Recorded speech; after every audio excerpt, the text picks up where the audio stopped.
Welcome back, dear friends. Before we begin, let me know where in the world you are watching, and please don't forget to subscribe and like to support the channel.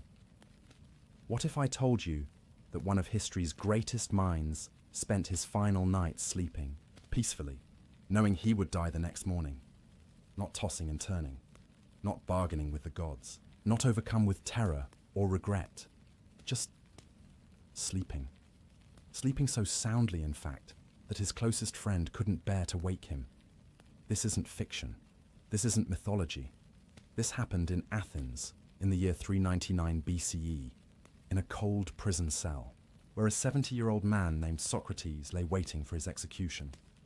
His friend Crito arrived before dawn. He'd bribed the guards, as friends of condemned men often did, hoping to steal a few final moments together. But when Crito entered that cell, he found something that stopped him cold.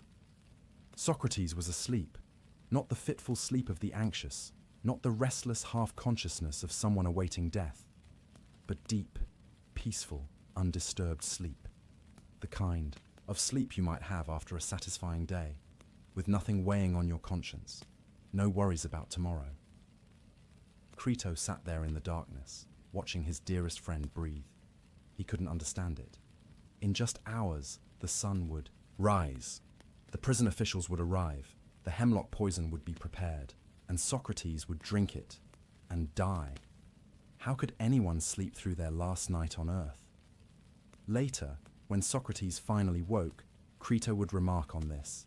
He said he had always thought Socrates had a happy disposition, but seeing him sleep so well made him believe it even more. Here was a man bearing what most would call the worst misfortune imaginable, and yet he slept as sweetly as a child. But here's what makes this story truly remarkable. Socrates wasn't just accepting death. He wasn't simply resigned to fate. He was, in a way we'll come to understand, actually looking forward to it. You see, Socrates had spent his entire life thinking about death, not in a morbid way, but as a philosopher thinks about anything, with relentless curiosity and rigorous questioning. And through all that thinking, he'd arrived at a conclusion that most of us would find utterly bizarre. He believed that death might actually be a good thing, perhaps even the best thing that could happen to a person. Now, before you think this is the story of a depressed man embracing oblivion, let me be clear. Socrates loved life. He loved conversation and ideas and the electric thrill of a good argument. He loved the city of Athens with its bustling markets and complicated politics. He loved his students, his friends, even his allegedly difficult wife, Xanthippe. This was not a man who had given up on living. So what did he know that we don't? What had he discovered through decades of philosophical inquiry that allowed him to face death not with fear, but with something approaching curiosity, maybe even hope? The answer lies in a radical idea, one that Socrates presented to the jury that condemned him. He told them that death was one of two things. Either it was a complete absence of consciousness, like a dreamless sleep, or it was a journey to another place where all the dead reside together. Think about that for a moment. Really think about it. When was the last time you had a truly deep, dreamless sleep? The kind where you close your eyes, and then suddenly it's morning, and it feels like no time has passed at all? The kind of sleep where you wake up refreshed, with no memory of dreams or worries, or the long hours passing. Socrates said that if death was like that, an eternal, peaceful, dreamless sleep, then it would actually be wonderful. A relief even. And if death wasn't annihilation, if consciousness continued, well then, Socrates reasoned, he would find himself in the company of all the great minds who had died before him. Homer, the legendary poet. Hesiod, who wrote of the gods. Odysseus, that clever hero. All the philosophers and wise ones who had puzzled over the same questions he spent his life exploring. And in that place, he imagined, he could do what he loved most. Ask questions, seek truth, engage in endless philosophical dialogue. Except now, without the interruptions of hunger or tiredness, or the constant demands of maintaining a physical body. Either way, he concluded, death was nothing to fear. At worst, it was the best sleep you've ever had. At best, it was the ultimate education. But there's something else, something deeper in Socrates' attitude toward death that we need to understand. It wasn't just about what death might be, it was about what life had been. Socrates believed that a life well lived prepared you for death, that if you spent your time cultivating your mind, questioning assumptions, pursuing wisdom rather than pleasure or power or wealth, then when death came, you would greet it as an old friend. He had a phrase for this. He said that philosophy itself was practicing for death. Not because philosophers were morbid or life-denying, but because philosophy taught you to separate yourself from your body's endless demands. It taught you that your true self, your mind, your soul, whatever you want to call the thing that thinks and wonders and knows itself, was distinct from flesh and bone. The body needs constant maintenance. It gets hungry every few hours. It needs sleep. It gets sick, feels pain, grows old and weak. It's demanding and needy and, if we're being honest, kind of a nuisance when you're trying to think deep thoughts. Socrates joked about this. He said that the body was always interrupting philosophy with its needs. You're in the middle of contemplating the nature of justice, and suddenly you're hungry. You're on the verge of a breakthrough about the meaning of courage, and you need to use the bathroom. So death, which separated the mind from the body's tyranny, was something a philosopher might actually welcome. Not because life was bad, but because death promised something potentially better. Either oblivion, which meant no more suffering, no more physical pain, no more needs, or continuation in a realm of pure thought, where you could finally focus on what truly mattered without biological interruptions. This is why Socrates could sleep that final night. He had lived the kind of life that prepared him for this moment. He had examined everything, his beliefs, his actions, his values. He had questioned relentlessly, even when it made him unpopular, especially when it made him unpopular. He had pursued truth over comfort, wisdom over wealth, virtue over victory. And now, as he lay in that prison cell with dawn approaching, he was at peace. Not because he was giving up, but because he was ready. He had done the work. He had lived the examined life, and death, whatever it turned out to be, held no terror for a man who had spent 7 decades preparing for it. When Crito finally woke him, Socrates greeted the day calmly. They would talk. One final philosophical conversation about duty and justice and whether Socrates should escape, even though he had the chance. But we're getting ahead of ourselves. That conversation comes later. For now, I want you to hold on to this image, an old man, condemned to death, sleeping peacefully through his final night. And I want you to ask yourself, what would it take for you to sleep like that? What kind of life would you need to live?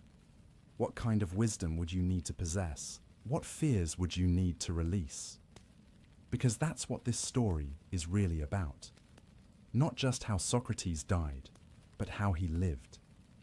Not just his philosophy of death, but his philosophy of life, and how the two were inseparably intertwined. In ancient Athens, in the year 399 BCE, something extraordinary happened. A man faced death with the same calm he might bring to an afternoon walk. And in doing so, he left us with questions that still echo across 2,400 years.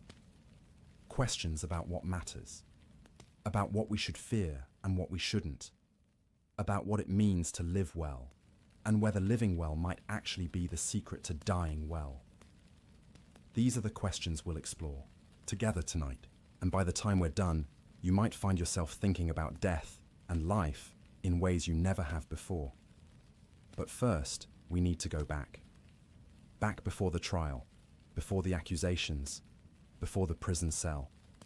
Back to when Socrates was just a boy growing up in Athens, the son of a stonemason and a midwife, with no idea that he would become the most influential philosopher in Western history. We need to understand how he became the kind of man who could sleep peacefully before his execution. And that story begins, as so many great stories do, with a young person refusing to accept the answer he was given. It begins with a boy who questioned everything. Imagine Athens in the mid-5th century BCE. Not the ruins you might visit today, but a living, breathing city at the height of its power. The Parthenon is still being built, its marble gleaming white in the Mediterranean sun. The Agora, the great marketplace and public square, buzzes with merchants hawking olive oil and wine, politicians debating policy, artists selling their wares, and philosophers holding court on street corners. This is the world Socrates is born into, around 470 BCE. His father, Sophroniscus, is a stoneworker or sculptor. Sources differ, but we know he worked with his hands, shaping marble and limestone. His mother, Phaenarete, is a midwife. These are respectable professions, but not wealthy ones. Young Socrates grows up in a household that's comfortable enough, but far from the aristocratic circles that dominate Athenian politics and culture. And from what we can piece together, he was an odd child. Not odd in a way that worried his parents. At first, just curious, intense, always asking why, when other children accepted what they were told. While other boys played war games or practiced athletics, young Socrates seemed most content when he was thinking, or better yet, questioning. There's a story, and while we can't verify every detail, it captures something essential about who Socrates was even as a young person. His mother, Phaenarete, wanted him to have a better life than his parents had. She dreamed of him becoming a successful merchant. Maybe he could trade in olive oil or fine fabrics. Perhaps he could even own ships someday, importing goods from across the Mediterranean. It was a reasonable dream. Athens was a trading empire, and a clever young man could build a fortune if he applied himself. But Socrates showed no interest in commerce whatsoever. He was, to put it bluntly, terrible at the practical matters that would make him successful in business. He couldn't be bothered to think about profit margins or market trends. His mind was elsewhere, always elsewhere, grappling with questions that had no obvious practical value. One morning, according to the tale, his mother decided to teach him a lesson. She hired a teacher. Some accounts say it was a wise old man from the neighborhood to come and instruct young Socrates about the value of ambition and hard work. The teacher arrived and found the boy lounging in the courtyard, apparently lost in thought when he should have been studying or learning a trade. The teacher decided to use a parable, as teachers of that era often did. He told Socrates a simple story about two birds. One bird woke up early every morning and worked hard, catching the juiciest insects and feeding its young. The other bird slept in, and by the time it woke, all the good food was gone. It struggled to find anything to eat.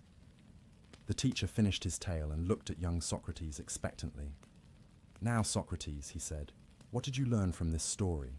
The boy thought for a moment, and you can almost see the gears turning in his mind, even at that young age. Then he answered, "That the insects that wake up early get eaten by birds." The teacher blinked. Phaenarete sighed. Because there it was, the essence of Socratic thinking, even in childhood. He had taken the expected lesson, turned it sideways, and found a completely different conclusion. He had questioned the very framework of the parable. After all, from the insect's perspective, waking up early wasn't a virtue, it was a fatal mistake.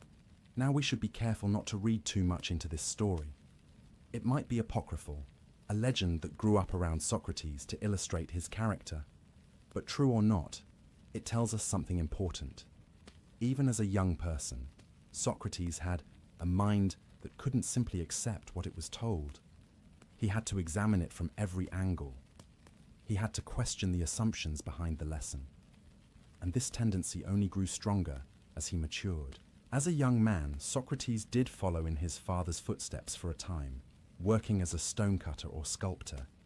Some ancient sources claim he was quite good at it. There was supposedly a statue of the three Graces at the entrance to the Acropolis that Socrates carved, though this too is difficult to verify. What we do know is that he didn't stay in that profession. Something else was calling to him. He also served as a soldier, which surprises people who think of philosophers as weak or bookish.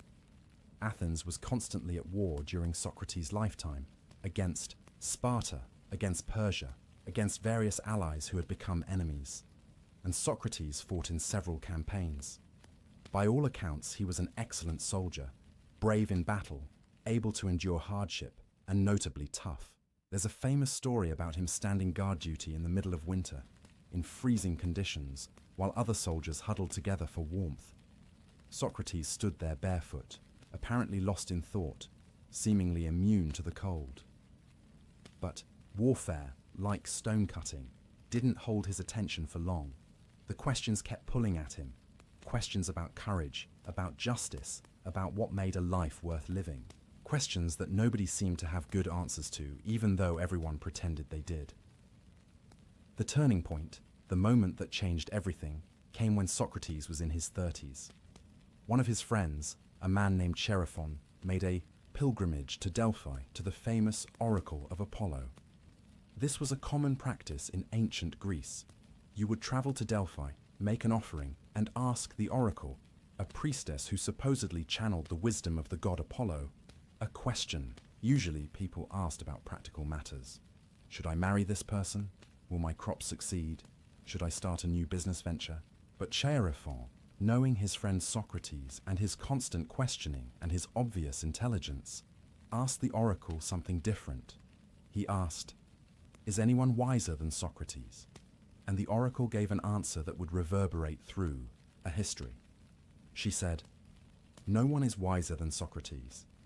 When Chaerephon returned to Athens and told Socrates what the oracle had said, Socrates was baffled, confused, even disturbed, because the one thing Socrates was absolutely certain of was that he wasn't wise. He didn't know the answers to the big questions. He didn't understand the nature of justice or courage or goodness. He was full of questions, not answers. But there was a problem. The oracle at Delphi was believed to speak divine truth. To dismiss the oracle's pronouncement would be impious, possibly even dangerous. So Socrates found himself in a paradox. The oracle said he was the wisest man in Athens, but he knew he wasn't wise. How could both things be true? This is when Socrates made a decision that would define the rest of his life. He decided to test the oracle's statement. He would go around Athens and find someone who was truly wise, someone who understood these deep questions about how to live and what was truly good. And when he found such a person, he would bring them to the oracle and prove that the oracle had been wrong, or at least unclear. So he started visiting people who had reputations for wisdom. First, he went to the politicians, the men who made decisions about war and peace, about law and justice. Surely they understood what justice really was. But when Socrates questioned them, really questioned them, their knowledge fell apart. They had opinions, certainly, strongly held opinions. But they couldn't defend those opinions under examination. They couldn't explain why they believed what they believed. They just believed it. Then he tried the poets and artists, thinking perhaps wisdom lived there. These were men who created beautiful works, who seemed to understand human nature in their tragedies and comedies. But again, when questioned, they couldn't explain the wisdom they seemed to embody in their art. They created by inspiration or instinct, but couldn't articulate the truths their work contained. Finally, he went to the craftsmen, the potters, the shipbuilders, the smiths. These men had real knowledge. They understood their crafts deeply. A shipbuilder could tell you exactly why a hull needed to be constructed in a certain way, could explain the principles behind what made a ship seaworthy. But then Socrates noticed something interesting. Because they were experts in their crafts, these men assumed they were experts in everything else too. The shipbuilder, who knew everything about ships, thought he therefore understood justice, courage, and the good life. But he didn't. He just thought he did. And suddenly, Socrates understood what the oracle meant. He was the wisest man in Athens, not because he knew more than everyone else, but because he knew that he didn't know. Everyone else walked around thinking they understood things they didn't actually understand. Socrates, at least, was aware of his ignorance. And that awareness, that honest acknowledgement of not knowing, was a kind of wisdom in itself. The This realization transformed him. It became his mission. He would spend the rest of his life doing exactly what he'd been doing to test the oracle, going around Athens, questioning people who claimed to know things, helping them see that they didn't actually know what they thought. They knew. He saw himself as a kind of midwife, like his mother had been. But instead of helping women birth children, he helped people birth ideas. Or rather, he helped them realize when their ideas were malformed, when their certainties were built on sand. He developed a method, what we now call the Socratic method. He would approach someone, often someone with a reputation for wisdom or virtue, and ask them to define something. Define justice, he'd say, or courage, or piety. And the person would give a confident definition. Then Socrates would ask questions about that definition, looking for contradictions, exceptions, problems. And almost always, he would find them. The definition would collapse. The person would have to revise it. And then Socrates would question the revision, and that would collapse too. He never claimed to have the right answer himself. He was just showing that the answers people confidently held weren't as solid as they thought. And some people found this enlightening. Younger men especially flocked to Socrates, fascinated by watching him dismantle the pretensions of their teachers and elders. They started following him around the agora, watching him work, but many others found it infuriating. Imagine being a respected politician or teacher going about your day, and this odd-looking man, Socrates was famously ugly by Athenian standards, with a snub nose and bulging eyes, stops you in the marketplace and starts asking you questions that make you look foolish in front of a crowd. Imagine being forced to admit that you don't actually understand justice, even though you've been making laws about it for years. Socrates made enemies, powerful enemies, people who felt humiliated by his questioning, people who saw him as a threat to the social order, to respect for authority, to the very fabric of Athenian society. And these enemies would remember. They would wait for their opportunity. And years later, when Athens was vulnerable and frightened after losing a war, they would strike. But that comes later. For now, in his 30s and 40s, Socrates is in his element. He's found his calling. He spends his days in the agora, questioning anyone who will engage with him. He's not wealthy. Philosophy doesn't pay. And unlike other teachers of his era, the sophists, he refuses to charge money for his conversations. He thinks wisdom can't be bought and sold like olives or cloth. This means he lives modestly, sometimes relying on the generosity of his admirers for meals. His wife, Xanthippe, is reportedly not thrilled about this arrangement. Ancient writers portrayed her as nagging and difficult, though we might consider that she had good reason to be frustrated with a husband who spent all his time philosophizing instead of earning a decent living. But Socrates doesn't care about comfort or wealth. He's discovered something more valuable than gold. He's discovered a way of living that makes every day an adventure.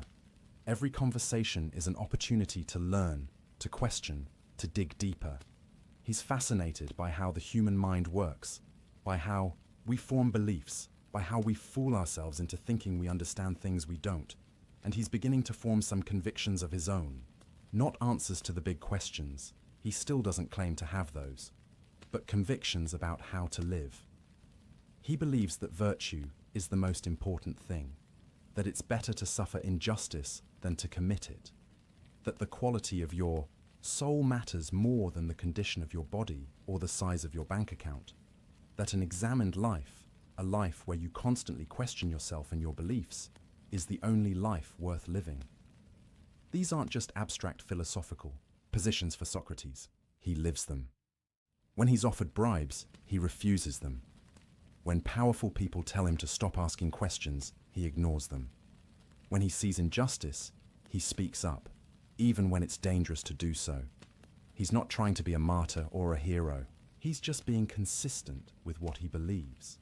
And that consistency, that absolute refusal to compromise his principles for comfort or safety, is what makes him both admired and dangerous. Because a man who cannot be bribed, cannot be intimidated, and cannot be silenced is a threat to anyone whose power depends on lies, corruption, or unquestioned authority.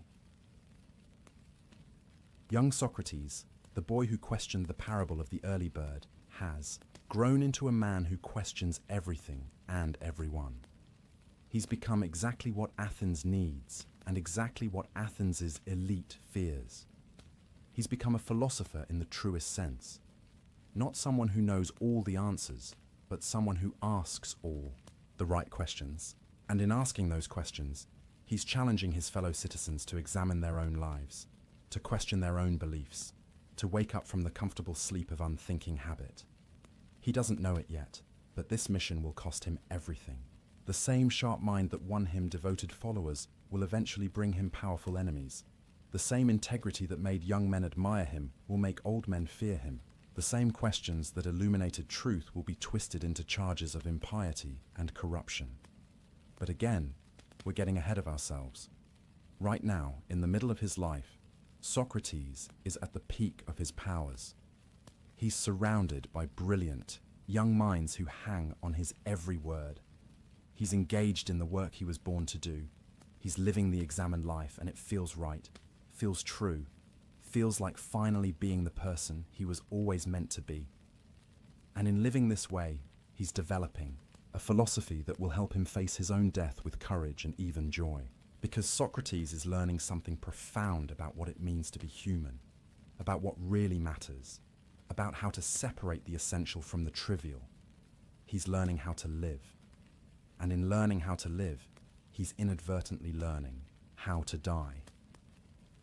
But to understand that, we need to go deeper into his method, his madness, his peculiar genius. We need to walk with him through the agora, to hear him question and probe and dismantle the false certainties people cling to. We need to understand what it meant to be on the receiving end of Socratic examination. We need to experience the art of knowing nothing. Picture a typical morning in the agora of Athens.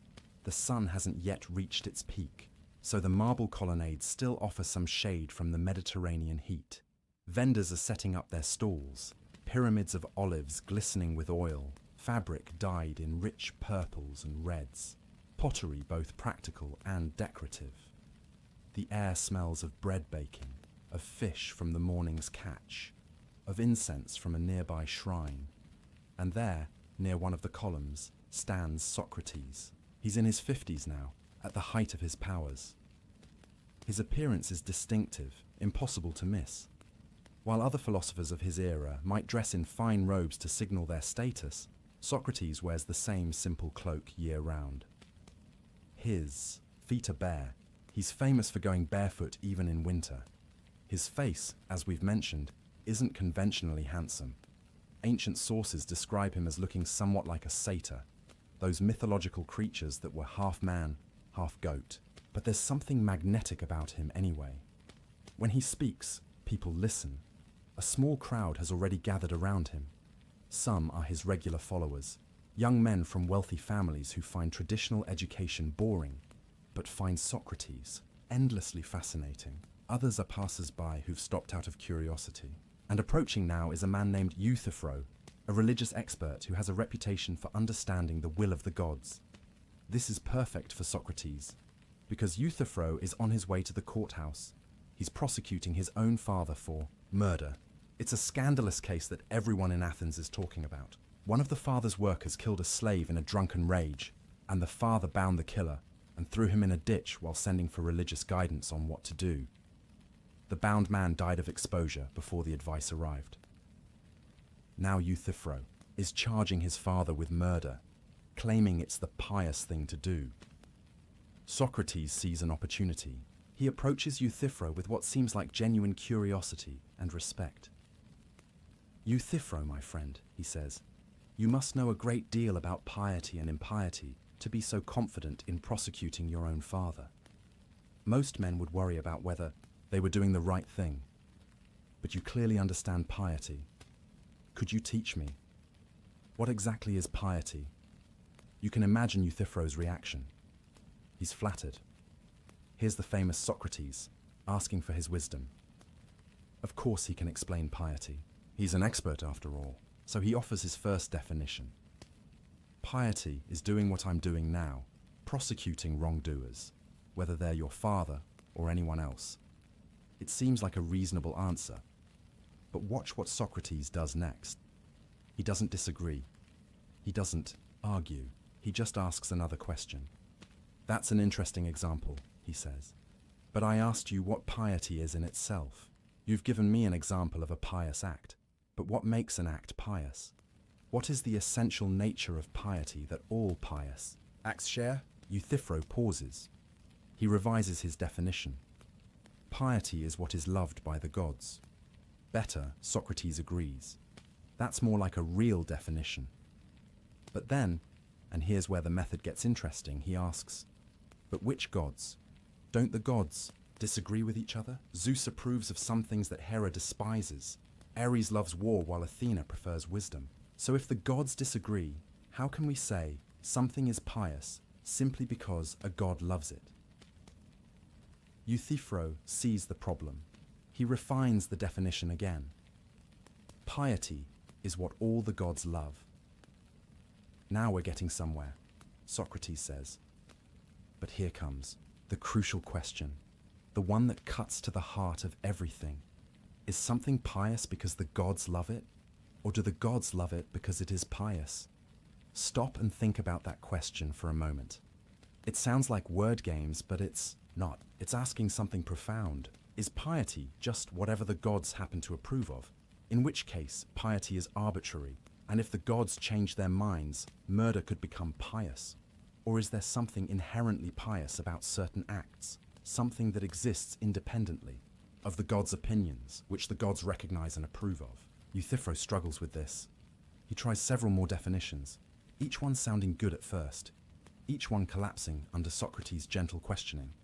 And finally, frustrated, Euthyphro makes an excuse and hurries off to court, leaving Socrates with his crowd of onlookers, many of whom are now laughing or arguing among themselves about what piety really is. This is the Socratic method in action, and it's important to understand what just happened, because it's not what it might appear to be on the surface. Socrates didn't teach Euthyphro anything.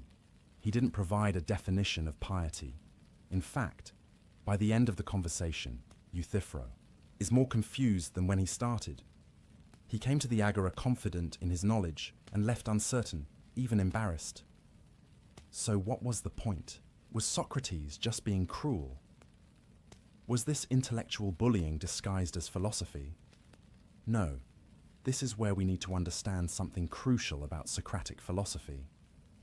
Socrates believed that the first step toward wisdom was recognizing your own ignorance. Euthyphro thought he understood piety. He was so confident in that understanding that he was willing to prosecute his own father based on it. But he didn't actually understand it. He had opinions, strong ones, but they weren't built on solid ground. By questioning Euthyphro, Socrates wasn't trying to humiliate him. He was trying to help him, because as long as Euthyphro believed he understood piety when he really didn't, he would make decisions based on false knowledge. He might do terrible things, thinking they were pious. He would be dangerous to himself and others, precisely because of his unexamined certainty.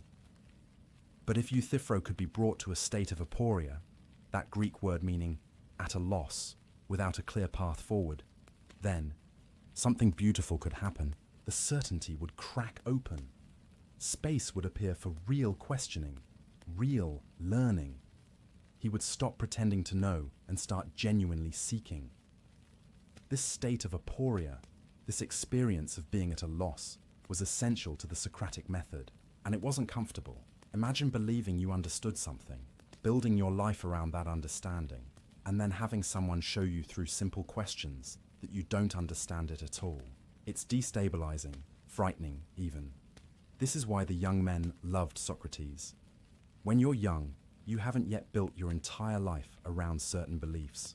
You're still flexible, still learning, still open to having your mind changed. Watching Socrates dismantle the certainties of your elders is thrilling. It's permission to question everything you've been told. It's liberation. But this is also why older men, established men, powerful men, hated him. They had reputations to protect. They had built careers on their supposed wisdom. They had made decisions, some of them life and death decisions, based on beliefs they now discovered were shaky at best. To admit uncertainty at that point in life felt like admitting their entire lives had been based on sand. Let me walk you through another example, because the pattern is so consistent, so revealing. One day, a famous general approaches Socrates. The man has won battles, led armies, received honors from the city. And Socrates asks him, "What is courage?" The general is confident. He knows courage. He's demonstrated it in battle. Courage, he says, is standing your ground in battle, not retreating even when the enemy advances. Socrates nods thoughtfully. That's interesting. But what about the Scythian warriors who use a different tactic? They retreat strategically, drawing the enemy into traps, and this leads to victory. Are they not courageous? The general sees the point. All right, courage is knowing when to stand and when to retreat in order to achieve victory. So courage is a kind of knowledge, Socrates asks. Knowledge of what's dangerous and what's safe. Yes, exactly, the general agrees. But then, Socrates continues, a doctor has knowledge of what's dangerous and safe for sick patients. Does that make the doctor courageous? Or a ship's captain knows what's dangerous at sea? Is he displaying courage simply by having that knowledge? The general pauses. No, that's different. Courage is specifically about dangers in war. But why only in war? Socrates presses. Can't someone be courageous in facing poverty, or in facing disease, or in facing temptation? Are there not many kinds of dangers that require courage? And so it goes. Every answer leads to more questions. Every definition reveals exceptions, contradictions, or problems. And the general, who began the conversation certain he understood courage, he who had demonstrated courage in battle, ends it uncertain, at a loss. Now here's what's fascinating. Socrates never claims to have the right definition himself. He never says, "You're wrong, here's what courage really is." He maintains throughout that he doesn't know. And this seems paradoxical, almost maddening. How can someone who doesn't know the answer still demonstrate that everyone else's answers are wrong? The answer lies in understanding the difference between knowing something and knowing about something. Socrates might not be able to define courage perfectly, but he knows enough about it to recognize when a definition fails. It's like how you might not be a chef, but you know when food tastes bad. You might not be able to compose a symphony, but you can tell when music is out of tune. Socrates had spent decades thinking about these concepts: justice, courage, piety, wisdom, goodness. He knew them intimately, even if he couldn't define them perfectly. He knew their contours, their complexities, their nuances. So when someone offered a simple, confident definition, he could immediately see its limitations. But there's something even deeper happening in the Socratic method. Socrates believed that the answers were already inside us, buried under layers of false certainty and unexamined assumptions. His questions weren't meant to fill an empty vessel with knowledge. They were meant to help you give birth to understanding. That was already there, waiting to be discovered. This is why he compared himself to a midwife, like his mother. A midwife doesn't create the baby. The baby already exists. The midwife just helps it come into the world. Similarly, Socrates believed that real knowledge was already in your soul, and his questions just helped you access it. There's a famous demonstration of this in one of Plato's dialogues. Socrates encounters an uneducated slave boy who has never studied mathematics, and through questions alone, never teaching, only asking, Socrates gets the boy to discover the Pythagorean theorem. The boy figures out the geometric proof himself, guided only by Socrates' questions. This, Socrates argued, proved that the knowledge was already there. It just needed to be drawn out. Whether you believe in Socrates' theory about knowledge being innate is less important than understanding what the method was trying to do. It was trying to wake people up, to shake them out of the comfortable sleep of unexamined opinion, to make them think for themselves rather than simply accepting what they'd been told. And it worked. At least it worked on people who were genuinely interested in truth. Those who came to Socrates with real curiosity, with humility, with openness to being wrong. They often had transformative experiences. They would leave conversations, feeling uncertain about things they'd been certain of. Yes, but also feeling more alive, more engaged, more aware. One of his students described it beautifully. He said that talking with Socrates was like being stung by a stingray. You'd be swimming along, confident and comfortable, and suddenly, zap, you're paralyzed, unable to move forward with your old certainties.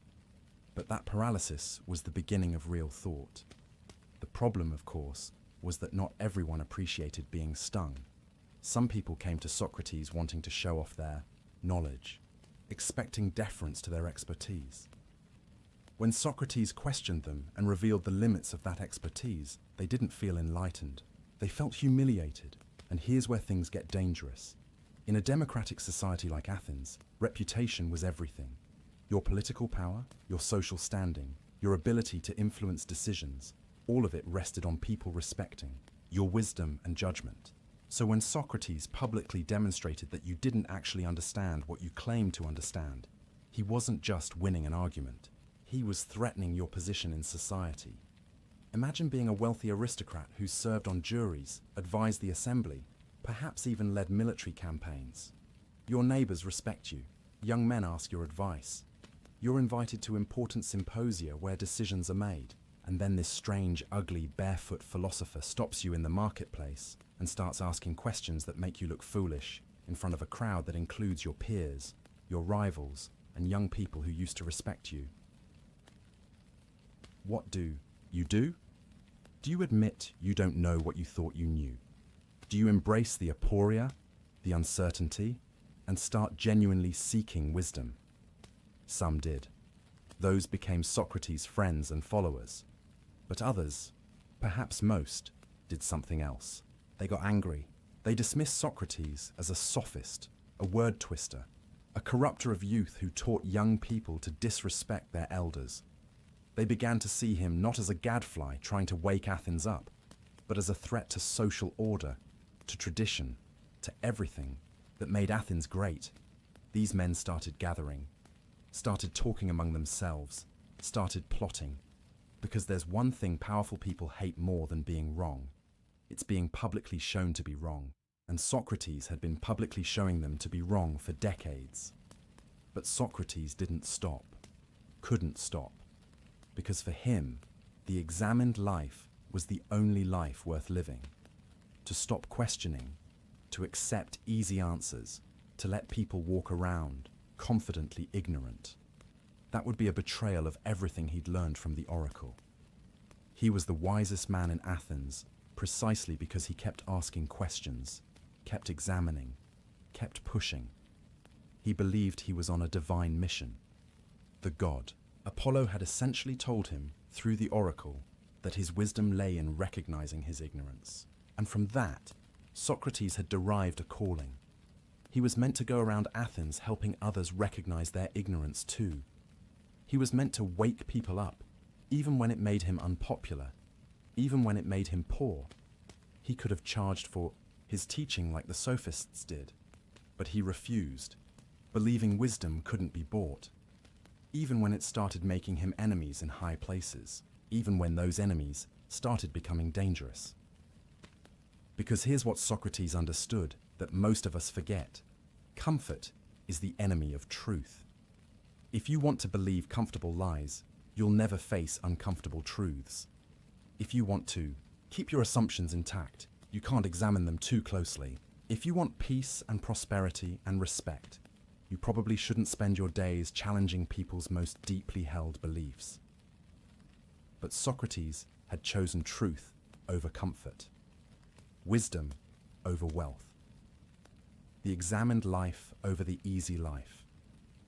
And that choice, that absolute commitment to questioning everything, was going to cost him everything. The powerful men he'd embarrassed were patient. They waited for the right moment, the right political climate. And it would come. Athens would suffer defeats, would become fearful and paranoid, would look for scapegoats. And when that moment came, they would strike. But we're not there yet. Right now, in the agora, Socrates is still free to question, still surrounded by devoted followers. still doing the work he was born to do. He's demonstrating day after day that wisdom begins with admitting you don't know. That the unexamined life isn't worth living, that questions are more valuable than answers. He's teaching, though he would insist he's not teaching, only questioning, an entire generation about how to think. Not what to think, but how. How to examine your beliefs, how to question your assumptions, how to distinguish between opinion and knowledge, how to be intellectually honest, how to value truth over ego. And in doing this work, in living this examined life, he's preparing himself for something he doesn't yet know is coming. He's developing a kind of spiritual strength, a philosophical courage that will serve him when the worst happens. He's learning to care more about his soul than his body, more about virtue than reputation, more about truth than survival. He's becoming the kind of man who could sleep peacefully the night before his execution, the kind of man who could drink hemlock without fear, the kind of man who could face death as he faced everything else, with questions, with curiosity, with absolute integrity. But to understand how he got there, we need to go deeper still. We need to understand what Socrates believed about the soul, about virtue, about what makes life meaningful. We need to understand his philosophy of the examined life, not just as a method for questioning others, but as a way of being in the world. Because the Socratic method wasn't just a debating technique. It was a spiritual practice, a way of cultivating wisdom, a path toward becoming fully human. And that's where we're going next. There's a line that Socrates spoke at his trial that has echoed through 2,400 years of human history. It's probably the most famous thing he ever said, and it's become so familiar that we sometimes forget how radical it was, and still is. The full, unexamined life is not worth living, not difficult, not less fulfilling, not suboptimal, not worth living. That's an extreme statement. Socrates is saying that a human life lived without self-examination, without questioning, without constant reflection on how you're living and why, is essentially worthless. It would be better not to live at all than to live unthinkingly. That's a strong claim, strong enough that it's worth taking seriously. What did Socrates mean? And more importantly, what does it mean to examine your life? What does that actually look like in practice? Let's start with what Socrates didn't mean. He wasn't talking about neurotic self-analysis, endless navel-gazing, or paralyzing overthinking that prevents you from taking action. He wasn't suggesting you should spend every moment introspecting to the point of being unable to function in the world. Socrates lived a full life. He was a soldier, a citizen, a husband, a friend. He participated in Athenian society even as he questioned it. No, the examined life was something different. It was about intentionality, about consciousness, about refusing to live on autopilot, doing things simply because that's what everyone does, or because that's what you've always done, or because it's comfortable and familiar. The examined life meant constantly asking yourself, why am I doing this? Is this making me a better person? Does this align with what I believe is good and true? Am I living according to my values, or am I betraying them? Have I really thought through what I believe, or am I just repeating what I've been told? It meant being willing to admit when you were wrong, being willing to change your mind when presented with better arguments, being willing to acknowledge that you don't know something even when everyone expects you to know. And most importantly, it meant caring more about the quality of your soul than about anything else. This concept, the soul, is central to understanding Socrates, but we need to be careful here. When Socrates talked about the soul, he wasn't necessarily talking about something religious or supernatural, at least not in the way we might think. The Greek word is psyche, and it meant something like that which makes you alive, your consciousness, your mind, your capacity for thought and choice and character. For Socrates, the soul was the real you. Your body was just the vehicle, the temporary housing. Your soul was what persisted, what mattered, what you should cultivate and care for above all else. Think about how we typically live. We spend enormous amounts of time energy, and money taking care of our bodies. We feed them, exercise them, rest them, dress them, groom them. We worry constantly about their health, their appearance, their comfort, and that's not wrong. Bodies need maintenance. But Socrates noticed that we almost never give the same attention to our souls. We don't feed our minds with the same care we feed our bodies. We don't exercise our capacity for wisdom and virtue. We don't examine whether our characters are healthy or diseased. We just assume that however we are is fine, that our beliefs and values and habits don't need the same kind of deliberate cultivation that our bodies do. And this, Socrates thought, was completely backwards, because your body is temporary. It's going to age, decay, and die no matter how well you take care of it. But your soul, your character, your wisdom, your virtue, that's what defines who you really are. That's what lasts. Whether you believe in an afterlife or not, your soul is what you contribute to the world, what you leave behind, what you really are when everything else is stripped away. So the examined life was fundamentally about tending to your soul, making sure that the person you were becoming was the person you wanted to be, ensuring that you were growing in wisdom, in virtue, in understanding, not just in wealth or power or reputation. But what does it mean to have a healthy soul? What does virtue actually look like? For Socrates, virtue wasn't about following rules or obeying commandments. It was about knowledge, real knowledge. He believed that if you truly understood what was good, you would naturally do it. Nobody does. Wrong willingly, he argued. People do wrong things because they're confused, because they mistake what's bad for what's good, because they don't really understand what they're doing.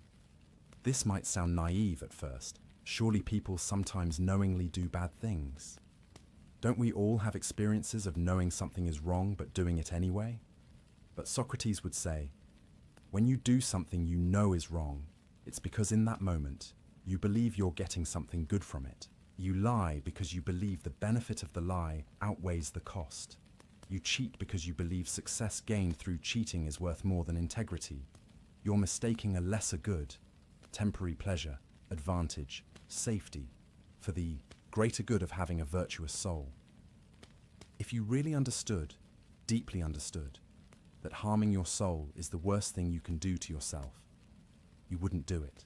If you viscerally felt the truth that it's better to suffer injustice than to commit it, you would never choose to be unjust, even when you could get away with it.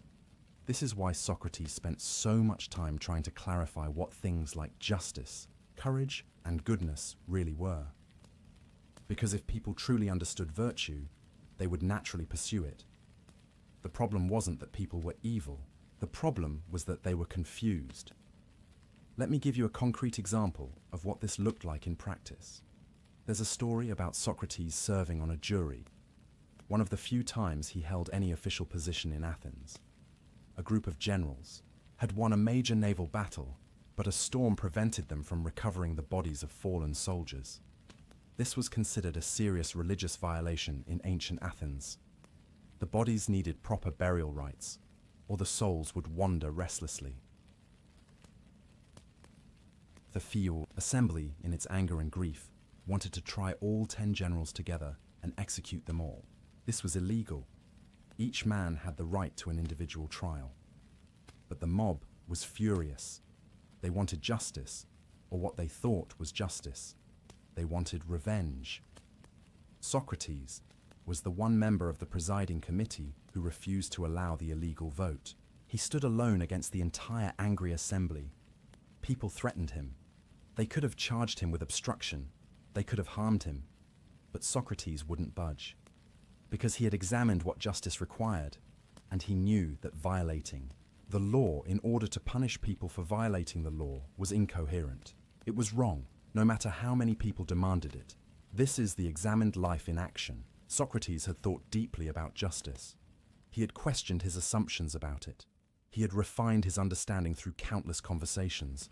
And because of that work, when the moment came, he knew what to do. His examination had prepared him for the test. Most people, most of the time, operate on unexamined principles. They believe things because their parents believe them, or their society believes them, or they've always believed them. And these unexamined beliefs work fine until they're tested, until you're asked to compromise them for safety or profit or acceptance. Then they crumble because they were never really yours. You never really thought about whether you believed them. You just inherited them. But Socrates had examined everything. He had tested his principles against every objection he could think of.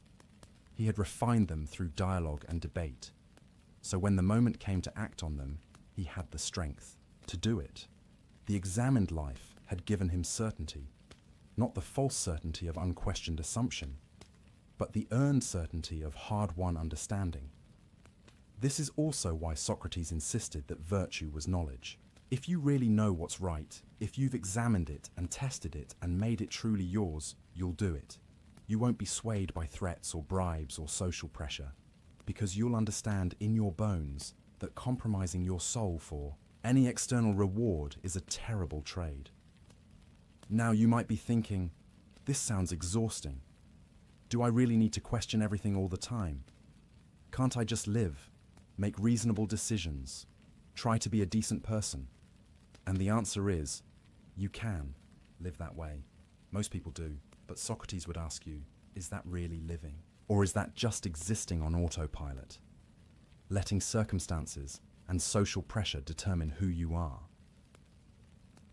The examined life isn't about being perfect. It's not about never making mistakes. Socrates himself admitted constantly that he didn't have all the answers. The examined life is about being awake, being conscious, being intentional, making choices rather than just reacting to stimuli. It's about asking yourself regularly, am I living according to my values? What are my values? Why do I hold them? Am I becoming the person I want to become? If not, what needs to change? What am I assuming without questioning? Where am I lying to myself? Where am I choosing comfort over truth? These aren't comfortable questions. Examining your life means confronting things you'd rather not confront. It means admitting you've been wrong about things. It means changing behaviors you've grown comfortable with. It means acknowledging that you're not as good, as wise, as virtuous as you'd like to believe. But Socrates would say, isn't temporary discomfort worth it to actually become the person you should be? Isn't a moment of ego-bruising honesty better than a lifetime of self-deception? What's the point of being comfortable if you're comfortable with a lie? And here's where Socrates' philosophy connects directly to his view of death. Because if the quality of your soul is what really matters, if who you are is more important than what you have or how you appear, then death loses much of its power over you. Think about what we're usually afraid of when we fear death. We're afraid of losing our possessions, our status, our pleasures, our relationships, our experiences, all the things that make up our external life. But if you've spent your life cultivating your soul, if you've examined your life and found it good, if you know you've pursued wisdom and virtue to the best of your ability, then death is just a transition. If death is annihilation, you won't suffer. You'll simply cease to experience anything, like dreamless sleep. And if death is continuation, then you'll take your soul with you, and that's the only thing that really matters anyway. This is why Socrates could face death calmly, not because he was sure what death was.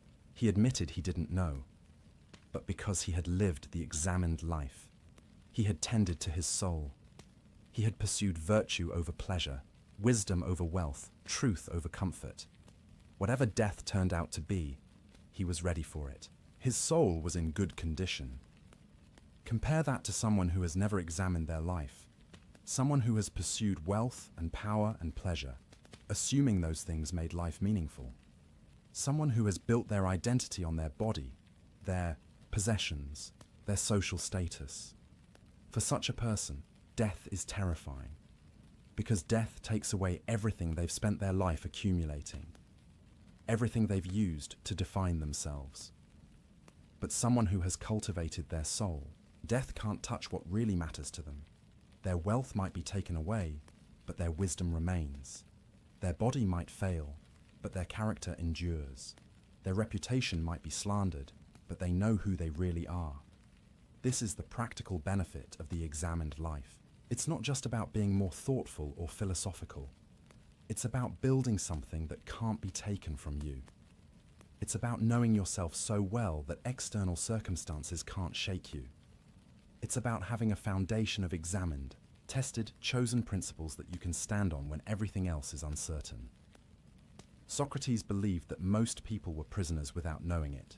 They were enslaved to their appetites, their fears, their need for approval.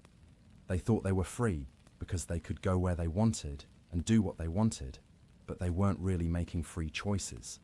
They were just reacting to whatever stimulus was strongest at the moment. Hungry, eat, tired, sleep, afraid, run, angry, strike back. They were like animals, driven by impulse and instinct rather than reason and reflection. The examined life was liberation from that slavery. When you examined your life, you became conscious of your patterns. You saw how you were being controlled by unexamined desires and fears. And in seeing them, you could choose differently. You could decide deliberately what kind of person you wanted to be. You could cultivate some desires and starve others. You could face your fears and see which ones were rational and which were phantoms. This is why Socrates said that the examined life was the only life worth living for a human being, because examination was what made you fully human. Without it, you were just a clever animal. With it, you became something more, a rational being, capable of self-determination, able to choose virtue over vice, even when virtue was harder. And Socrates lived this philosophy. Every story we have about him shows a man who had examined his life and found clarity. He was offered bribes and refused them because he had examined whether wealth mattered more than integrity and found it didn't. He was threatened with death if he continued teaching, and he continued anyway because he had examined whether life was worth living without the freedom to pursue wisdom and found it wasn't. He was given the chance to escape prison, and he refused because he had examined what justice required and found that he couldn't violate the laws he had lived under all his life just to save himself. These weren't easy choices. Socrates wasn't superhuman. He felt fear, discomfort, attachment to life just like anyone else. But his examination had given him something stronger than those feelings. It had given him conviction. Not blind faith, but examined, tested, chosen. Conviction about what really mattered and what didn't. And this conviction gave him peace. The kind of peace that let him sleep soundly the night before his execution. The kind of peace that let him comfort his grieving friends rather than needing comfort himself. The kind of peace that comes from knowing, really knowing, that you've lived well, that your soul is in good condition, that you've done what you could to become who you should be. This is what the examined life offers. Not easy answers, not comfortable, certainty, not a life free from difficulty or pain, but clarity, purpose, integrity, the knowledge that you're living deliberately, consciously, in accordance with principles you've chosen after real thought. And in Socrates' view, that was the only life worth living. Everything else, wealth, power, pleasure, even life itself, was secondary. The quality of your soul, the state of your character, the depth of your wisdom, that was what mattered. That was what you should examine, cultivate, protect. Because your soul is the only thing that's really yours. Everything else can be taken away. Your possessions can be stolen. Your reputation can be slandered. Your body can be imprisoned or killed. But your soul, who you really are, what you really believe, the wisdom you've gained, the virtue you've cultivated, that remains yours. That goes with you, wherever you go. That is you. And when you understand that, really understand it at a bone-deep level, then you're free in a way that most people never experience. Free from the fear of loss, because you can't lose what really matters. Free from the need for approval, because you know your own worth through examination, rather than through others' opinions. Free from the terror of death, because death can only take what was temporary anyway. This is what Socrates had achieved through his examined life. This is what allowed him to face his accusers with calm confidence. This is what let him sleep peacefully on his final night. But to understand how he got to that point, to really grasp the full story, we need to see how his examined life, his refusal to compromise, his insistence on questioning everything, eventually brought him into fatal conflict with Athens itself. We need to see what happens when the examined life collides with power, fear, and a city looking for someone to blame. We need to see the accusation. Athens in 404 BCE is not the Athens of Socrates' youth.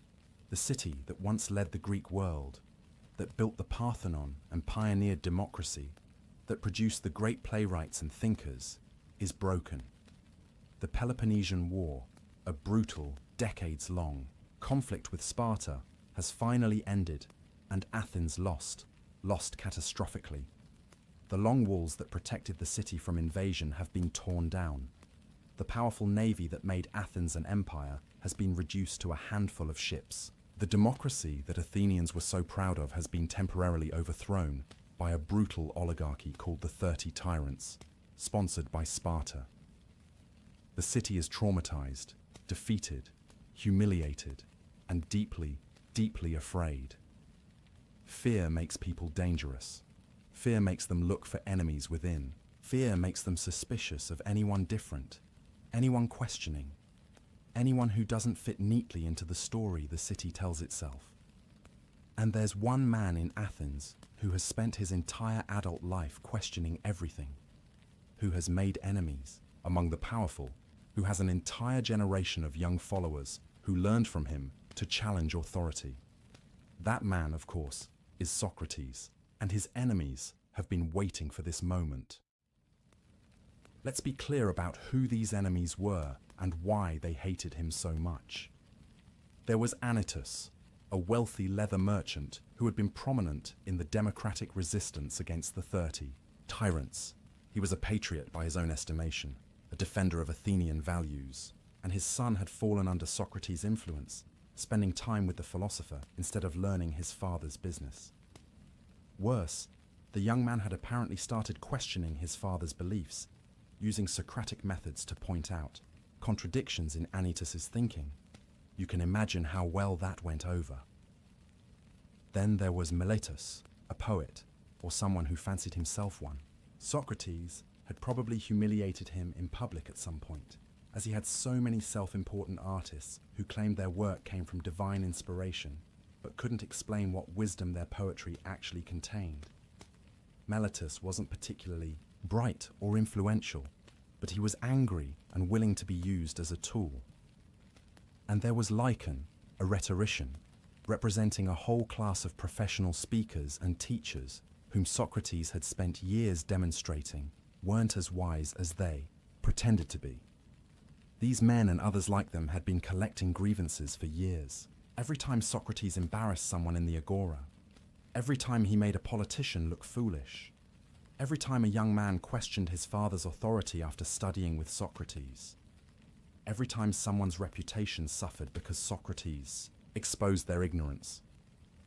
All of it had been building, accumulating, like a debt that would eventually come due. But they needed the right moment.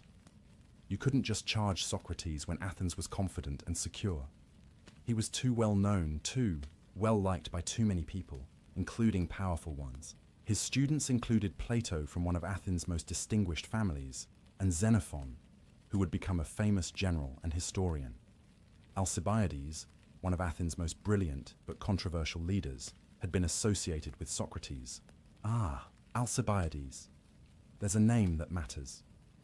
This is important for understanding what happens next. Alcibiades was extraordinarily talented, charismatic, intelligent, ambitious, and completely unscrupulous. He'd been a student of Socrates in his youth. Later, he'd betrayed Athens, defecting to Sparta during the war. Then, he'd betrayed Sparta too. He was brilliant and immoral, exactly the kind of person who learns Socratic questioning, but uses it for manipulation rather than wisdom. When Athens was looking for someone to blame for its defeat, for its loss of moral character, for its young, men becoming disrespectful and cynical, it was easy to point at Socrates and say, Look at what he produced. Look at Alcibiades. Look at Critias, another former associate who became one of the most brutal of the 30 tyrants. See what happens. When you teach young men to question everything, they lose respect for tradition, for the gods, for authority. They become dangerous. It was a profoundly unfair argument. Socrates had tried to teach Alcibiades virtue, not vice. He'd tried to show him that wisdom was more valuable than power. It wasn't Socrates' fault that Alcibiades had learned to argue brilliantly, but had no interest in becoming good. But fair or not, the association was damaging.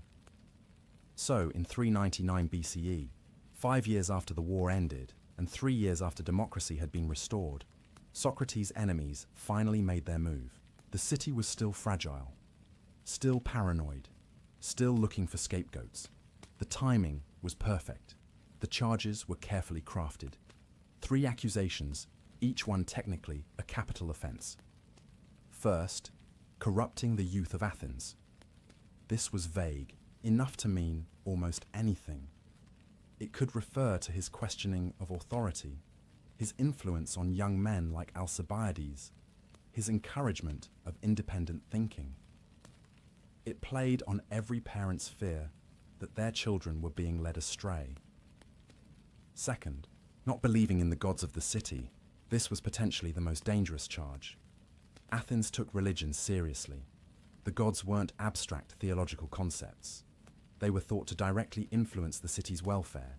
If Socrates didn't believe in them properly, if he was impious, he could be bringing divine wrath down on Athens.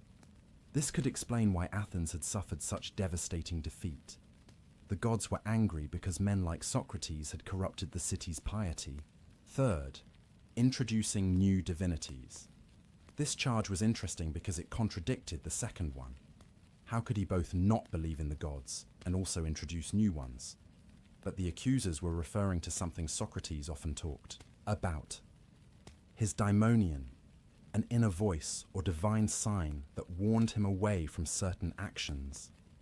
To his enemies, this sounded like he was claiming to have a private connection to divinity that bypassed the official religious channels. It sounded arrogant, heretical, dangerous.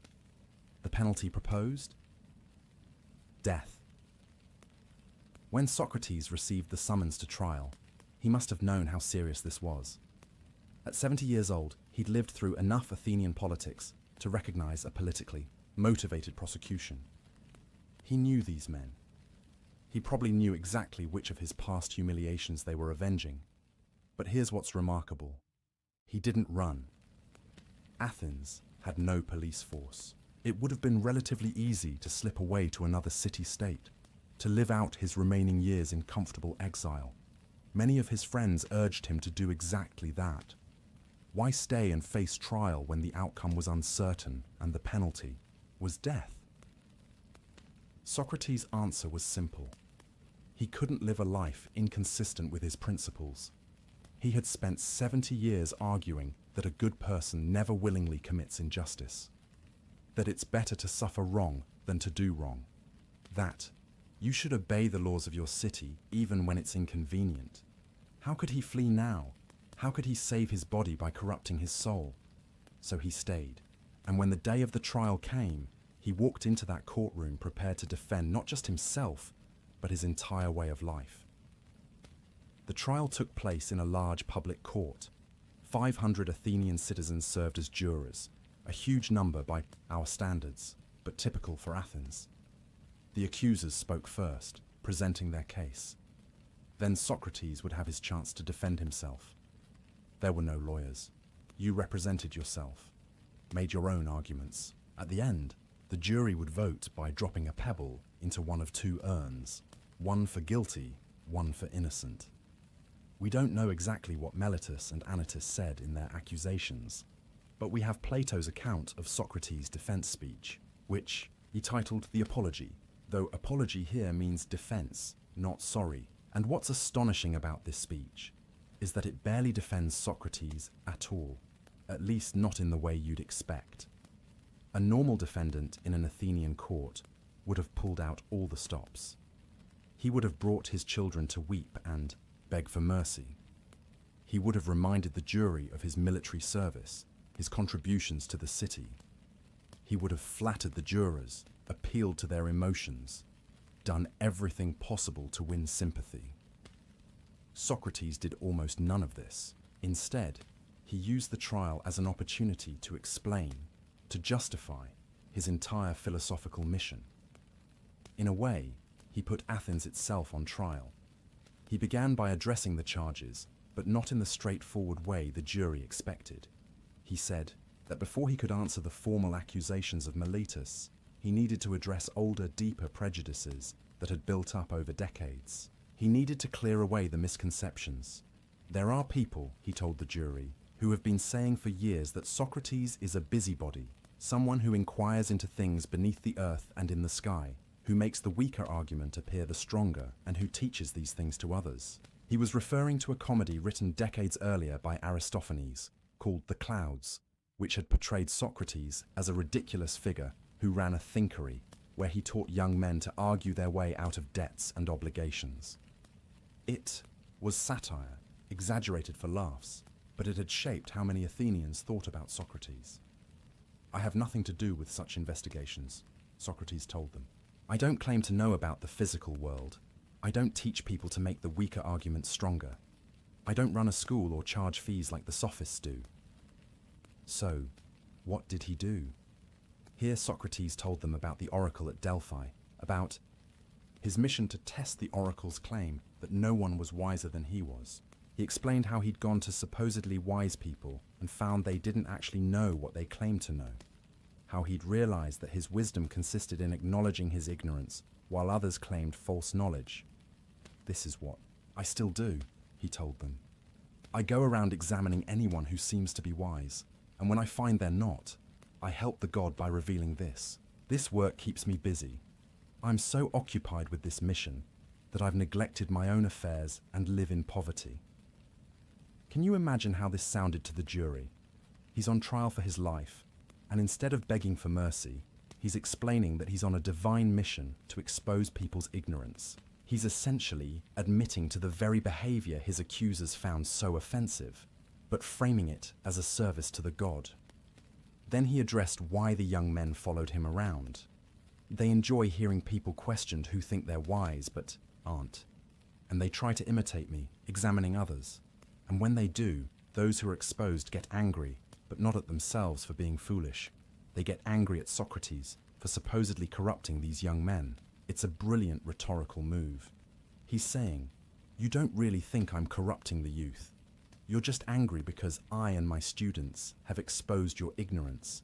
But then he did something extraordinary, something that probably sealed his fate.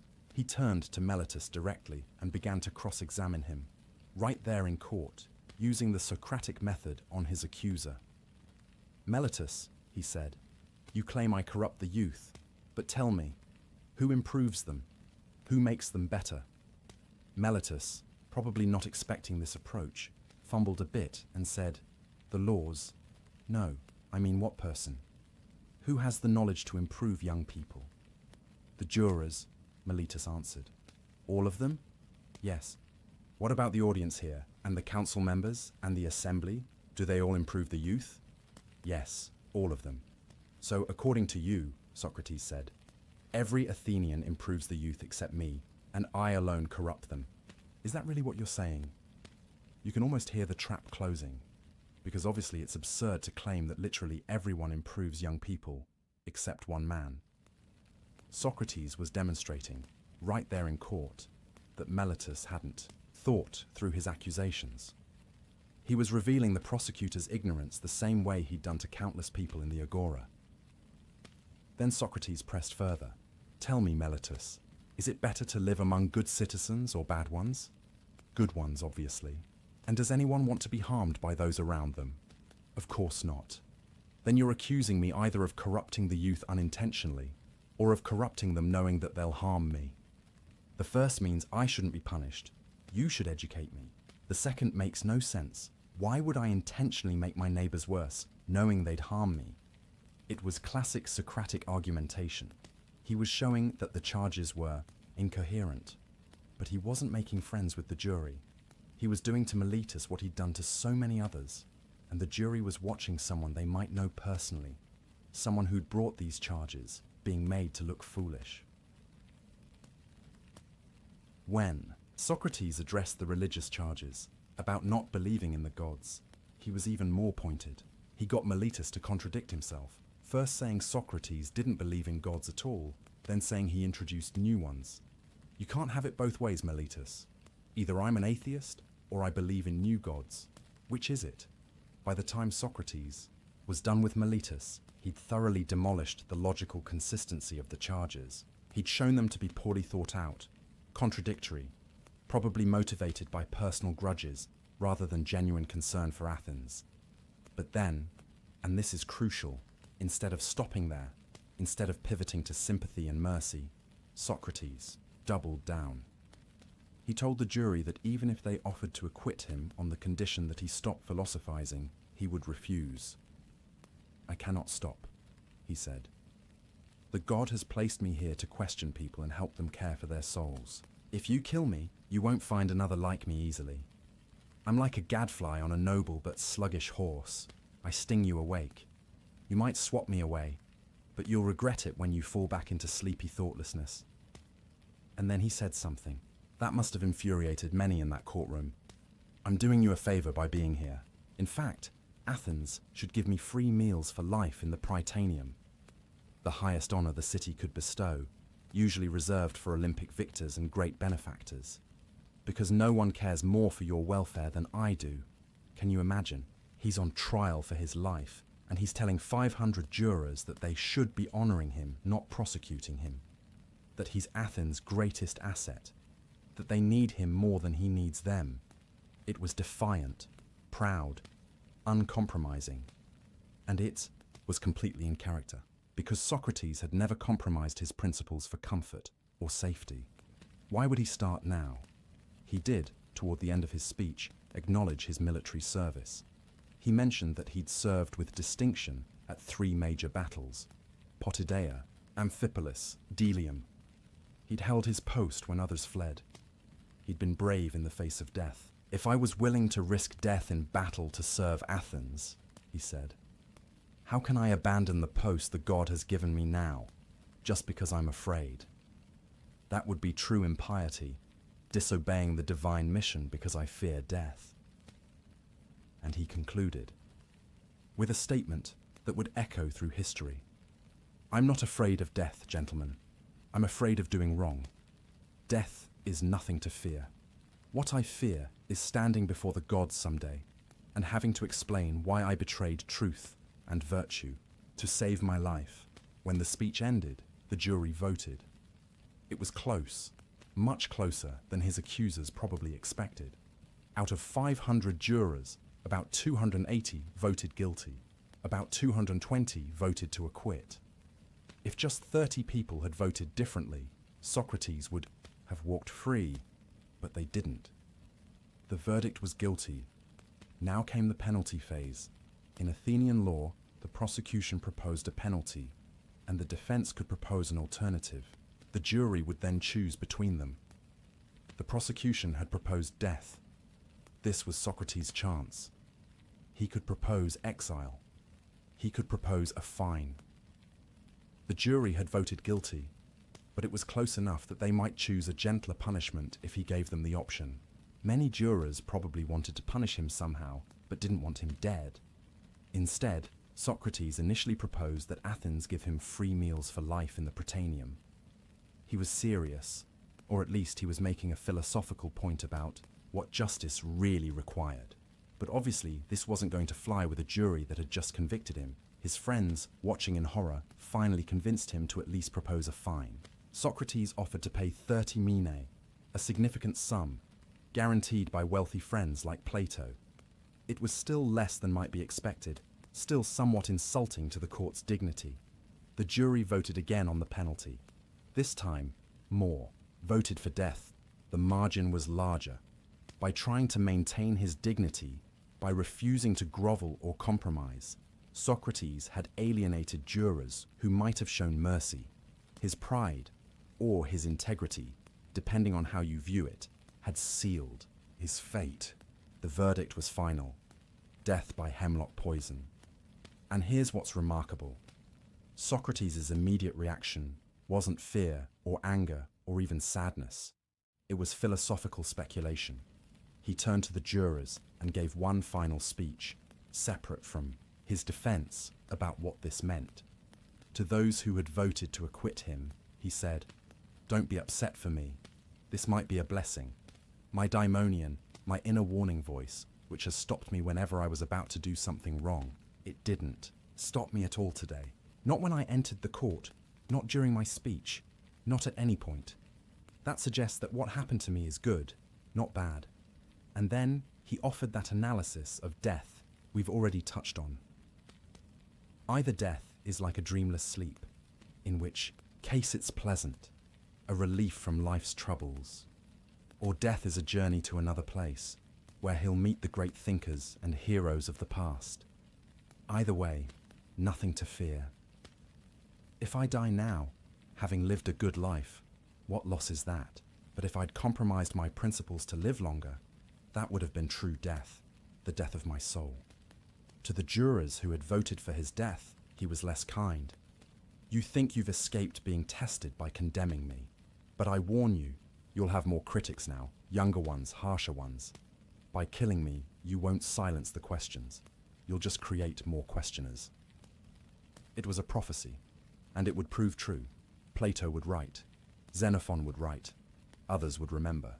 The death of Socrates would become more powerful than the life of Socrates.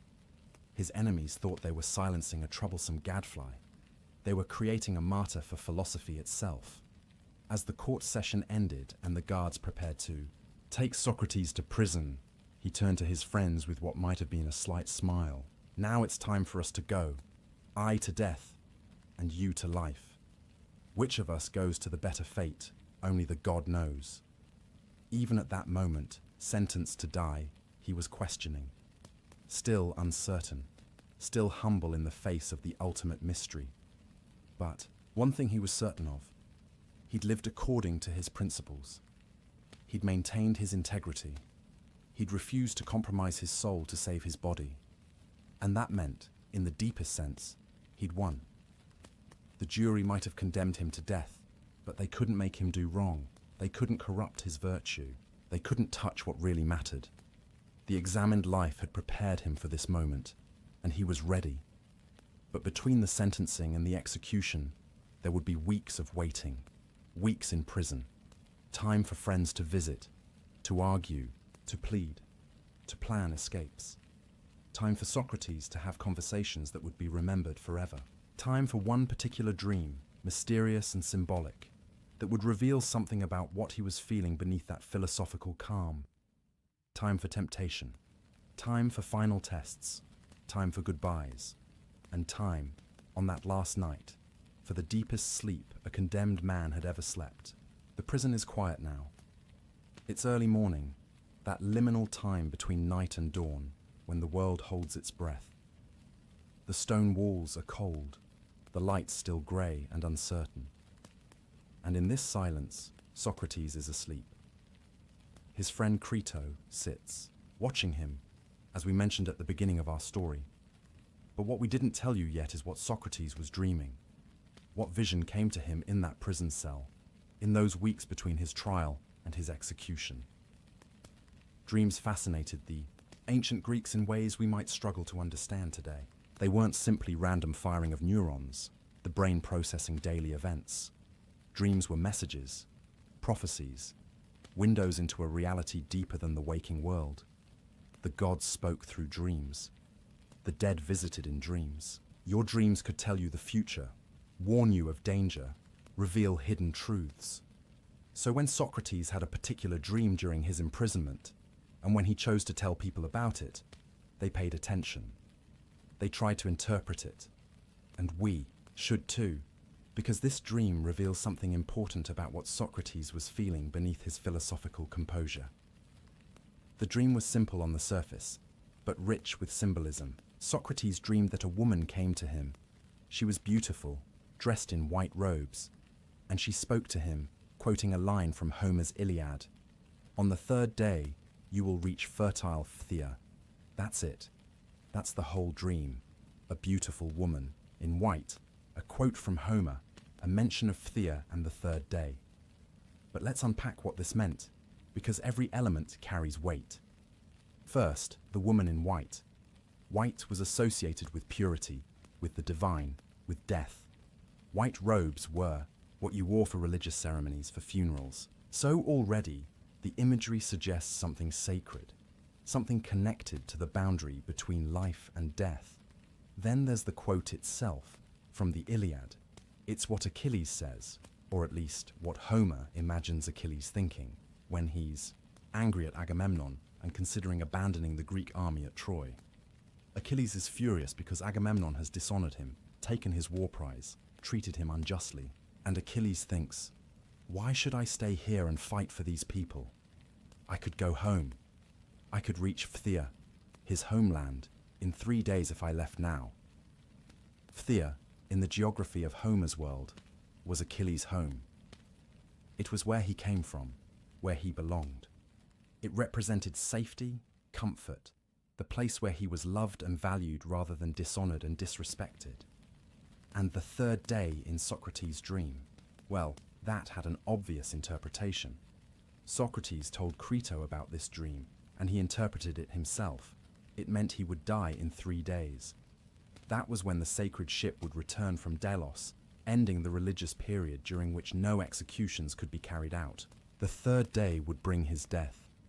But here's what's interesting. What's revealing about what might have been happening in Socrates' psyche. Why did his dreaming mind choose this particular quote? Why Achilles and Phthia? Why this image of going home? Because Achilles' situation in that moment has parallels to Socrates' situation. Achilles has been dishonored by the very people he's been serving. He's been fighting for the Greek army, risking his life, demonstrating his excellence in battle. And how do they repay him? By treating him unjustly, by taking what's rightfully his, by disrespecting him in front of everyone. Sound familiar? Socrates had spent his life serving Athens, trying to make his fellow citizens better, stinging them awake to examine their lives. And how did Athens repay him? By putting him on trial, convicting him on false charges, sentencing him to death. In the Iliad, Achilles has a choice. He can stay and fight, achieving glory but dying young. Or he can go home to Phthia, living a long, comfortable life, but being forgotten by history. His mother, the goddess Thetis, has told him this explicitly. 2 fates await you. Choose. And Socrates, in his prison cell, faced a similar choice, didn't he? He could escape. His friends were offering him that option, and we'll hear more about that soon. He could flee to Thessaly, which was, coincidentally, the region where historical Phthia was located. He could go home, metaphorically speaking, return to safety and comfort, live out his remaining years in peace, or he could stay, face death, achieve the kind of immortality that comes from dying for your principles. So the dream reveals something. Beneath Socrates' philosophical calm, beneath his rational arguments about why death is nothing to fear, there was a human being who felt what had been done to him, who felt dishonored, like Achilles, who thought about escape, about going somewhere safe, about leaving this whole unjust situation behind. The woman in white, was she calling him home? Was she death itself, beautiful and pure, promising relief? Or was she a vision of escape, of the life he could still have if he chose it? And here's where the dream gets even more layered, even more psychologically fascinating. Because Socrates told this dream to Crito, and he interpreted it as a prophecy of his death. But dreams are slippery things. They can mean multiple things at once. Yes, on one level, the dream is saying, in 3 days, you'll die.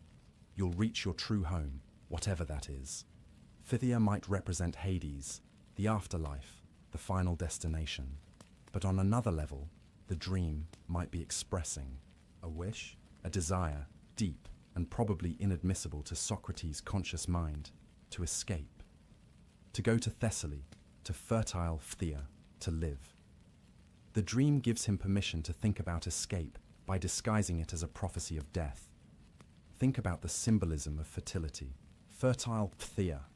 The Greek word is piothen, emphasizing richness, abundance, life-giving land.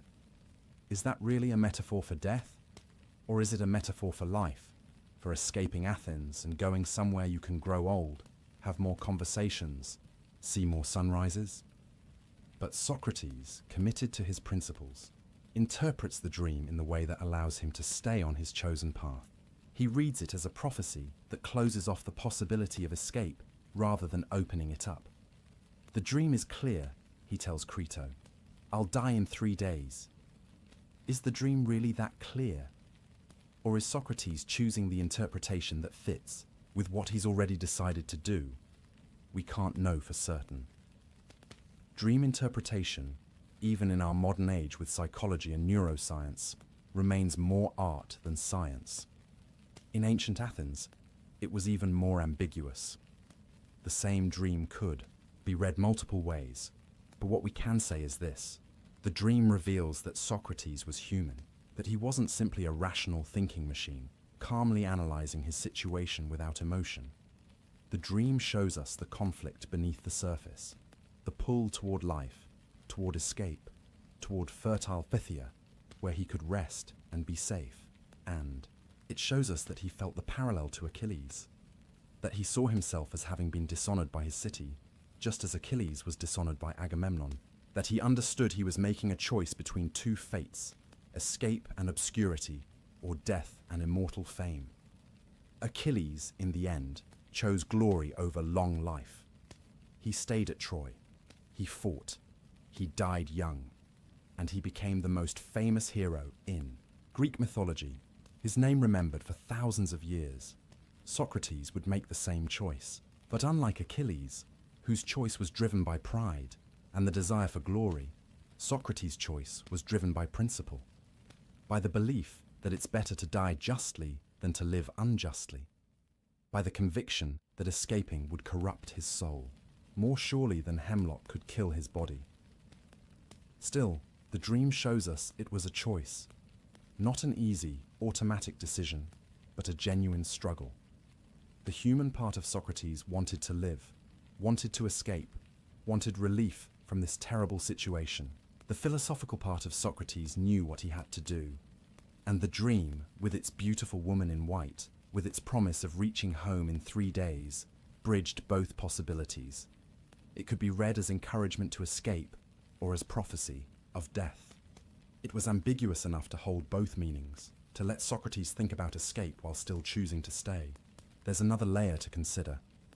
The woman in white, who was she? Socrates doesn't say in any account we have, but Crito, hearing the dream, might have thought of Thetis, Achilles' divine mother. Thetis appears to Achilles in the Iliad to warn him, to advise him, to comfort him. She's a liminal figure, divine, but also deeply maternal, connected to both the mortal world and the realm of the gods. Could the woman in Socrates' dream represent that same kind of figure? A divine messenger, yes, but also a maternal presence. Remember, Socrates compared himself to a midwife. He'd spent his life helping others give birth to ideas. His own mother had been a midwife, bringing physical life into the world. And now, facing death, he dreams of a woman who might be guiding him through that final birth, the birth of the soul from the body, as he understood death, the transition from this life to whatever comes next. The woman in white isn't threatening. She's beautiful. She quotes poetry. She promises arrival at a fertile homeland. Whether that homeland is death or escape, it's portrayed as something to move toward, not something to fear. This is consistent with everything Socrates had said about death. He wasn't afraid of it. He was curious about it, and his dream reflects that. Death appears not as a monster or an ending, but as a beautiful guide promising to take him home. But there's a melancholy to it too, isn't there? The dream admits something Socrates rarely admitted consciously. He was tired.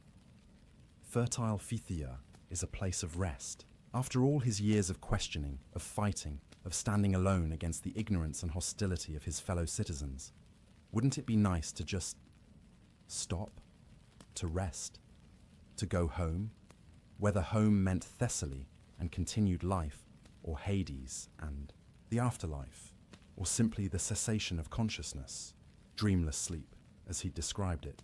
The dream suggests a longing for peace, for an end to struggle, and maybe that's part of why he could face death with such calm. Not just because of his philosophical arguments, but because he was, in a very human way, ready. Ready to stop fighting, ready to rest, ready to see if the beautiful woman in white was telling the truth about what waited for him. The ancient Greeks believed dreams could be prophetic, but they also believed they could be deceptive. There were true dreams sent by the gods through the gate of horn, and there were false dreams sent through the gate of ivory, designed to mislead or confuse. Was Socrates' dream true or false? Did it really foretell his death in 3 days? Or did it offer him an escape he chose not to take? Both, perhaps. The dream was true in that Socrates did die 3 days later, just as he predicted. But it might have been false in suggesting that death was the only way to reach fertile Phthia. There was another Phthia available, the physical place in Thessaly where Crito wanted to take him. But Socrates chose to read the dream as prophecy rather than invitation. He chose to see the woman in white as psychopomp, a guide to the underworld, rather than as a call to escape. And in choosing that interpretation, he made it true. This is the power of interpretation, of the stories we tell ourselves about what things mean. Socrates could have used the dream as justification to escape. The gods are telling me to go to Phthia, to Thessaly. He could have read it that way. Many might have. Instead, he used it as confirmation of his chosen path. The dream became evidence that he was right to stay, right to face death, right to trust that whatever came next would be his true homecoming. And when Crito woke him, when they talked about the dream, Socrates was at peace with his interpretation. The dream is clear, Crito. In 3 days, I'll reach fertile Phthia. I'll go home. But Crito wasn't ready to accept that interpretation. Crito heard the dream and thought, 3 days. We have 3 days to save him. 3 days to convince him, to escape. 3 days before we lose the best man we've ever known. Because Crito had a different dream. Not a sleeping dream, but a waking one. A dream of getting Socrates out of Athens, safely away to Thessaly, where they could sit together and talk philosophy for a few more years. Where Socrates could live out his days in peace, respected and honored, far from the fear and pettiness of defeated Athens. And Crito was going to try one last time to make that dream real. He was going to present Socrates with an offer of escape, with arguments for why it was right and good, and what Socrates should do. The beautiful woman in white had appeared in a dream, ambiguous and mysterious. But Crito was real, present, pleading. And the choice between Socrates' interpretation of the dream and Crito's hope would become the subject of one of the most moving conversations in all of philosophy. A conversation about duty and friendship, about justice and survival, about whether it's ever right to break the law to save your own life. A conversation that would test everything Socrates believed about the examined life, about virtue, about what really matters when death is 3 days away and escape is possible. The dream of the woman in white was mysterious and symbolic, open to interpretation, dwelling in the ambiguous realm between waking and sleeping, between prophecy and wish fulfillment. But the conversation with Crito would be concrete, real, immediate, and far more difficult to navigate than any dream. Because in dreams, you're alone with your subconscious, your wishes, your fears. But when you wake up, you're confronted with the people who love you, who want you to live, who think they know what's best for you, even when you've chosen differently. And that's a test no philosophy can fully prepare you for. When Socrates finally wakes from his dream, the first thing he sees is Crito's face. His old friend has been sitting there for some time, watching him sleep, wrestling with what he's about to do. Crito is a wealthy man, one of Socrates' oldest friends. They grew up together in Athens. They're roughly the same age, though Crito has lived a more conventional life, managing his estates, raising his family, participating in civic affairs without making waves.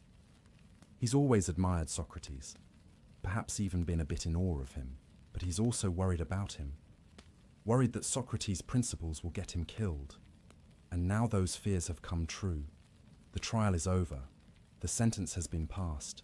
In just a few days, 3 days, as Socrates' dream suggested, the ship will return from Delos and the execution will be carried out. But Crito has a plan, and he's been waiting for Socrates to wake up so he can present it. Socrates, he begins, and there's urgency in his voice, desperation even. I have bad news. The ship has been sighted. It will arrive today or tomorrow. When it does, you must die. But it doesn't have to be that way. Socrates sits up, probably running his hand through his hair, that same gesture of his when he's thinking. He's calm. Tell me what you're thinking, Crito. And so Crito makes his case. It's a carefully constructed argument, and it reveals a lot about how a normal, decent person thinks. Someone who loves his friend and wants to save him, but who doesn't quite understand why Socrates is so committed to staying. First, Crito appeals to reputation, his own reputation. Socrates, if you die, people will think I could have saved you but didn't want to spend the money. They'll think I valued my wealth more than my friend's life. My reputation will be ruined. It's an understandable concern. In Athens, your reputation was everything, and Crito is essentially saying, don't make me look bad by dying when I could have saved you. But Crito senses that this argument might not work on Socrates, who has never cared much about reputation. So he tries another angle. Besides, why should we care what the majority thinks? The people who matter, the ones whose opinions are worth. Considering we'll know the truth, that you refuse to escape, that I tried to save you. Socrates must have smiled at this. Crito is trying to use Socratic principles against him. You've always said we shouldn't care about popular opinion, only about what's actually right. So let the masses think what they want. But then Crito shifts to more practical concerns. You're worried that if you escape, your friends will get in trouble. Don't worry. We've arranged everything. I have money. Other friends have contributed. We can bribe the guards easily. They don't want much. We have contacts in Thessaly where you can live safely. You'll be welcomed there, protected. You can continue your philosophical work in peace. This is tempting, isn't it? The chance to live out your remaining years doing what you love, surrounded by friends, free from persecution. What principle could be more important than that? But Crito isn't done. Now he appeals to duty. Not duty to the law, but duty to the people Socrates will leave behind. Think of your sons, Socrates. You have 3 boys. If you die, you abandon them. You'll leave them without a father, without guidance. You've always taught that we should care for our children, raise them properly. How can you do that if you're dead? This is a low blow, and Crito probably knows it. He's using Socrates' own values against him. You care about education, about helping the young become virtuous. But you're abandoning your own sons. And then Crito delivers what he thinks is his strongest argument. Besides, Socrates, your enemies want you to die. They convicted you unjustly. Why should you cooperate with injustice? Why should you help your enemies achieve their unjust goals? By staying here and dying, you're making it easy for them. You're practically committing suicide, doing their work for them. Let that sink in. Crito is arguing that accepting an unjust death sentence is itself unjust, that Socrates has a duty to resist, to escape, to deny his enemies their victory. Please, Socrates, Crito concludes, and you can hear the emotion in his voice now, all the careful arguments giving way to simple human pleading. Please, don't choose death when you could choose life. Don't choose to orphan your sons. Don't abandon your friends. Don't give your enemies what they want. Save yourself. It's not too late. Imagine that moment, your oldest friend, a good man who loves you, begging you to save your own life, offering you an escape, a way out, a chance to continue doing what you love in safety and comfort. And all you have to do is walk out of this prison cell. What would you do? Socrates takes his time responding. This isn't a casual conversation in the agora with a stranger. This is his friend. These arguments deserve serious consideration. But as he begins to speak, it becomes clear that his mind is already made up. And what he's about to do is show Crito and us why principles matter more than life itself. Crito, my dear friend, he begins gently. Your eagerness to help me is admirable, but we can't decide this based on emotion or fear. We have to examine it rationally. We have to think it through using the same principles we've always held. And then, Socrates does something remarkable. He examines the question of whether he should escape using the very method he's used his whole life. He questions, he probes, he looks for contradictions and principles. First, he says, you mentioned reputation. You're worried about what people, they will think. But Crito, when have we ever cared about majority opinion? The majority can't make us wise or foolish. They can't make us good or bad. They can kill us, yes, but they can't touch what really matters, our souls. So why should their opinion influence this decision? Crito nods. He can't argue with this. It's what Socrates has always taught. So we should only care about the opinions of people who understand these matters, people who understand justice and right action. And what do those people say? They say we should never do wrong, never under any circumstances. Agreed? Agreed, Crito says. And we've always believed that doing wrong is bad for the person who does it, yes? That injustice harms the soul of the unjust person more than anything else. Yes, we've always said that. And we've also agreed that we should never return wrong for wrong, never commit injustice even in response to injustice. Even if someone hurts us unjustly, we shouldn't hurt them back, because that would be doing wrong ourselves, right? Crito hesitates. This is harder to accept. It goes against every instinct for revenge, for justice as retaliation. But it's what Socrates has always taught. Yes, that's what we've said. Good. Then we agree on our principles. Now let's see if escaping would violate them. And here's where Socrates' argument becomes brilliant and strange. He asks Crito to imagine that the laws of Athens themselves could speak. Imagine that as he's about to escape, the laws appear before him personified, and they ask him, Socrates, what are you doing? Are you trying to destroy us? It's a rhetorical device, a thought experiment, but it's powerful. Socrates is about to give voice to the laws, to let them make their case for why he should stay and die. The laws speak.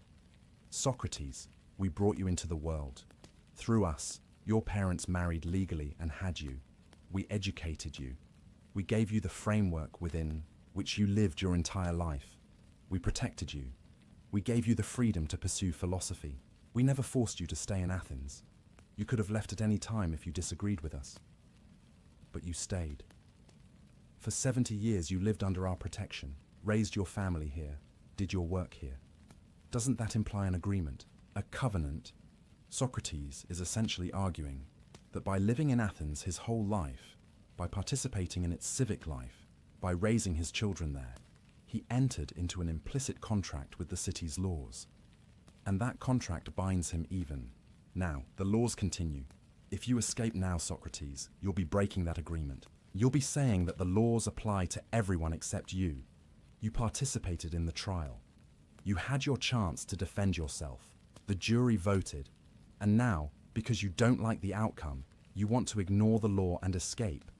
How is that different from what you've spent your life arguing against, people who think the rules don't apply to them? It's a powerful argument. Socrates has spent his life insisting that virtue matters, that we should care about justice, that we should examine our actions. How can he now act unjustly by breaking the law, even an unjust law? But the law is unjust, Crito might interject. You were wrongly convicted, and here's Socrates' response. Yes, the jury applied the law unjustly, The men who accused me acted unjustly, but the law itself is not unjust. The law that requires a fair trial, that's just. The men who violated it in spirit are unjust, but I can't fix that injustice by committing another injustice. I can't break the law to protest how the law was broken in my case. Think about what Socrates is saying. He's making a distinction between the law as a system and the particular application of that law by imperfect humans. The system is worth preserving, even when individuals within that system act badly. If he escapes, he's not just saving his own life, he's undermining the entire legal system. He's saying that anyone who disagrees with a verdict can simply ignore it. He's weakening the rule of law itself, the thing that makes Athens a civilization rather than an anarchy. The personified laws make this explicit. Socrates, if you escape, where will you go? To Thessaly, as Crito suggests. What will you say to the people there? Will you tell them you're a great teacher of virtue who ran away from justice when it became inconvenient? Will you teach their young men to respect laws and justice while being a living example of someone who didn't? And what about your own sons? You think you're abandoning them by dying. At least if you die here, legally, accepting your sentence, they'll have a father they can respect, a father who lived by his principles to the end. But if you escape, you make yourself a fugitive. You teach your sons that principles don't matter. When your life is at stake, is that really better for them? Crito is silent now. He can see where this is going, but he's hoping Socrates will find a way around it, some argument that allows him to live without compromising his integrity. But Socrates doesn't find that argument. Instead, he reinforces the original point. Crito, we agreed that we should never do wrong, that injustice harms our souls, that we shouldn't return wrong for wrong. Escaping would be doing wrong, breaking my covenant with the laws, undermining the legal system, acting as if the rules don't apply to me. But you'll die, Crito says, and now there's anguish in his voice, pure human grief at the thought of losing his friend. Yes, Socrates says quietly, I'll die, but I'll die with my soul intact. I'll die having lived according to my principles. Crito, what would be the point of a few more years of life if I lived them as a hypocrite? If I taught virtue for 70 years and then abandoned it to save my skin? There's a long silence. Crito has no answer to this. Besides, Socrates adds, and maybe there's a slight smile, we've talked about death. It might be the best sleep I've ever had, or it might be a journey to meet all the great thinkers of the past. Either way, it's nothing to fear. But Crito isn't comforted. You're thinking of yourself, of your principles. What about us? What about the people who love you? Don't we get a say? Don't our feelings matter? It's a fair question. Isn't there something selfish about Socrates' choice? He gets to die with his integrity intact, sure. But his friends have to live with the grief, the loss, the knowledge that they could have saved him, but he refused. Socrates softens. Crito, I know this is hard. I know you want me to live. And I love you for that. But you have to understand, if I escaped, I couldn't live with myself. Every day, I would know that I had betrayed everything I believed in. I would be a living lie. Would you really want me to survive that way? And then he offers one final image, one final argument. Crito, imagine we're about to escape, and the laws appear before us. They ask me, Socrates, after all we've done for you, after 70 years of protection and freedom, are you really going to betray us now? Are you going to destroy us by showing that anyone can ignore the law when it's inconvenient? What could I possibly say to justify that? How could I look at the laws and claim I'm acting virtuously? Crito has no response. He knows Socrates is right, at least according to Socrates' own principles. But that doesn't make it any easier to accept. The voice I hear, Socrates says finally, is like the sound of flutes in a religious ecstasy, drowning out all other arguments. I can't hear anything else, Crito. The laws are speaking to me, and I cannot disobey them. It's almost mystical, this language. Socrates, the great rationalist, the questioner of everything, is describing his moral certainty in religious terms. He hears voices, not his usual daimonian warning him away from wrong action, but the voice of the laws themselves, calling him to stay true to his covenant. And Crito, faced with this absolute conviction, this unshakable commitment to principle, can only surrender. If you say so, Socrates, then I have nothing more to say, but it breaks my heart. I know, dear friend, I know. They sit together in silence for a while. The conversation is over. The decision is made. There will be no escape. Socrates will face his execution with the same integrity he's shown his entire life. But what this conversation reveals, what Crito's temptation exposed, is just how strong Socrates' principles really were. It's one thing to talk about virtue and justice in the abstract, in the agora, when you're not facing death. It's another thing entirely to choose death over life, because escaping would require you to act unjustly. Most of us, if we're honest, would escape. We'd find a way to rationalize it. We'd say the law is unjust, so breaking it is justified. We'd say our lives matter more than abstract principles. We'd say our families need us. We'd find a reason, because the instinct for self-preservation is so strong. But Socrates didn't. He examined the question using the same rigorous method he'd always used, and he found that escaping would violate the principles he'd lived by for 70 years. So he stayed, not because he wanted to die, but because living as a hypocrite was worse than dying with integrity. This is what the examined life looks like when it's truly tested. This is what it means to care more about your soul than your body. This is the practical application of everything Socrates had been teaching. And Crito, even in his grief, must have understood that he was witnessing something extraordinary. His friend wasn't just talking about philosophy anymore. He was living it, demonstrating it, proving through his choice that the principles he'd taught were real and binding and worth dying for. The offer of escape had been genuine. The temptation was real. For a moment, Socrates could have chosen life, comfort, more years of philosophy, the chance to see his sons grow up. But he chose differently. He chose to stay, to drink the hemlock, to die according to law, rather than live as a fugitive from it. And in making that choice, he completed his life's work. He showed, once and for all, that virtue isn't just a nice idea for philosophical discussions. It's the most real thing there is. More real than self-preservation, more real than the love of friends, more real even than life itself. The conversation with Crito was over. The escape plan was refused. The beautiful woman in white from the dream was right. In 3 days, Socrates would reach fertile Phthia, not the Thessaly of exile, but the Hades of his imagination, or the dreamless sleep of annihilation, or whatever waited beyond death. But first, there would be one more night, one more deep, peaceful sleep. The sleep of someone whose conscience is clear, whose soul is in order, whose life has been lived well. And in the morning, he would face his final day with the same courage, the same integrity, the same commitment to truth that had defined all his days. Because that's what the examined life had given him.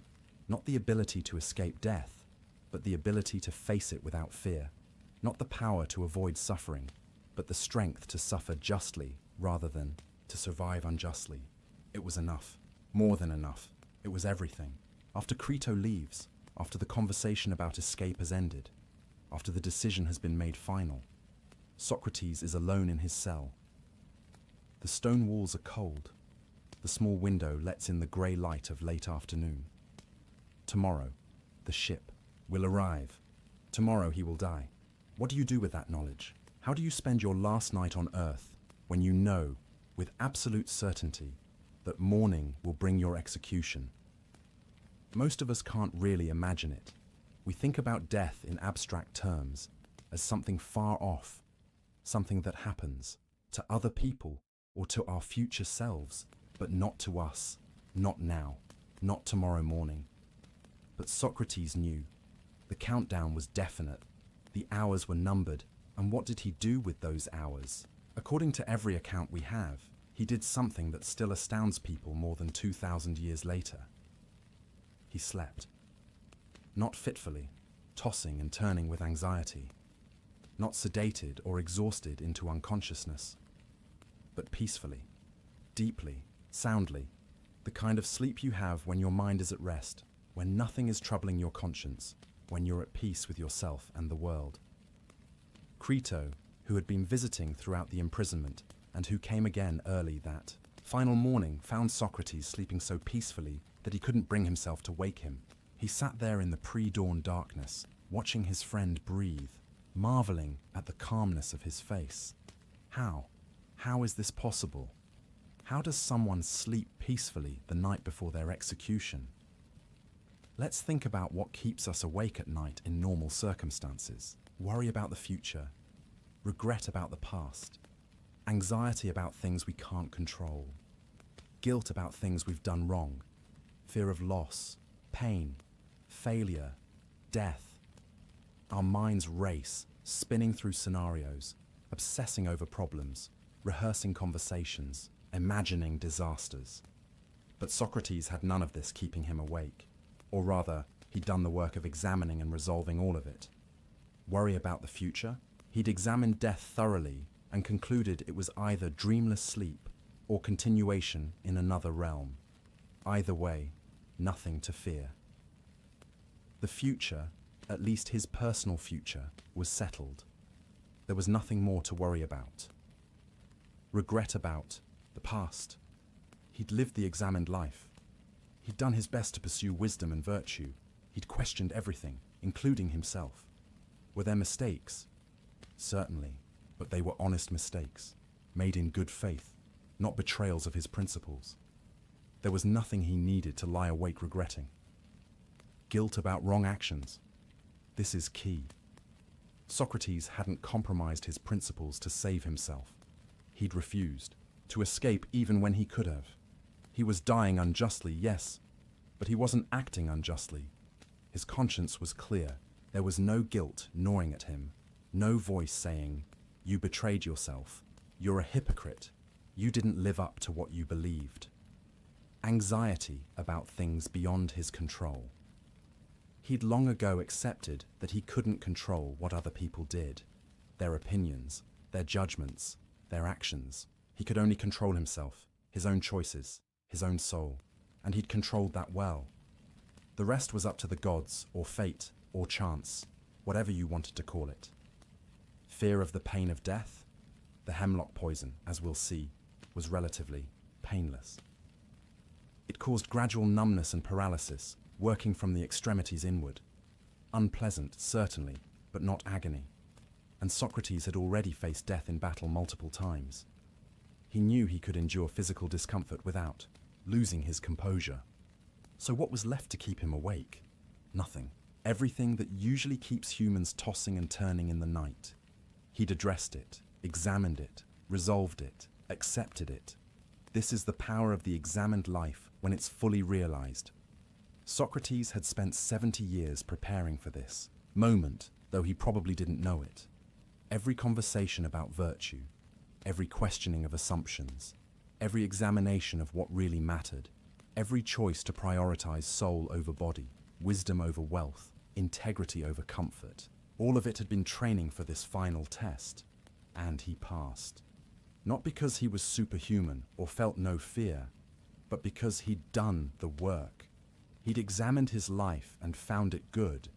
He'd lived according to his principles and had no reason for regret. He'd faced the temptation to escape and chosen justice over survival. There was nothing left to resolve, nothing left to worry about, nothing left to keep him awake. So he slept. And in sleeping peacefully that final night, he demonstrated something profound about what philosophy, real philosophy, lived philosophy, can do for a person. There's a concept in ancient Greek thought that we should understand here. The word is ataraxia. It means tranquility, imperturbability, freedom from disturbance. It was considered one of the highest goals a human could achieve, to have a mind so well ordered, so at peace, that nothing could disturb it.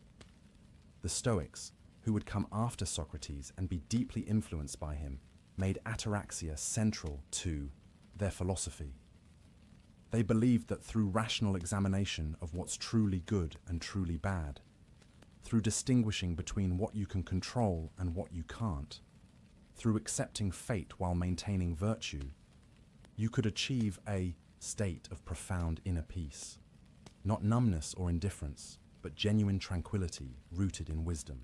And the Epicureans, another school that followed, also sought ataraxia, though they pursued it differently. They thought that by understanding the nature of the world, by recognizing that the gods don't intervene in human affairs, by accepting that death is simply the cessation of sensation, you could free yourself from the fears and superstitions that disturb most people's peace. Both schools, different as they were, agreed on this. The goal was peace of mind, and both looked back to Socrates as an example of someone who had achieved it, because there he was, sleeping peacefully in his cell, while his friends sat vigil with tear-stained faces. There he was, facing certain death in the morning, and resting as soundly as a child. This wasn't insensitivity or delusion. Socrates wasn't pretending the execution wasn't happening. He wasn't in denial. He'd examined the situation fully, rationally, from every angle, and having examined it, having made his choice, having done what he believed was right, he had achieved perfect peace. Think about how different this is from how most of us face much smaller challenges. We have a difficult conversation coming up, and we lie awake rehearsing what to say. We have a medical test scheduled, and we can't sleep for worrying about the results. We have a decision to make, and we toss and turn, weighing the options. But Socrates, facing the ultimate challenge, death itself, slept peacefully, because he'd already done the work. He'd already weighed the options, made the decision, aligned his actions with his principles. There was nothing left to agonize over. This is what the examined life offers, not a life free from challenges or difficulties or even death, but a life where you've done the work of figuring out what matters, what doesn't, and how to act accordingly. And having done that work, you can rest, even on your final night, even when tomorrow brings hemlock. There's also something deeply beautiful about Crito watching him sleep. Think about that scene from Crito's perspective. He's about to lose his oldest friend. He's tried everything he can think of to save him. He's pleaded, argued, offered escape, used every rhetorical tool available. And Socrates has said no to all of it. Crito must be devastated, angry maybe at Socrates' stubbornness, confused about why principles matter more than life, grieving for the conversations they'll never have, the years they won't spend together, the world that will be diminished when Socrates is gone. And yet, watching Socrates sleep so peacefully, Crito can't help but feel a kind of awe, because he's witnessing something rare and precious. He's seeing what it looks like when someone has truly mastered themselves, when fear has no power, when conscience is clear, when the soul is at peace. Crito later told people about this moment. He said it moved him profoundly, seeing Socrates sleep so well. It confirmed something he'd always believed about his friend, but had never seen demonstrated so clearly. That Socrates had achieved a kind of wisdom that transcended normal human anxieties. And perhaps Crito also understood in that moment why Socrates had to refuse the escape. Because if Socrates had escaped, if he'd saved his body by compromising his principles, he wouldn't be able to sleep like this. He'd lie awake tormented by guilt, by the knowledge that he'd betrayed everything he believed in. He'd have his life, but he'd lose his peace. Better to die peacefully than to live in turmoil. Better to face tomorrow with a clear conscience than to escape into years of regret. This is what Socrates had tried to explain to Crito during their conversation, that there are things worse than death. That living as a hypocrite, betraying your principles, corrupting your soul, these are the real disasters. Death is just a transition, probably a good one. But spiritual corruption, moral compromise, the death of integrity, that's the real death. and it's one you have to live with every day afterward. Socrates had chosen to keep his soul intact, and because of that choice, he could sleep. His body might die tomorrow, but his soul was healthy, strong, at peace, and in the hierarchy of values he'd spent his life articulating, that was what mattered. There's a parallel worth noting here with something Socrates had said years earlier about sleep and death. He'd described dreamless sleep as one of the most pleasant experiences a person can have. The kind of sleep where you close your eyes and open them, and it feels like no time has passed, no dreams have occurred, just pure, undisturbed rest. He'd said that if death was like that, eternal, dreamless sleep, it would be wonderful. Think about your best night of sleep ever. Deep, restorative, peaceful, no nightmares, no waking, just perfect rest. If death is that, infinitely extended, how is that frightening? And now, on his final night, Socrates was experiencing exactly that kind of sleep. Deep, dreamless, peaceful. Was this a preview, a taste of what death might be like? If so, it was nothing to fear. It was actually quite pleasant. Or maybe, if death turned out to be continuation rather than cessation, the peaceful sleep was Socrates' way of showing that he had no fear of that possibility either. He wasn't staying awake fretting about the afterlife, worrying about judgment or punishment, or whether he'd measure up. He'd lived well. If there was an afterlife with judgment, he was ready for it. Either way, he could rest. And rest he did. There's something else worth considering about sleep as a metaphor for death. Sleep is a kind of daily death, isn't it? Every night, we lose consciousness. We cease to be aware of the world around us. We're vulnerable, helpless, essentially dead to the waking world for hours at a time. And yet we do this willingly, eagerly even. We look forward to sleep. We crave it when we're tired. We create comfortable beds and quiet rooms specifically to facilitate sleep. We don't lie awake thinking, if I go to sleep, I'll lose consciousness and that's terrifying. We just sleep. Why? Because we've done it before, because we wake up refreshed, because sleep is natural and necessary and good. Socrates might have been thinking about this parallel. If we can trust sleep, this daily mini-death, why can't we trust death, the final sleep? If every night we surrender consciousness without fear, why should the final surrender be different? Unless, of course, death isn't sleep at all, but awakening. In which case, Socrates would wake from this final night into something even more interesting than another day in Athens. He'd wake into whatever reality lay beyond the physical world. And that prospect didn't frighten him either. It intrigued him, so he slept. Peacefully, deeply, without worry or fear or regret. The sleep of someone who has lived well and is ready for whatever comes next. And as the night passed, as the stars wheeled overhead and the moon set and the first grey light of dawn began to touch the horizon, Socrates slept on, his breathing steady, his face calm, no nightmares troubling him, no anxiety keeping him awake. Crito sat watching, perhaps dozing himself occasionally, then waking with a start to check if Socrates was still there, still breathing, still with him for a few more hours. And when the sun finally rose, when the light grew strong enough to fill the cell, when the sounds of Athens waking began to filter through the small window, Crito still couldn't bring himself to wake his friend. Let him have this last bit of peace, this final deep sleep. Let him rest as long as possible before the day's grim business begins. But eventually, sounds came from outside the cell. Footsteps, voices, the guards moving about, the prison official who would oversee the execution preparing for his duties. The morning was advancing. The ship from Delos must have arrived, or would arrive soon. It was time. Time for Socrates to wake. Time for the final conversations, the final preparations, the final hours. Crito leaned forward. He probably put his hand on Socrates' shoulder gently.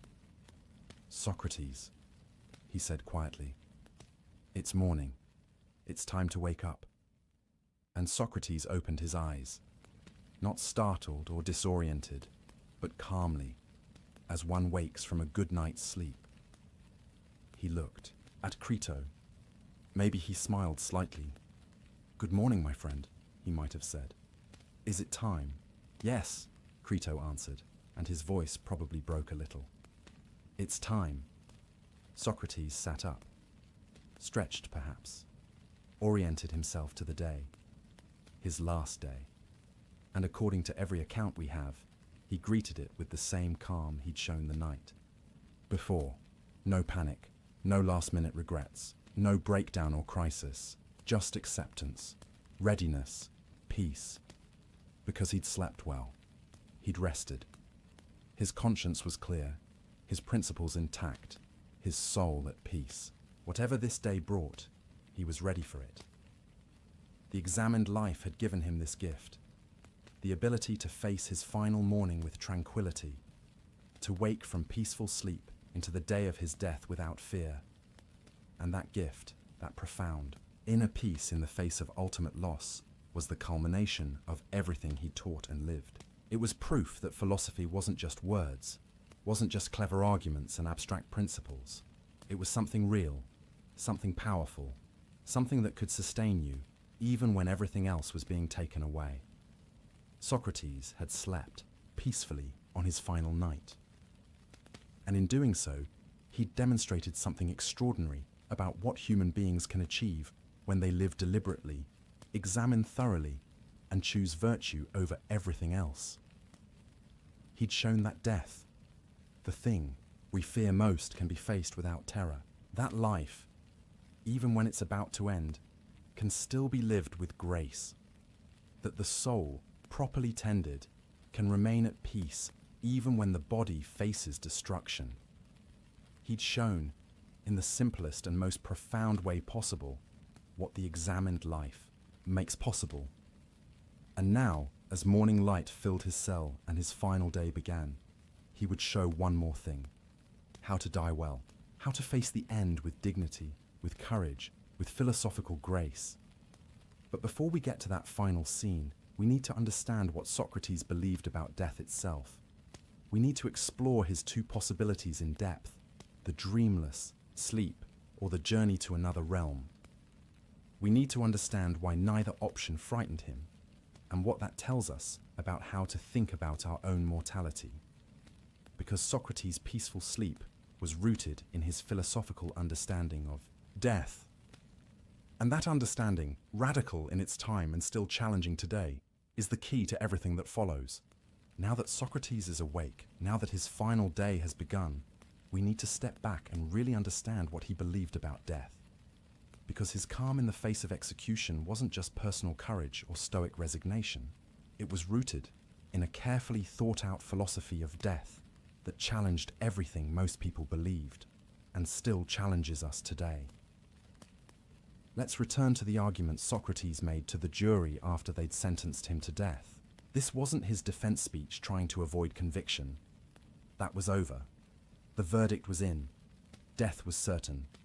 And with nothing left to lose, Socrates could speak with complete honesty about what he really thought. He told them that death was one of two things. Just two possibilities, that's all. And either way, there was nothing to fear. Let's explore both possibilities deeply, because understanding them is crucial to understanding how Socrates could face his execution with such tranquility. The first possibility: death is complete annihilation, total cessation of consciousness, the end of perception, thought, feeling, awareness. When you die, you simply stop existing. There is no you anymore to experience anything. No pain, no boredom, no loneliness, nothing. Just nothing. For most people, this is the terrifying option. We think non-existence, the end of me, never experiencing anything again, never seeing, hearing, feeling, thinking. That's horrible. But Socrates asked, is it? Really? He compared death to dreamless sleep. Think about the times you've slept so deeply that you had no dreams, no awareness of time passing. You close your eyes at night, and then, instantly, from your subjective experience, It's morning. Hours have passed, but you experienced none of them. There was no you during that time to experience anything. Was that terrible? Was it frightening? Or was it actually quite pleasant? Don't we often wake from deep, dreamless sleep, feeling refreshed, restored, peaceful? Socrates asked the jury to think about the best sleep they'd ever had. That night when you were perfectly comfortable, perfectly safe, perfectly tired from a good day's work. You lay down and simply stopped. And when you woke, it felt like mere moments had passed, and you felt wonderful. Now, he said, compare that single night of perfect sleep to all the other days and nights of your life. Days filled with worry, pain, frustration, disappointment. Nights of anxiety, bad dreams, restless tossing. Even your best days, aren't they filled with needs and wants and efforts and struggles? If you had to choose between one more night of perfect, dreamless sleep and one more day of ordinary life with all its troubles, which would you choose? When you frame it that way, Socrates suggested, death as annihilation starts to look less like a tragedy and more like a gift. It's eternal rest, perfect peace, freedom from all suffering, all anxiety, all the exhausting business of being alive and conscious. You won't be bored because you won't exist to be bored. You won't miss anything because you won't exist to miss it. You won't regret the loss of consciousness because you won't be conscious to feel regret. It's not like being trapped in a dark room aware of your confinement. It's just not being. And not being has no experience of itself. Think about this carefully, because it's a radical reframing of death. We fear death as a loss, the loss of everything we are, everything we have, everything we might experience. But loss is something that happens to someone. You can only lose something if you exist to experience that loss. If death is annihilation, there's no you left to experience the loss. The loss happens to your loved ones, certainly.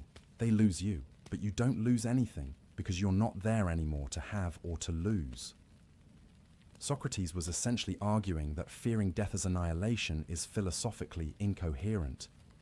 You're fearing a state in which you won't exist to experience fear or anything else. You're worried about a condition in which you won't be present to be worried. It's like being afraid of the time before you were born. Were you suffering during the millions of years before you existed? Were you anxious about not being alive yet? Of course not.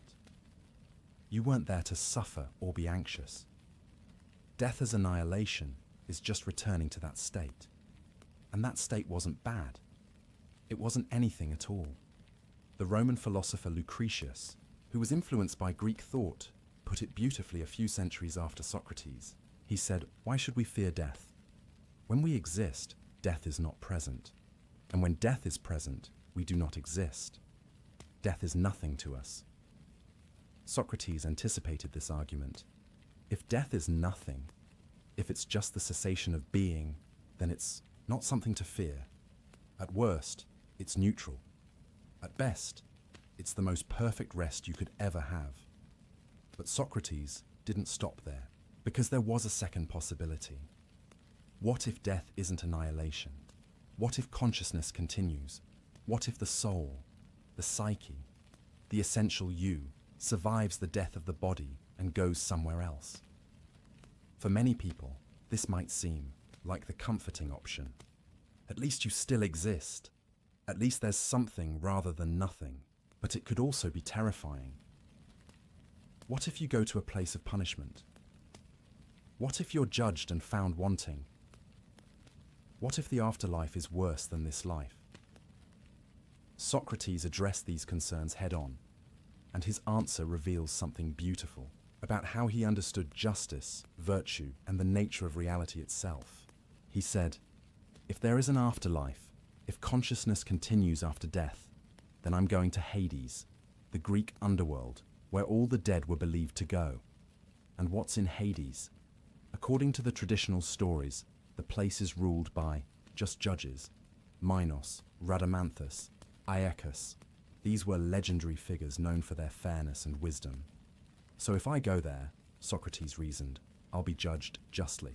not by corrupt politicians or frightened mobs, but by truly just judges who can see into my soul and know what I really am. And that prospect didn't frighten Socrates at all. In fact, it excited him, because he believed he'd lived a good life, not a perfect life. He never claimed perfection, but a life devoted to virtue, to truth-seeking, to helping others examine their lives. If his soul was going to be judged by truly just judges, he was confident the judgment would be fair. Think about what this reveals. Socrates wasn't afraid of divine judgment because he had examined his own life thoroughly. He knew himself. He'd spent 70 years questioning his own motives, examining his own actions, checking whether he was living according to his principles. He wasn't perfect, but he was honest, and he believed that genuine, examined honesty was what mattered. If you've spent your life lying to yourself, pretending to be virtuous while acting viciously, then yes, you should fear judgment, because judgment will reveal the truth you've been hiding from. But if you've lived the examined life, if you've been honest with yourself about your flaws and worked to improve, if you've tried genuinely to be good rather than merely to appear good, then judgment is nothing to fear. It's just truth-telling, and truth is what philosophers seek. So that was Socrates' first reason not to fear an afterlife with judgment. He'd lived well enough that he had nothing to hide from just judges. But there was more. There was something that excited him about the possibility of an afterlife, something that made him almost eager for death if this was what awaited him. All the dead are in Hades. All of them. Every person who ever lived and died before you, which means, and this is what made Socrates' eyes light up when he talked about it, he would get to meet all the great thinkers and heroes of the past. Homer, the legendary poet whose works defined Greek culture. Hesiod, who wrote about the origin of the gods. Odysseus, that clever hero who spent 10 years trying to get home from Troy. Agamemnon, who led the Greek army. Ajax, the great warrior. All the wise men and women who had puzzled over the same questions Socrates spent his life asking. Imagine being Socrates and thinking about this. You've spent your entire life seeking wisdom, asking questions, trying to understand virtue and justice and the good life. You've talked with thousands of people, but most of them didn't really understand what you were trying to do. They got defensive or confused or angry when you questioned them. But in Hades, you'd be surrounded by the greatest minds in history, and you'd have eternity to talk with them. No interruptions for meals or sleep or bodily needs, because you wouldn't have a body anymore. Just pure conversation, pure thought, pure philosophical inquiry, forever. For Socrates, this sounded like paradise. This was his idea of heaven, not harps and clouds, but endless philosophical dialogue with the most interesting people who ever lived. And here's the best part. According to Socrates, they don't execute you in Hades for asking annoying questions. He'd be free to do what got him killed in Athens. Question everyone, examine every claim, pursue truth relentlessly, without any risk of being silenced. He could ask Odysseus whether he really was as wise as Homer claimed. He could question the famous lawmakers about whether they truly understood justice. He could spend centuries just exploring the meaning of courage with Achilles and Ajax. The work he'd started in Athens could continue forever, but without all the inconvenient limitations of having a body. Can you hear the genuine excitement in this? Socrates wasn't just making the best of a bad situation, wasn't just rationalizing away his fear. He was genuinely intrigued by the possibility of death as continuation. If that's what death was, it might actually be better than life. And he pointed out something else interesting. In Athens, his questioning had made him enemies. It had gotten him condemned to death. But in Hades, the only authority figures were just judges. And they wouldn't condemn him for pursuing truth. They would understand. They would appreciate. They might even join in. So if death was continuation, Socrates win-win. He'd either be with just judges who would recognize his virtue, or he'd be free to do what he loved most without fear of persecution. Either way, it was good. Do you see what Socrates did here? He took the two basic possibilities that most people fear, either non-existence or judgment, and reframed both of them as potentially positive. Non-existence, that's perfect rest, dreamless sleep, freedom from all suffering. Judgment, that's finally being evaluated fairly by those who truly understand justice, plus the opportunity to pursue wisdom forever. Neither option is frightening, both could be good. Therefore, death itself is nothing to fear. But there's something even deeper in Socrates' argument that we need to understand. His lack of fear wasn't just based on abstract logical possibilities. It was rooted in something more fundamental, his understanding of what really matters. Remember what Socrates believed was most important, the quality of your soul.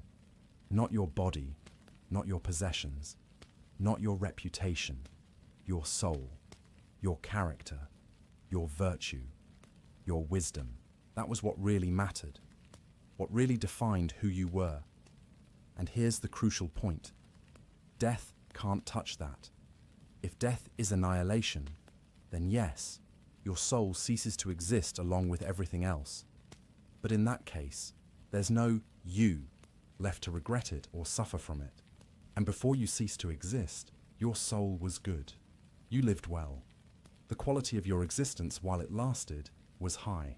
That's what mattered.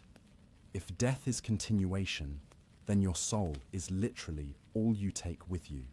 Your body gets left behind. Your possessions stay in Athens. Your reputation is in the hands of whoever wants to gossip about you. But your soul, your character, your wisdom, everything you've cultivated through examination and effort that goes with you, that's yours forever. So either way, having invested in your soul rather than in external things, you're prepared. You've put your energy into the one thing that either doesn't matter if you cease to exist, or is all that matters if you continue to exist. This is why Socrates could say that a good person has nothing to fear from death. Not because good people get special treatment or divine protection, but because if you've cultivated your soul, if you've lived virtuously, if you've examined your life and found it good, then you've prepared for either possibility. The person who has spent their life accumulating wealth, death takes that away.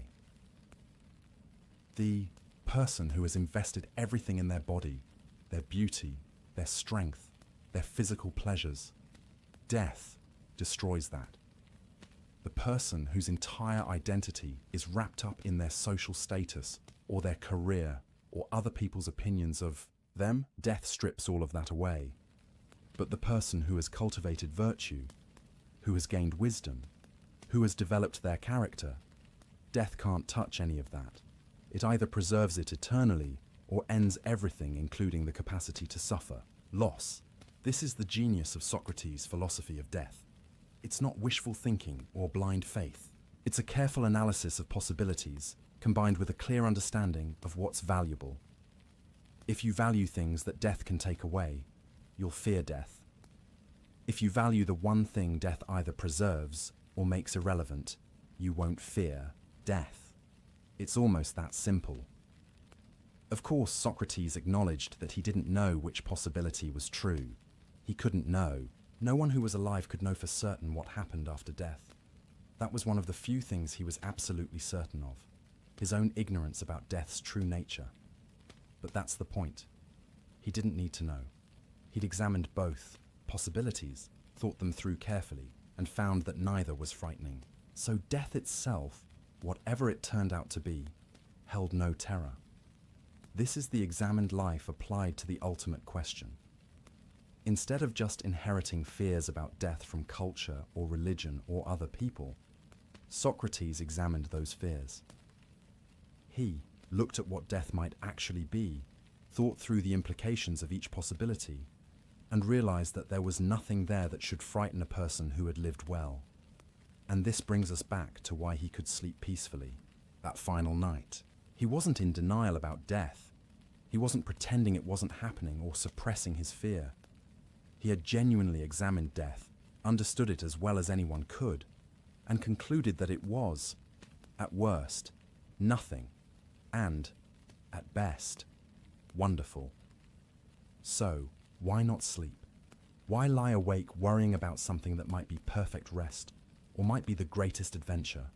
Why fear losing consciousness when that's either the end and thus not fearful, or the beginning of something better? The examined life had given him this gift.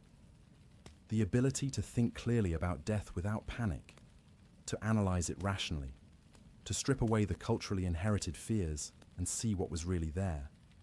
And what was really there was either nothing or something good, not much to lose sleep over. But we need to be honest about something. This works if, and only if, you've lived well. Socrates' calm in the face of death was rooted in his confidence that he'd cultivated his soul, that he'd lived virtuously, that he had nothing to be ashamed of before just judges.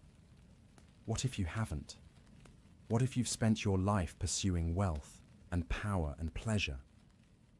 What if you've betrayed your principles for comfort? What if you've harmed others for personal gain? What if you've lived unexamined, driven by appetites and fears rather than reason and virtue? Then death becomes terrifying. Because if it's annihilation, you've wasted the only existence you had. You spent your one life accumulating things that don't matter, neglecting the one thing that does, your soul. And if it's continuation with judgment, then you face an accounting that you're not prepared for. You've built a soul that's corrupt, weak, driven by base desires rather than wisdom. And that's what you take with you into eternity. Socrates' philosophy of death is comforting, but it's not cheap comfort. It's not, everyone goes to heaven regardless of how they lived. It's, if you live well, examining your life and cultivating virtue, then death holds no terror because you've invested in what matters. The comfort comes from the work. The peace comes from the examination. The fearlessness comes from the virtue. You can't fake it. You can't suddenly adopt this philosophy on your deathbed and expect it to work. It's the culmination of a lifetime of living examined, thinking clearly, choosing virtue over vice, soul over body, truth over comfort. Socrates could face death with calm because he'd spent 70 years preparing for it. Not intentionally preparing for this specific execution. He'd hoped to live longer, but preparing nonetheless, by living the kind of life that made death, whenever it came, nothing to fear. This is what the examined life offers. Not immortality, not escape from death, but the ability to face death without terror, to meet it with curiosity rather than dread, to see it as a friend rather than an enemy, because you've done the work. You've cultivated what matters, you've lived well, and whatever death brings, perfect rest or eternal conversation with the greatest minds in history, you're ready for it. That readiness, that peace, that freedom from fear, that's the gift of philosophy properly lived. That's what Socrates demonstrated in that prison cell. That's why he could sleep peacefully and wake calmly and face his final hours with grace. He'd examined death, found it good, and was ready to experience it. But before he would drink the hemlock, before the final moment came, there would be more conversations, more examinations, more demonstrations of how to live and die with wisdom. Because even in his final hours, Socrates had lessons to teach. There's an aspect of Socrates' philosophy that might seem strange to us, even troubling. But to understand why he could face death not just calmly, but almost eagerly, we need to explore it. This is the idea that the body is a kind of prison for the soul, and that death, which separates soul from body, is actually a liberation. Now, before we go further, we should be clear. This doesn't mean Socrates hated life or was suicidal, or thought existence was inherently bad. He loved good conversation, beautiful ideas, his friends, the city of Athens. He laughed, ate, walked in the sunshine. He appreciated life, but he also believed that the body was, in many ways, an obstacle to what he really wanted to do, and what he really wanted to do was think clearly, pursue wisdom, understand truth. Let's explore this idea carefully because it's central to understanding his philosophy of death. Think about your typical day. How much of it is consumed by the needs of your body? You wake up and within an hour or so, you're hungry. You need breakfast. Then you need to clean yourself, shower, brush your teeth, attend to basic hygiene. You need to dress yourself appropriately for the weather and social situation. Then, a few hours later, you're hungry again. You need lunch, and you need to go to the bathroom. And maybe you're getting tired. Your body needs rest, even though you just woke up a few hours ago. Or you're getting stiff from sitting, so you need to move around. Or you're cold, or hot, or thirsty, or experiencing some discomfort that demands attention. Then you need dinner, more bathroom trips, more adjustments to your environment to keep your body comfortable. And eventually, whether you want to or not, you need to sleep. Your body shuts down for approximately a third of your life, and there's nothing you can do about it. This is every single day. Your body constantly interrupting. Your mind with demands. Feed me, rest me, warm me, cool me, empty me, scratch this itch, adjust this position. Pay attention to this pain. For most of us, this is just normal life. We don't think much about it. It's just how things are. But Socrates looked at it differently. He saw all these bodily needs as interruptions to what really mattered. Thinking, learning, pursuing wisdom. He'd be in the middle of a fascinating philosophical conversation, and someone would say, "Socrates, let's continue this over lunch, I'm starving." The body's needs would interrupt the mind's work, or he'd be lying awake at night, turning over a difficult philosophical problem, and his body would demand sleep. The very moment when he might be on the verge of understanding something important, his body would force unconsciousness on him.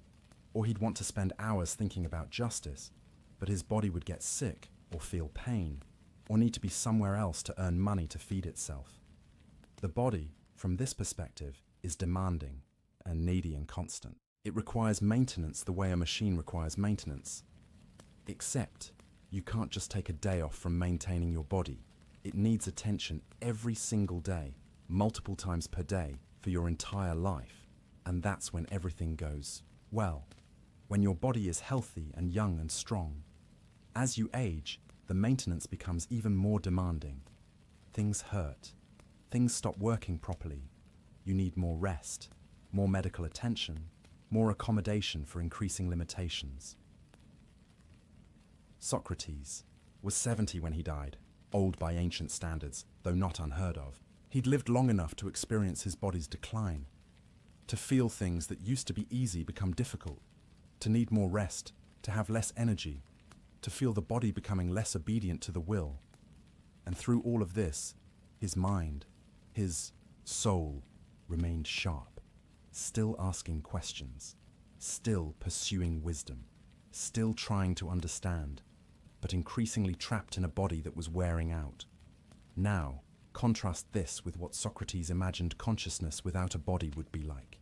In his vision of the afterlife, if there was one, souls existed as pure mind, no bodies, no physical needs, no hunger or thirst or tiredness or pain, which meant no interruptions to thinking.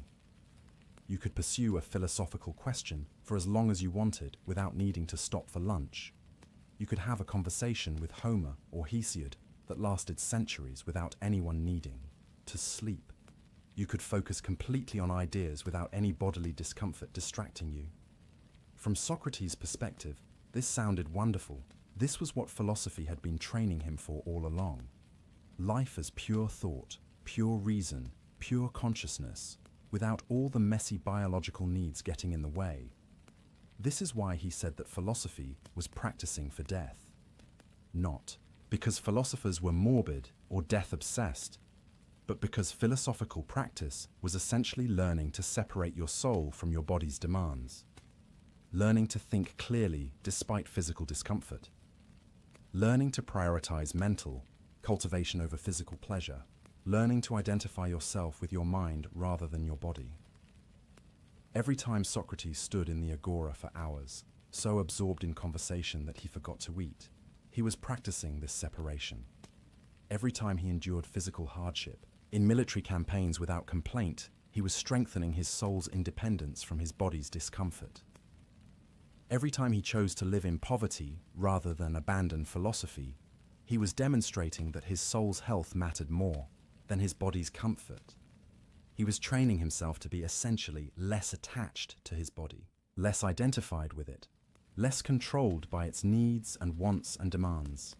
And this training, this lifelong practice, was what made death less frightening, because death was just the final and complete version of what he'd been practicing all along.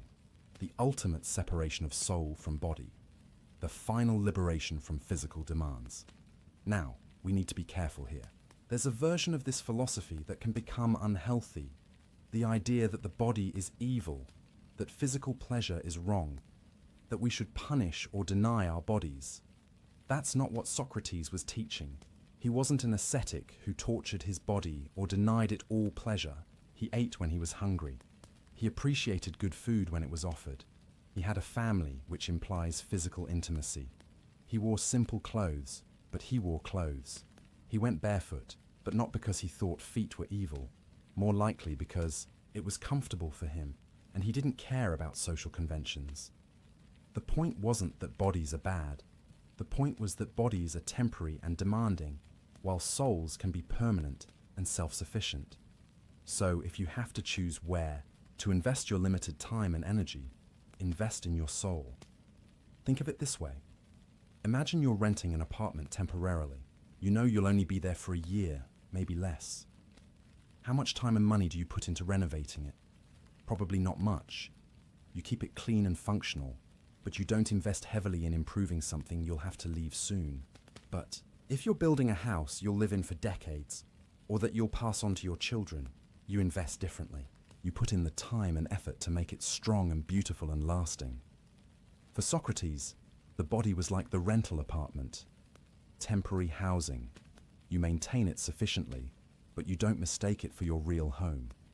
Your real home is your soul. That's what you invest in, what you improve, what you cultivate with care. And death was just moving day. Time to leave the temporary housing and either move to a permanent home if there's an afterlife, or simply end the lease if death is annihilation. Either way, you weren't supposed to be overly attached to the apartment. It was never really yours. This metaphor helps explain why Socrates could face his execution with equanimity. The state of Athens was going to destroy his body, his temporary housing. So what? He'd known from the beginning it was temporary. He hadn't invested his identity in it. He'd focused on his soul, on cultivating virtue and wisdom, and that couldn't be destroyed by hemlock. There's a story that illustrates this beautifully. During Socrates' imprisonment, a friend came to visit and found him sitting up, rubbing his leg where the chains had been removed. The guard had just taken off the leg irons, and Socrates was experiencing that mixture of pain and pleasure as circulation returned. He remarked on how strange it was, pain and pleasure, such opposites, yet they follow each other so closely. Remove the pain, and pleasure comes. Indulge in too much pleasure, and pain often follows. They're bound together, these physical sensations. And then he made an offhand comment about how if someone were going to write a fable about pain and pleasure, they could describe them as two creatures that Zeus decided to tie together by their heads, so that wherever one goes, the other follows. This is revealing. Here's Socrates, hours or days from execution, and he's philosophizing about the nature of pleasure and pain, based on having his leg irons removed. He's not despairing about his fate or raging against injustice.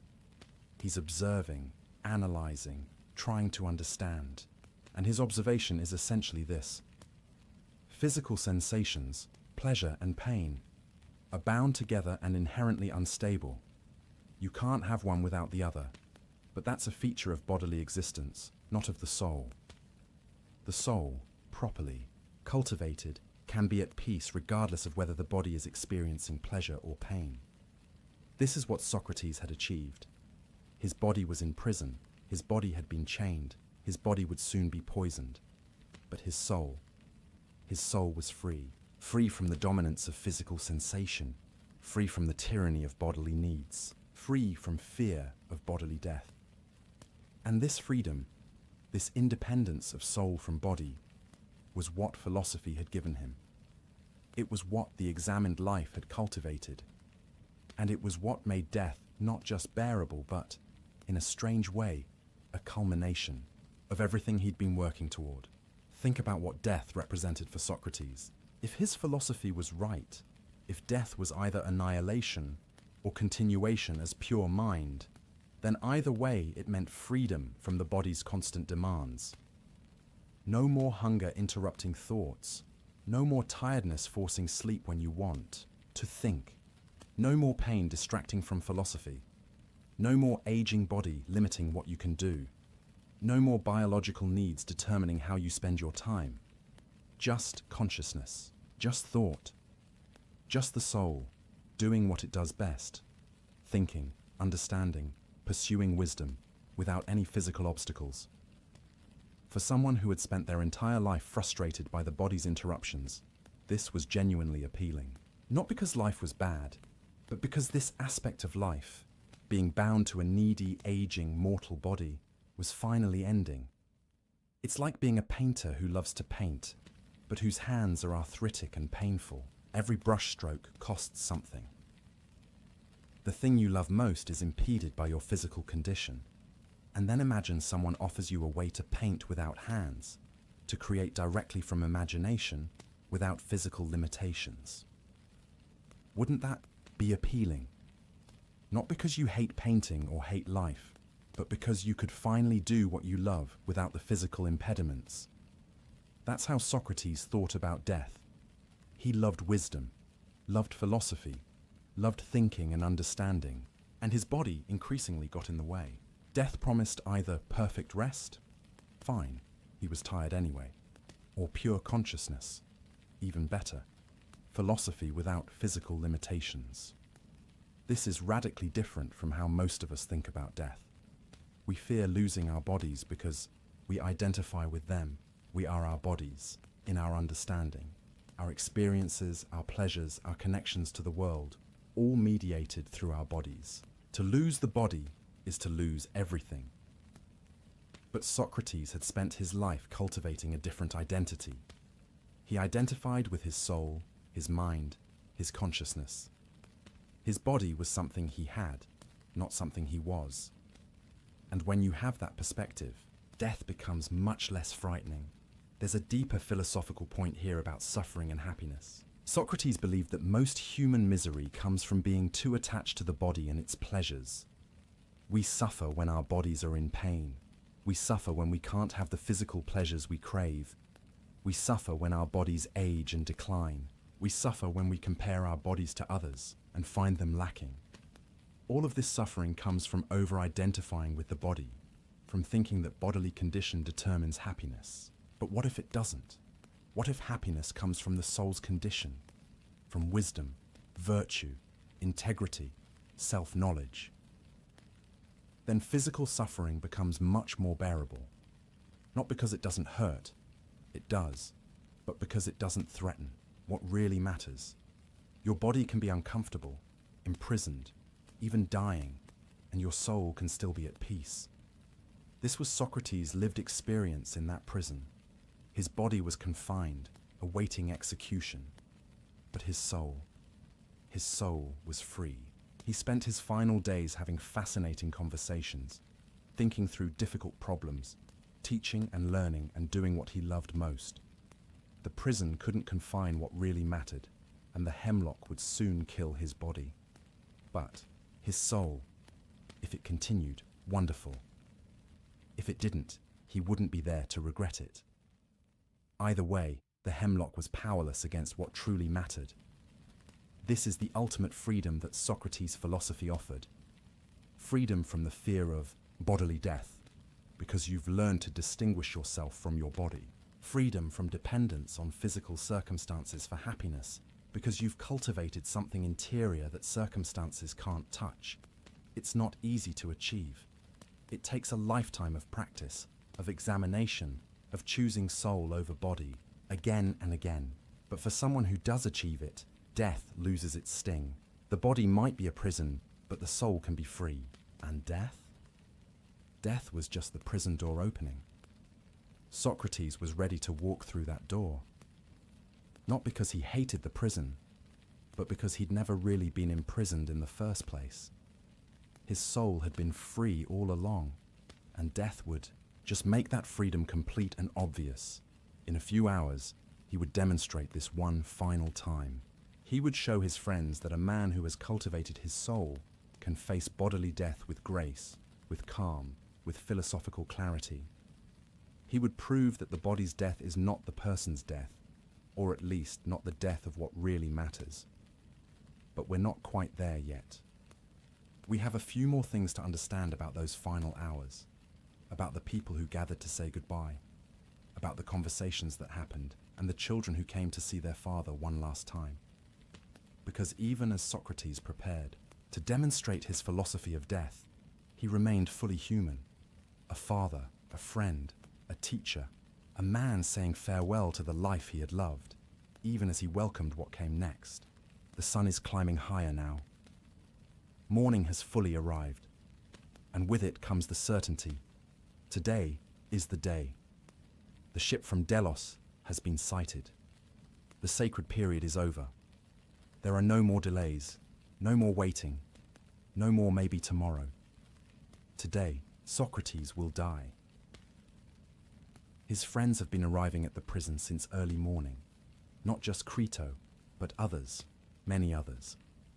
They've come to spend these final hours with him, to say goodbye, to be present for whatever wisdom he might offer in his last moments. Plato would later write down the names he remembered. Apollodorus, who was emotional and dramatic, prone to tears. Critobulus and his father Crito, of course. Hermogenes, Epigenes, Aeschines, Antisthenes, Ctesippus, Menexenus, and others, about 18 or 20 men in total, crowding into that prison cell. Plato himself was sick that day, he tells us. He wasn't there, but he heard about it from those who were, and he reconstructed it as best he could. So what we know about Socrates' final hours comes to us filtered through the memories of grieving friends and the literary artistry of Plato. But even accounting for that, the basic story seems reliable, and it's extraordinary. When his friends enter, they find Socrates sitting up on his cot. His wife Xanthippe is there, holding their youngest son. She's been allowed to visit, but when she sees all the friends arriving, when she realizes this is it, this is the final day, she breaks down. "Socrates," she cries out, "this is the last time your friends will speak to you, and you to them." It's a raw, human moment of grief. Whatever their relationship had been over the years, ancient sources suggest it was complicated. She's losing her husband today. Her sons are losing their father, and she can't contain the anguish of that. Socrates looks at Crito and gently asks him to have someone take Xanthippe home. Not because he doesn't care, not because he's cold, but probably because he can see this is too much for her. And maybe because he knows that if he lets himself fully feel her grief, fully acknowledge what he's doing to his family, it will be harder to maintain his philosophical composure.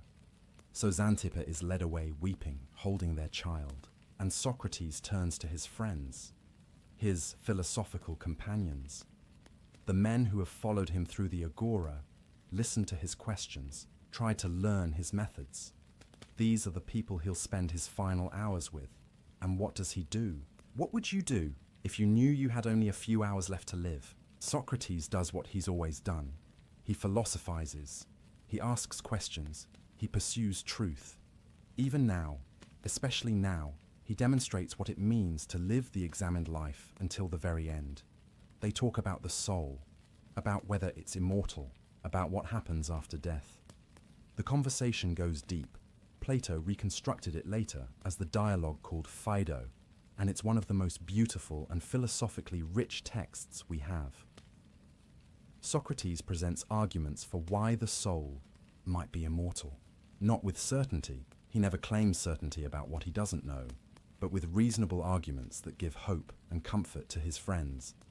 He talks about how the soul might be like a harmony, or perhaps not like a harmony. He considers whether opposites come from opposites, whether life comes from death as death comes from life. He discusses the theory of recollection, the idea that learning is really remembering what the soul knew before birth. His friends raise objections. They question his arguments. And Socrates welcomes this, encourages it. Even in his final hours, he wants genuine philosophical inquiry, not just comfort or agreement. He wants to pursue truth, or at least pursue it as far as they can go. At one point, the conversation gets particularly intense. A friend named Cebes raises a powerful objection to Socrates' arguments about immortality, and the whole room goes quiet, uncertain. Has Cebes found a flaw in Socrates' reasoning? Does the soul's immortality rest on shaky ground after all? Socrates responds with one of the most beautiful passages in all of philosophy. He talks about the danger of misology, hatred of reason, just as there's misanthropy, hatred of humanity. He says that misology happens when you trust reasoning too much without examining it carefully, and then when that reasoning fails, you lose faith in reason itself. We must not allow into our souls the conviction that there is no soundness in reasoning, he tells them. Rather, we should believe that it is we who are not yet sound, and we must take courage and be eager to become sound. Even here, facing death, he's teaching them not to give up on reason and philosophy, even when it's difficult, even when the arguments are hard, even when the stakes are this high. They continue talking. The sun moves across the sky. Hours pass. And then, late in the afternoon, the prison servant enters. This is the man whose job it is to prepare the hemlock, to administer it, to oversee the execution. He's done this many times before. It's his duty, but he stops when he sees Socrates, and he starts to cry. "Socrates," he says, struggling to maintain his composure, "I know you won't be angry with me. You know I'm not responsible for this. Others are to blame. You've been the noblest, gentlest, best man who has ever come to this place. I know you won't rage at me, but at those who are responsible." And then he breaks down completely. "Farewell," he manages to say through his tears. "Try to bear what must be borne as easily as you can." This moment is heartbreaking. This prison servant who has seen countless executions, who has learned to be professional and detached, cannot maintain that detachment with Socrates. He's moved by something he's witnessed in these final weeks. The grace, the calm, the kindness of this condemned man. Socrates responds with characteristic gentleness. "Farewell to you too," he says. "I'll do as you say." Then he turns to his friends. "What a gracious man.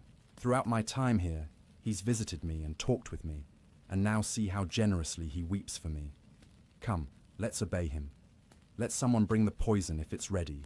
If not, let the servant prepare it." Crito, still hoping for delay, suggests waiting. "The sun is still on the mountains, Socrates. It hasn't set yet. Others have delayed, feasting and drinking, spending time with their loved ones. There's no rush." But Socrates is firm. "Those men you mention have their reasons for doing that. They think they gain something by it, but I have my reasons for not doing it. I think I'd gain nothing by drinking the poison a little later, except to become ridiculous in my own eyes, clutching at life when there's nothing more to gain." "Go on," he tells Crito. "Do as I say." So Crito nods to the servant, who leaves to prepare the hemlock. While he's gone, there's a heavy silence in the room. Everyone knows what's coming. Some of the men are weeping openly now. The philosophical discussion seems impossible to continue. But then Socrates breaks the silence with something almost mundane. He asks if he should bathe before drinking the poison. It's a practical question. The custom was to wash the body before death, to save the women the trouble of washing a corpse. They tell him yes, that would be appropriate. So Socrates goes off to bathe, accompanied by Crito. The other friends wait. talking among themselves in low voices, thinking about what's about to happen, thinking about the loss they're about to suffer. When Socrates returns, clean and prepared, his 3 sons are brought to him, 2 older boys and the youngest, just a child. Xanthippe returns with them for a brief time. We don't know what Socrates said to his sons. Plato doesn't record it. Maybe it was too private, too painful. Maybe Plato wasn't told. But we can imagine instructions on how to live, encouragement to pursue virtue, apologies perhaps for leaving them, love expressed in whatever way Socrates expressed love, probably through teaching, through trying to make them understand why he had to do what he was doing. Then Xanthippe and the children are taken away again. Socrates returns to his friends, and the servant enters carrying a cup. The hemlock is ready. Socrates takes the cup without any hesitation, without any trembling. His friends later remarked on this. How steady his hand was, how calm his face. He asked the servant, with apparent genuine curiosity, "What do I need to do? Can I pour a libation from this to some god? Or not?" The servant explains that they've prepared only enough for the required dose, no extra for religious ritual. But, he adds, after you drink it, you should walk around until your legs feel heavy, then lie down. The poison will do its work. Socrates nods. Then he says something that reveals his true feelings beneath the philosophical calm. "But surely, it's permitted to pray to the gods that my journey from this world to the next will be fortunate. That's my prayer. May it be so." And he raises the cup and drinks it. Drinks it, according to Plato's account, cheerfully and easily, without tremor or change of color or expression. This is the moment his friends have been dreading. Up until now, it's been theoretical, impending, soon, but not yet. Now it's happening. Socrates has drunk the poison. There's no reversing it. In minutes, he'll be dead. Most of them have been holding back tears, trying to be strong for Socrates' sake. But now they can't hold back anymore. The weeping starts. Apollodorus, who's been on the verge all day, begins to wail. Others join in. The sound of grief fills the cell. Socrates, who has just drunk hemlock, who is experiencing the first effects of the poison, stops and looks at his friends with something close to exasperation, though a gentle exasperation. "My friends, what are you doing?" he asks. "I sent the women away mainly so they wouldn't behave in this way. I've heard that one should die in silence. Be still and control yourselves." It's a rebuke, but a loving one. He's trying to give them one last lesson. This is how to face death. With calm, with dignity, with philosophical grace, not with wailing and grief, but with acceptance and peace. Ashamed, the men try to control their tears. The room grows quieter, though you can hear stifled sobs, see wet faces. Socrates begins walking around, as the servant instructed. He's talking, still teaching, still present. But then he says his legs are getting heavy. He lies down on his back. The servant who gave him the poison comes over and begins checking his feet, his legs, pressing them, testing for sensation. The poison is working. Starting from the extremities and moving inward, the servant presses Socrates' foot and asks if he can feel it. Socrates says no. The numbness is spreading. The servant keeps checking, moving up the legs. Still no feeling. The hemlock is paralyzing him gradually, shutting down his body bit by bit. His friends watch in anguish, seeing him slip away, knowing there's nothing they can do, nothing to say that hasn't been said. When the numbness reaches his waist, Socrates uncovers his face. He'd covered it at some point, perhaps for privacy in these final moments, and speaks his final words. "Crito," he says, "we owe a rooster to Asclepius. Pay the debt. Don't forget." Crito, through his tears, says he'll do it. "Is there anything else?" he asks. But there's no answer. A moment later, Socrates makes a slight movement. The servant uncovers his face and checks his eyes. They're fixed, staring, lifeless. Socrates is dead. Crito closes his friend's eyes and mouth, the task that he'd hoped never to perform, that he'd tried to prevent by offering escape, by pleading for Socrates to value life over principle. That task is done. His friend is gone. Plato, writing about this years later, having heard the story from those who were there, concluded his account with words that still resonate. Such was the end of our friend, a man who, we would say, was of all those we have known the best, and also the wisest and most just. The prison cell was quiet now, except for the sound of men weeping. The greatest philosopher Athens had produced lay dead on a cot, his body still, his final words a cryptic instruction about paying a debt to the god of healing. What did he mean, owing a rooster to Asclepius? Scholars have debated this for centuries. Asclepius was the god of medicine and healing. You sacrificed to him when you recovered from illness. So was Socrates saying that death was a healing, a cure for the disease of life? Was he suggesting that life itself was an illness, and death the recovery, or was it simpler? Just a debt he owed, a promise he'd made, one final practical matter to attend to even as he died? We don't know. Maybe Crito didn't know either, but he would pay the debt as he'd promised. One last service to his friend. The men eventually left the prison. They went back to their homes, to their lives that would continue even though Socrates had ended. They carried with them the memory of what they'd witnessed, a death that was unlike any other death. A man who had faced execution with calmness, with grace, with philosophical integrity maintained to the very end. Some of them, like Plato, would spend the rest of their lives thinking about what they'd learned from Socrates, writing about him, teaching his methods, trying to live up to his example. The death of Socrates would become more influential than the life of almost anyone else in history. But that comes later. Right now, in this prison cell on this afternoon in Athens in 399 BCE, there's just the quiet after death, the body of an old man who drank poison rather than betray his principles, the grief of friends who loved him and couldn't save him, the end of a life that had been devoted to examining life itself, and the question that would haunt everyone who heard the story. Could I do that? Could I face death with such calm? Could I value my principles more than my survival? Could I drink the hemlock without trembling? For most of us, the honest answer is probably no. We couldn't. We aren't Socrates. We haven't spent 70 years preparing for this moment. We haven't examined our lives so thoroughly, cultivated our souls so completely, achieved such clarity about what matters and what doesn't. But maybe that's the point. Maybe the death of Socrates isn't meant to make us feel guilty about our fear of death.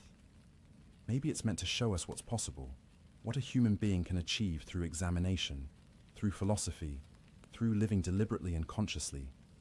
Maybe it's meant to inspire us to start our own examination, to ask our own questions, to cultivate our own souls. Not so we can face death without fear, though that would be nice, but so we can live our lives more fully, more consciously, more truly. Because Socrates didn't spend 70 years preparing to die well. He spent 70 years living well. The peaceful death was just the natural conclusion of a well-lived life. The final demonstration that all the philosophy, all the questioning, all the examination actually worked, that it actually delivered what it promised: freedom from fear, peace of mind, a life worth living, and a death worth dying. The body lay still on the cot. But the ideas, the questions, the methods, the philosophy that Socrates had lived and died for, those were just beginning their journey through history. And that journey continues today, more than 2,000 years later, as we tell the story again, examine it again, try to understand what this strange, ugly, brilliant man discovered about how to live and how to die. The hemlock did its work. The body ceased functioning. The breath stopped. The heart stopped. The brain stopped. But what about the soul? Did it cease too, returning to the dreamless sleep Socrates had described? Or did it continue, making its way to Hades to meet all those ancient heroes and thinkers he'd been eager to question. We don't know. We can't know. Just as Socrates didn't know. But he'd examined both possibilities and found neither frightening, and he'd lived in a way that made him ready for either one. That was his final lesson. That was his gift to everyone who would hear his story. Not certainty about death, but preparedness for it. Not knowledge of what comes next, but peace about whatever does come next. And that peace, that readiness, that freedom from fear, it came from living the examined life. The sun was setting now on Athens. The light that had filled the prison cell was fading. Soon it would be dark. But something was just beginning to dawn. The news of Socrates' death spread through Athens quickly. By evening, everyone knew. The strange old philosopher who questioned everyone, who had been convicted of corrupting the youth and disrespecting the gods, had drunk the hemlock. He was dead. For his enemies, it must have been a relief. The gadfly was finally silenced. The questioner who had made them look foolish, who had exposed their ignorance, who had turned young men against traditional values. He was gone. Athens could return to normal now.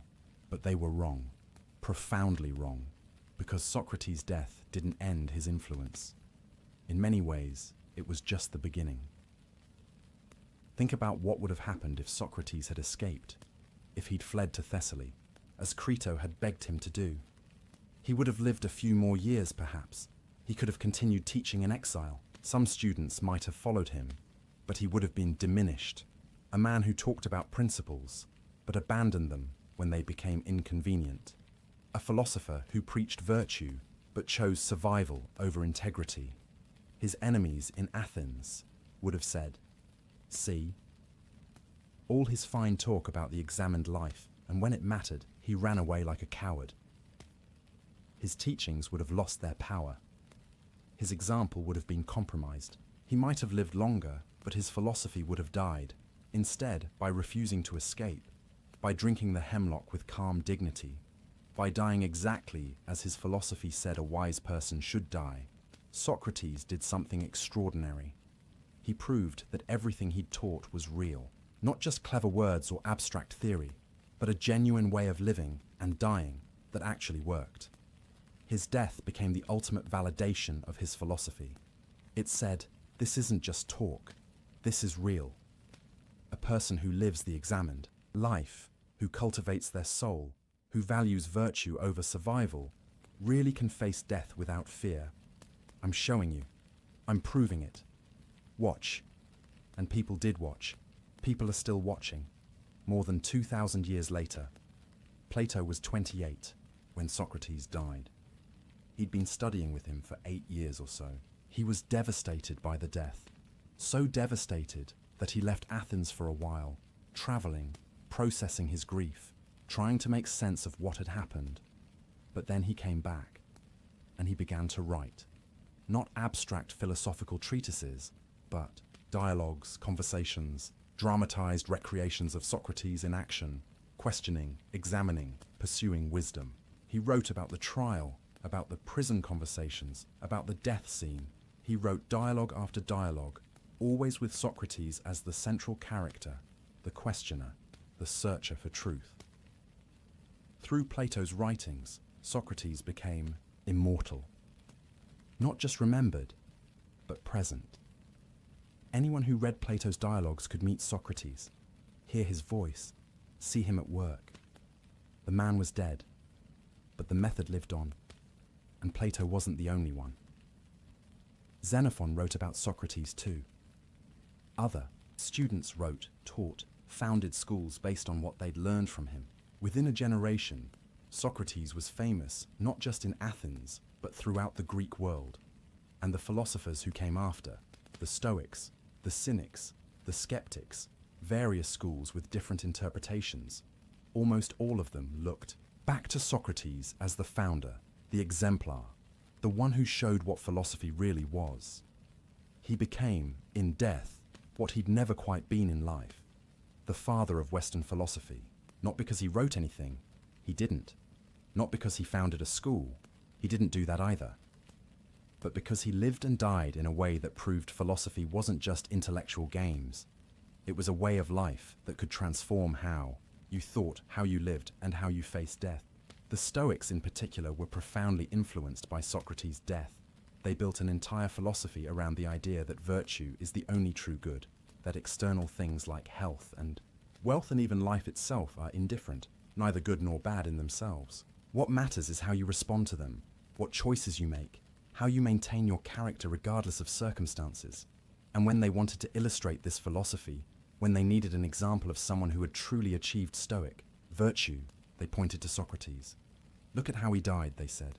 That's what we mean. That's what it looks like to value virtue over everything else. Epictetus, a Stoic philosopher who lived centuries after Socrates, used him as an example again and again. When Epictetus wanted to explain that you can't be harmed by external things, only by your own vice, he pointed to Socrates. Did Athens have the power to harm Socrates? No, it could kill him, but it couldn't harm him. The harm would have come only if he'd betrayed himself by escaping. The Cynics, who rejected conventional society and lived with radical simplicity, also looked to Socrates. They saw in him someone who cared nothing for wealth or status or comfort, who lived according to reason and virtue alone. Even the Epicureans, who disagreed with much of Socratic philosophy, respected his death. Their whole philosophy was about achieving tranquility by understanding that death is nothing to fear. And Socrates had demonstrated that tranquility perfectly. So Socrates' death became a touchstone for all of Greek and Roman philosophy. Different. Schools interpreted him differently, claimed him as their predecessor, argued about what he really meant. But they all agreed on one thing. His death mattered. It showed something important about how a philosopher, how any wise person, should face mortality. And this influence didn't stop with ancient philosophy. When Christianity spread through the Roman Empire, Christian thinkers had to grapple with Socrates. Here was a pagan who had died for truth, who had remained faithful to his principles even unto death, who had spoken of the soul's immortality and divine judgment.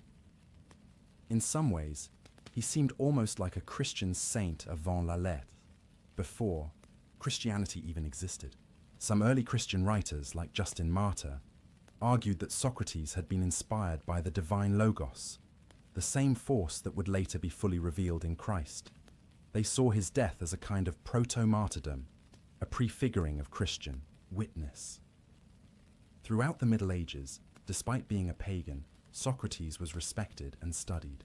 Medieval philosophers read Plato's dialogues, encountered Socrates, and had to reckon with this man who seemed to have discovered important truths through reason alone, without revelation. The Renaissance humanists were even more enthusiastic. They saw in Socrates an example of human dignity, of the power of reason, of the nobility of dying for truth. He became a hero of the humanist movement, proof that human beings could achieve wisdom and virtue through their own efforts. And in the modern era, Socrates has remained endlessly fascinating. Philosophers, historians, playwrights, novelists, all have returned again and again to this story. The trial, the prison conversations, the death scene, they've been retold, reimagined, reinterpreted countless times. Why? What is it about this death, this particular death of one old man in Athens 2,400 years ago, that continues to grip people's imagination? Part of it is surely the drama. It's a great story. The unjust accusation, the dignified defense, the refusal to escape, the calm. Death. It has all the elements of tragedy, except Socrates himself doesn't seem to experience it as tragic. He's at peace. That paradox is fascinating. But it's more than just dramatic.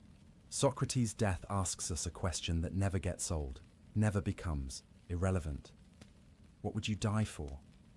What principles? What values?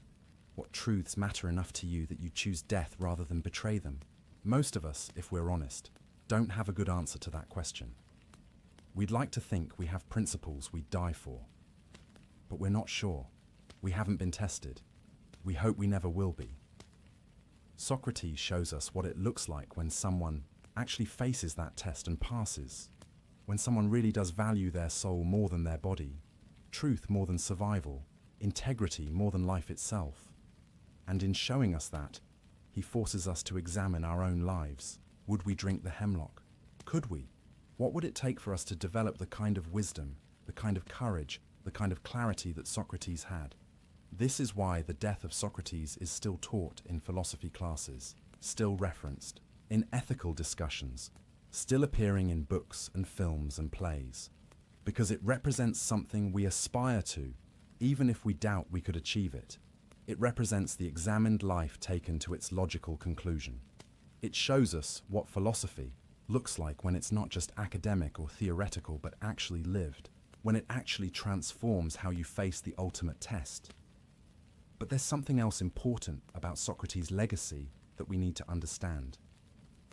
His death didn't just validate his philosophy, it also changed what philosophy was, what philosophers did, how they understood their mission.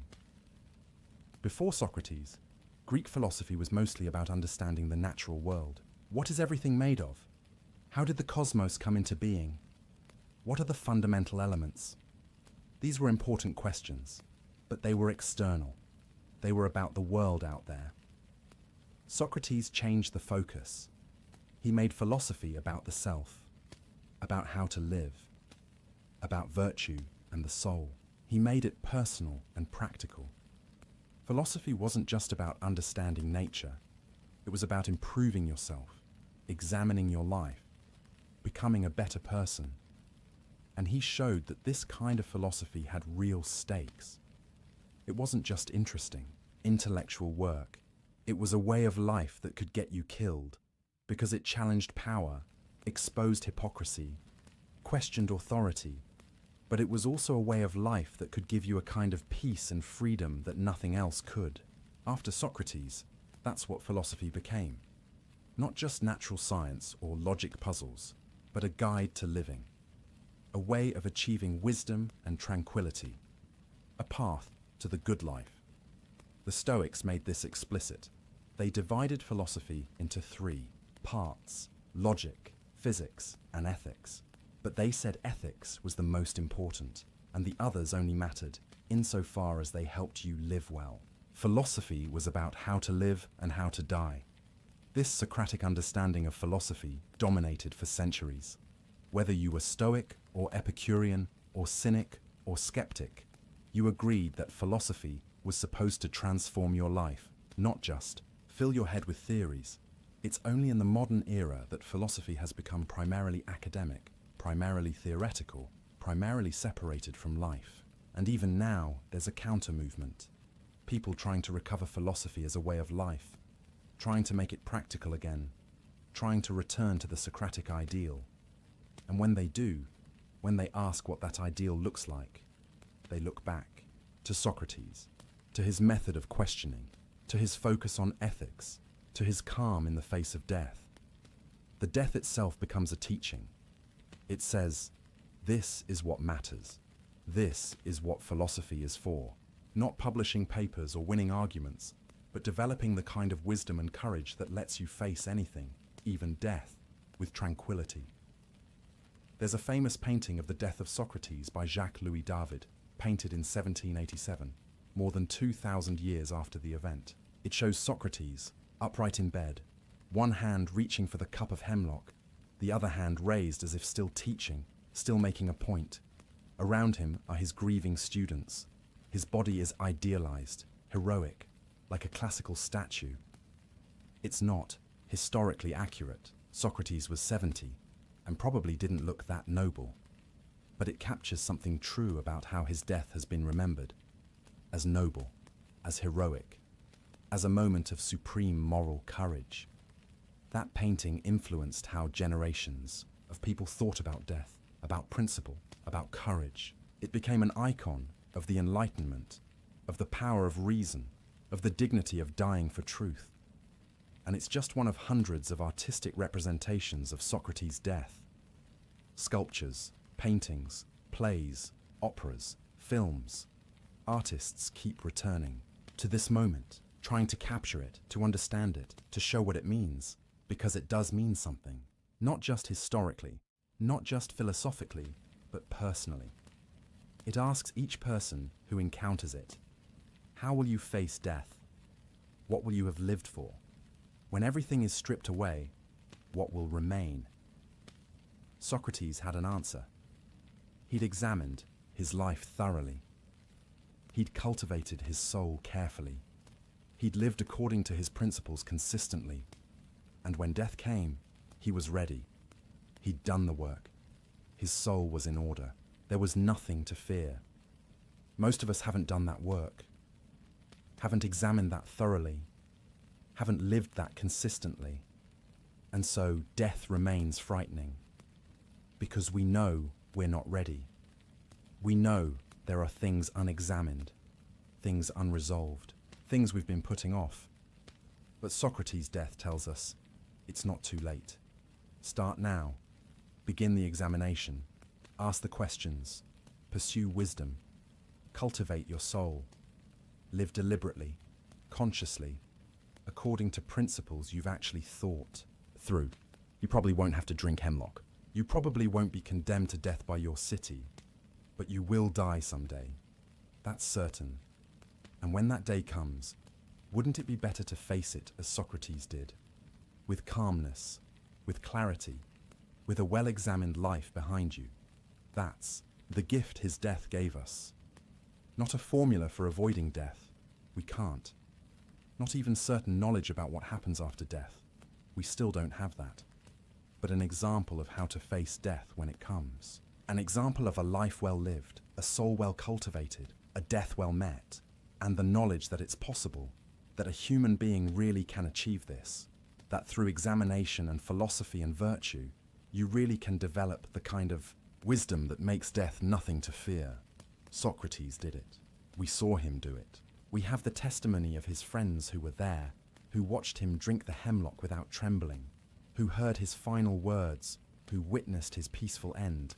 It happened. It's real. It's possible. And that possibility has been inspiring people for 2,400 years, inspiring them to examine their own lives, to question their assumptions, to pursue wisdom over wealth, to value their souls over their bodies, to live deliberately, to prepare, not just for death, but for life, for living it fully, consciously.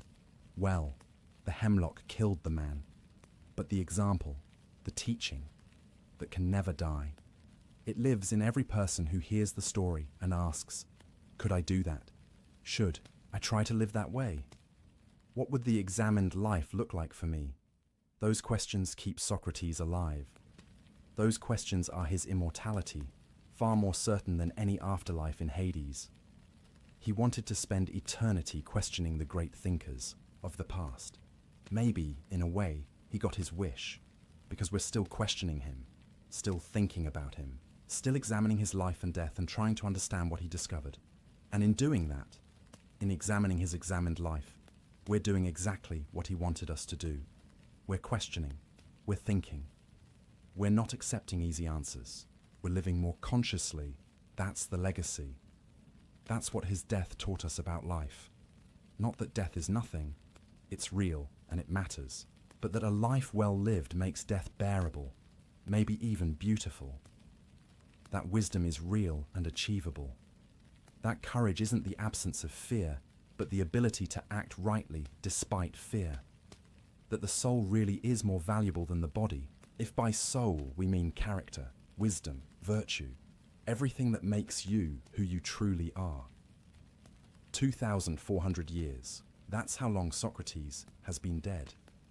But his death is still teaching, still challenging, still asking each of us, will you examine your life? Will you cultivate your soul? Will you live deliberately? Will you face death with wisdom rather than terror? The answer is up to each of us. But we have an example, we have a teacher. We have the story of a man who did it, who showed it was possible, who proved that philosophy isn't just words, but a real way of transforming how you live and die.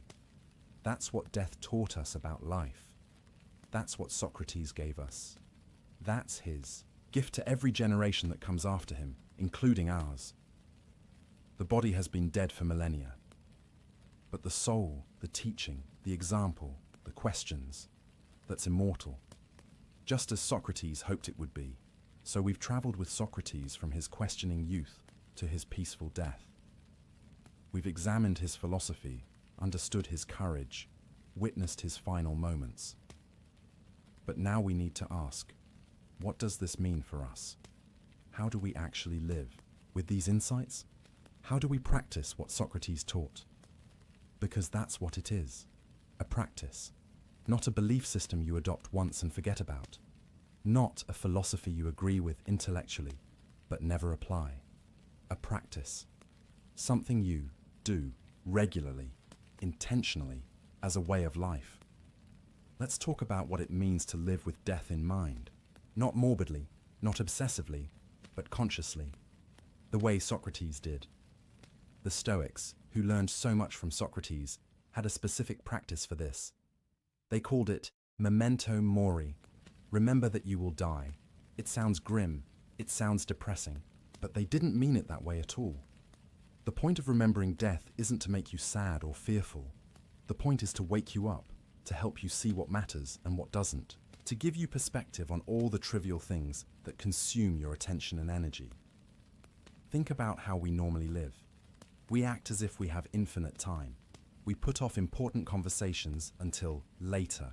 We waste years in jobs we hate, planning, to do what we really want someday. We hold grudges, nurse resentments, avoid difficult but necessary actions because, well, there's always tomorrow. Except there isn't always tomorrow, not infinitely. We know this intellectually, but we don't live like we know it. We live like we're immortal. But what if you really internalize the truth that you will die? Not just believed it abstractly, but felt it, knew it, lived with that awareness present. You'd probably waste less time on trivial things. That argument about nothing important, maybe not worth having, that grudge you've been holding. Maybe time to let it go. That thing you keep putting off that you know you should do. Maybe you should do it now. This is what memento mori does. It doesn't make you depressed. It makes you focused, clear, intentional. It helps you distinguish between what matters and what doesn't. Socrates lived this way naturally. He'd spent so much time thinking about death, examining it, understanding it, that he was always aware of mortality, not in a way that paralyzed him, but in a way that freed him. He knew his time was limited, so he used it well. He pursued wisdom, cultivated relationships, lived according to his principles. No time to waste on trivialities. And here's the paradox. Thinking about death regularly doesn't make life worse. It makes life better, richer, more vivid, more meaningful. When you're aware that today could be your last day, you pay attention. You notice things. You're present. That conversation with a friend isn't just something to get through so you can get back to scrolling on your phone. It's precious, irreplaceable time with someone you care about. That sunset isn't just weather. It's a beautiful thing you might never see again. Better really look at it. That chance to say, I love you, or I'm sorry, or thank you. Better take it. You might not get another chance. This is what Socrates understood. This is what his philosophy of death gave him. The ability to live fully, presently, consciously, because he knew it wouldn't last forever. So how do we practice this? How do we incorporate memento mori into our lives without becoming morbid or anxious? Here are some practical approaches drawn from Socratic and Stoic wisdom. First, start your day with a simple acknowledgement. Before you get out of bed, before you check your phone, take a moment to recognize, I woke up.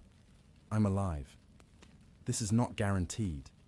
Today is a gift, and it's finite. How do I want to use it?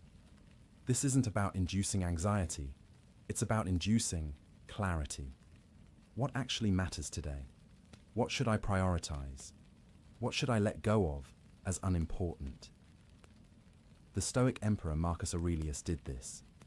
He'd remind himself each morning that he might not see evening, and each evening that he might not see morning, not to frighten himself, but to help himself focus on what was truly important. Second, practice the evening examination that Socrates would have approved of. Before you sleep, review your day. Not to beat yourself up over mistakes, that's not productive, but to examine. Did I live according to my values today? Did I act with wisdom, courage, justice, temperance? Where did I do well? Where did I fall short? What can I learn? This is the examined life in practice. Daily examination, regular reflection, constant course correction. You're not trying to be perfect. You're trying to be conscious, to be intentional, to be improving. Seneca, the Stoic philosopher, described doing this every night. He'd review his day's actions, his words, his thoughts, not harshly, but honestly. What did I do well? What could I have done better? How can I be wiser tomorrow? This practice, done regularly, compounds over time. You become more self-aware, more conscious of your patterns, better able to catch yourself when you're about to make a mistake, more aligned with your actual values rather than just reacting to circumstances. Third, and this is crucial, identify what you value most. Really examine this. Don't just accept the default values of your culture or your family or your peer group. Question them, the way Socrates questioned everything. What do you actually believe is important? Not what you're supposed to believe, not what sounds good to say, but what you really, genuinely value when you think about it deeply. Is it wealth? Be honest. Is accumulating money really what you want your life to be about? If you knew you'd die in a year, would you spend that year trying to make more money? Is it status? If you're gone tomorrow, how much will it matter what people thought of you? Would you trade a year of your life for a better title or more social media followers? Is it pleasure? If life is just about maximizing pleasant experiences, what happens when you can't have those experiences anymore? What happens when you're too old or too sick, or simply when the pleasures become boring? Or is it something else? Wisdom, perhaps? Love? Creativity? Service? Growth? Meaning? Virtue? Socrates was very clear about what he valued. Wisdom, virtue, the quality of his soul. And because he was clear about that, he could make hard decisions. He could refuse escape. Because he valued integrity more than survival. He could face death calmly because he'd invested in things that death couldn't touch.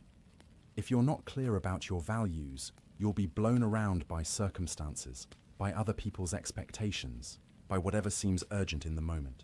But if you examine your values, really think them through, make conscious choices about what matters most, then you have a foundation, a center, something to navigate by.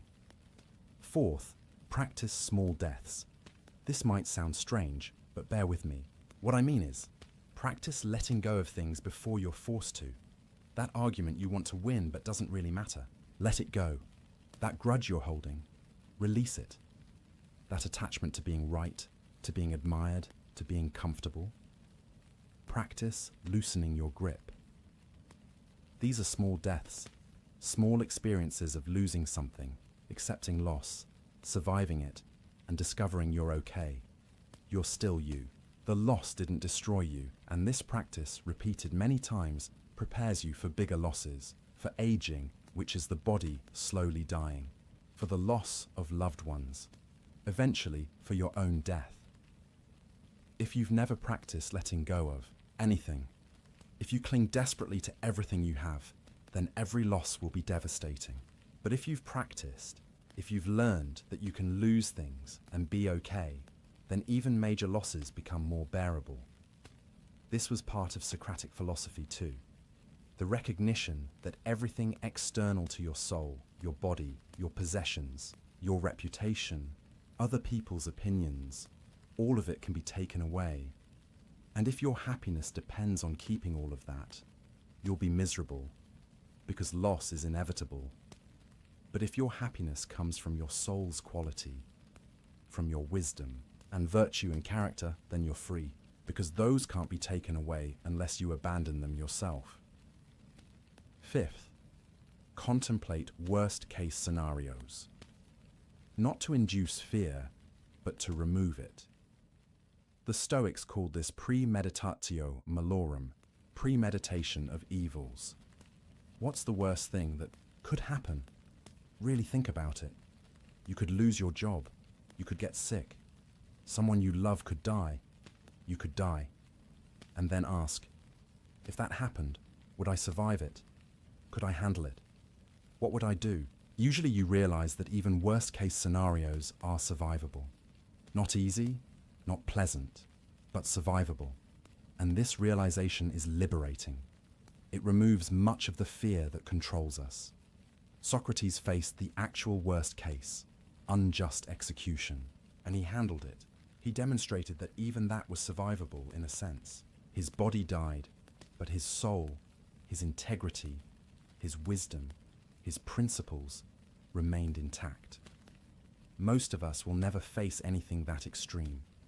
But if we contemplate difficult scenarios ahead of time, we prepare ourselves psychologically. We remove the shock factor. We have a plan, or at least a sense that we could handle it. Sixth, and this is perhaps most important, live in a way that you wouldn't be ashamed of if you died tomorrow. This is the heart of the Socratic practice. Ask yourself regularly, if I died tonight, would I be satisfied with how I spent today? With how I treated people? With what I prioritized? With who I was? This isn't about being perfect. It's about being honest, about living authentically, according to your actual values, rather than on autopilot. Socrates could face death calmly because he'd been asking himself these questions for 70 years. He'd lived examined. He'd course-corrected when he'd gotten off track. He'd prioritized what mattered. So when death came, he was ready. His life had been what he wanted it to be. There was nothing major left undone. Most of us can't say that. Most of us are putting off important things, compromising our values for convenience, living unconsciously, planning to really live someday when circumstances are better. But someday might not come. And even if it does, the habit of postponing, of compromising, of living unconsciously, those habits get stronger with practice. They don't magically disappear when circumstances change. So start now, today, this moment. Live as if this were your last day, not frantically, not desperately, but intentionally, consciously, according to your examined values. Say the things that need saying. Do the things that matter. Let go of the grudges and petty concerns. Be present with the people you're with. Create what you want to create. Love who you want to love. Become who you want to become. Not tomorrow, not someday, now. This is what living with death in mind really means. Not being obsessed with dying, but being committed to living. Really living. Consciously, intentionally, according to examined principles. And here's the beautiful thing. If you live this way, if you really practice this, then death loses much of its power over you. Not because you stop caring about life, you care more, not less. But because you're living so fully, so consciously, that death becomes just a transition rather than a tragedy. You've done the work. You've examined your life and found it good.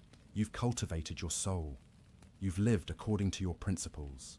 Whatever death brings, you're as ready as a person can be. This doesn't mean you'll never fear death. Fear is a natural response to the unknown, to loss, to change. Even Socrates might have felt some fear, though he chose not to be controlled by it. But the fear becomes manageable. It doesn't paralyze you. It doesn't prevent you from living well. It's just an emotion, passing through, acknowledged, but not obeyed. The practice of living with death in mind, the Socratic practice, gives you this freedom. Freedom from the tyranny of unconscious living. Freedom from being controlled by trivialities. Freedom from wasting your precious, finite time on things that don't matter. And it gives you something else too. Gratitude. When you really know that today might be your last, you stop taking things for granted. The ordinary becomes precious. Another sunrise, another conversation, another moment of being alive and conscious. Socrates experienced this. You can hear it in how he talked about simple pleasures, how he appreciated good conversation, how he valued his friends.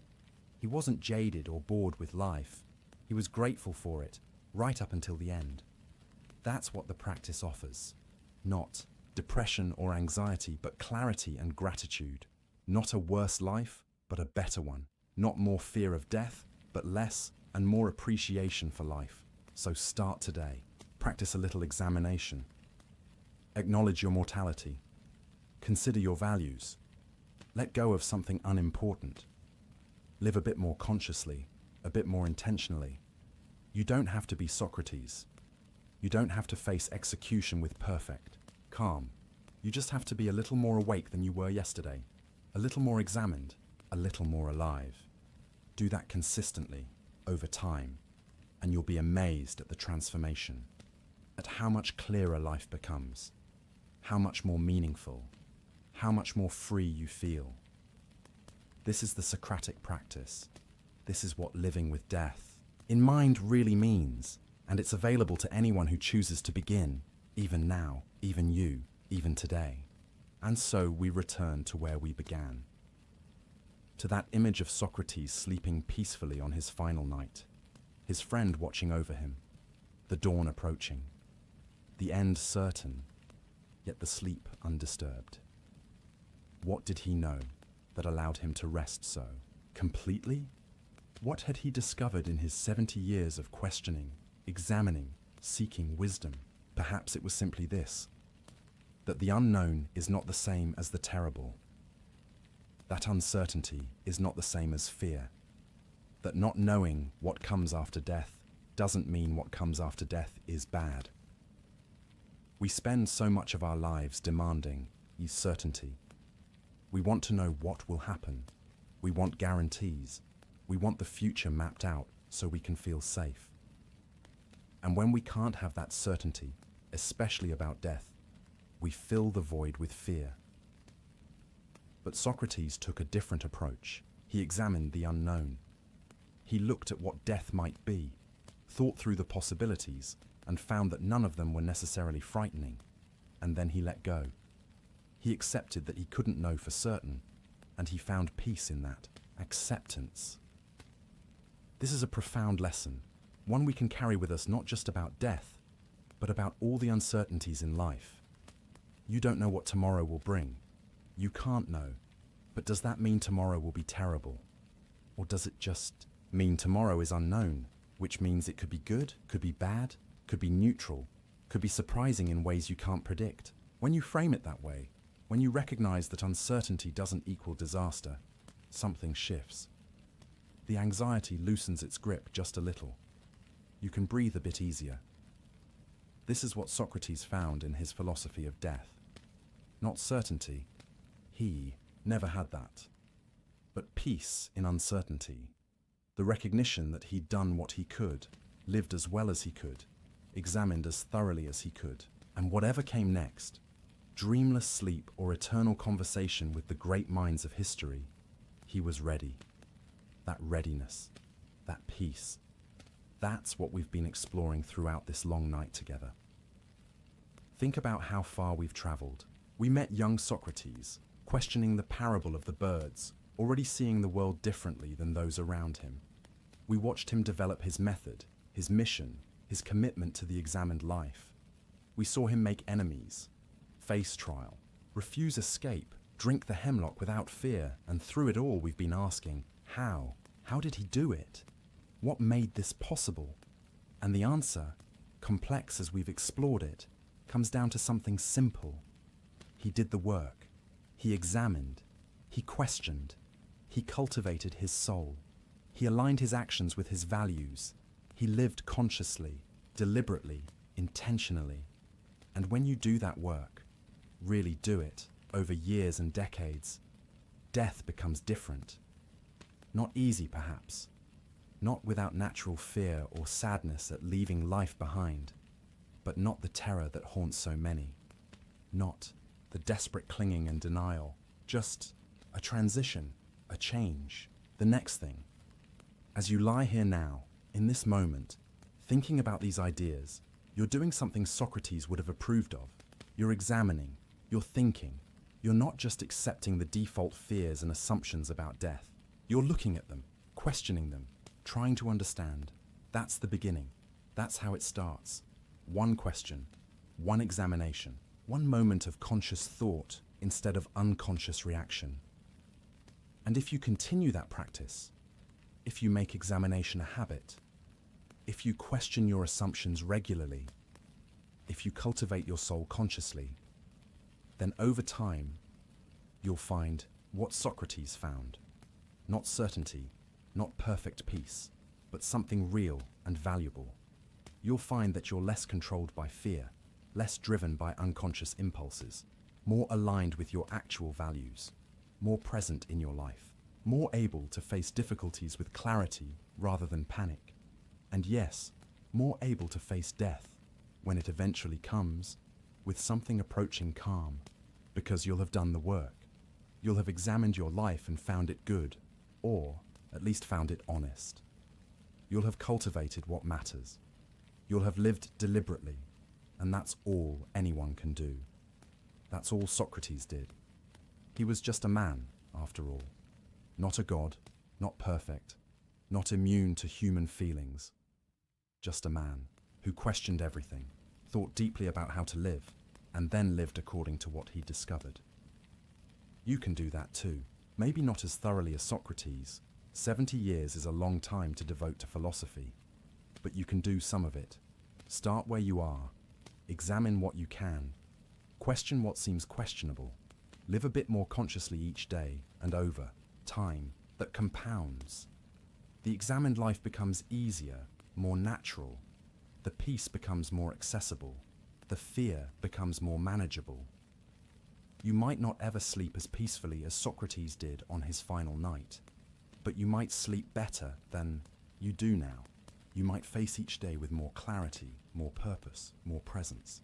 And when death does come, whether soon or far in the future, you might be able to greet it not with joy perhaps, but without terror, with acceptance, with readiness, with the knowledge that you lived well, that you did what you could, that your soul is in order. That's what Socrates gave us. Not a way to avoid death, not certainty about what comes after, but a way to face death without being destroyed by fear. A way to live that makes death bearable. And maybe, just maybe, if his philosophy is right, if death really is either perfect rest or beautiful continuation, then it's not just bearable. It's actually fine. Maybe even good. We won't know until we experience it ourselves. But we don't need to know. We just need to live well, to examine, to cultivate wisdom and virtue, to care for our souls, to be present, conscious, intentional. Do that, and whatever comes, whether in this life or after it, you'll be as ready as any person can be. So rest now. Let these thoughts settle. Let the story of Socrates wash over you, not as something to figure out or solve, but as something to absorb. A reminder, an inspiration, an example. He slept peacefully on his final night because he'd lived an examined life, because he'd done the work, because he was ready. You're not on your final night. You have time still. Time to examine. Time to question. Time to grow. Time to cultivate your soul and live deliberately. What a gift that is. Not the gift of certainty or immortality or perfect peace, but the gift of time, the gift of consciousness, the gift of choice. You can choose, as Socrates did, to examine your life, to question your assumptions, to live according to your actual values rather than unconscious habits. You can choose to prioritize your soul, your character, your wisdom, your growth, over the temporary pleasures and pains of the body. You can choose to practice small deaths, letting go of attachments, learning to accept loss. You can choose to live with death in mind, not morbidly, but as a clarifying force that helps you see what matters. These choices are available to you. They were available to Socrates 2,400 years ago.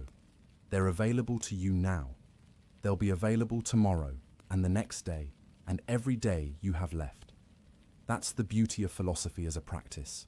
It's never too late to start. Never too late to begin examining. Never too late to live a bit more consciously, a bit more deliberately. And who knows, maybe decades from now, when your own final night comes, you'll find yourself able to rest peacefully, not because you've achieved perfection, no one does, but because you've done the work. You've examined your life. You've lived according to your principles. You've cultivated your soul. And if death is dreamless sleep, then you'll rest well. The best rest imaginable, perfect, undisturbed, eternal peace. And if death is continuation, if consciousness goes on, if there's something after, well, then you'll have taken the best of yourself with you. Your wisdom, your character, your virtue. The things that really matter. The things that really are you. Either way, you'll be ready. As ready as Socrates was. As ready as any examined life makes possible. That's the promise. That's what this philosophy offers. Not certainty, but readiness. Not the elimination of death, but the ability to face it without terror. Not a perfect life, but a conscious one. An examined one. A meaningful one. So sleep now. Rest. Let your mind settle. Let your body relax. Tomorrow you'll wake and you'll have another day to examine, to question, to grow. But tonight, for these remaining hours, just rest. Rest as Socrates rested. Not because everything is certain, but because you've done what you could today. Because you're working on examining your life. Because you're cultivating your soul, even if imperfectly. That's enough. More than enough. The unknown still lies ahead. Death still waits in the future for all of us. But the unknown is not the terrible. Death is not the enemy. Fear is the enemy. Unconsciousness is the enemy. Living unexamined, unintentionally, on autopilot, that's the enemy. And you're here now, thinking, examining, questioning. You're not that enemy. You're something else. Something better. Something wiser. You're someone who's willing to look at death, to think about mortality, to examine the ultimate question. That takes courage. That takes wisdom. And if you can do that, if you can face these questions now, then you're already practicing what Socrates practiced, already walking the path he walked. Maybe you won't walk it as far as he did. Maybe you'll take a different path eventually. That's fine. That's good even. Socrates would want you to question him too, to examine his philosophy, to make your own choices. But for now, for tonight, you've walked with him. You've heard his story. You've understood his method. You've glimpsed what the examined life makes possible. That glimpse is valuable. Hold on to it. Let it inform how you live. Let it help you examine a bit more, question a bit more, live a bit more consciously, and rest. Rest peacefully, as Socrates did. Not because you've solved the mystery of death, but because you don't need to solve it tonight. Because you've done enough for today. Because you're on the path, even if you've only taken the first steps. The woman in white from Socrates' dreams said he would reach fertile Phthia in 3 days.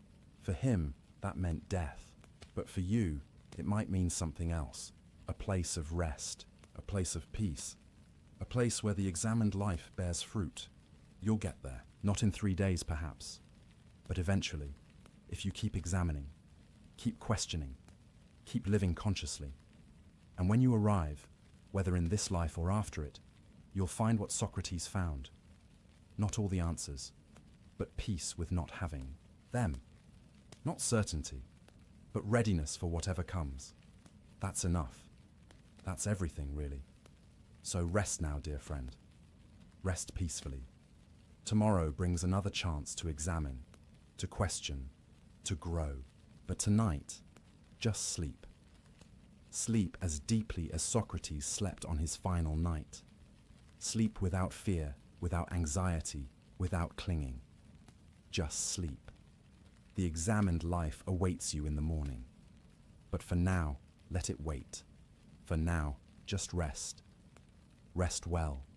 Sleep peacefully. And may you wake tomorrow ready to examine, to question, to live consciously once more. Until then, good night. Welcome back, dear friends. Before we begin, let me know where in the world you are watching, and please don't forget to subscribe and like to support the channel. Picture this.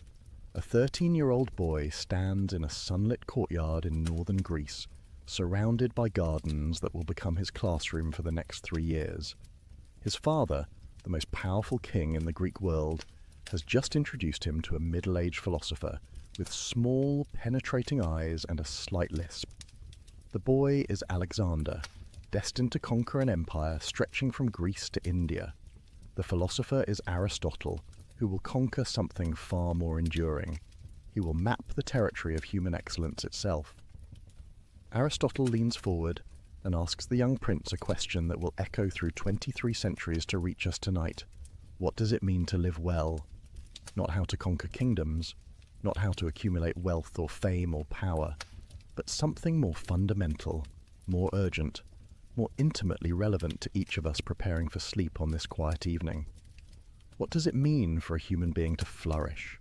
What is the good life? Tonight, as the world settles into darkness and your breathing slows, we will follow Aristotle's answer to this question. We will trace his path from the dusty academies of ancient Athens to his private conversations with history's greatest conqueror. We will discover why this question still matters, why Aristotle's response speaks to our modern anxieties perhaps more powerfully than it did to his contemporaries, and why the ancient Greek word eudaimonia contains a vision of happiness that our culture has largely forgotten. This is not a lecture. Think of it as an evening walk through one of the most beautiful minds in human history, a mind that believed human excellence was not only possible but achievable, that understood virtue as a practical skill we could develop through practice, that saw happiness not as a fleeting emotion, but as a way of being in the world. As you settle deeper into comfort, let Aristotle's measured reasoning guide you. His logic has a way of being unexpectedly captivating, building understanding slowly, stone by careful stone, until suddenly you see the complete architecture of a life well lived.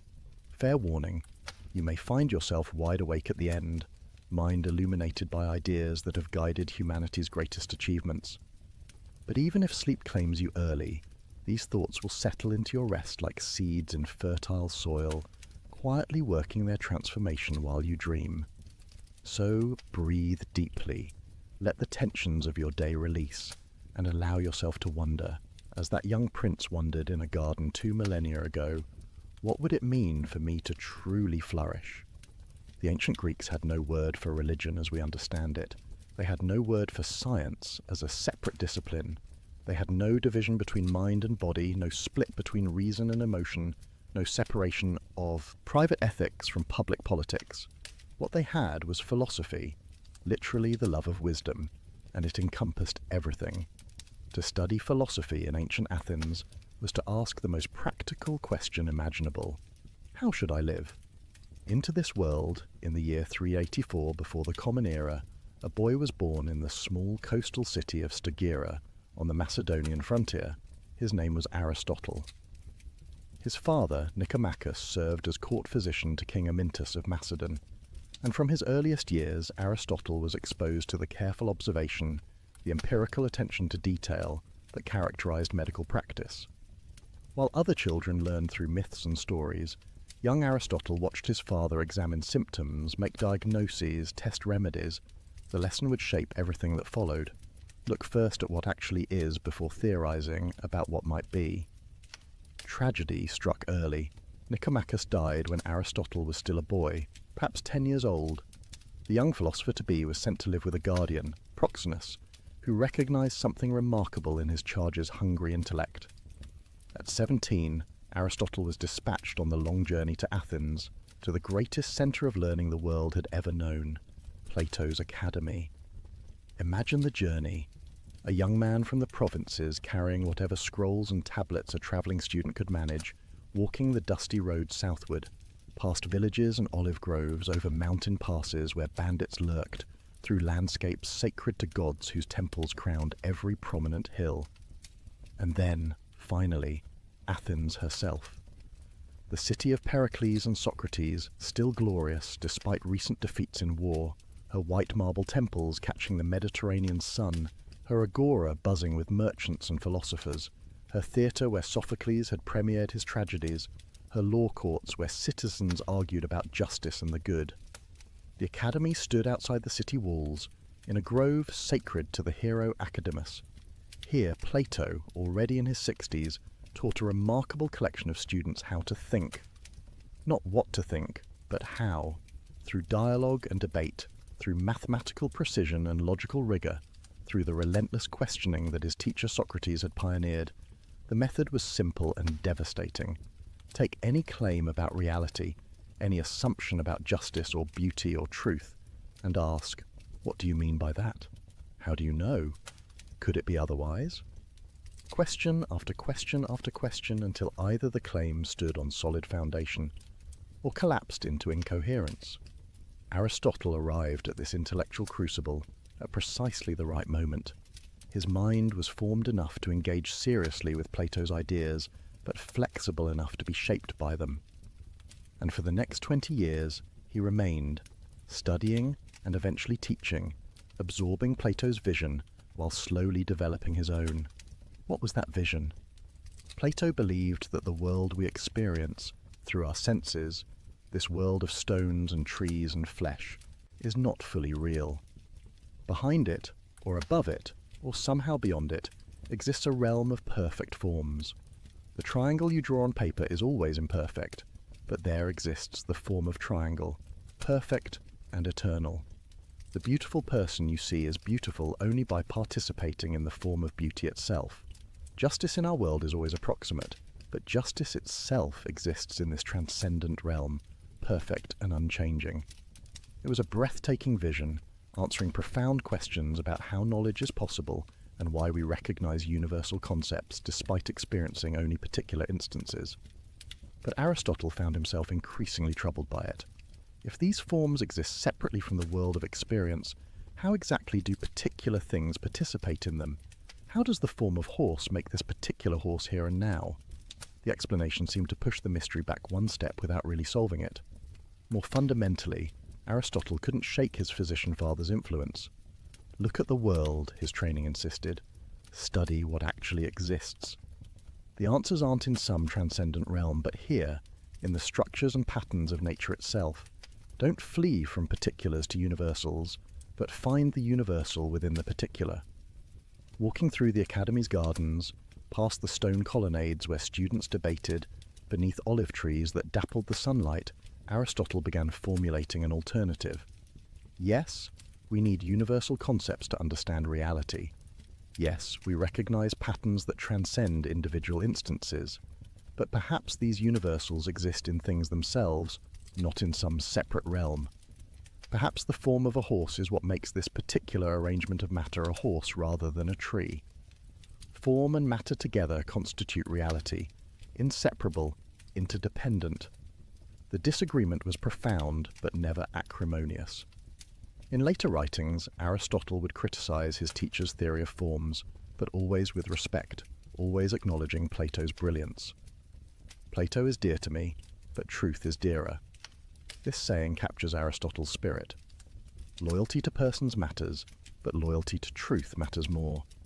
The teacher-student relationship need not become adversarial just because the student thinks the teacher wrong about something fundamental. For 20 years, this was Aristotle's life. Study, debate, teach, think, write. The rhythms of academic existence, the slow accumulation of understanding, the gradual refinement of arguments. He was becoming a master of multiple disciplines, logic and rhetoric, biology and physics, politics and ethics, metaphysics and poetry. The breadth of his interests was staggering. While his contemporaries specialized, Aristotle ranged across the entire landscape of human knowledge, finding connections, building systems, constructing a unified vision of reality. Then, in 347 BCE, Plato died. The Academy passed to Plato's nephew Speusippus, and Aristotle chose to leave. The reasons remain debated. Was it disappointment at not being chosen to lead? Was it time for the student to step out of his master's shadow? Or was it simply that Aristotle's intellectual project required independence? Whatever the reason, Aristotle departed Athens. He travelled first to Asia Minor, to the court of Hermias in Atarneus, where he continued his research and married Pythias, Hermias's adopted daughter. He spent time on the island of Lesbos, studying marine biology, wading through tide pools, dissecting sea creatures, observing with the meticulous attention to detail that would characterize all his work. These were years of intellectual wandering, of gathering observations, of letting his systematic approach mature. He studied how baby squids develop inside their eggs. He examined the hearts of different animals, noting structural variations. He watched the migration patterns of birds and wondered what internal mechanism drove them. In all of this, he was developing a method. Observe first, observe carefully, observe repeatedly. Record what you find. Notice patterns. Form hypotheses. Test them. Build explanations from the ground up. This was radically different from the prevailing approach to natural philosophy, which tended towards speculation from first principles. Aristotle was teaching himself to be empirical, to trust experience, to build theory on the foundation of observed fact. The lessons learned watching his father practice medicine were flowering into a comprehensive scientific method. His personal life in these years remains shadowy to us. We know he married Pythias and loved her. We know they had a daughter together. We know that when Pythias died, Aristotle grieved deeply. Later he would form a relationship with Herpyllis, with whom he had a son, Nicomachus. But Aristotle rarely wrote about his private emotions.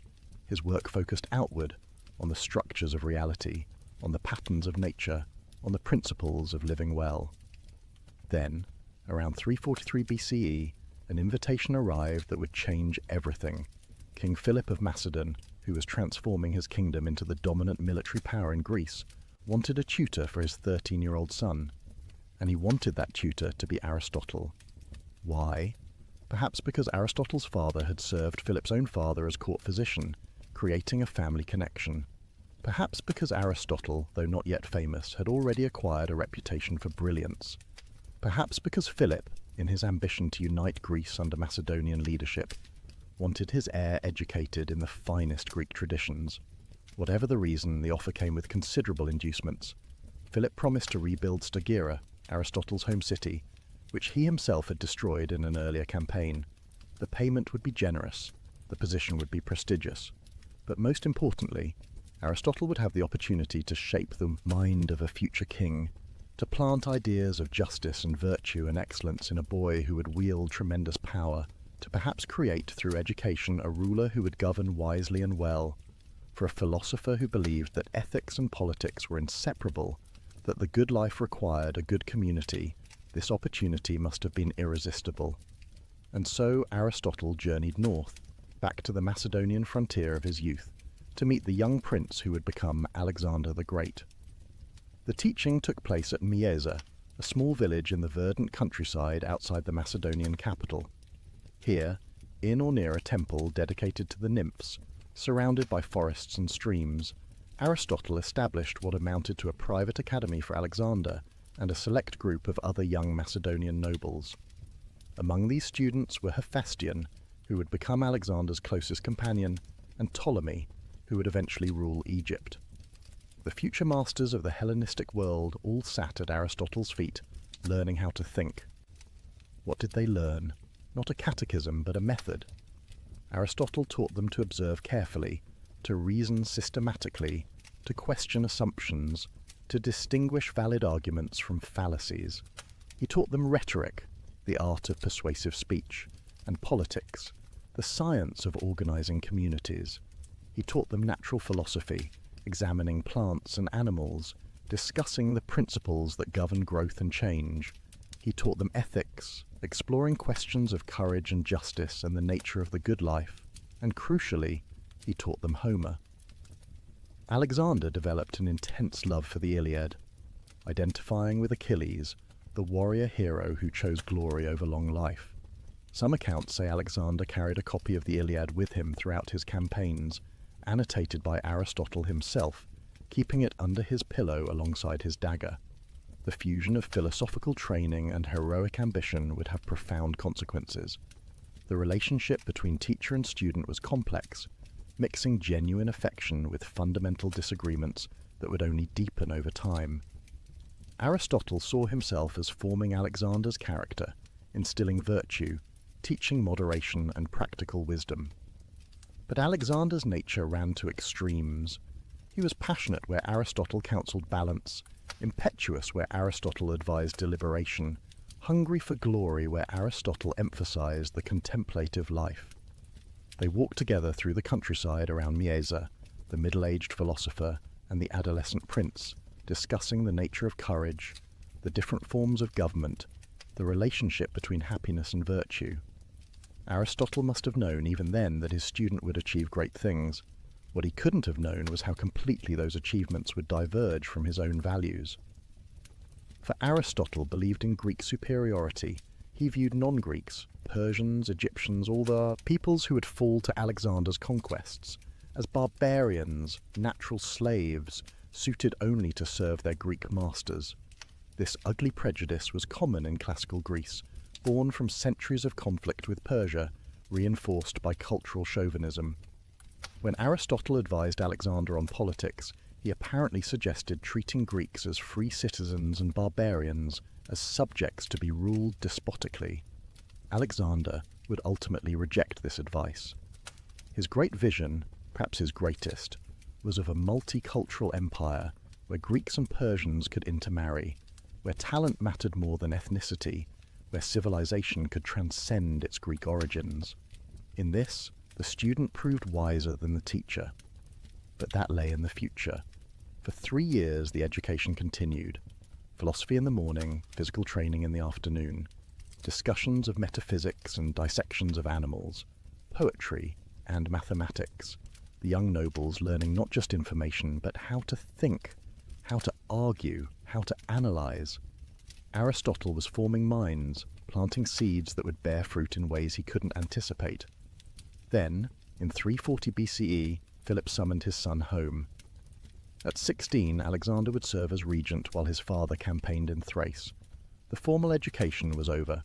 Teacher and student would never again spend extended time together, though they continued corresponding. Alexander sent back specimens and observations from his conquests, plants and animals unknown to Greek science, reports of distant lands, puzzles for his old teacher to study. But the intellectual relationship was ending, and philosophical differences were hardening into ideological opposition. When Alexander began integrating Persians into his administration, adopting Persian customs, even demanding prostration from Greek visitors, Aristotle was appalled. This violated everything he believed about Greek superiority and proper political order. The student had moved beyond the teacher's wisdom, making his own path through history. There is a poignant tragedy here. Aristotle had tried to form Alexander's character according to philosophical principles, to create a king who would embody virtue and govern with practical wisdom. But character, as Aristotle himself taught, comes from habituation, from repeated practice, from the slow shaping of desires and responses. 3 years of philosophical instruction couldn't overcome Alexander's fundamental nature. Brilliant, passionate, ambitious beyond measure, unable to recognize limits, the greatest philosopher of antiquity and the greatest conqueror of antiquity touched each other's lives profoundly. Each would achieve immortality in his own sphere, but they remained, in the end, fundamentally different kinds of men. One conquered through thought, the other through the sword. One believed in moderation and the contemplative life, the other in glory and endless achievement. One stayed mostly in Athens, thinking and writing. The other marched to the edges of the known world, never content, never stopping. When Alexander departed for his Asian campaigns in 335 BCE, Aristotle was 50 years old. He returned to Athens, to the city of his intellectual formation, ready at last to establish his own school, to develop his own systematic philosophy, to offer his answer to the question he had posed to young Alexander so many years before. What does it mean to live well? Athens in 335 BCE had changed since Aristotle first arrived as a 17-year-old student. Philip's victory at Chaeronea had ended the era of independent Greek city-states. The Macedonian king now dominated Greece, and after Philip's assassination, his son Alexander ruled. For Athenians who treasured their democratic traditions, this new reality was bitter. They lived under the shadow of Macedonian power. Technically independent, but actually subject. Into this politically complex situation, Aristotle returned. His connections to the Macedonian court made some Athenians suspicious, but his reputation as a philosopher, his years at the academy, and his undeniable brilliance earned him respect. He established his school in the Lyceum, a gymnasium dedicated to Apollo Lysias, located just outside the city walls. The Lyceum became Aristotle's base for the next 12 years, the period of his greatest productivity. Here he developed the systematic philosophy that would influence human thought for 2 millennia. Here he gathered around him the brightest students Athens could offer, and here he perfected his distinctive method of teaching. Unlike Plato's academy, which focused on mathematics and abstract reasoning, the Lyceum was organized around empirical research. Aristotle collected specimens, plants, animals, minerals. He gathered maps and documents. He compiled observations sent by correspondents throughout the Greek world, including, remarkably, from Alexander's campaigns. The Lyceum was part school, part research institute, part museum. It was the first institution of its kind, and it set a pattern that universities would follow for centuries. The physical layout encouraged Aristotle's teaching style. The Lyceum had a covered walkway called a peripatos, where Aristotle liked to walk while lecturing. This habit gave his school its name, the Peripatetics, the walkers. Picture him there, in his 50s now, walking slowly along the colonnade, a small group of advanced students following, discussing the nature of causation or the structure of logical argument or the relationship between soul and body. His lectures came in 2 types. In the morning, he offered esoteric teachings for advanced students, dense technical discussions requiring philosophical background. These were the lectures that would eventually be compiled into the treatises we possess: the physics, the metaphysics, the Nicomachean ethics. In the afternoon, he gave public lectures on more accessible topics: rhetoric, politics, ethics. These were polished presentations, carefully crafted for general audiences. The evenings he spent writing, organizing his thoughts, revising his treatises. By lamplight in his study, scrolls spread around him. Aristotle worked to systematize human knowledge. He was attempting something unprecedented, a comprehensive account of reality, from the principles of logic that govern all reasoning, through the structures of the natural world, to the best way for human beings to live. His method was distinctive. Where Plato had begun with ideal forms and tried to explain how particulars participate in them, Aristotle began with the world of experience and tried to understand its inherent structures. Look first, theorize second. Observe the patterns in nature, then explain what makes those patterns possible. This empirical orientation appeared in all his work. His biological writings describe hundreds of animal species with careful attention to anatomy and behavior. His meteorology examines weather patterns, winds, rain, thunder.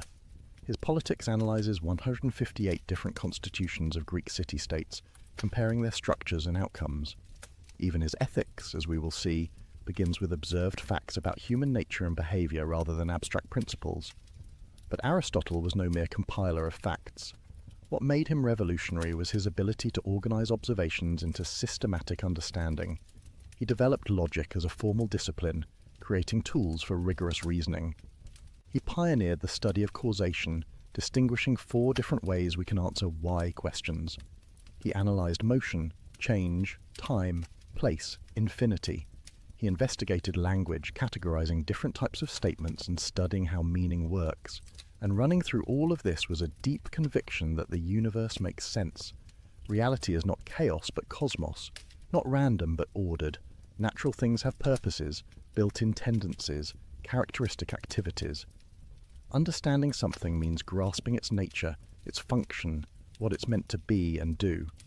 This teleological vision, the idea that things have inherent purposes, would remain influential until the scientific revolution 2,000 years later. Yet despite this comprehensive intellectual productivity, Aristotle's time at the Lyceum was politically precarious. He was a metic, a resident alien, without citizenship rights.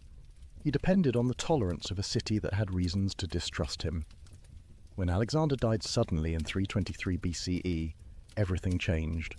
The death of the conqueror unleashed a wave of anti-Macedonian sentiment across Greece.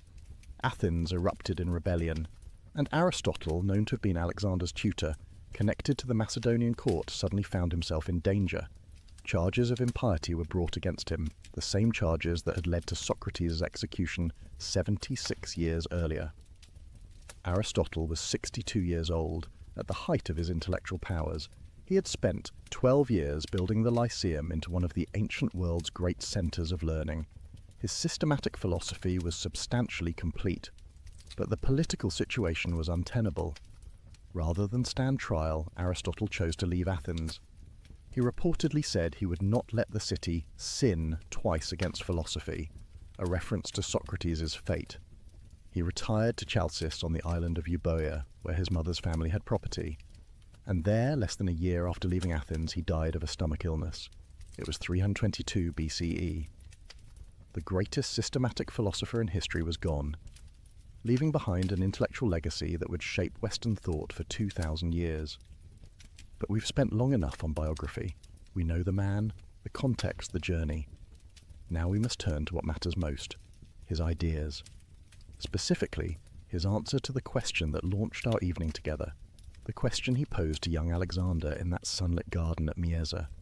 What does it mean to live well? What is the good life for human beings? What should we aim at? These questions drive Aristotle's ethical philosophy, and to understand his answers, we must begin with a single word that captures his vision of human flourishing: eudaimonia. The word sounds strange to modern ears. Eudaimonia. It's usually translated as happiness, but this translation misleads almost as much as it clarifies. When we think of happiness, we typically imagine a feeling, an emotional state, something that comes over us when things go well. I feel happy when I eat delicious food, or succeed at a difficult task, or spend time with people I love. Happiness, in our common usage, is something that happens to us, a pleasant sensation we experience. But this is not what Aristotle means by eudaimonia at all. The word itself gives us a hint. It combines eu, meaning good or well, with daimon, meaning spirit or divinity. Literally, eudaimonia means something like having a good spirit, being well-spirited, having your inner nature in good condition. It suggests not a temporary feeling, but a state of being. Not an episode, but a way of existing. Perhaps the best translation is flourishing, or living well, or faring well. Think of a plant. What does it mean for an oak tree to flourish? Not that it feels happy, plants don't have feelings, but that it's achieving what it's meant to achieve, developing according to its nature, becoming an excellent specimen of oak tree. It has good soil, adequate water, proper sunlight. Its roots run deep, its trunk grows strong, its branches spread wide, its leaves are full and green. The acorns it produces are healthy. This is oak tree eudaimonia, being a thriving, excellent oak. Now ask the parallel question. What does it mean for a human being to flourish? What is human eudaimonia? This is Aristotle's central question, and answering it requires understanding human nature itself. But before we get to Aristotle's answer, we need to understand why he thinks this question matters so much. Here's where his thinking becomes both elegant and persuasive. Every action we take aims at some good, Aristotle observes. When you eat, you aim at satisfying hunger or maintaining health or enjoying flavour. When you work, you aim at earning money or accomplishing something or serving others. When you exercise, you aim at fitness or stress relief or the pleasure of physical exertion. All human action is goal-directed. Notice what follows from this. Some goods are sought for the sake of other goods. We earn money to buy things. We buy things to satisfy needs or wants. We satisfy needs to maintain life. We maintain life to what? Eventually we must reach some final good, something we want for its own sake, not as means to something else. Otherwise we're caught in an infinite regress, each goal pursued for the sake of another, never reaching any ultimate purpose. What is this final good? What do we want for its own sake? Aristotle thinks the answer is obvious. eudaimonia. Everyone, he says, pursues happiness or flourishing. It's what we ultimately aim at in all our activities. We want other things for the sake of happiness, but we don't want happiness for the sake of anything else. Happiness is self-sufficient. Having it, we lack nothing essential. Consider what this means. Honor? Yes, we value honor, but why? Because being honored makes us happy. Pleasure? Yes, we enjoy pleasure, but why do we seek it? Because it contributes to happiness. Wealth? Certainly useful, but obviously not the ultimate good. We want wealth to secure happiness, not happiness to secure wealth. Even virtue, and this is crucial, we value ultimately because virtuous living leads to flourishing. So eudaimonia stands at the top of the hierarchy of goods. It's what everything else aims toward. It's the bull's eye on the target, the destination of all our striving. Get clear about what eudaimonia really is, and you've answered the most important question about how to live. But here's where things get interesting. People agree that eudaimonia is the ultimate good, Aristotle notes, but they disagree profoundly about what eudaimonia actually is. Ask different people what happiness consists in, and you'll get radically different answers. The common people, identify happiness with pleasure. A happy life is a pleasant life, full of good food, drink, sex, comfortable circumstances, agreeable company. This view has intuitive appeal. Who doesn't enjoy pleasure? And misery certainly doesn't seem like flourishing. But Aristotle thinks this view fundamentally mistakes what happiness is. Why? Because pleasure is something we share with animals. A dog experiences pleasure when eating or playing. A pig experiences pleasure in its own way. But surely human flourishing must involve something distinctively human. Moreover, the pursuit of pleasure leads to a slavish life, Aristotle argues, where we're controlled by our appetites, always, chasing the next sensation, never satisfied. The hedonist mistakes a component of happiness for happiness itself. What about the sophisticated, politically ambitious people? They often identify happiness with honor, with being respected and admired, with achieving status. This view seems more elevated than hedonism. Honor recognizes something about character or accomplishment. But Aristotle rejects this view too. Why? Because honor depends on other people. They can bestow it or withdraw it. Your happiness can't depend on something so external to you, so vulnerable to others' opinions.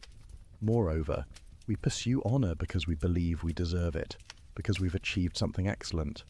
So the excellence matters more than the honor that might follow from it. Again, the mistake is identifying a byproduct of flourishing with flourishing itself. What about wealth? Some people devote their lives to accumulating money and possessions, but Aristotle barely pauses to refute this view. Wealth is obviously instrumental, obviously pursued for the sake of something else. The miser who hoards wealth without using it for any purpose hasn't achieved happiness. Wealth is like a tool, valuable for what it enables, worthless as an end in itself. So if happiness isn't pleasure or honor or wealth, what is it? Aristotle's answer emerges from his distinctive method, examining the function of human beings. Here's the reasoning. Everything has a characteristic activity, a function, something it does that makes it the kind of thing it is. The function of the eye is to see. A good eye sees well, a bad eye sees poorly. The function of a knife is to cut. A good knife cuts cleanly and holds its edge. For any tool or organ or creature with a function, excellence consists in performing that function well. Does a human being have a function? Not in the sense of being a tool for some external purpose, but in the sense of having a characteristic activity, something that defines what we distinctively are. Aristotle thinks yes. What is our function? It can't be merely living, growing and maintaining ourselves. We share that with plants. It can't be sensing and responding to our environment. We share that with all animals. The distinctive human function must involve our unique capacity, reason. This doesn't mean our function is to sit around thinking all day, disconnected from the world. Reason permeates all distinctively human activities. When we deliberate about what to do, we're exercising reason. When we form friendships based on mutual respect rather than mere pleasure or utility, reason guides those relationships. When we appreciate beauty, when we understand truth, when we act courageously in the face of fear, When we judge fairly between competing claims, we're exercising rational capacities that animals lack. Human flourishing, then, consists in exercising these rational capacities excellently. It's not passive, but active. Not a state we fall into, but an activity we perform. Not something that happens to us, but something we do. Aristotle's famous formulation, eudaimonia is activity of soul in accordance with virtue. Let that sink in for a moment. Happiness is activity, not feeling but doing, not possessing but acting. The happy person isn't someone who has achieved a comfortable state and now simply maintains it. The happy person is actively engaged in excellent activity. Flourishing is a verb, not a noun, and this activity must be excellent in accordance with virtue. Here we need to understand what Aristotle means by virtue, a topic we'll explore thoroughly. For now, note simply that virtue means excellence of character and intellect, the qualities that enable us to perform our function well. Just as a good knife has the virtues of sharpness and durability, a good human has virtues like courage, wisdom, justice, and temperance. One more crucial qualification, eudaimonia requires a complete life. One swallow doesn't make a spring, Aristotle says, and one day or brief period doesn't make someone happy. Flourishing is assessed over a lifetime. The young can't yet be called happy because their lives remain unfinished. Only from the perspective of a complete life can we judge whether someone achieved eudaimonia. So, here's Aristotle's answer to his own question, the answer that took him decades to develop, that emerged from observing human nature, analysing human action, studying political communities, thinking carefully about what makes human life distinctively human. To flourish, to achieve eudaimonia, to live well, engage in excellent rational activity over a complete life, in accordance with virtue, with adequate external goods to support that activity. Each element matters. Activity, not passive enjoyment. Rational activity, using our distinctive human capacity. Excellent activity, performing it well. In accordance with virtue, the settled dispositions that enable excellence. Over a complete life, not just moments or episodes. With adequate external goods, acknowledging we need certain material conditions. This is what the greatest philosopher in antiquity concluded about how we should live. Not a simple formula, but a rich, nuanced vision of human flourishing. Not telling us to pursue pleasure or honour or wealth, but inviting us to develop excellence of character and intellect, to exercise our distinctively human capacities at their highest level, to make our whole lives expressions of rationality at its best. But this answer immediately raises questions. What are these virtues that enable excellent activity? How do we develop them? Can anyone become virtuous, or only some? What role does luck play, those external goods Aristotle mentions? And most practically, how do I actually live this way? The rest of our evening together explores these questions. We turn now from Aristotle's destination, eudaimonia, to his map of how to get there, and that map begins with a revolutionary idea about the nature of excellence itself. If you've ever tried to improve yourself, you know the frustration. You want to be more patient, but find yourself snapping at small annoyances. You want to be generous, but hesitate when opportunities arise. You know intellectually what the right thing to do is, yet doing it feels unnatural, forced, exhausting. Virtue seems to require constant effort against your inclinations. Aristotle understood this struggle, and his answer to it forms one of the most psychologically sophisticated parts of his philosophy. Virtue, he argued, is not knowledge alone. You can't become courageous simply by understanding what courage is. You can't become just by studying the theory of justice. Virtue is not information in your head, but disposition in your character. The Greek word Aristotle uses is arete, usually translated as virtue or excellence. But notice what the word captures. Not moral goodness as we typically conceive it, but a kind of excellence, a way of being that realizes potential, achieves what something is capable of. The arete of a racehorse is speed and endurance. The arete of a sword is sharpness and strength. What is the arete of a human being? For Aristotle, virtue is a hexis, a stable state or disposition of character. It's not a fleeting decision, but a relatively permanent way of being. The virtuous person doesn't simply perform virtuous acts occasionally through gritted teeth. Rather, they've developed a settled way of responding to situations such that virtuous action flows naturally from who they've become. But how do you develop such dispositions? Here Aristotle makes his most revolutionary claim, one that contradicted his teacher Plato fundamentally. Plato had argued that virtue is knowledge. If you truly know what's good, you'll do it. Vice is just ignorance. Education, then, is the key to virtue. Aristotle disagreed. Virtue requires knowledge, yes, but knowledge isn't sufficient. You also need proper habituation, repeated practice, the formation of emotional responses and action patterns through experience. In the famous formulation, we become just by doing just acts, temperate by doing temperate acts, courageous by doing courageous acts. Think of learning to play an instrument. You can study music theory, understand harmony and rhythm intellectually, but that won't make you a pianist. You must practice, repeating scales and exercises until your fingers move correctly without conscious thought, until the patterns become second nature. Only through habit does knowledge become skill. The same applies to virtue. You must practice acting virtuously until virtuous responses become habitual, until you spontaneously respond with courage to danger, with generosity to need, with justice to competing claims.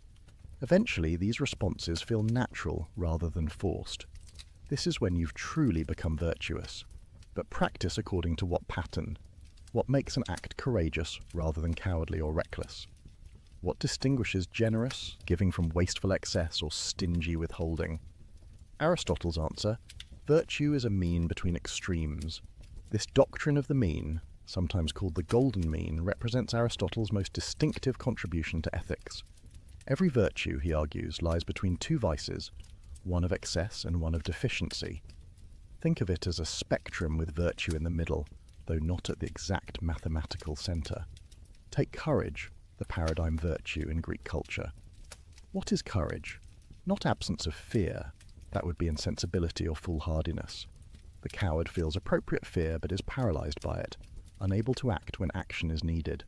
The reckless person either feels no fear or ignores reasonable danger, rushing into situations that call for caution.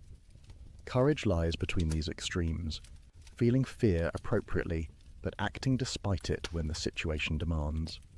The courageous person stands their ground in battle when standing is necessary for a just cause. They speak truth to power when silence would be cowardice. They admit mistakes when pride tempts them to double down, but they don't seek danger for its own sake. They don't take foolish risks to prove their bravery. They recognize when retreat is wise, when compromise is appropriate, when holding firm would be stubbornness rather than courage. Or consider temperance, the virtue concerning bodily pleasures. On one extreme sits the ascetic who denies all pleasure, treats the body as enemy, lives in miserable self-deprivation. On the other extreme sits the glutton or libertine, enslaved to every appetite, incapable of saying no to desire, life organized around the next indulgence. Temperance lies between, enjoying pleasures appropriately, neither denying them entirely, nor being ruled by them. The temperate person eats delicious food with pleasure, but stops when satisfied. They enjoy wine without becoming drunk. They engage in sexual activity within appropriate relationships. They find entertainment refreshing without becoming addicted to constant stimulation. Their pleasures enhance life rather than dominating it. Generosity provides another example. The stingy person hoards resources, gives nothing or gives only reluctantly, values possessions over relationships. They're incapable of sharing, trapped in scarcity mentality, even when they have plenty. On the opposite extreme, the wasteful person gives indiscriminately, spends recklessly, depletes resources that should be conserved. They might enjoy a reputation for generosity, but ultimately can't sustain it. True generosity lies between these, giving appropriately to the right people, at the right time, in the right way, for the right reasons. The generous person gives freely because they recognize resources as means to good ends, not ends in themselves. But they give thoughtfully, considering whether their giving truly helps.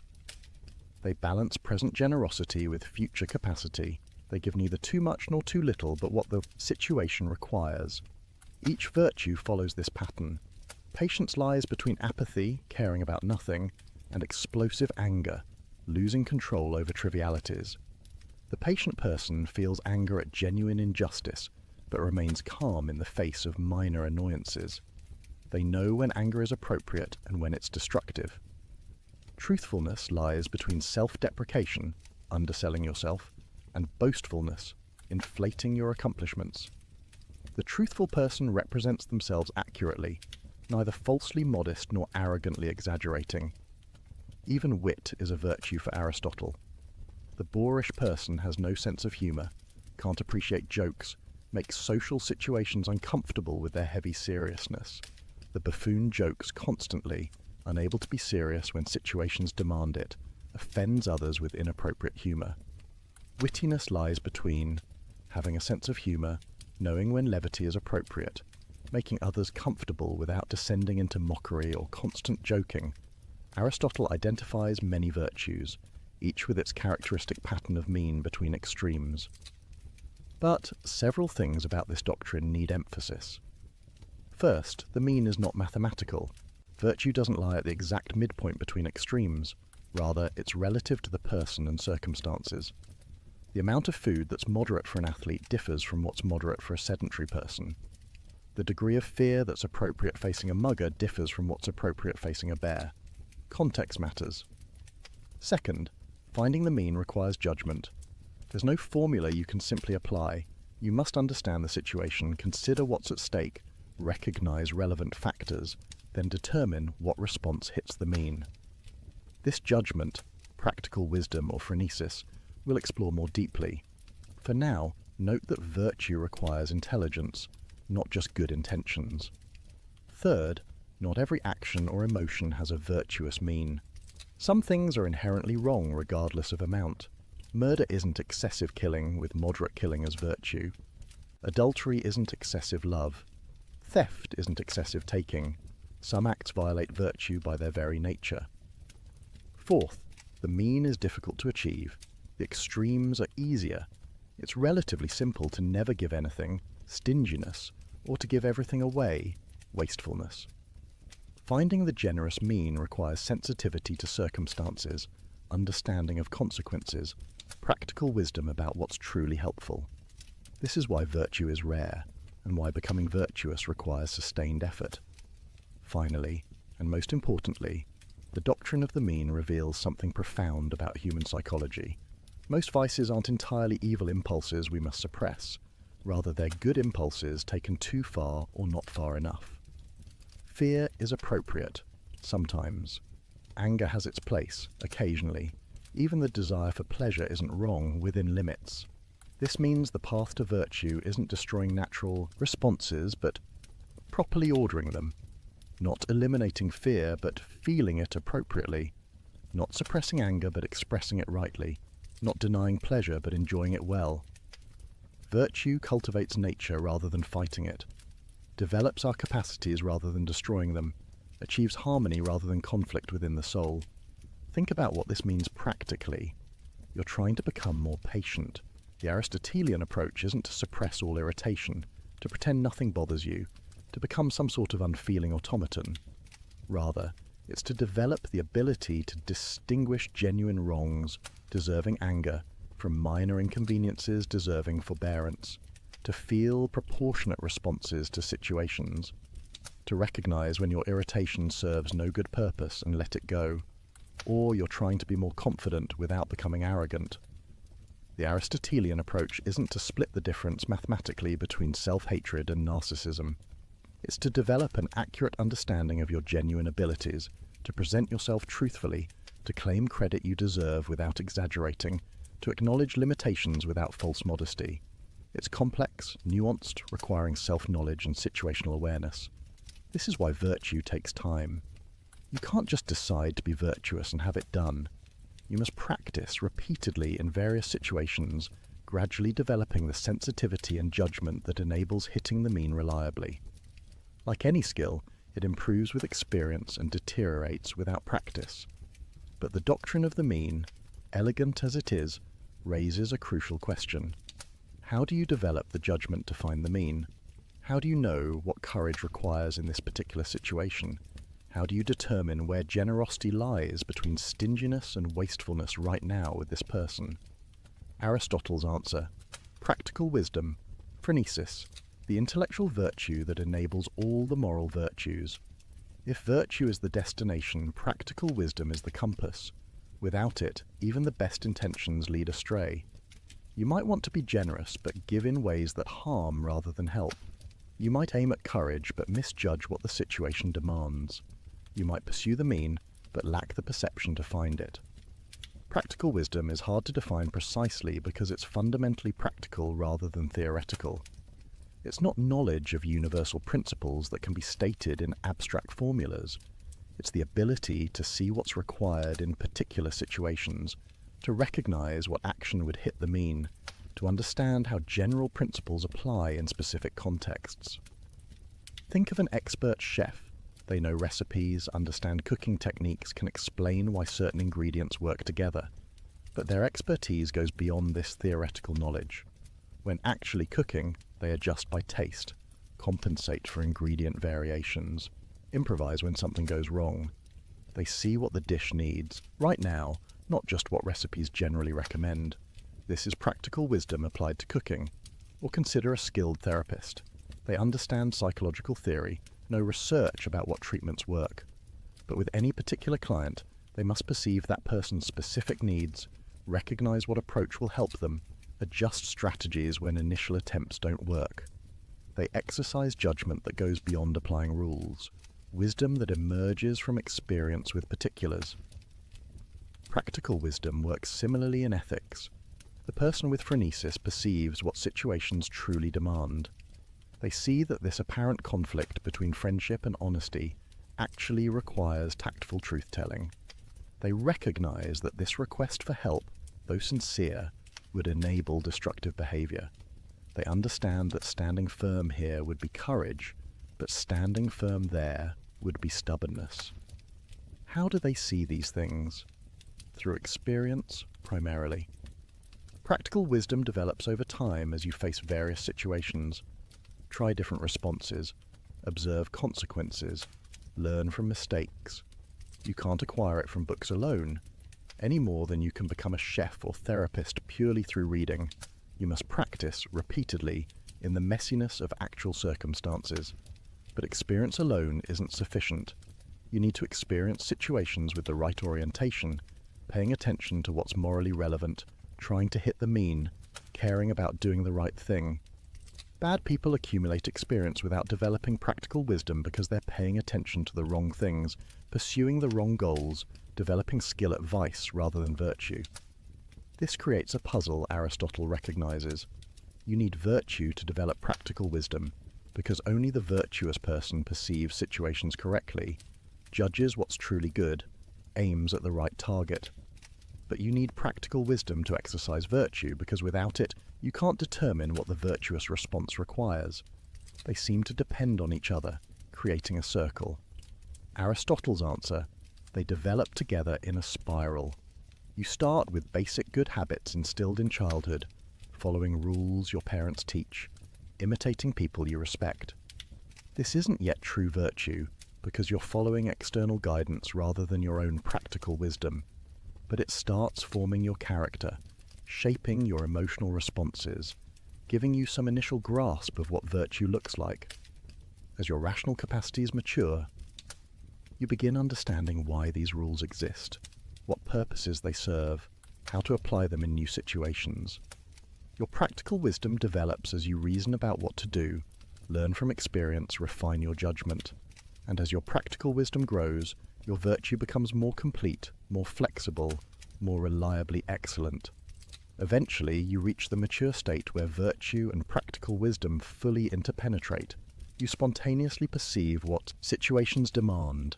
You respond appropriately without laborious deliberation. You hit the mean naturally because your character, emotions, and reason are all aligned. This is the person Aristotle calls spoudios, the excellent person, the one who serves as standard for ethical judgment. But what does practical wisdom actually look like in operation? Consider an extended example. A friend asks you to lie for them to protect them from consequences of their own mistake. You care about your friend and want to help, but you also value honesty and worry. about enabling irresponsibility. What should you do? Practical wisdom begins by recognizing the genuine complexity. This isn't simply a conflict between friendship and honesty as abstract principles. It's a situation involving this particular friend, this particular mistake, these particular consequences, this particular relationship history, this particular request. The person with phronesis asks, what kind of help would truly benefit my friend? Sometimes protection from consequences enables continued bad behavior. Sometimes harsh lessons are exactly what someone needs.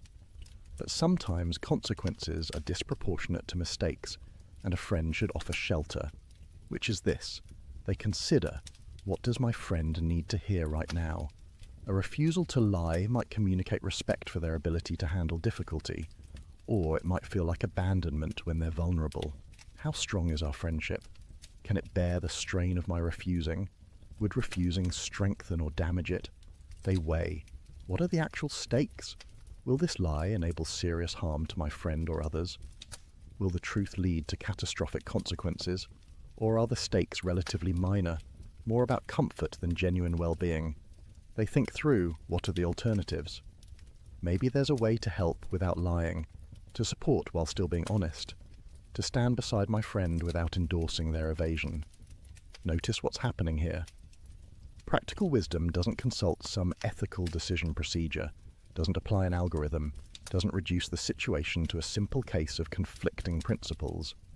It perceives the situation in all its particularity, brings various considerations to bear, exercises judgment about what would be good here and now. And crucially, it does this quickly.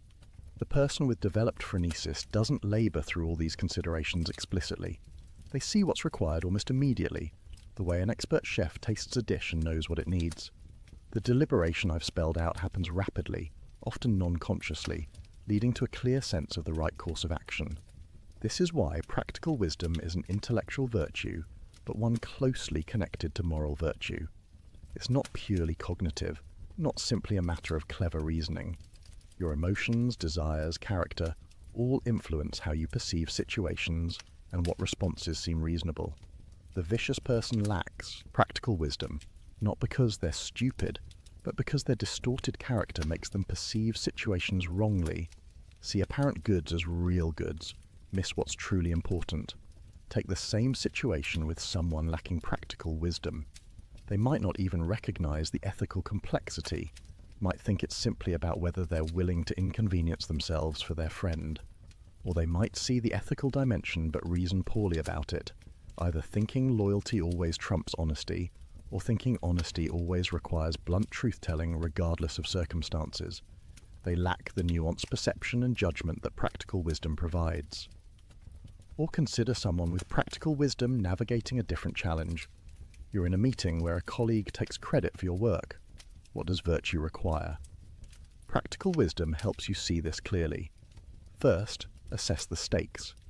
Is this a pattern or an isolated incident? Did your colleague do this maliciously or through genuine confusion about contributions? Will this significantly harm your career or reputation, or is it relatively minor? Then consider responses. You could publicly correct the record, but is this the right forum? Would doing so create unnecessary conflict? Or would silence enable ongoing injustice? You could address it privately with your colleague, but will that be effective, or do you need to involve others? Think about your relationship with this colleague. Is there a history of mutual respect that makes a gentle private conversation likely to work? Or is this part of a pattern requiring stronger action? Consider the organizational culture. Will speaking up be respected or seen as petty? Does the organization value truth-telling or smooth relationships? Weigh your own emotional state. Are you angry in a way that will make you respond more harshly than the situation warrants? Or is your anger appropriate, giving you the energy to address genuine injustice? Practical wisdom synthesizes all this into a clear sense of what to do. Maybe it says, address it privately first, calmly but directly, giving your colleague a chance to correct it themselves, but be prepared to escalate if they don't. Or maybe it says, this is minor, let it go, not every battle needs fighting. Or maybe it says, This requires immediate public correction because silence would mislead important people. There's no formula that determines the answer. Two people with practical wisdom might reach different conclusions depending on their particular knowledge of the people and context involved, but both would be exercising genuine practical wisdom in their perception and reasoning. Now notice something important about the relationship between practical wisdom and happiness. Remember, eudaimonia is activity in accordance with virtue, but you can't reliably act in accordance with virtue without practical wisdom. The well-intentioned person who lacks phronesis will frequently choose wrongly, missing the mean, pursuing apparent goods rather than real ones, causing harm despite good intentions. So practical wisdom is essential for flourishing. It's the intellectual virtue that enables all the moral virtues to operate correctly. Without it, courage becomes recklessness or cowardice, generosity becomes wastefulness or stinginess, honesty becomes brutal tactlessness or deceptive flattery. Practical wisdom is what transforms good intentions into good actions, moral principles into ethical life. But Aristotle recognizes something else. Practical wisdom can't be taught directly. You can teach someone geometry by proving theorems, you can teach them physics by explaining laws of nature, but you can't teach them practical wisdom the same way. Why? Because practical wisdom is about particulars, and particulars can't be captured in universal rules. Instead, practical wisdom is cultivated through three methods. First, experience. Face many situations, try various responses, observe what works, learn from mistakes. The person with practical wisdom has seen enough cases to recognize patterns, understand consequences, predict outcomes. Second, imitation. Learn from people who already have practical wisdom. Watch how they handle difficult situations. Ask them for advice. Model your responses on theirs until you develop your own judgment. Just as apprentices learn crafts from masters, moral learners develop phronesis by observing and imitating the spoudios. Third, habituation in virtue. Practical wisdom and moral virtue develop together. As you practice acting virtuously, you gradually see situations more clearly, judge more reliably, understand what virtue requires. Your character formation enhances your perception and reasoning. This long development explains why Aristotle thinks young people can't have practical wisdom. Not because they're stupid, but because they lack experience.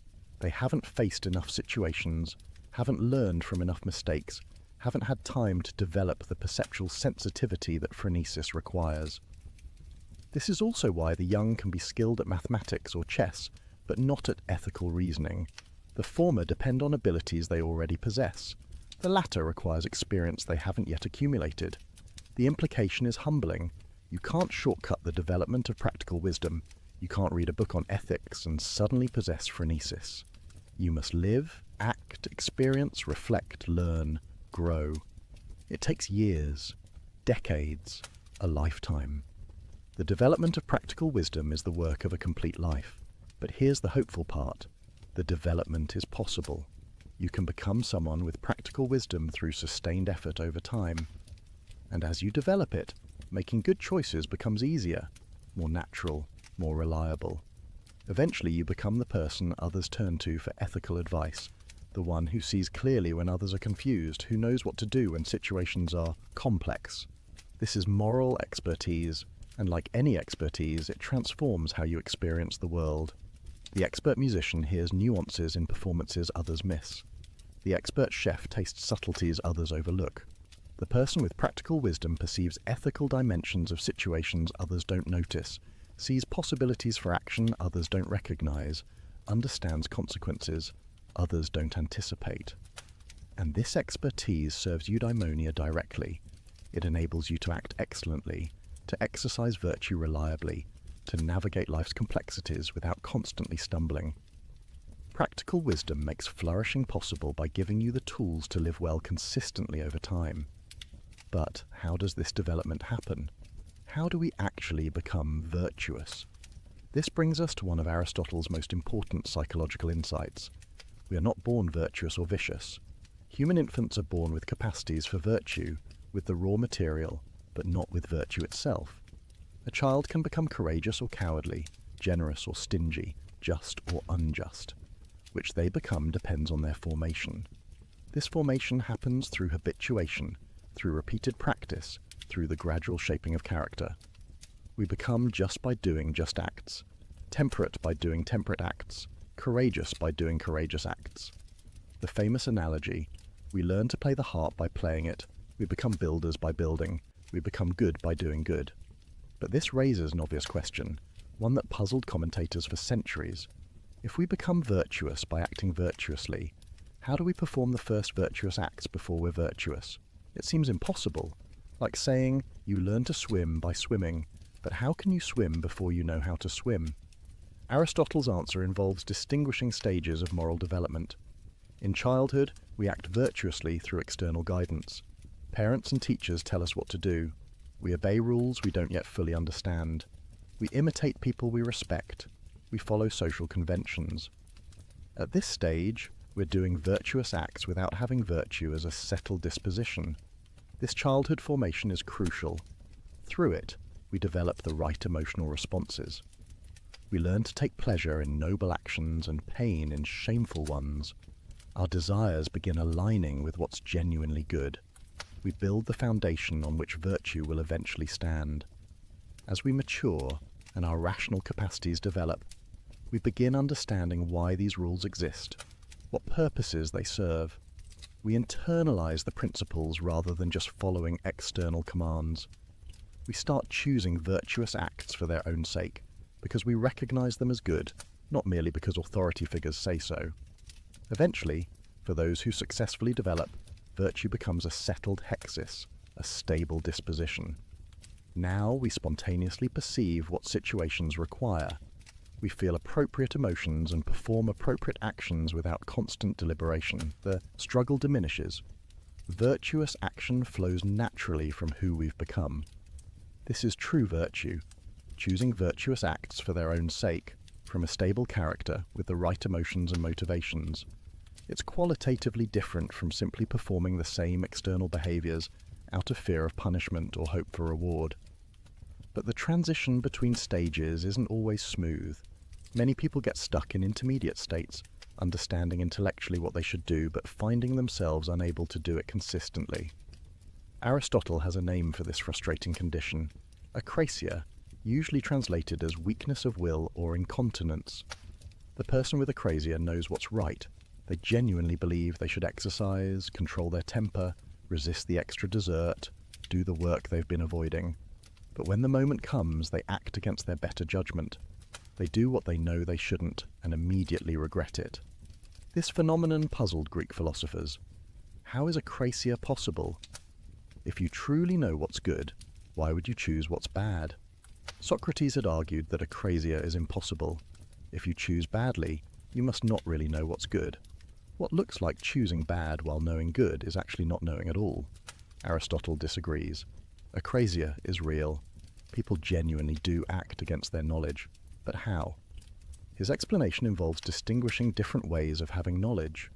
You can know something in an abstract, theoretical way without that knowledge being active and operative in your current situation. Like the drunk person who can recite moral principles but can't apply them to their own behavior right now. When desire overwhelms reason, your knowledge becomes merely potential rather than actual. You have the information stored somewhere but can't access it effectively.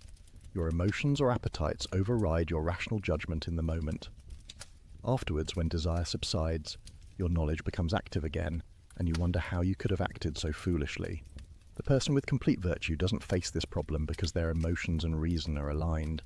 They don't just know intellectually what's good, they desire it emotionally.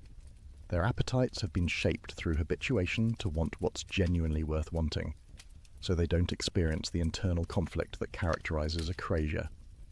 This explains why moral formation must start young, before reason fully develops. If you wait until someone is an adult to start instilling virtue, their emotional responses are already set. They can understand intellectually why virtue matters, but their desires pull in opposite directions. Achieving virtue becomes much harder, maybe impossible. But this raises troubling questions. If character formation depends on childhood habituation, does that mean people who had bad upbringings are doomed? Can someone with vicious character ever reform?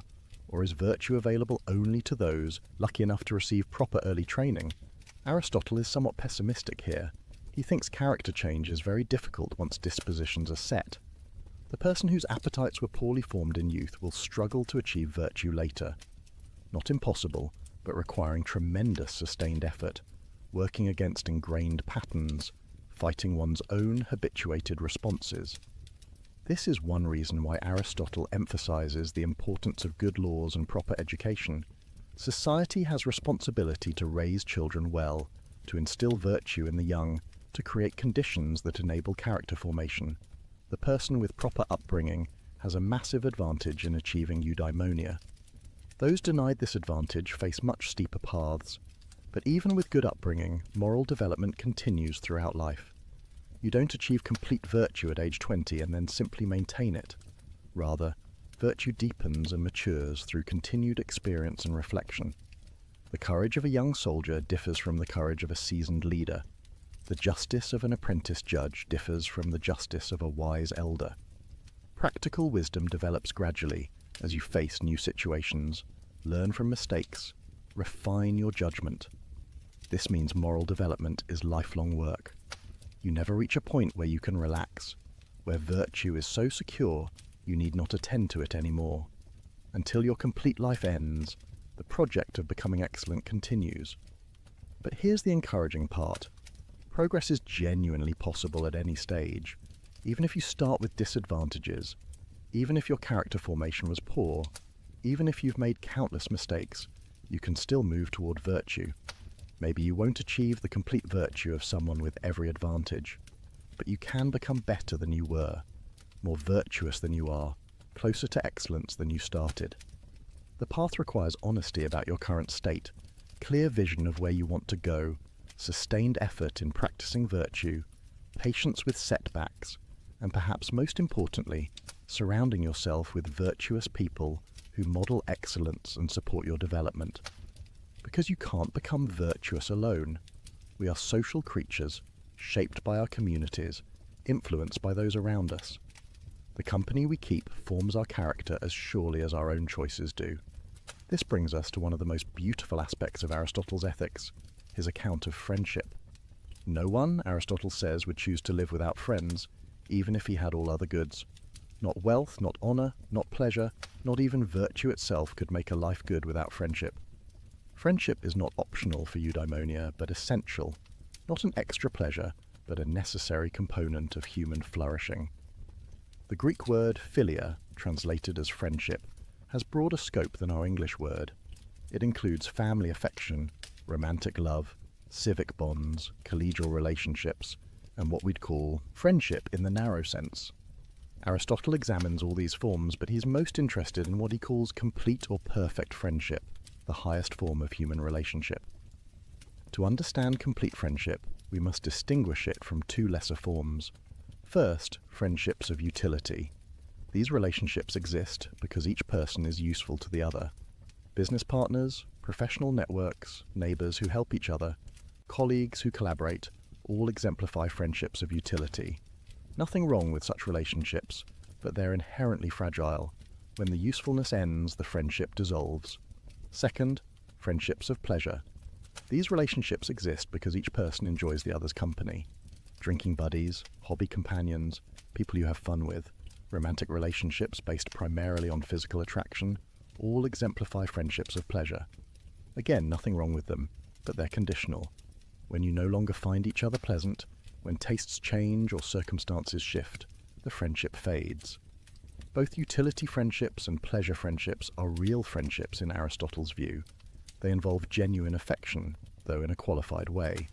But they're incomplete, instrumental, based on what each person gets from the other rather than on who the other person is. Complete friendship is different. It exists between good people who are similar in virtue. Each loves the other for who they are, not for what they provide. Each wishes good for the other's sake, not as means to their own benefit. The foundation is mutual recognition of each other's excellence of character. Such friendship requires several conditions. First, both people must be virtuous. Complete friendship can exist only between good people because only good people can consistently will genuine good for others. The vicious person is too focused on their own gratification to truly care about another's well-being as an end in itself. Second, they must recognize each other's virtue. You can't be friends with someone you don't know well enough to appreciate their character. Complete friendship requires intimacy, time spent together, shared experiences that reveal who each person truly is. Third, they must wish each other well for each other's sake, not for what the friendship does for themselves. This is the hardest condition to understand, because good friends do benefit from friendship. But in complete friendship, you care about your friend's good as an end, not merely as means to your own happiness. This creates an interesting philosophical puzzle. Aristotle says, "The friend is another self. In loving your friend, you extend to them the appropriate self-love you have for yourself." But how is this possible? How can I love another person's good as much as my own? Doesn't this violate basic egoism? Aristotle's answer reveals something profound about human identity. We are not atomic individuals sealed off from others, fundamentally separate. Rather, our good is essentially social. When my friend flourishes, my own life is enriched. When they suffer, I am diminished. Not because I'm using them for my benefit, but because our lives are genuinely interconnected. Their eudaimonia becomes part of my eudaimonia. Think of what this means. Complete friendship isn't an addition to an already complete life, a nice bonus if you can get it. It's constitutive of eudaimonia itself. The solitary person, no matter how virtuous or intelligent or accomplished, cannot achieve complete flourishing. We need friends not as instruments for other goods, but as essential components of living well. Why? Several reasons. First, friends enable our own virtue. We become better people through association with good people. Their example inspires us. Their feedback corrects us. Their expectations hold us accountable. Trying to become virtuous alone is extraordinarily difficult. With virtuous friends, the path becomes clearer and more achievable. Second, friends provide the context for exercising many virtues.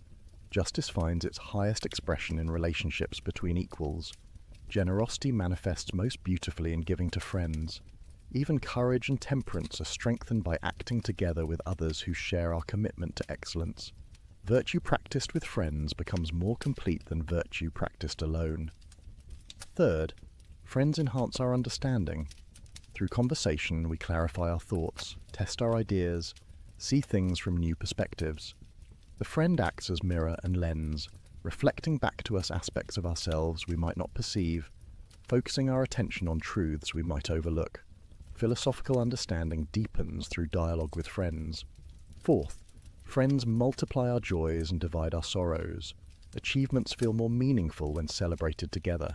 Difficulties seem more bearable when faced with support. This isn't merely psychological comfort, though it's that too. It's about the amplification of good and the distribution of burden that complete friendship provides. Fifth, and perhaps most profoundly, friends provide someone to be excellent for. The virtuous person wants to act excellently, but excellence requires context, requires others who recognize and appreciate it, requires shared commitment to what's genuinely good.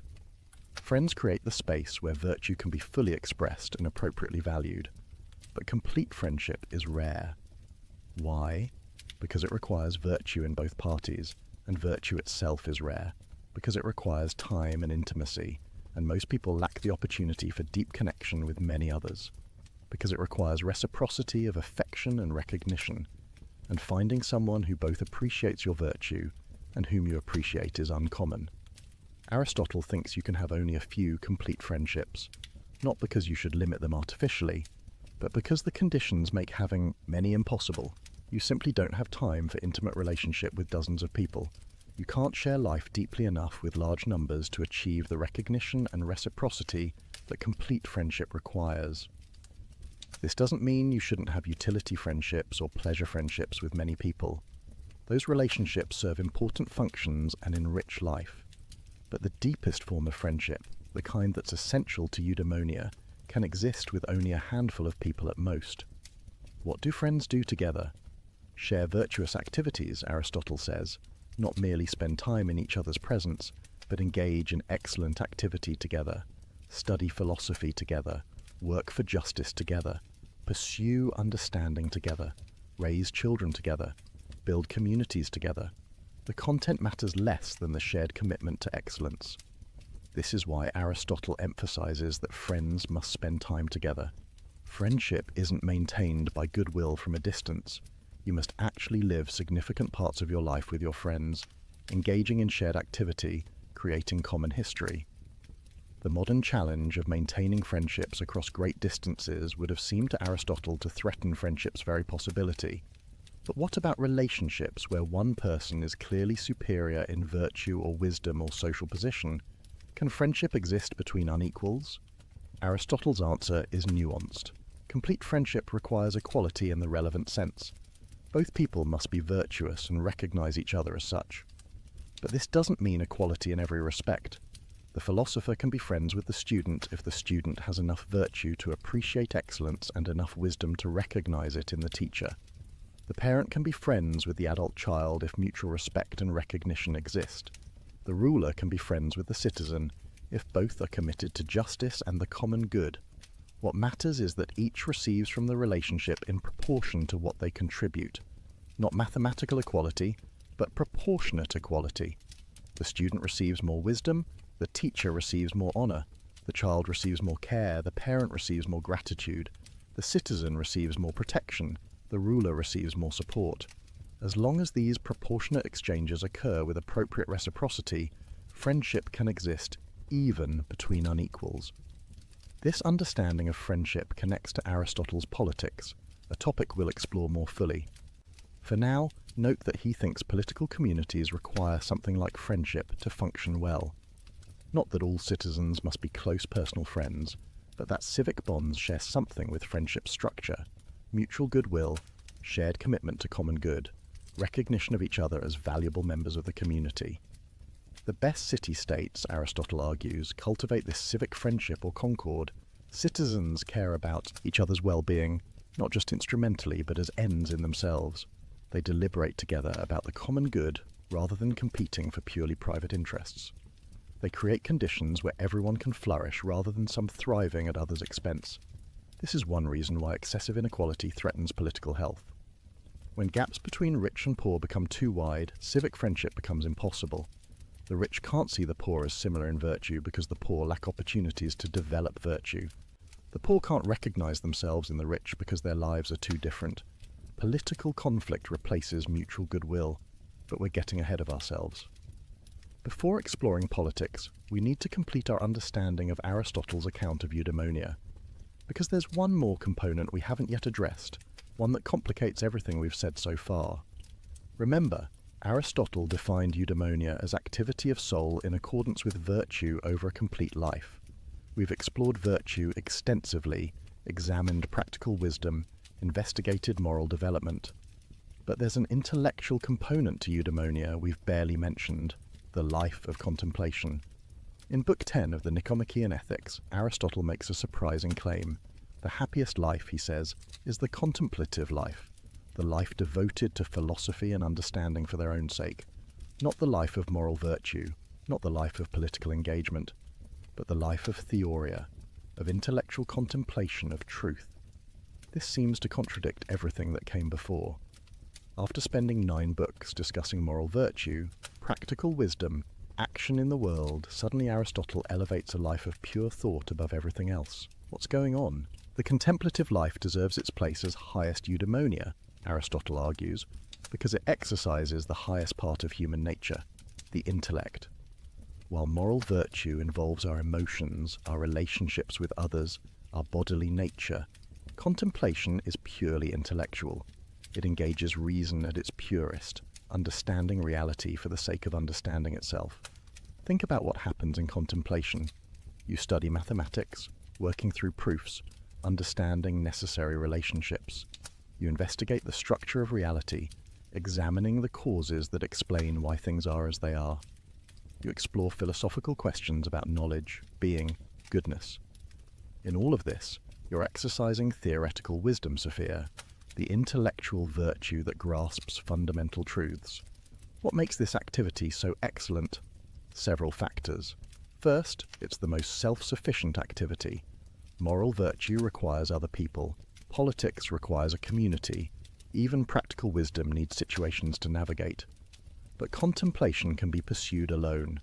Give a philosopher books and time to think, and they can engage in the highest activity human beings are capable of. Second, it's the most continuous activity. You can't be courageous all the time, because danger doesn't always threaten. You can't be generous constantly because opportunities for giving are limited. But you can contemplate for extended periods, hours on end, returning to it day after day. The contemplative life can fill your waking hours in a way the active life cannot. Third, it's the most pleasant activity, at least for those capable of it.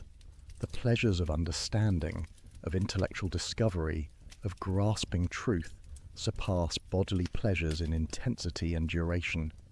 They don't depend on external circumstances or physical conditions. They don't lead to satiety or regret. Once you've tasted the pleasure of philosophical understanding, other pleasures pale by comparison.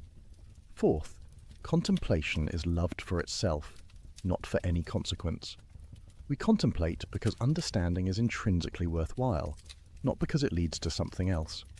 This makes it the most final activity, the one that best fits the definition of ultimate good pursued for its own sake.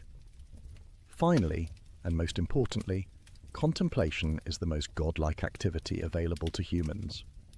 The gods, Aristotle argues, engage in eternal contemplation. They think about thinking itself, understanding the highest truths in perfect actuality. They don't need moral virtue because they face no challenges requiring courage, no appetites requiring temperance, no others requiring justice. Their activity is pure contemplation.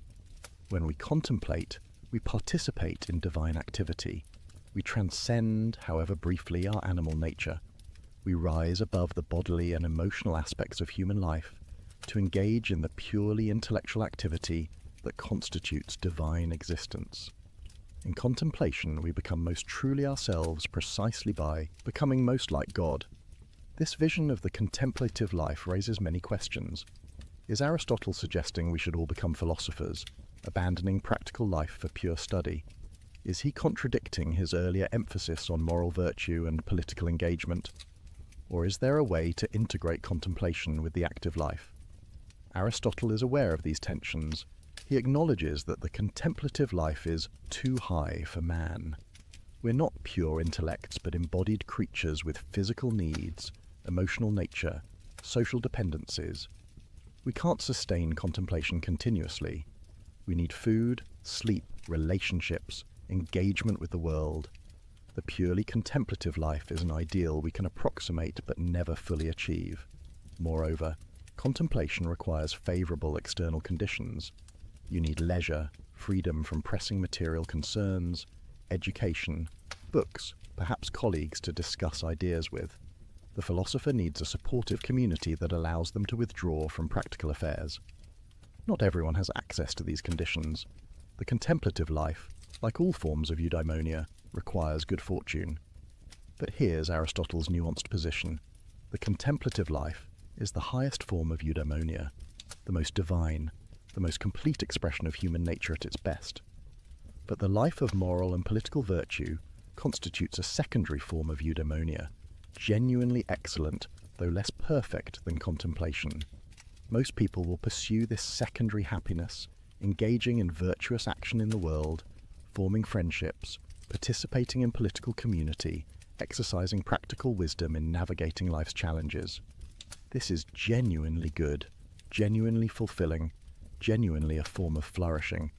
It's just not the absolute peak of what human beings are capable of. The best life, then, might combine both. Virtuous action providing the foundation and context, contemplation providing moments of highest activity. You engage in politics or profession or family life, exercising moral virtues, developing practical wisdom, forming friendships. But you also make time for study, for understanding, for the intellectual activity that lifts you beyond immediate concerns into timeless truth. This mixed life fits most people better than either pure contemplation or pure action. And it makes sense of the relationship between moral and intellectual virtue. Moral virtue, creates the stable character and organized life that makes sustained contemplation possible. Practical wisdom ensures you exercise moral virtue correctly. Contemplation, in turn, enriches your active life with perspective, meaning, connection to what's eternal. For someone living in the modern world, far from ancient Athens, what does this mean practically? How do we cultivate the contemplative dimension of flourishing alongside the active dimension? Perhaps it means reading philosophy, engaging seriously with ideas, thinking about fundamental questions rather than only immediate concerns. Perhaps it means studying mathematics, science, history, any discipline that expands understanding. Perhaps it means appreciating art, music, literature, the cultural achievements that invite contemplation of beauty and meaning. Perhaps it simply means making space in your life for thinking, for wondering, for pursuing understanding because understanding matters, not because it serves some practical purpose, resisting the constant pressure toward productivity and utility, valuing knowledge for its own sake rather than only for what it enables you to do. The contemplative life in this sense isn't restricted to professional philosophers. Anyone can pursue understanding. Anyone can exercise theoretical reason. Anyone can participate in the intellectual activity that Aristotle sees as highest human activity. The question is whether we make room for it, whether we value it enough to dedicate time and attention to it. And there's something deeply consoling about Aristotle's elevation of the contemplative life. It suggests that human flourishing isn't reducible to success in career, relationships, pleasures, achievements. Even if all those go well, life lacks something essential without the intellectual dimension, without engagement with truth for its own sake, without the activity of understanding. Conversely, even if practical life is frustrating, even if your circumstances limit your ability to exercise moral virtue fully, even if illness or poverty or bad fortune constrain your options, you can still engage in contemplation. You can still think, learn, understand. This highest form of human activity remains available even when others are foreclosed. But contemplation alone isn't enough. We're embodied social creatures, not disembodied minds. We need the full life, moral virtue, giving character, practical wisdom guiding action, friends providing relationship, community creating context, and woven through it all, moments of contemplation lifting us beyond immediate concerns into timeless truth. This complete vision of eudaimonia brings us finally to politics. Because the good life for individuals can't be separated from the good life of communities. We are political animals, Aristotle famously says. Our nature is to live in cities, to participate in collective self-governance, to pursue common goods together. Understanding human flourishing requires understanding political community. The phrase political animal needs careful interpretation. Aristotle doesn't just mean we happen to live in groups, or that political organization is useful. He means we're naturally, essentially, political. Our distinctive human capacity for reason manifests not just in individual thought, but in collective deliberation about justice and the good. Speech isn't merely for indicating pleasure and pain like animal sounds. It's for discussing what's advantageous and just, examining together what we should do and how we should live. The city-state, the polis, exists for the sake of eudaimonia, not merely for survival, though it provides security, not merely for prosperity, though it enables economic exchange. The political community's ultimate purpose is to create conditions where citizens can flourish, where human beings can achieve their proper excellence. This means politics isn't a separate sphere from ethics. The question, how should I live, and the question, how should we organize our community, are intimately connected. My ability to develop virtue depends partly on the laws and institutions of my community. The city's success depends partly on the character of its citizens. Ethics and politics form one continuous inquiry into human good. What makes a political community good? Aristotle's answer, one that promotes the common good rather than serving the private interests of rulers. The good forms of government, whether monarchy or aristocracy or polity, aim at what benefits all citizens. The corrupted forms, whether tyranny or oligarchy or democracy in the negative sense, serve only those who rule. But what is the common good? not just aggregate private goods, not simply the sum of individual interests. The common good is the shared conditions that enable all citizens to flourish, good laws that habituate virtue, just institutions that treat citizens fairly, educational systems that develop character and intellect, economic arrangements that provide necessary material conditions, the entire social architecture that makes eudaimonia possible. This is why Aristotle emphasizes the importance of law. Laws aren't merely coercive restrictions on freedom. Properly crafted, they're instruments of moral education, habituating citizens to virtue from youth. The child who grows up in a well-governed city learns to act justly through following just laws, develops courage through proper military training, cultivates temperance through social norms around pleasure and self-control. Bad laws have the opposite effect. They corrupt character, teach vice, make virtue difficult or impossible. The city with unjust institutions forms unjust citizens. The community organized around private gain breeds selfish individuals. This is why choosing good government matters so much. It determines not just material prosperity, but the character of those who live under it. Aristotle's analysis of constitutions examines how different political arrangements promote or undermine eudaimonia. Monarchy, ruled by one excellent person, can be excellent if that ruler possesses virtue and practical wisdom and genuinely cares about the common good. But it easily corrupts into tyranny when the ruler pursues private interest. Aristocracy, ruled by the few best, works well when those few are truly virtuous and wise, but it degenerates into oligarchy when the few wealthy rule for their own benefit rather than the common good. Polity, ruled by the many, succeeds when citizens are educated, virtuous, and deliberate together about what's just. But it becomes mere democracy in Aristotle's negative sense when the poor many pursue their class interest against the wealthy few. Which constitution is best? Aristotle is pragmatic. The best in theory is ruled by the perfectly virtuous person or persons, but such people are rare. In practice, a mixed constitution that combines elements of oligarchy and democracy, that gives both wealthy and poor a voice while preventing either from dominating, tends to be most stable and most conducive to the common good. This mixed constitution, polity, works best in cities with a large middle class. Why?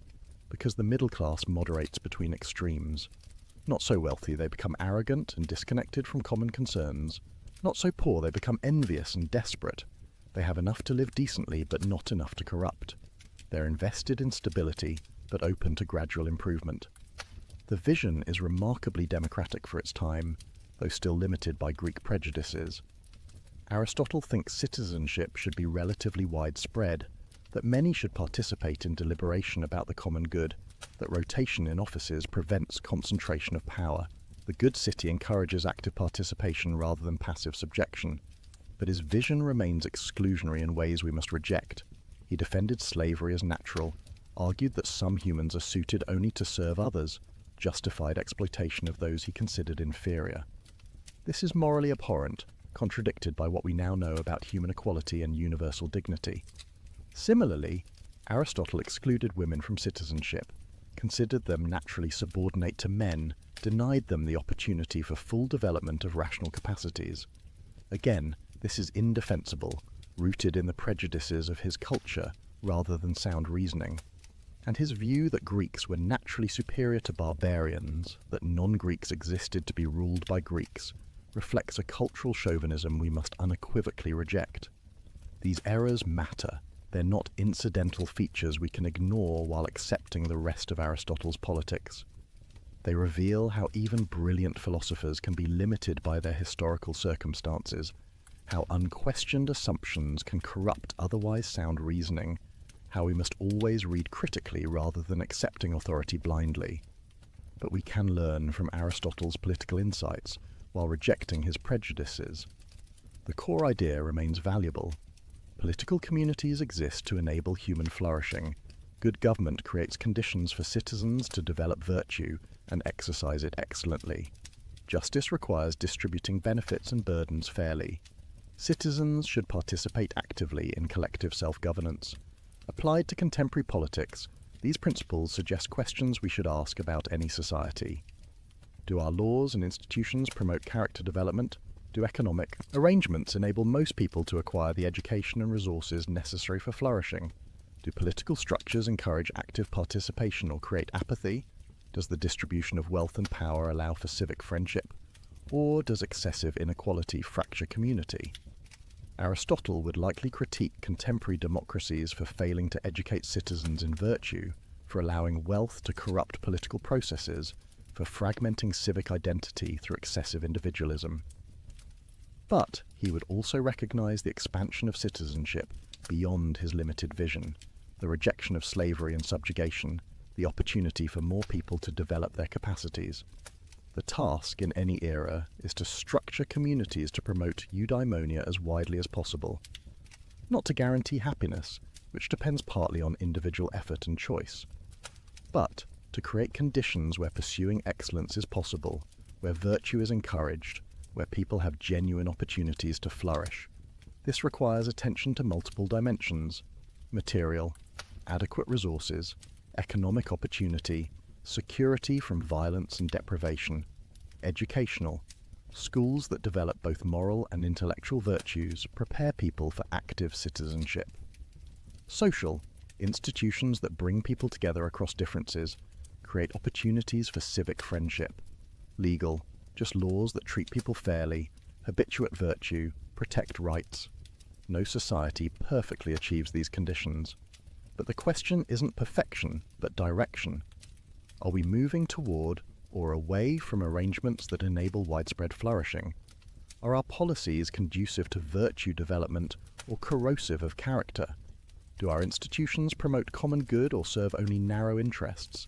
These questions remain as urgent today as in Aristotle's Athens, perhaps more so, given our greater power, our global interconnection, our capacity for both tremendous good and tremendous harm.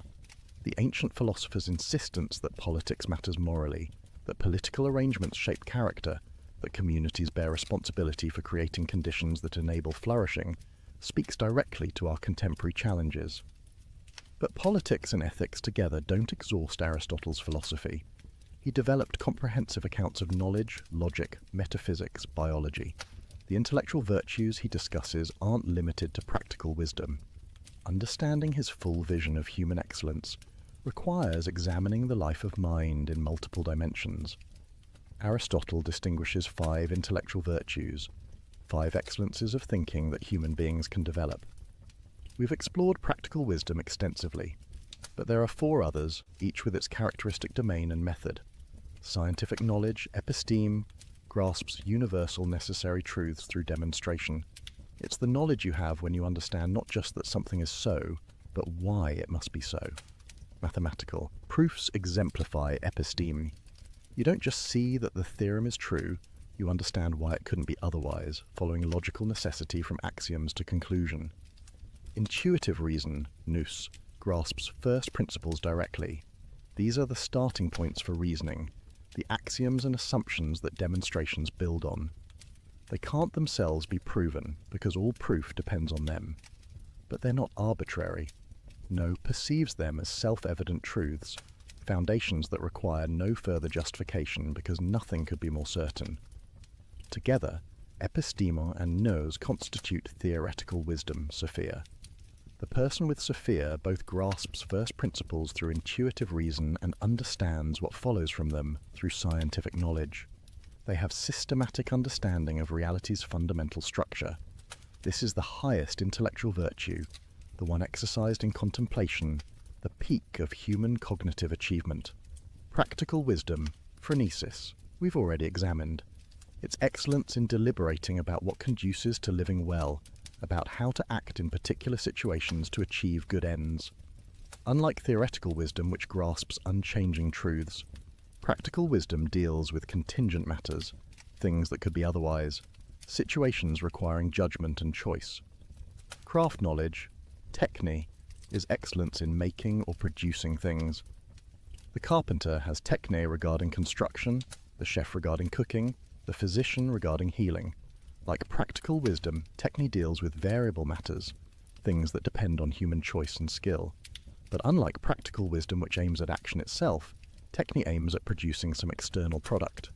These 5 intellectual virtues correspond to different ways reason engages with reality. Theoretical wisdom grasps what's necessarily so. Practical wisdom discerns what should be done. Craft knowledge produces what's useful or beautiful. Each is valuable. Each develops different capacities. Each contributes to complete human excellence. But they're not equally valuable. Aristotle ranks them, considering theoretical wisdom highest because it grasps the most important truths, deals with what's most divine, exercises reason at its purest. Practical wisdom comes next, enabling the excellent action that constitutes moral virtue. Craft knowledge is valuable but lower, concerned with mere production rather than action or understanding. This hierarchy reflects Aristotle's metaphysics, his understanding of reality's structure. At the top is the unmoved mover, pure actuality, thought thinking itself, the divine principle that makes all motion and change possible. Human theoretical wisdom participates in this divine intellection, understanding the unchanging principles that govern reality. Below the divine comes the realm of nature, studied by natural philosophy and biology. Here Aristotle spent enormous energy observing animals, categorizing species, investigating life's principles. The natural world has its own structures and purposes, its own wisdom to discover. Further down is the realm of human action, governed by practical wisdom, the sphere of ethics and politics, where we create good lives and communities through choice and habituation. At the bottom is the realm of production, where craft knowledge operates, making useful objects and beautiful artifacts. Each domain requires appropriate intellectual virtue. You can't understand mathematics through practical wisdom or determine ethical action through theoretical wisdom. Each type of knowledge has its proper sphere and method, but all contribute to eudaimonia. The complete life includes all the intellectual virtues operating in their proper domains. Theoretical wisdom in contemplation of truth, practical wisdom in living well, scientific knowledge in systematic understanding, intuitive reason in grasping principles, even craft knowledge in making useful and beautiful things. This comprehensive vision of intellectual excellence reminds us that human flourishing involves the full development of our rational capacities in all directions. Not just moral virtue, not just practical success, not just theoretical understanding, but the complete cultivation of mind in its various operations. For someone reading Aristotle today, this suggests the value of broad education. Learn mathematics to develop scientific reasoning, study philosophy to cultivate theoretical wisdom, engage in ethics to develop practical wisdom, master some craft to develop productive skill, exercise intuitive reason by examining foundational assumptions. Each form of learning develops different capacities, trains different aspects of intellect, contributes distinctively to the life of mind. The educated person isn't narrowly specialized but broadly cultivated, able to think well across multiple domains. But intellectual virtues alone don't constitute eudaimonia. We must return to the complete picture Aristotle paints, integrating all the elements we've explored into a coherent vision of human flourishing. The Aristotelian good life combines multiple components, all necessary, working together. It requires moral virtue, the settled dispositions that enable excellent action. It requires practical wisdom, the judgment that applies virtue appropriately in particular situations. It requires adequate external goods, the material conditions that make sustained excellent activity possible. It requires friendship, the relationships that give life meaning and provide context for virtue. It requires political community, the social structures that enable and support flourishing. And it includes intellectual virtue, especially the contemplative activity that exercises our highest capacities. This is a demanding vision. Flourishing isn't easy, isn't guaranteed, isn't achieved through following simple formulas. It requires sustained effort over a complete life, favorable circumstances, good fortune, proper formation from youth, supportive community, intellectual development, and moral cultivation. But it's also an encouraging vision, because it suggests human beings are capable of genuine excellence, that we can develop noble character, that life can be deeply meaningful when lived well.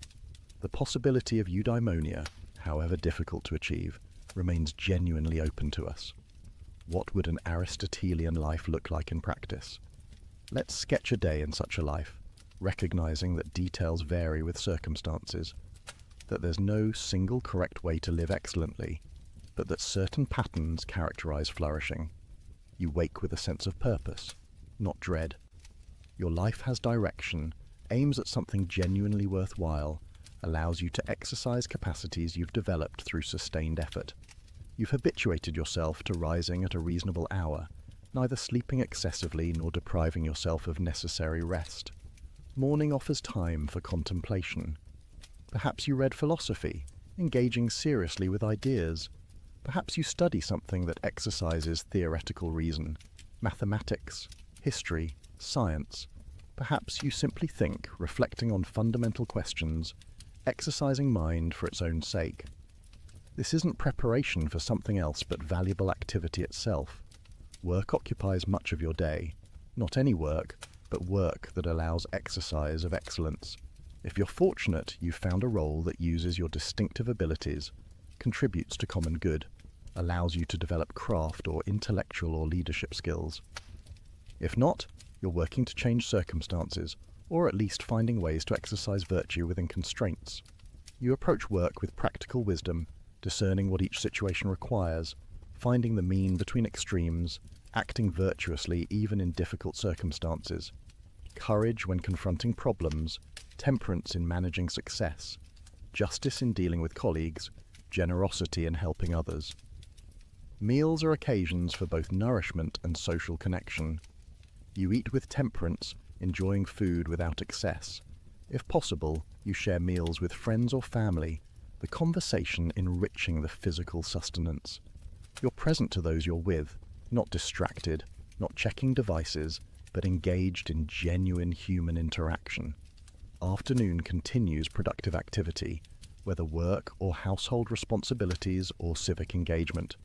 You're contributing something, exercising capacities, participating in common life rather than merely consuming or withdrawing. Evening brings relaxation, but not mere passivity.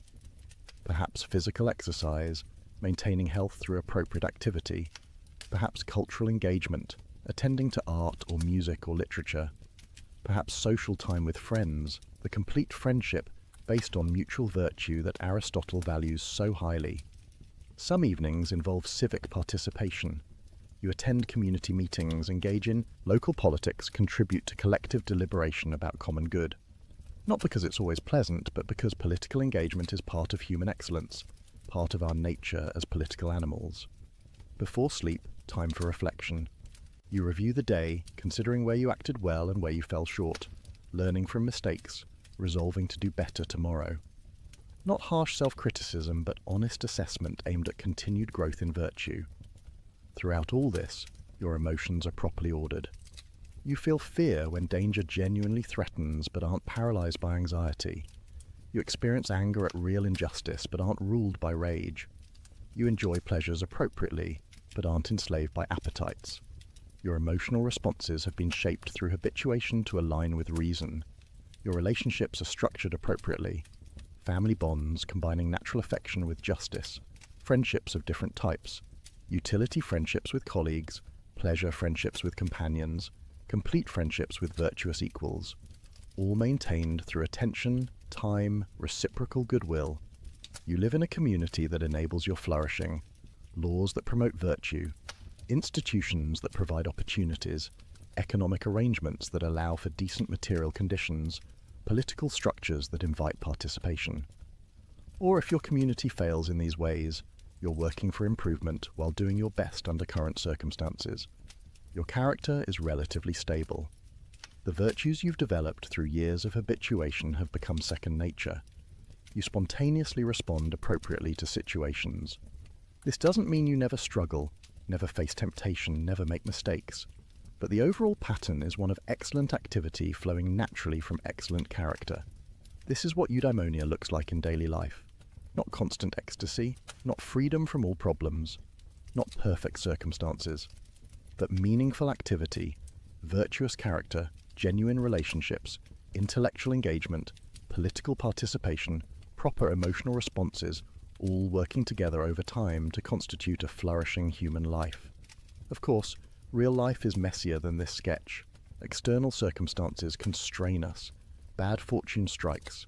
We face situations where no clearly virtuous response exists. We make mistakes, harm people we care about, fall short of our ideals.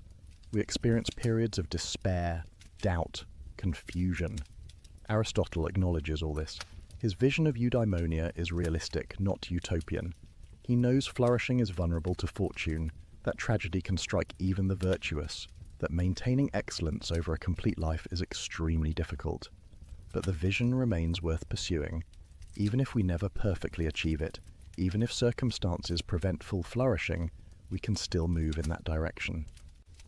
We can still develop virtue, cultivate practical wisdom, form genuine friendships, engage in contemplation, participate in political community. We can still live better than we currently do, more excellently than we have been. And there's something deeply hopeful about Aristotle's insistence that eudaimonia depends primarily on what's within our control. Not entirely, not exclusively, but primarily. We can't control whether we're born into wealth or poverty, whether we're naturally intelligent or beautiful, whether fortune smiles or frowns, but we can control to a significant extent the development of our character. We can practice virtue, we can cultivate practical wisdom, we can choose friends wisely, we can engage seriously with ideas. These choices, repeated over years, compound into character. And character, more than circumstances, determines whether we flourish. The person with excellent character bears misfortune nobly. The person with vicious character squanders good fortune. External goods matter, but character matters more. This is why Aristotle's ethics remains relevant 23 centuries after he first lectured in the Lyceum. The question he posed to young Alexander, what does it mean to live well, remains our question. The answer he developed through decades of observation, analysis and reflection, excellence of character and intellect exercised over a complete life, still illuminates the path toward human flourishing. We can reject his prejudices, update his science, question his metaphysics, but his core psychological insights, his analysis of virtue and practical wisdom, his understanding of friendship and community, his vision of happiness as activity rather than feeling, all remain profoundly true to human experience. And there's something uniquely valuable about Aristotle's approach. Unlike moralists who offer rigid rules, he acknowledges the flexibility required for ethical living. Unlike relativists who claim there are no objective standards, he identifies genuine excellences rooted in human nature. Unlike abstract theorists who ignore psychology, he attends carefully to how character actually forms. Unlike pessimists who see virtue as impossible, he insists it's achievable though difficult. His philosophy is at once demanding and encouraging, realistic and idealistic, rigorous and humane. It challenges us to become better while acknowledging our limitations. It sets a high standard while insisting the standard is achievable. It takes human excellence seriously while recognizing we're complex creatures with bodies, emotions, relationships, not just pure intellects. As you settle into sleep, consider what Aristotle offers you. Not a simple formula for happiness, not a guarantee of success, not an easy path, but a comprehensive vision of human flourishing, a map of the territory you must cross, a companion for the journey toward excellence. He reminds you that happiness is something you do, not something that happens to you. That virtue is achievable through practice, not an inborn trait. That wisdom develops through experience, not just study. That friendship is essential, not optional. That community matters, not just individual achievement.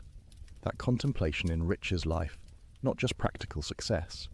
He invites you to ask, what virtues am I cultivating? What habits am I forming? What is my character becoming through my repeated choices? Do I act courageously when courage is needed?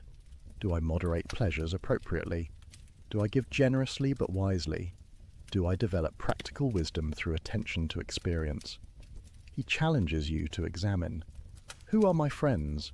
Do I have genuine friendships based on mutual recognition of virtue, or only relationships of utility and pleasure?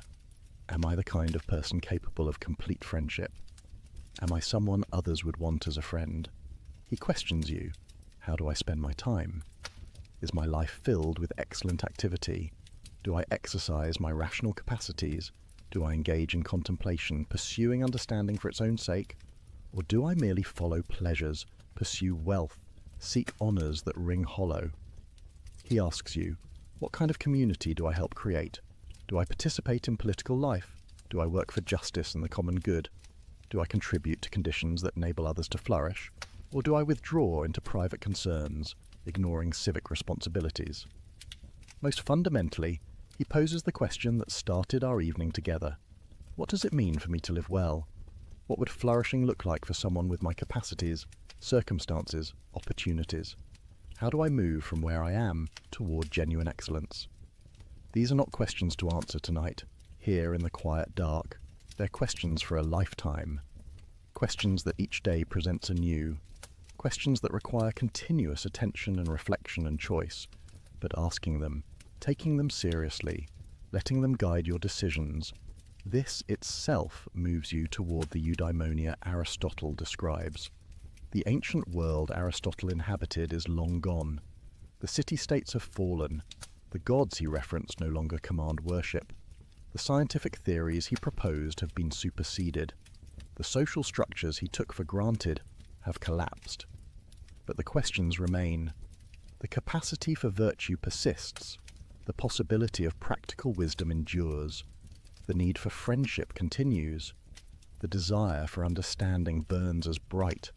The project of becoming excellent, of living well, of achieving eudaimonia, this remains the human project, as urgent now as when Aristotle walked through the Lyceum's covered pathways discussing it with his students. His answers aren't final. Each generation must adapt his insights to new circumstances, reject his errors, develop his principles in new directions. But his approach, beginning with human nature, examining actual experience, building systematic understanding, connecting ethics to politics, integrating thought and action, this remains a model for thinking seriously about how to live. And his conclusion, that human beings are capable of genuine excellence, that flourishing is possible through cultivation of virtue and wisdom, that happiness consists in excellent rational activity over a complete life. This remains a vision worth pursuing, worth striving toward, worth letting guide our choices even when fully achieving it proves impossible. As sleep approaches, carrying you from conscious thought into the mysterious realm of dreams, let these ideas settle into that deeper part of yourself where wisdom takes root. The questions Aristotle posed, the virtues he described, the vision of flourishing he articulated, these aren't merely theoretical constructs, but invitations to transformation. Tomorrow, when you wake, the same choice will face you that faces everyone every day. What kind of person will I become through my choices today? Will I move toward virtue or away from it? Will I exercise practical wisdom or act thoughtlessly? Will I engage in excellent activity or merely pass time? The Aristotelian path doesn't promise ease. It demands sustained effort, patient practice, honest self-examination, courage to change. But it promises something more valuable than ease, the possibility of living excellently, of developing genuine virtue, of achieving the kind of flourishing that makes life deeply meaningful. You are not doomed to remain as you are. Character can be reformed, though with difficulty. Practical wisdom can be cultivated, though it takes years. Virtue can be achieved, though it requires practice. Eudaimonia is possible, though it demands everything. The philosopher who taught the greatest conqueror, who founded the systematic study of virtue, who mapped the territory of human excellence with unprecedented precision, offers you the same challenge he offered young Alexander in that sunlit garden at Mieza. Choose to live well, develop your capacities, cultivate virtue, exercise practical wisdom, form genuine friendships, engage in contemplation, participate in community, make your life an expression of excellence. This is what it means to flourish as a human being. This is the path to eudaimonia. This is Aristotle's answer to the question of how we should live. And now, as the gentle rhythm of philosophy gives way to the gentle rhythm of sleep, as conscious thought dissolves into dreams, as the day's activities transform into night's rest, remember that even in sleep you participate in the natural rhythms Aristotle studied. the patterns that govern all embodied existence. Your body repairs itself while you rest, following principles Aristotle investigated in his biological works. Your mind processes experience, consolidating memories, preparing for tomorrow's choices. Your character continues its slow formation, shaped by today's decisions, ready to face tomorrow's opportunities for virtue or vice. Sleep well, knowing that the project of becoming excellent continues even in rest, that the possibility of eudaimonia awaits tomorrow, that Aristotle's wisdom remains available whenever you need it, that the question of how to live well is always worth asking. If you found value in this exploration of ancient wisdom, if Aristotle's vision of human flourishing speaks to your own yearning for a meaningful life, please consider subscribing and liking to support this channel. Your presence here helps these ideas reach others who seek to live excellently. Thank you for spending this time exploring the philosophy that has guided humanity's noblest aspirations for 23 centuries. Sweet dreams, fellow traveller, on the path toward virtue. May you wake tomorrow ready to continue the endless, worthwhile work of becoming who you're capable of being. The journey toward eudaimonia continues with your next choice, your next action, your next opportunity to exercise excellent rational activity. Aristotle believed we are made for flourishing.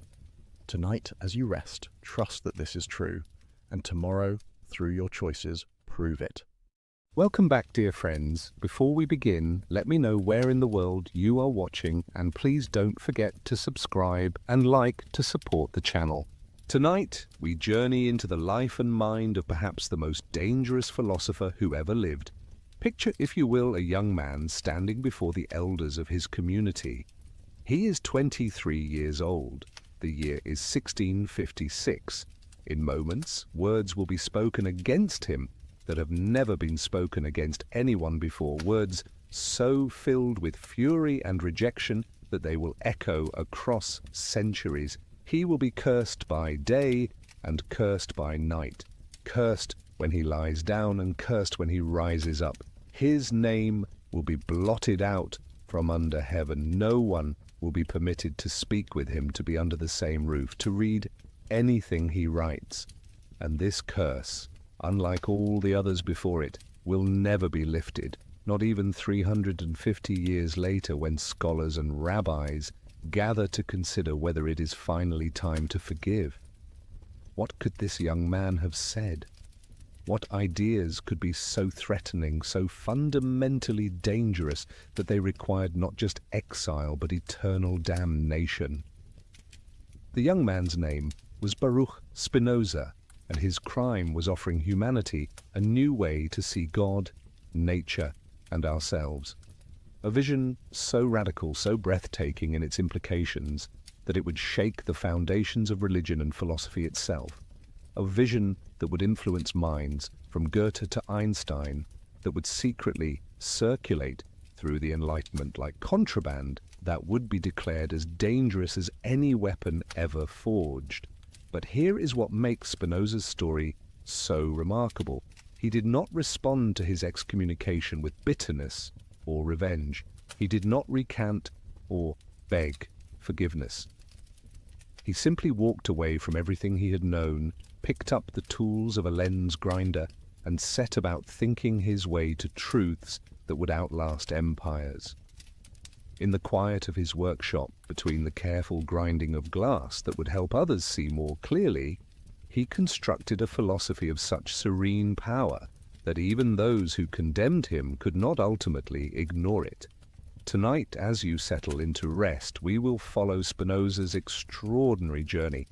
We will stand in the Amsterdam synagogue as the curse is pronounced. We will follow him into exile and watch as he transforms rejection into revelation. We will explore his audacious claim that God and nature are one and the same.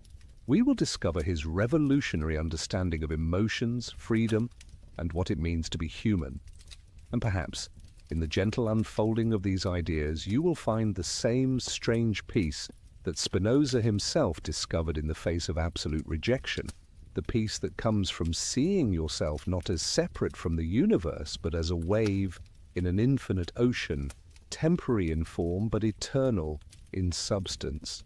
So let your breathing slow, allow the concerns of the day to settle like dust, and prepare to meet a mind that refused to accept easy answers, a heart that found divinity in everything, and a spirit that discovered freedom in the very necessity that seems to bind us all.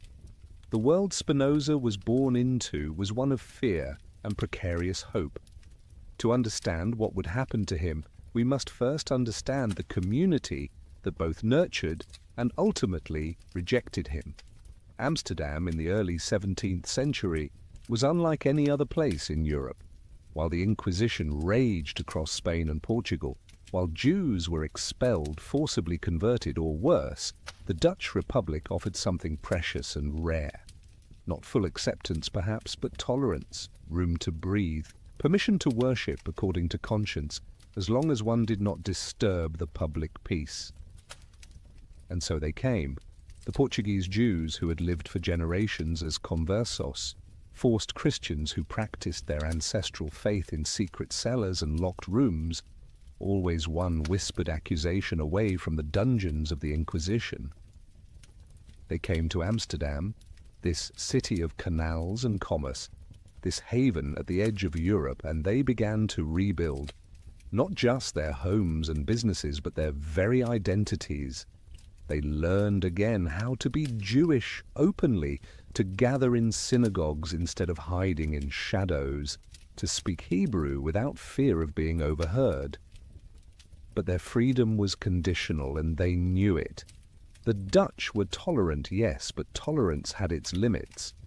Disturb the social order, cause scandal, give the Christian authorities reason to question whether Jews could truly be trusted as citizens, and that precious tolerance might evaporate like morning mist. The Portuguese Jewish community of Amsterdam lived with this knowledge every day. They policed themselves rigorously. They watched one another for signs of deviation, not out of cruelty, but out of survival. One person's heresy could endanger everyone. Into this world, on the 24th of November, 1632, a boy was born. His parents named him Baruch, which in Hebrew means blessed. The Portuguese form of the name was Bento. Later, he would adopt the Latin version, Benedict. 3 names, all meaning blessed, for a child who would grow up to challenge every traditional understanding of what blessing might mean. His father, Michael de Spinoza, was a merchant of moderate success, respected in the community, involved in the synagogue's affairs. His mother, Hannah Deborah, was a woman history has largely forgotten, leaving us only the bare facts of her existence. She died when Baruch was 5 years old, a loss that would haunt the boy in ways we can only imagine. To lose a mother at such an age is to lose the very ground beneath your feet. Perhaps it taught him early that nothing is permanent, that even the most fundamental relationships can dissolve without warning.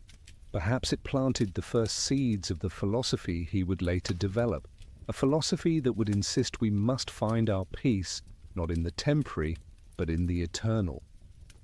The boy grew up in a household where books were valued, where Hebrew learning was taken seriously, where the great questions of theology and law were discussed around the table.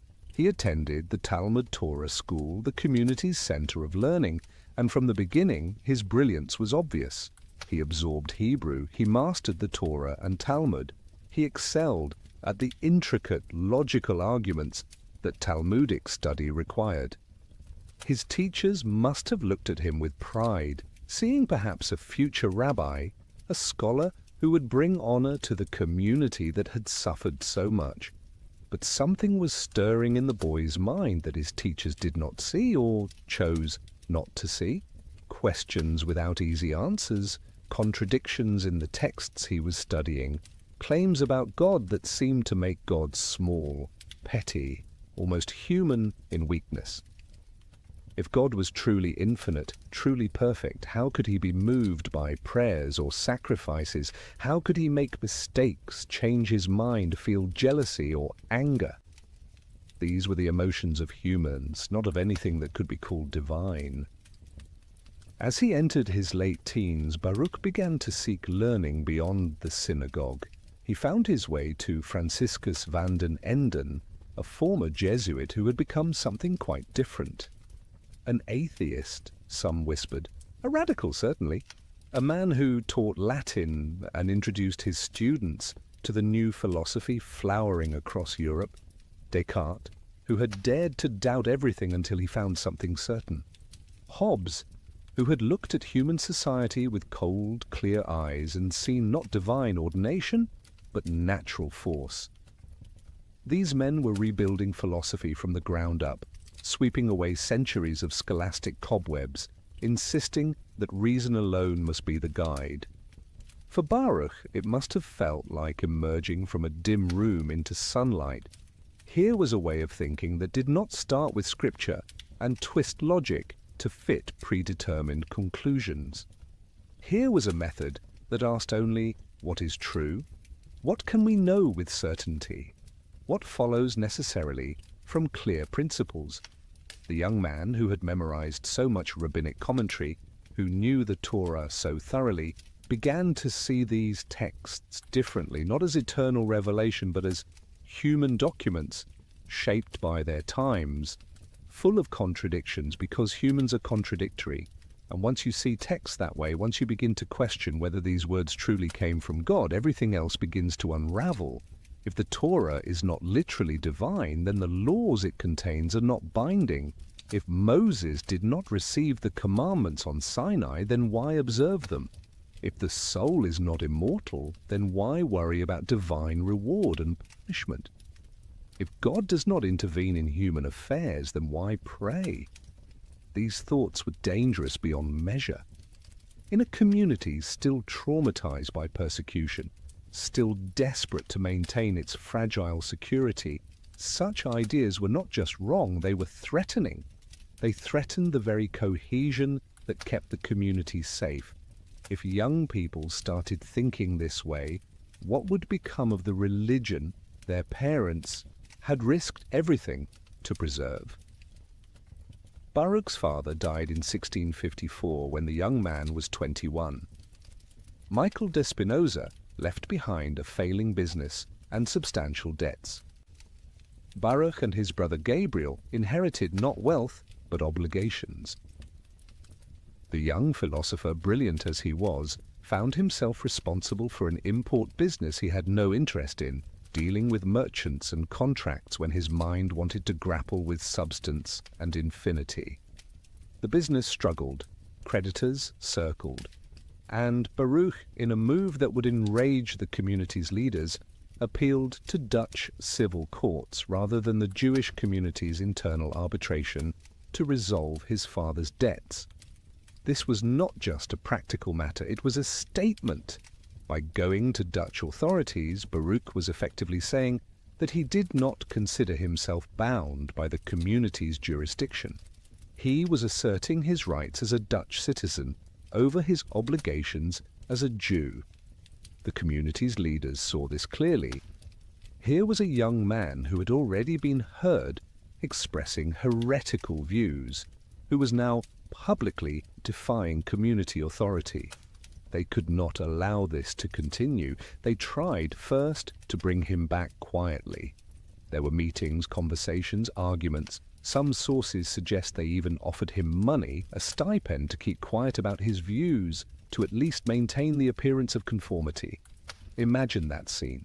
Baruch, perhaps in his early 20s, sitting across from the community elders, men he had known his whole life, men who had known his father. They are trying to help him in their way, trying to save him from himself. Can he not see the danger? Can he not understand that some truths are too dangerous to speak aloud? But Baruch could not, would not conform. The truth, as he had come to see it, was too important. More important than money, than community, than belonging. He had glimpsed something vast, something that made the small rituals and rules seem like children's games. How could he go back to pretending? And so they were left with no choice, or so they believed. In July of 1656, the community's leaders made a decision that would echo through centuries. They would issue a herem, a ban of excommunication. But not an ordinary herem. This would be the harshest punishment they had ever pronounced, a curse so comprehensive that it would leave no room for ambiguity, no possibility of reconciliation. Picture the scene. The 27th of July, 1656. The synagogue of Talmud Torah, the magnificent building that represented all the community had built in Amsterdam. The scrolls of Torah are brought out. The ark is open. The community has gathered, though whether Baruch himself was present, we do not know. Perhaps he stood in the back, watching calmly as his fate was sealed. Perhaps he stayed away, having already accepted what was coming. One of the elders begins to read. The document is in Portuguese, the language the community uses for official matters. The words roll out with terrible formality. By decree of the angels and by the command of the holy men, we excommunicate, expel, curse, and damn Baruch de Espinosa. The voice continues, gathering force. With the consent of God, blessed be he, and with the consent of the entire holy congregation, and in front of these holy scrolls, with the 613 precepts which are written therein.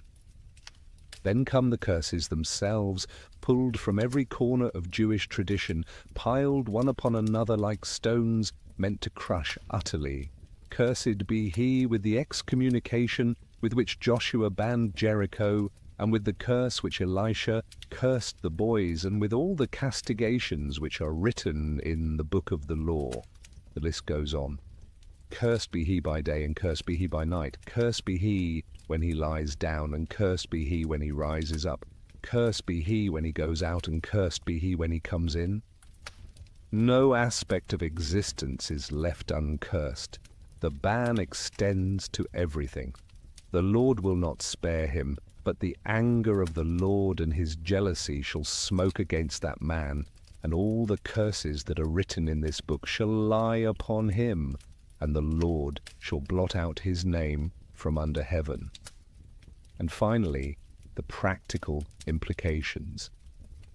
No one should communicate with him neither in writing, nor accord him any favor, nor stay with him under the same roof, nor come within 4 cubits in his vicinity, nor shall he read any treatise composed or written by him.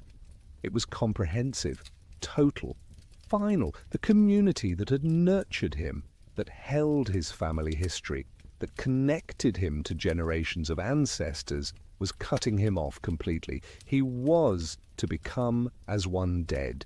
His name, which meant blessed, was to be erased from the book of life. He was to wander the world alone, without community, without the support system that had defined Jewish survival for millennia. How did Baruch receive this? We have no record of his immediate reaction. He left no letter describing his feelings in that moment. But we know what he did next. He left Amsterdam's Jewish quarter.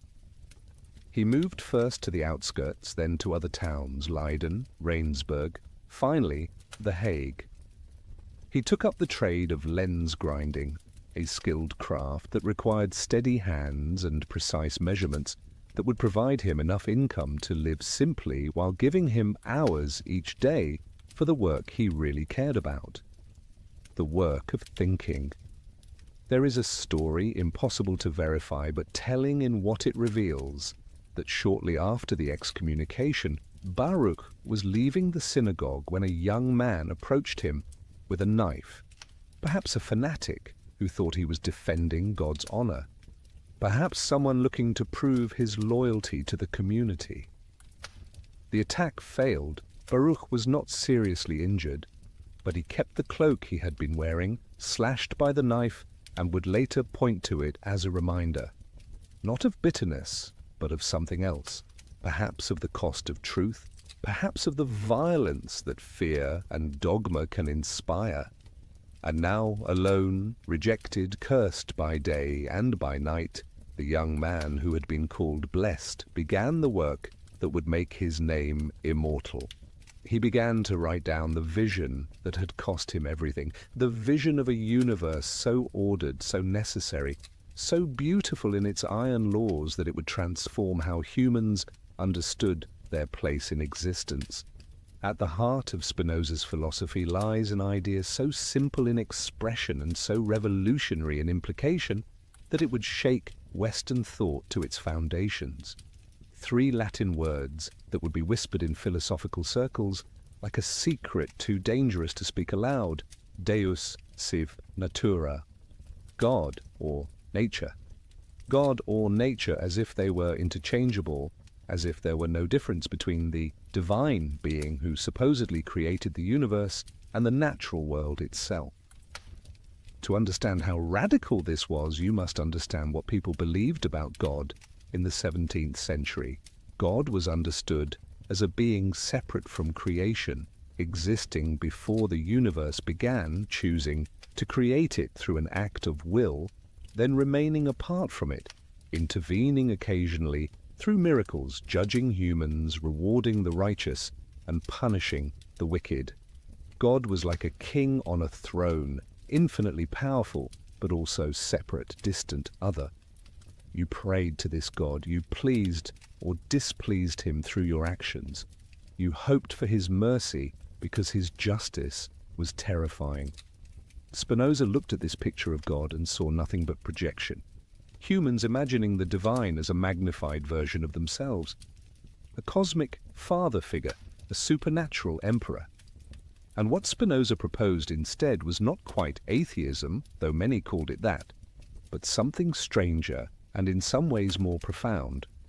He proposed that we drop the distinction entirely, that we stop imagining God as separate from the universe and recognize that God is the universe, that the universe is God, that there is nothing but this one infinite reality expressing itself in endless modes. In his magnum opus, The Ethics, which he spent years writing, and which would only be published after his death, Spinoza laid this out with geometric precision. He began with definitions, as Euclid had done with geometry. What do we mean by substance, by attribute, by mode? And then, step by step, proposition by proposition, he built his argument. There can be only one substance, infinite and eternal. This substance is what we call God. This substance is what we call nature. They are not two things, but one thing seen from different perspectives. Think of it this way. When you look at the ocean, you see waves. Each wave seems distinct, separate, with its own identity, its own moment of rising and falling, but no wave is truly separate from the ocean. Each is a temporary form that the ocean takes. The wave is not something other than the ocean. It is the ocean, expressing itself in that particular way at that particular moment. And so Spinoza would say, with all of existence, you are not separate from God. You are a mode of God, a temporary form that the infinite substance takes. Everything you see around you, every tree and stone, every person and animal, every thought and feeling, all of it is God expressing itself, nature in its infinite creativity. Now this might sound beautiful and perhaps mystical, and indeed many later thinkers, particularly the Romantics, would embrace Spinoza for this apparent unity with nature. But Spinoza meant something more rigorous and more challenging than mystical union. He meant that everything that happens follows from the nature of God with the same necessity that the properties of a triangle follow from its definition. There is no room for chance, no room for divine whim, no room for miracles that violate natural law, because natural law is divine law, is simply how God necessarily acts. This means that when terrible things happen, when children die and earthquakes destroy cities, these events are not punishments from an angry deity, They are not even mysterious workings of divine providence that we cannot understand. They are simply the necessary unfolding of natural causes and effects. God does not intervene because God is not separate enough from the universe to intervene. God is the system of natural law itself. You can perhaps see why this philosophy terrified religious authorities. If there are no miracles, then the foundation stories of every religion become suspect. If God does not judge and reward and punish, then what is the point of religious law? If everything happens by natural necessity, then what becomes of sin and salvation? Spinoza's philosophy seemed to drain away all the meaning that traditional religion provided, but Spinoza himself did not see it this way. He saw his philosophy as liberating us from fear of divine punishment, from the need to appease an angry God, from superstition and ritual that claimed to manipulate supernatural forces. Instead, we could study nature, understand its laws, work with them rather than against them. We could find our peace, not in begging favors from a cosmic tyrant, but in understanding our place in the eternal order of things. And yes, there was still room for something he called the intellectual love of God, but this was not the fearful love of a servant for a master. It was the joyful understanding of how we fit into the infinite whole. It was the pleasure of seeing clearly, of knowing things as they truly are. When you understand that you are not a lonely, isolated ego, but a wave in an infinite ocean, when you grasp that your existence is necessary and eternal in its essence, even if temporary in its current form, then you can rest in a peace that religious anxiety never provided. The great physicist Albert Einstein, centuries later, would declare that he believed in Spinoza's God. Einstein understood, as Spinoza had, that the natural laws themselves were so elegant, so beautiful in their mathematical precision, that they inspired something like religious awe. Not awe at a being separate from nature, but awe at the magnificent order that nature itself displays. The fact that we can understand these laws, that our minds can grasp the structure of reality, this itself is a kind of miracle, though not the kind that violates natural law. Spinoza's God does not love you back. This was one of his most shocking propositions. The God of tradition loves humans, cares about their suffering, responds to their prayers. Spinoza's God cannot do any of these things because God, being infinite and eternal, cannot be affected by anything finite and temporary. To expect God to care about your particular troubles would be like expecting the ocean to have feelings about one particular wave. The ocean does not hate the wave, but neither does it love it. It simply is, and the wave is a temporary expression of what it is. This might seem cold, even cruel, but Spinoza thought it was actually more comforting than the traditional view. Better to live in a universe that operates by consistent laws than to live at the mercy of a cosmic personality who might be pleased with you today and angry tomorrow. Better to seek understanding than to spend your life trying to please an unpleasable deity. And there was still room for joy, for love, for all the fullness of human experience. These things did not require supernatural sanction. They were natural expressions of what it means to be human, to be this particular mode of the infinite substance. As you lie here tonight, consider this vision. Not the God who watches and judges, but reality itself in all its lawful necessity. The same principles that move planets in their orbits also move thoughts through your mind. You are not separate from nature, but woven into it at every level. The boundary between you and the world is less solid than it seems.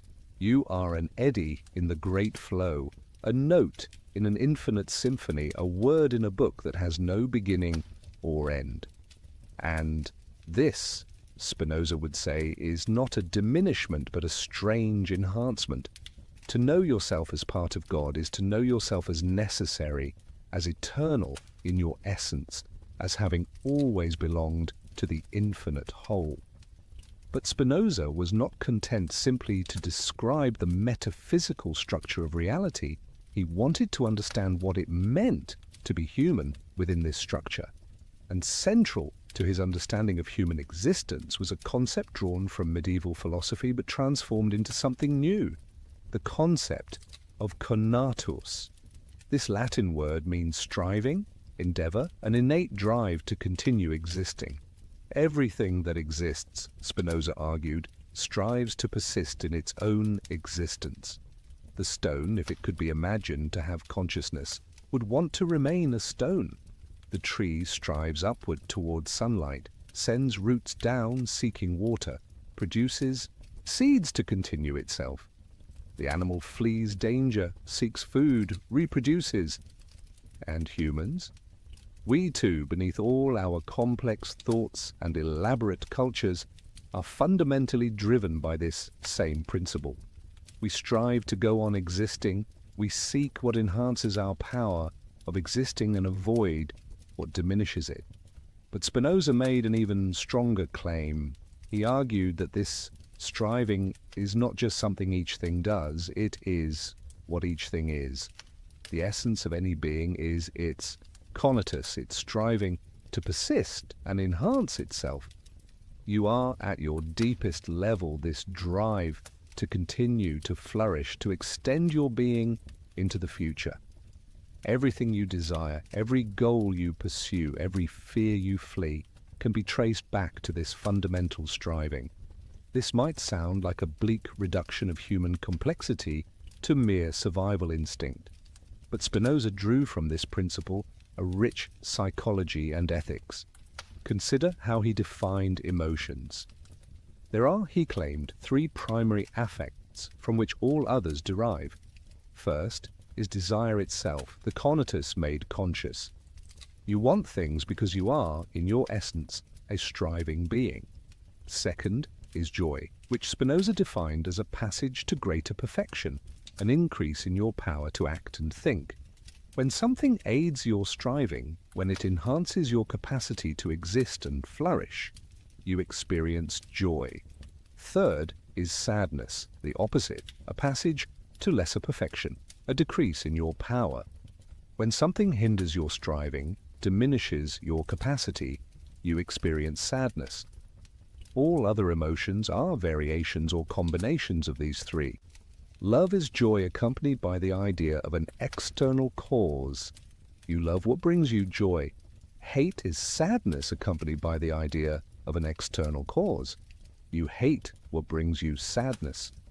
Hope is inconstant joy arising from the idea of a future thing whose outcome we doubt.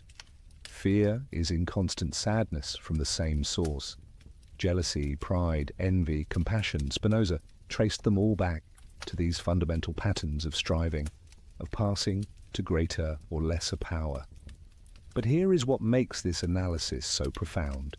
These emotions are not arbitrary. They are not mysterious forces that descend upon us from outside. They are natural expressions of our conatus encountering a world that sometimes aids and sometimes hinders our striving. To understand your emotions is to understand how your being is interacting with the world, where you are gaining power and where you are losing it. And this understanding, Spinoza argued, is the key to freedom. We feel most enslaved when we are tossed by emotions we do not understand, when anger seizes us, or fear paralyzes us, or desire drives us toward things that ultimately harm us. These states of being ruled by emotion, Spinoza called bondage. We are in bondage when external things determine our internal states, when we react rather than act, when we are passive rather than active. But we can move toward freedom by understanding our emotions. When you feel anger rising, you can ask why. What striving of yours has been blocked? What diminishment of power are you experiencing? And in asking these questions, in understanding the anger as a natural response to a natural situation, something shifts. The anger does not necessarily disappear, but it loses some of its compulsive power. You are no longer simply anger happening. You become someone who understands that anger is happening and why. Spinoza worked out this psychology in extraordinary detail in Part 3 of the Ethics, cataloguing dozens of emotions, showing how they relate to one another, tracing their origins back to the fundamental principles of striving and the passages to greater or lesser power. He approached emotions with the same geometric precision he brought to metaphysics. And his goal was not to make us emotionless, not to turn us into cold, rational calculators, but to help us move from passive to active, from being controlled by emotions to understanding and thereby gaining some measure of control over them. The free person, in Spinoza's vision, is not someone who never feels emotion. That would be to cease being human. The free person is someone who feels emotions clearly, understands their origins, and acts from adequate ideas rather than confused ones. Joy is still possible, indeed more purely possible, when you understand what truly brings you joy and what is merely a temporary pleasure that will ultimately decrease your power. Love is still possible, indeed more deeply possible, when you love from understanding rather than from need or fear. Here, as you settle deeper into rest, you might consider your own striving. What is it that your being most deeply seeks? Not the surface wants that change from day to day, but the fundamental orientation of your existence. To flourish, yes, but what does flourishing mean for you? To understand more, to create, to connect with others. And what emotions have you felt today that pointed toward either enhancement or diminishment of this fundamental striving? Can you see them clearly, without judgment, simply as information about how your being is navigating the world? Spinoza would say that the very act of asking these questions, of turning the light of understanding on your own internal states, is an act of freedom. Not freedom in the sense of being uncaused, for nothing is uncaused, but freedom in the sense of being self-caused, of acting from your own nature, rather than merely reacting to external pressures. This is the freedom available to finite beings in an infinite, deterministic universe. The freedom that comes from understanding necessity rather than fighting against it. And this brings us to one of Spinoza's most paradoxical and powerful insights. In a universe where everything is determined by prior causes, where nothing could be other than it is, where even our choices are the necessary result of our nature and circumstances, what room is there for ethics? If you could not have acted differently than you did, how can you be called good or evil? Spinoza's answer revolutionized ethics. He argued that good and evil are not absolute properties that things possess. They are not judgments handed down by a deity. They are simply shorthand for what aids or hinders our striving. Good is what increases our power to act and think. Evil is what decreases it. And since different things have different natures, what is good? For one might be evil for another. What helps a plant flourish might kill an animal. What enhances one person's power might diminish another's. But for rational beings, for humans who can think clearly and understand their own nature, there is a convergence. Because we all share the same fundamental nature, because we are all instances of the same human essence, what is truly good for me is, in large measure, good for you as well. Spinoza was not advocating a crude selfishness. He was advocating rational self-interest, which turns out to require cooperation, community, mutual support. Why? Because humans are not self-sufficient. We need each other to flourish. A person alone, even a person of great talent, can accomplish far less than people working together. And more subtly, we are social creatures by nature. Our striving is not just for physical survival, but for understanding, for connection, for the joy that comes from shared existence. The person who harms others, who takes pleasure in cruelty, who sees other people as mere obstacles or tools, has not understood their own nature. They have not grasped that their deepest good requires the good of others. This led Spinoza to a remarkable conclusion about virtue. Virtue is not obedience to divine commands. It is not the suppression of natural desires. Virtue is power. To be virtuous is to be fully yourself, to act from adequate understanding of your own nature, to enhance rather than diminish your conatus.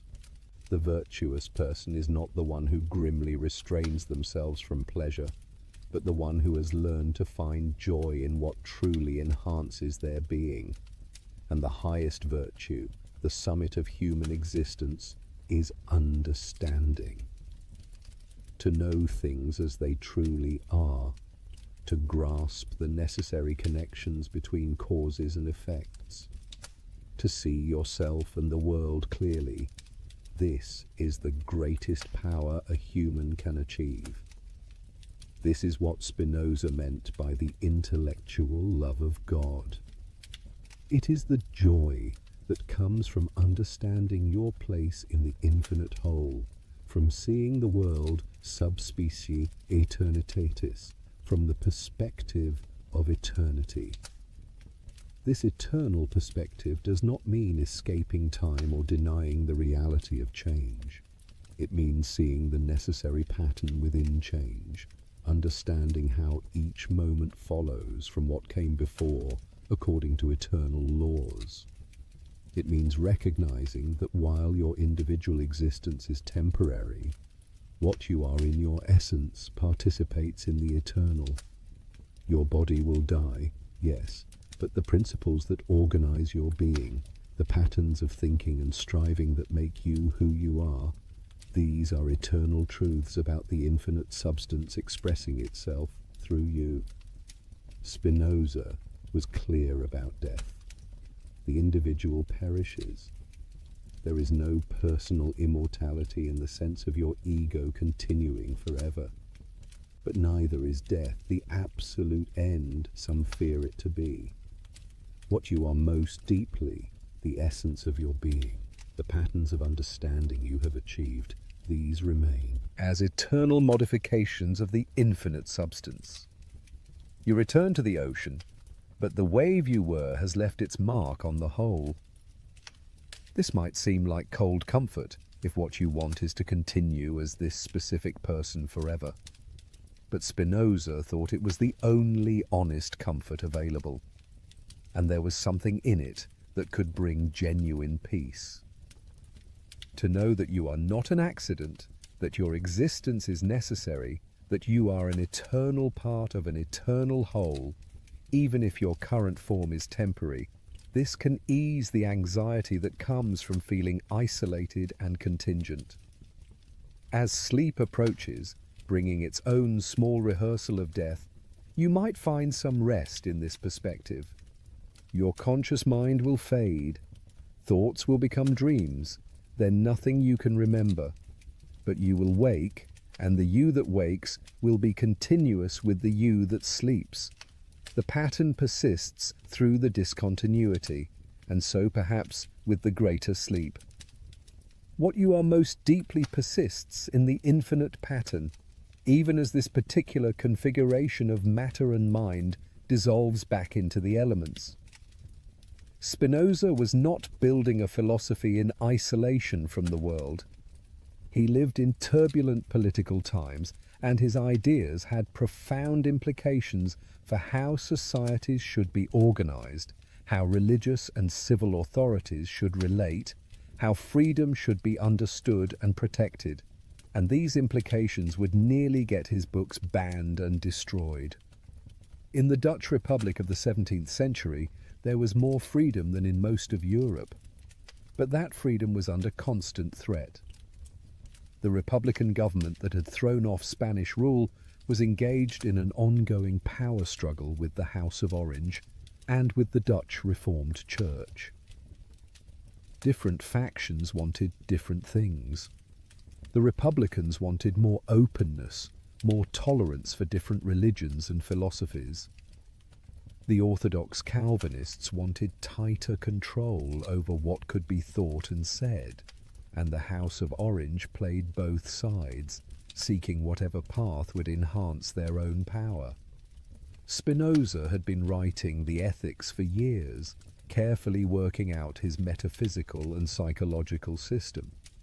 But when he saw religious authorities gaining power, threatening the tolerant atmosphere that made philosophical inquiry possible, he put the ethics aside and wrote something more immediately political. The Theologico-Political Treatise, published anonymously in 1670. This book was explosive. Spinoza applied his philosophical method to the Bible itself, reading it not as divine revelation, but as a historical document produced by humans for specific purposes in specific times. He showed contradictions, inconsistencies, places where the text had clearly been altered or added to by later hands. He argued that miracles, if they meant violations of natural law, were impossible. He suggested that Moses did not write the Pentateuch, that many books of the Bible were composed centuries after the events they described. That prophecy was not supernatural knowledge, but simply the vivid imagination of certain individuals. For a culture that took the Bible as literally true and divinely authored, this was dynamite. But Spinoza went further. He argued that religious authorities had no right to control philosophical inquiry, that church and state should be separate, that freedom of thought and speech were fundamental rights that governments should protect, not suppress. He made a case for democracy as the most natural form of government, one that best aligned with human nature and best served human flourishing. The reaction was swift and furious. The book was called Forged in Hell by the Devil himself. Even some of Spinoza's friends were disturbed by how far he had gone. The book was banned, but it was too late. Copies circulated, the ideas spread. Young intellectuals across Europe read it secretly and felt their minds opened to possibilities they had not imagined. Spinoza never published the Ethics during his lifetime. He knew it would bring even more condemnation than the Theologico-Political Treatise had. He continued working on it, refining arguments, adding propositions, but he kept it in manuscript. Only after his death would his friends dare to publish it, and even then, it caused scandal. For more than a century, to be called a Spinozist was to be called an atheist, a subversive, someone dangerous to social order. But Spinoza's political philosophy would ultimately triumph. His arguments for freedom of thought, for separation of church and state, for democratic government, would influence the Enlightenment and, through it, modern liberal democracy. When American founders spoke of self-evident truths and unalienable rights, they were drawing on a tradition that ran through Locke back to Spinoza. When European nations gradually separated religious and civil authority, they were following a path Spinoza had helped clear. He did not live to see any of this. He died in 1677, 44 years old, of consumption, probably made worse by the glass dust he had inhaled during years of grinding lenses. He died quietly in The Hague, working on his political treatise which remained unfinished. His landlord found him one morning, dead in his room, surrounded by his books and papers. His friends gathered what he had written and published it all: the ethics, the political treatise, letters, even a Hebrew grammar he had been working on. And slowly, gradually, the world began to recognize what had been lost when this quiet lens grinder died so young. Imagine the life Spinoza lived in those final years in The Hague. A simple room, a workshop where he ground lenses, a desk covered with papers where he wrestled with the hardest questions humans can ask. He received visitors, engaged in correspondence with thinkers across Europe, was offered positions at universities that he politely declined. He preferred his independence, his quiet. He needed nothing but time to think, paper to write on, glass to work with, enough food to keep body alive while mind soared through infinite spaces. There is something almost monastically pure about how he lived. No family, no wealth, no status, no security beyond what his skilled hands could earn. Just the life of the mind, pursued with total dedication. But this was not world denial or ascetic punishment. Spinoza enjoyed moderate pleasures.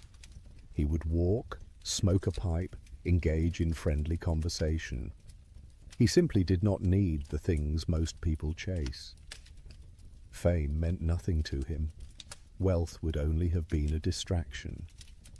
He had found what he wanted, which was to understand, and everything else was secondary. His friends remembered him as gentle, good-humoured, patient, not the grim determinist you might expect from someone who denied free will, not the cold rationalist who cared nothing for emotion. He felt things deeply but was not ruled by them.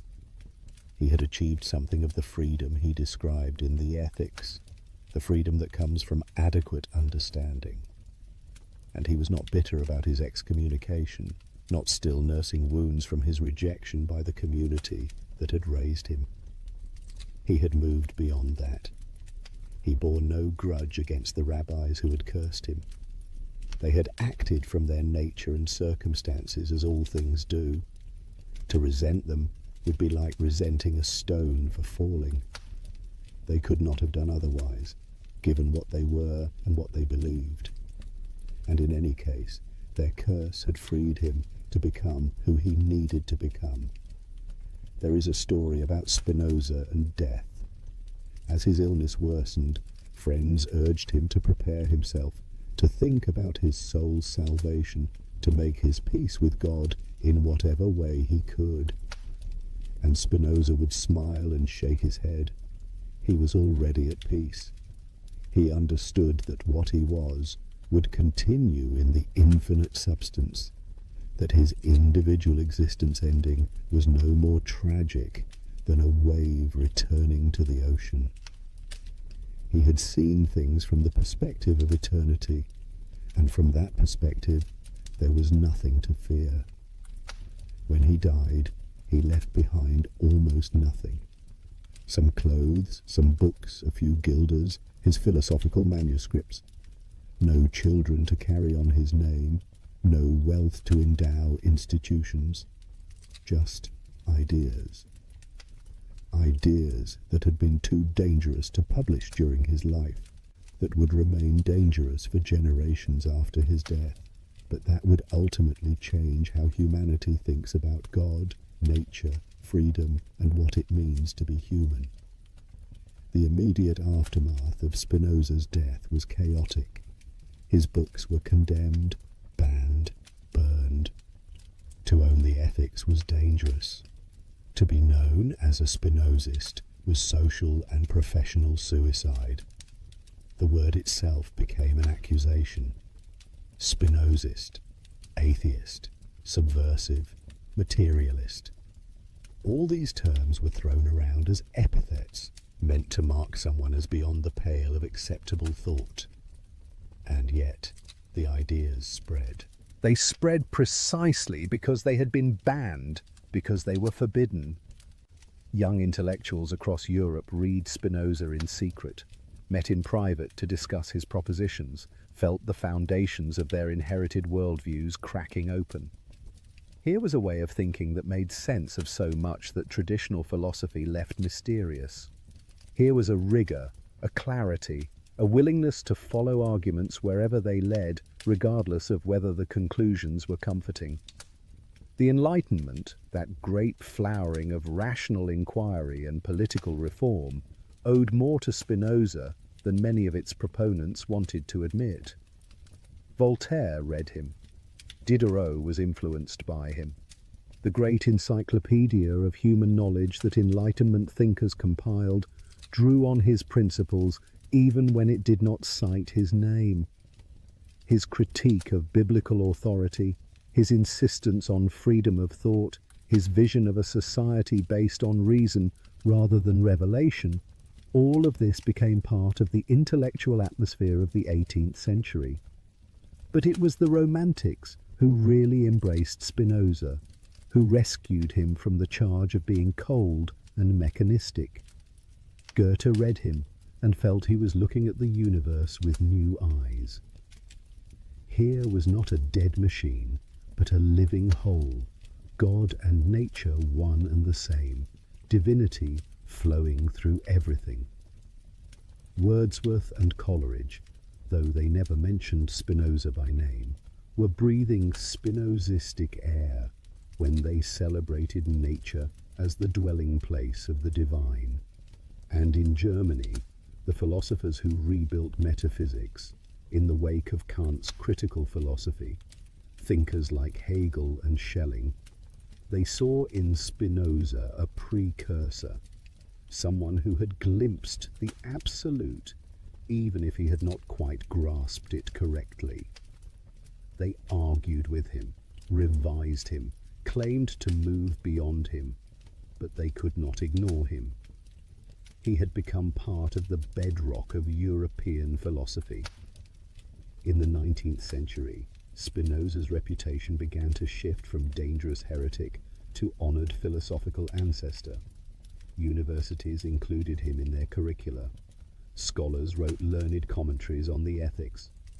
His metaphysics might be rejected, yes, but he was respected for his rigor, for the purity of his commitment to reason, for his personal integrity in standing by his convictions at such cost. And then, in the 20th century, something remarkable happened. Scientists began to see that Spinoza had been, in some ways, ahead of his time. His determinism, which had seemed so bleak to earlier generations, started to look less like fatalism and more like a recognition of natural law. Einstein's universe, ordered by mathematical principles where everything followed necessarily from the laws of physics, this was Spinozistic. Einstein himself said he believed in Spinoza's God, the God that reveals itself in the orderly harmony of everything that exists. More recently, philosophers of mind and cognitive scientists have found in Spinoza's theory of emotions and his understanding of the mind-body relationship insights that anticipate modern thinking. His idea that mind and body are not two separate substances, but two aspects of one reality. This parallels what neuroscience tells us about the inseparability of mental and physical processes. His analysis of how emotions arise from our evaluation of whether things aid or hinder our striving, this has been revived in theories of affect and motivation. Even his ethical theory has found new defenders.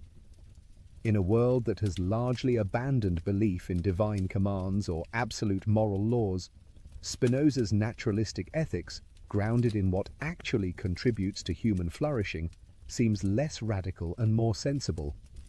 If there is no God above to tell us what is good, then perhaps good is indeed what enhances our power to live well, and evil what diminishes it.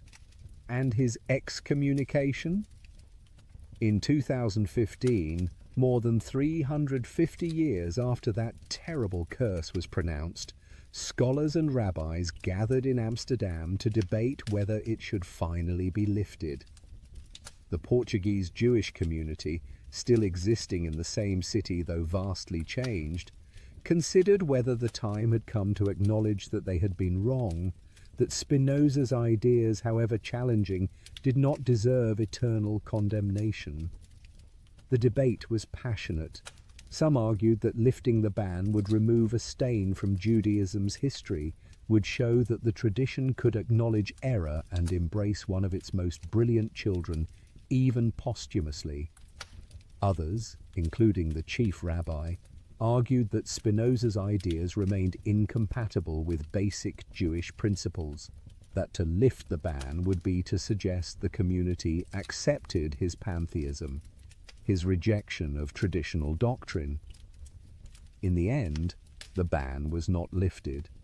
It remains in force, the only harem in the community's history that has never been rescinded.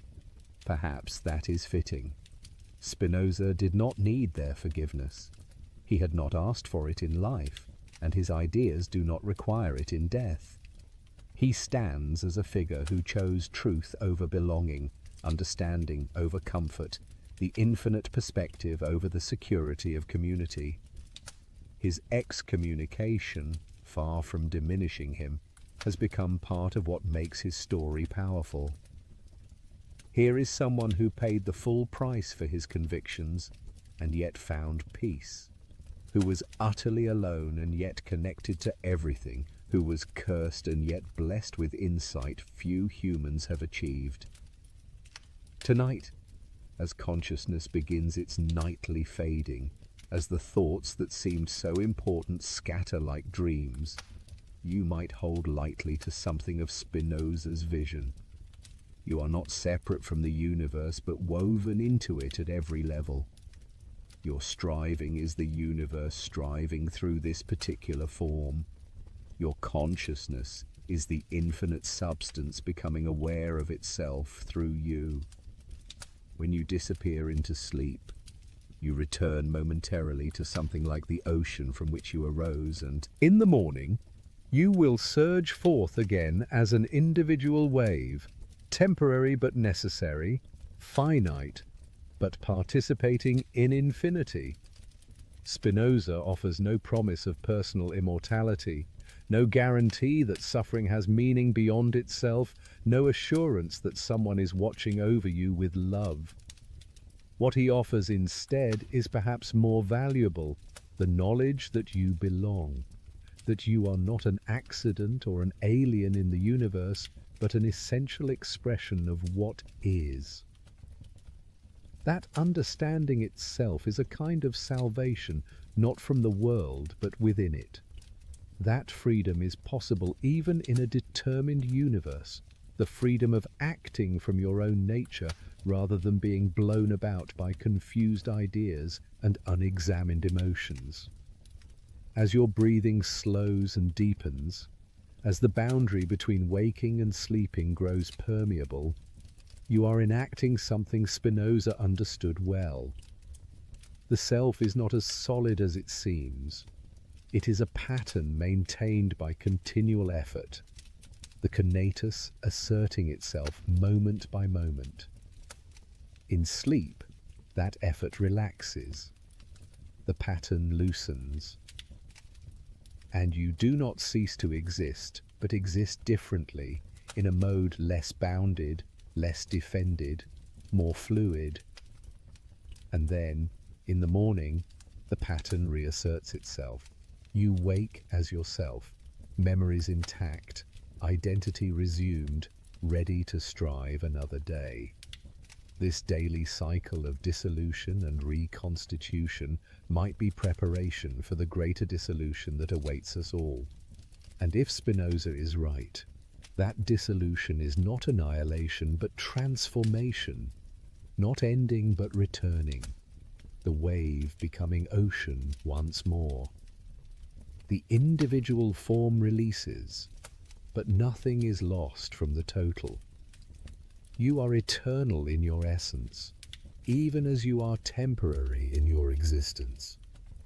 You have always been part of the infinite whole and always will be, even when this particular configuration of matter and mind no longer maintains itself as a separate entity. There is peace in this, Not the peace of being saved by an external power, but the peace of understanding where you actually are. You are already home. You have never left. The universe is not a place you inhabit, but what you are, a mode of, a temporary way that infinite being expresses itself. When you understand this fully, when you see from the perspective of eternity, fear dissolves.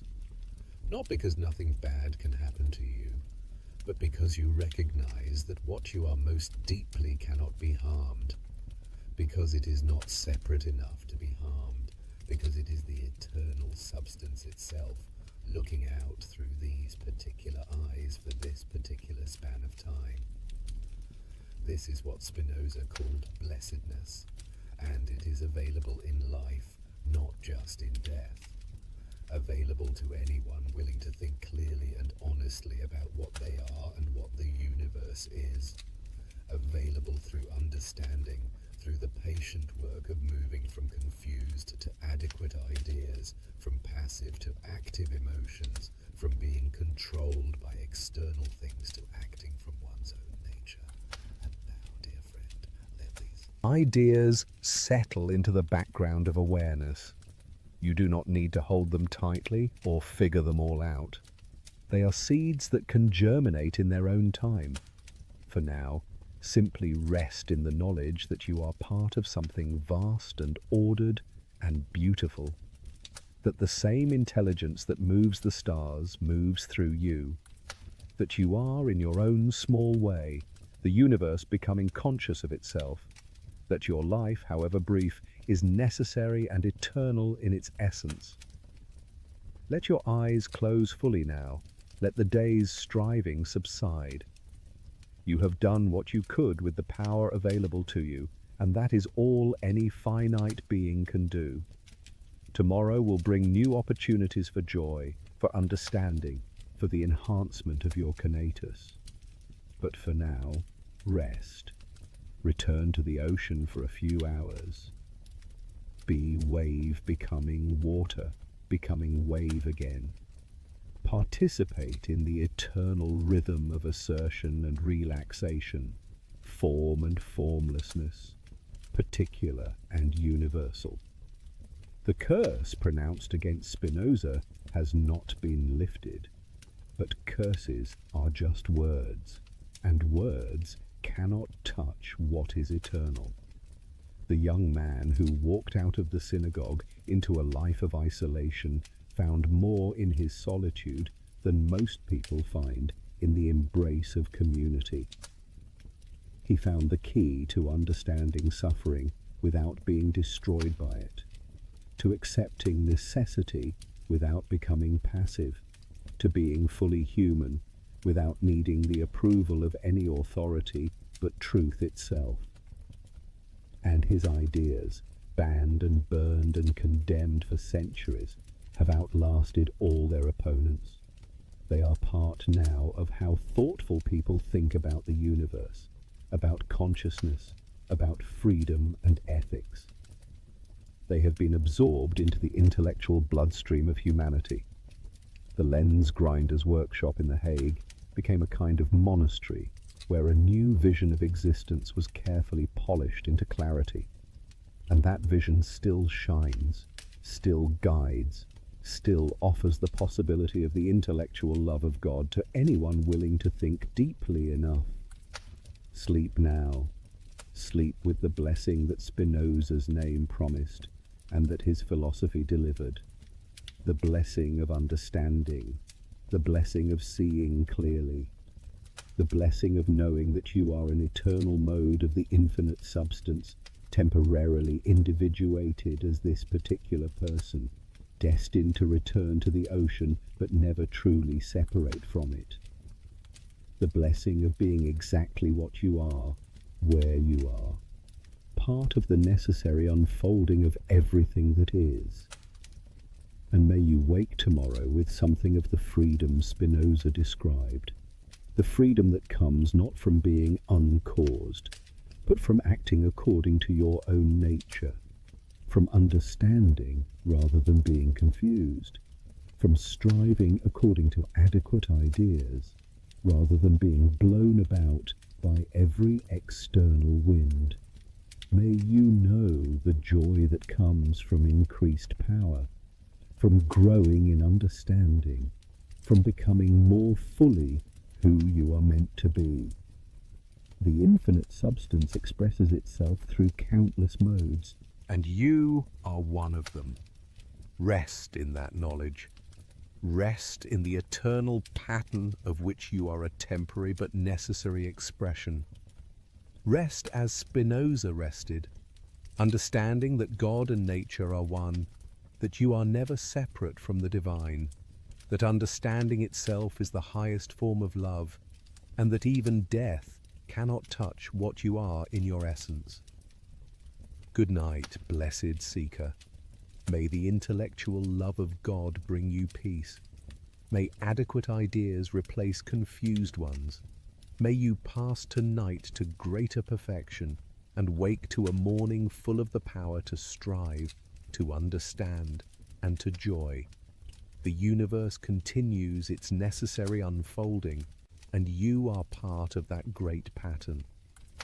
Rest now, knowing that all is as it must be, that nothing is separate, that everything is within God, and God is everything. Blessed be the lens grinder who saw so clearly. Blessed be the excommunicated heretic who found his home in infinity.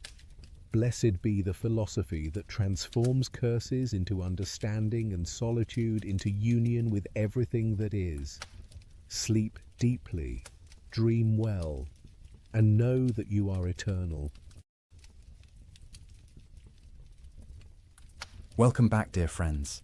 Before we begin, let me know where in the world you are watching, and please don't forget to subscribe and like to support the channel. Close your eyes for a moment. In this precise instant, who are you? Not the name your parents gave you, not the job title on your business card, not the accumulation of your past or the projection of your future, but right now, this very second, what is the consciousness experiencing these words? Where does it reside? How did it come to be? And perhaps most mysteriously of all, will it be the same consciousness when you wake tomorrow morning?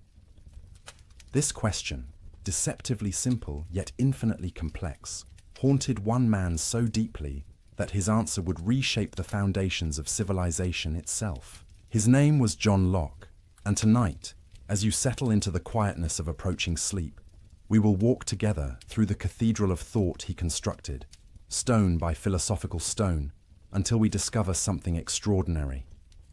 We will find that the questions he asked about consciousness, about identity, about freedom and knowledge, are not merely academic puzzles gathering dust in forgotten books.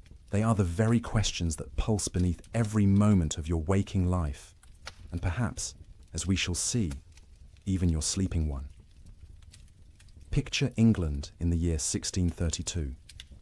A world balanced on a knife's edge between the old certainties and a dawning age that would question everything. In a small village called Rington in Somerset, a child enters the world who will grow to challenge not just the political order of kingdoms, but the understanding of what it means to be human. This child, John Locke, would become many things in his lifetime. A physician who studied the workings of the human body, a political revolutionary whose ideas were so dangerous he would be forced to flee his homeland, living under an assumed name in foreign exile, an advisor to the powerful who helped shape the course of governments, and above all, a philosopher who asked questions so fundamental that we are still, more than 3 centuries after his death, attempting to answer them. But here is what makes tonight's journey so remarkable. Locke's great insights did not emerge from pure abstraction or ivory tower speculation. They grew from careful observation, from watching patients as a physician and noting how the mind emerged from the fog of fever, from experiencing firsthand the tyranny of absolute power and wondering what made any government legitimate, from studying his own consciousness as it woke each morning and asking what connected yesterday's self to today's. from noticing how children learned and questioning whether we truly arrive in this world with knowledge already inscribed upon our souls. The world into which John Locke was born believed it knew the answers to fundamental questions with absolute certainty. The king ruled by divine right, ordained by God himself, and to question this was to question the very architecture of creation. Knowledge was something innate, planted in the soul before birth, waiting only to be remembered. Your station in life, whether peasant or prince, was determined by providence and immutable law. The structure of reality itself seemed fixed, hierarchical, and ultimately beyond human power to alter. And yet, something was stirring. The year before Locke's birth, Galileo had faced the Inquisition for suggesting the Earth moved around the sun. When Locke was a boy, England descended into a brutal civil war that would see a king beheaded and the entire social order thrown into chaos. His father, a country lawyer, fought in the parliamentary army against royal absolutism. Young John grew up in a house where the divine right of kings was not an unquestionable truth, but a dangerous lie. He witnessed firsthand how certainty could become tyranny, how unquestioned authority could lead to bloodshed in the streets. These experiences planted seeds in fertile soil. As Locke pursued his education at Oxford, studying first philosophy and then medicine, he encountered the emerging scientific method. He befriended the great chemist, Robert Boyle, who taught him to trust observation over ancient texts. He studied the human body with Thomas Sydenham, learning to watch patients carefully rather than impose theoretical systems upon them. He absorbed the revolutionary mathematics of Isaac Newton, who would become a close friend. And slowly, a radical idea began to crystallize in his mind. What if everything we had been taught about human nature was fundamentally wrong? What if we did not arrive in this world with our knowledge, our identities, our social roles already determined? What if the mind at birth was not a repository of innate truths, but something else entirely? Something that would make the structure of society, the legitimacy of government, the very nature of the self, far more fluid and far more interesting than anyone had imagined. This idea was not merely philosophically novel, it was politically explosive. Because if Locke was right, if human beings were not born with predetermined natures and divinely ordained stations, then the entire edifice of absolute monarchy, inherited privilege, and rigid social hierarchy rested on nothing more substantial than old habits and brute force. Kings did not rule because God made them superior beings.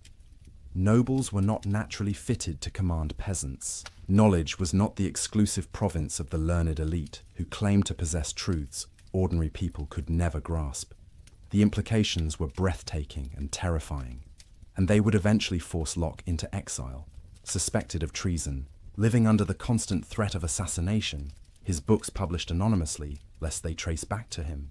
But tonight, as you rest, we are safe to explore these dangerous ideas together.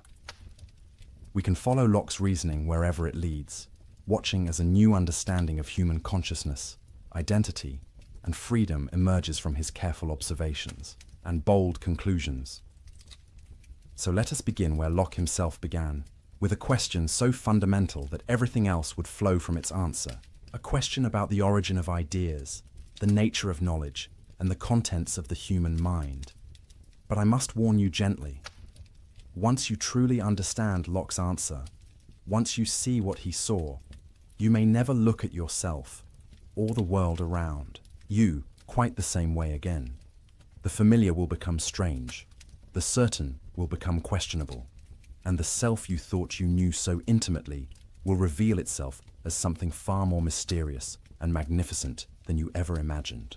The question, put simply, is this: when you think a thought, where did that thought come from? In Locke's time, the prevailing answer seemed obvious to learned scholars. Knowledge, they insisted, was innate. The human mind contained certain fundamental truths from birth, placed there either by God or by the essential nature of the rational soul itself. Principles like the law of non-contradiction, the axioms of mathematics, the existence of God, basic moral truths about right and wrong, All of these were supposedly stamped upon the mind before we ever opened our eyes to behold the world. This doctrine of innate ideas had ancient roots. Plato had taught that learning was really remembering, that the soul possessed knowledge from before its embodiment, and that education merely awakened these dormant truths. The medieval scholastics had integrated this with Christian theology, and in Locke's own century, the great French philosopher René Descartes had argued that certain clear and distinct ideas, the cogito itself, the existence of God, the principles of geometry, were known with absolute certainty precisely because they were innate to rational minds. It was an elegant theory. It explained how we could have knowledge that seemed universal, transcending the accidents of individual experience. It grounded morality in something deeper than mere convention. And it supported a hierarchical view of society.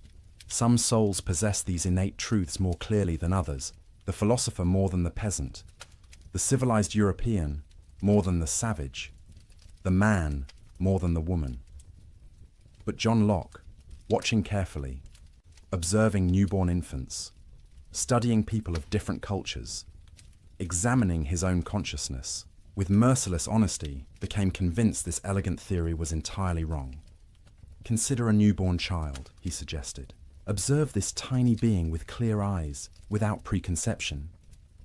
Do you see a mind stocked with innate knowledge? Do you see a creature contemplating the law of non-contradiction or the existence of God? Or do you see something else entirely? A mind that seems almost perfectly receptive, open, unformed, responding to sensations, beginning to organize the raw data of experience into something coherent, but starting, it would appear, from nothing. Locke pressed the point. If there truly were innate ideas, propositions that all minds possessed from birth, then we should find universal agreement on these principles. But where is this agreement? Travel the world, he observed, and you will find tremendous diversity in beliefs about God, about morality, about the fundamental nature of reality. Some peoples worship one God, others many, still others none at all. Moral codes vary dramatically. Even seemingly obvious logical principles are not grasped by children or those without education. The defenders of innate ideas had a response. These truths are innate, they said, but they require reason to uncover them, maturity to recognize them. They are like seeds planted in the soul, waiting for the right conditions to bloom. Locke found this answer unsatisfying. If reason is required to discover these supposedly innate ideas, then how are they different from ideas we learn through experience and reasoning? The word innate becomes meaningless. It is like saying hunger is innate, even though a person feels no hunger. Saying the mind possesses knowledge that it does not actually know is a contradiction in terms. And then Locke posed a question that cuts to the heart of the matter. If the soul has innate ideas that it acquired before embodiment, or that are simply part of its essence, why do these ideas never appear in consciousness in their pure original form? Why, when we sleep, do we not dream of these pristine innate truths?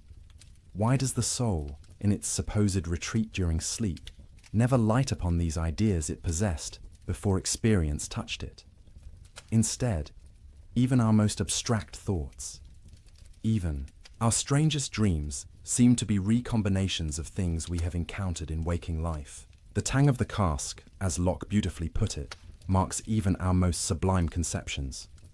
So if knowledge is not innate, where does it come from? Locke's answer was revolutionary in its simplicity and profound in its implications. Let us suppose, he wrote, that the mind at birth is like white paper, void of all characters, without any ideas. How then does it come to be furnished? From where does it acquire that vast store of ideas, which the busy and boundless imagination of human beings has painted upon it? The answer: experience. Nothing more and nothing less. Every idea that ever passed through a human mind, every thought you have ever entertained, every concept you grasp, every fleeting image and every abstract principle, all of it, ultimately, traces back to experience. The mind is not like a container filled before birth with treasures. It is like a blank slate, a tabula rasa, as later interpreters would call it, though Locke himself used the metaphor of white paper or an empty cabinet. But what did Locke mean by experience? Here his answer becomes rich and nuanced, revealing the careful observer behind the bold theory. Experience, he explained, comes to us through two channels, two fountains that supply all the materials of knowledge. The first is sensation. This is the most obvious channel. Through our five senses, seeing, hearing, touching, tasting, smelling, the external world impresses itself upon consciousness. A shaft of sunlight falling across a room, the sound of rain on a window, the taste of honey, the scent of roses, the warmth of another person's hand. These are simple ideas, the basic building blocks of thought, delivered directly by the senses. They are particular, immediate, undeniable. The redness of this rose, the coldness of that ice, the brightness of yonder star. As you lie here now, preparing for sleep, notice the sensations arriving at the shores of your consciousness. Perhaps the softness of your pillow against your cheek, the weight of blankets upon your body, the quality of light or darkness in the room. These simple sensory impressions are, according to Locke, the foundational elements from which all your knowledge of the external world is constructed. But Locke recognized something crucial that makes his empiricism sophisticated rather than simplistic. There is a second channel of experience, one that comes not from the external world, but from within. He called it reflection. This is the mind's perception of its own operations, the awareness of thinking itself, the recognition of doubting, believing, reasoning, willing, imagining, remembering. These two are experiences, internal experiences, and they give rise to another whole class of ideas. When you are aware that you are thinking about something, that is reflection. When you notice yourself doubting or believing, desiring or fearing, remembering yesterday or imagining tomorrow, these operations of the mind itself become objects of experience. And just as sensation gives us ideas of colors, sounds, and textures, reflection gives us ideas of thought, doubt, belief, and will. This distinction is elegant and important. Locke is not claiming that the mind is purely passive, merely receiving impressions like wax receiving a seal. The mind has active powers. It compares, it combines, it abstracts, it remembers. But, and this is crucial, the materials upon which these powers operate must ultimately come from sensation or reflection. The mind cannot create simple ideas out of nothing. It can only work with what experience provides. Consider the idea of a golden mountain. You have never seen a golden mountain. Perhaps no such thing exists in the world, and yet you can conceive of one easily. How? By combining two simple ideas you have received through experience, the idea of gold, which you know from sensation, and the idea of a mountain, which you likewise know from sensation. The mind's power to combine is remarkable, but the ingredients must come from experience. Or consider something more abstract, like the idea of infinity. How does a finite mind conceive of the infinite? Locke's answer: by taking the idea of finite, magnitude which we know from experience, and the idea of addition, which we also know from experience, and then applying the operation of addition without end. We can imagine always adding one more. The idea of infinity is thus constructed by the mind operating on materials given in experience. Now, you might be wondering, what about necessary truths? What about mathematics? Surely 2 + 2 = 4, not because of experience, but because of some innate rational insight. Locke's answer is subtle. The ideas of 2 and 4 are indeed built up from experience, from counting actual objects. But once we have these ideas, we can perceive certain relationships between them that are necessarily true. That 2 + 2 = 4 is a relationship we perceive between our ideas. It is a kind of intuitive knowledge, where we see the connection immediately and certainly. But the ideas themselves still originated in experience. The implications of this seemingly simple theory ripple outward in extraordinary ways. If all ideas come from experience, then the mind you possess right now, with all its contents, its memories, its knowledge, its personality, is the cumulative result of every experience you have ever had. You were not born as you. You became you, written upon gradually by sensation and reflection, day by day, moment by moment, from your first blurry perceptions as an infant to this present instant. And this means something profound about human equality. A peasant and a prince begin with the same blank slate. The differences between them are not innate, not ordained by nature or God, but the result of vastly different experiences, different educations, different opportunities to fill the mind with ideas. Given the same experiences, the same education, there is no reason the peasant could not grasp everything the prince grasps. The hierarchy of souls dissolves under Locke's patient gaze.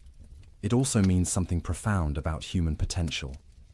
If we are not locked into predetermined natures, if our minds are shaped by experience, then we can be shaped differently. Education becomes not the uncovering of innate truths, but the careful provision of the right experiences.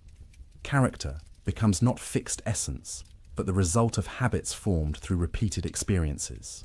Reform, improvement, growth, all of these become possible in a way they cannot be if our natures are innate and immutable, and it means something profound about knowledge itself. If all ideas trace back to experience, then knowledge is not the privilege of special souls who grasp innate truths more clearly than others. It is available, at least in principle, to anyone who can receive sensations and engage in reflection. The democratization of knowledge follows from the blank slate. But Locke was too honest an observer to pretend the slate remains blank for long. From our earliest moments, sensations pour in. The mind begins its work of organizing, comparing, remembering. Simple ideas combine into complex ones. Experiences accumulate into habits. Associations form between ideas. And gradually, mysteriously, something emerges that we call the self, which brings us to perhaps the deepest and most personal of all Locke's inquiries.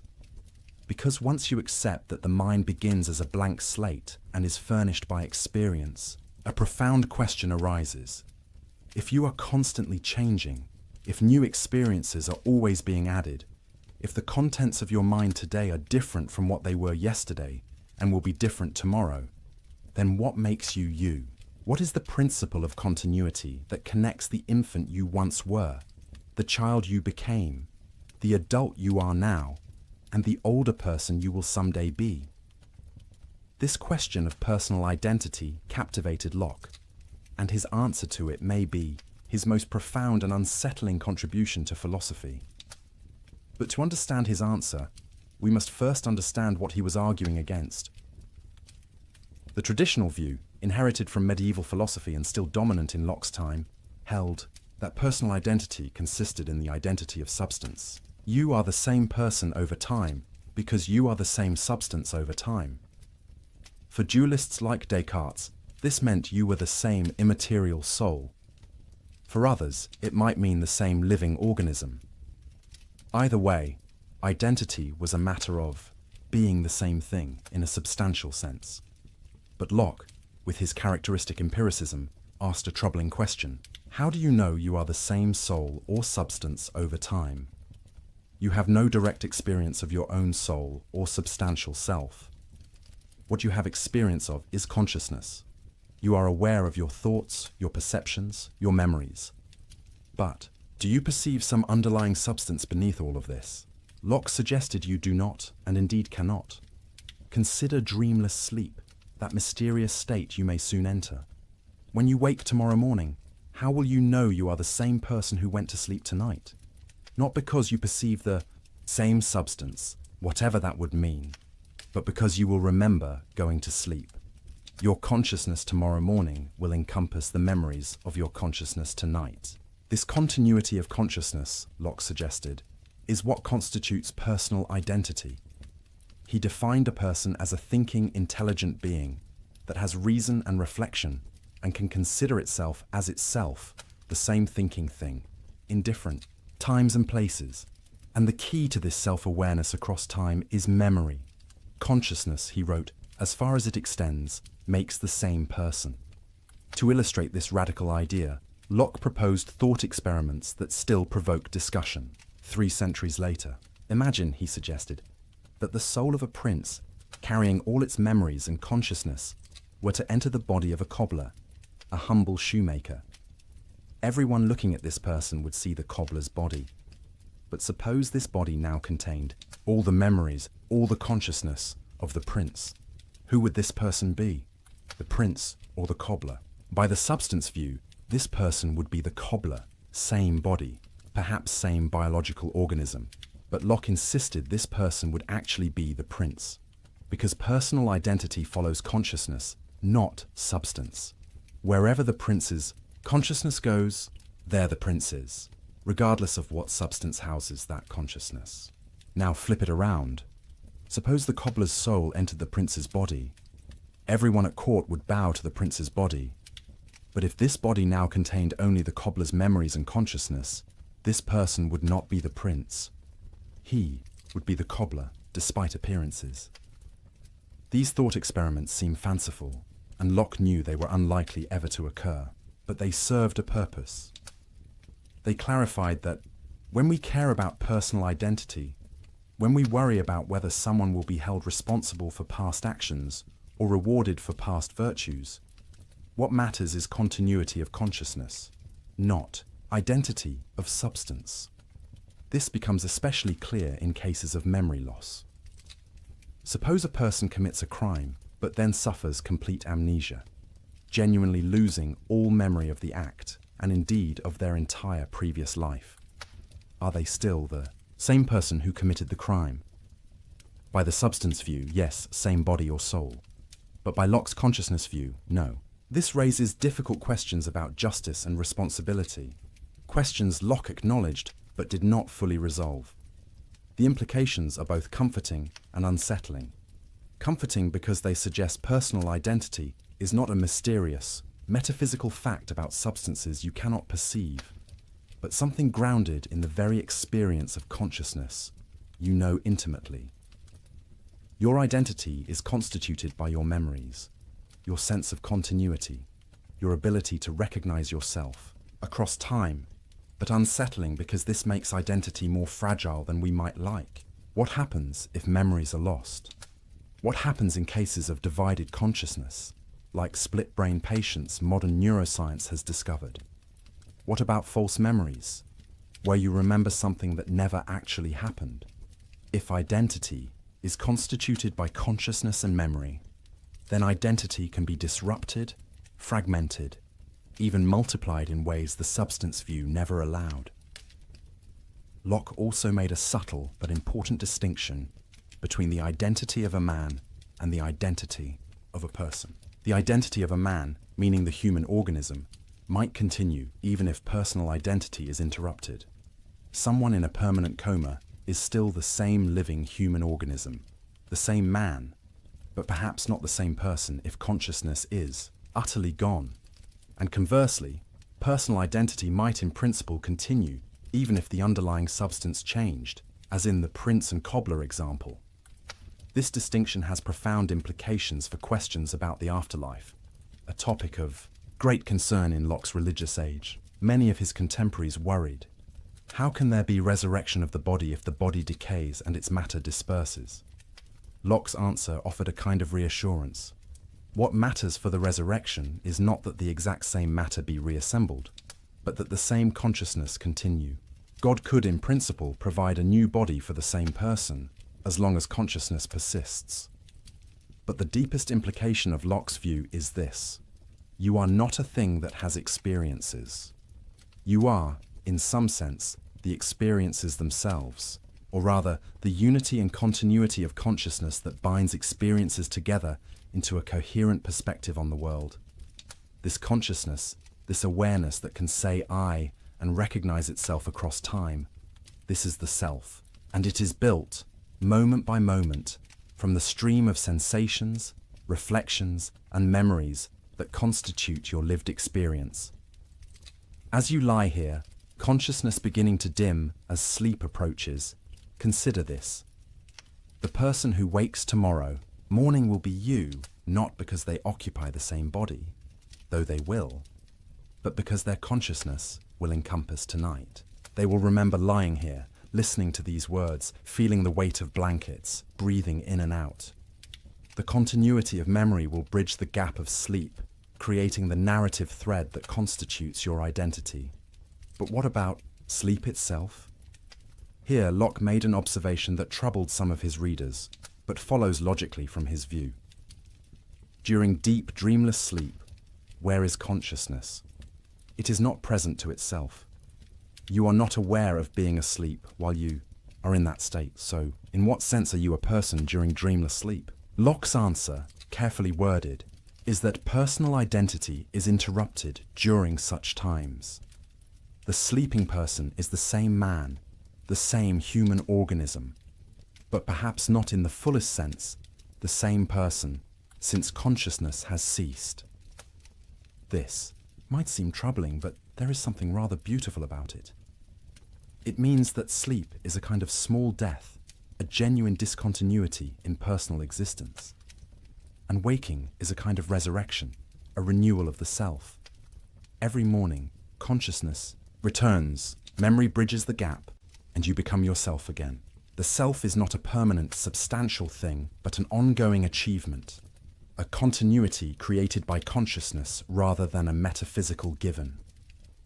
And this brings us to Locke's political philosophy, because the same empiricist approach, the same careful observation of human nature, the same willingness to question received wisdom, led him to revolutionary conclusions about the legitimate basis of government, the nature of rights, and the proper relationship between individuals and authority. If Locke's epistemology erased the boundary between noble and common minds, his political philosophy erased the boundary between divine right and mere force. To understand the radical nature of Locke's political thought, we must first understand what he was arguing against. The political orthodoxy of his time, the view that legitimized absolute monarchy and made questioning royal authority tantamount to blasphemy, was the doctrine of the divine right of kings. This doctrine held that political authority descended from God through an unbroken chain. God had appointed Adam as sovereign over creation. This sovereignty passed to Adam's heirs, and through various genealogical paths descended to the monarchs of Locke's day. The king was God's lieutenant on earth, and obedience to the king was obedience to God. To resist the king was to resist the divine order itself. This was not a fringe view, but the official position of the English monarchy and the established church. A book titled Patriarcha, written by Robert Filmer, laid out this case systematically. Filmer argued that children are born into subjection to their fathers, and fathers hold absolute authority over their children. This paternal authority, originating with Adam, had been inherited by kings. Subjects were literally the children of their monarchs, owing the same absolute obedience children owe fathers. Against this towering edifice of divine right, inherited authority, and paternal power, John Locke proposed a simple, devastating question. Where is the evidence? How do we know, he asked, that political authority descends from Adam? Even if we grant that Adam had some kind of dominion over the earth, a large concession, how do we trace this authority through all the generations to any particular living monarch? The genealogies are lost in the mists of time. Multiple claimants could assert descent from Adam. The whole system collapses into arbitrary assertion backed by nothing more than force. But Locke did not stop with this historical argument. He made a more fundamental point.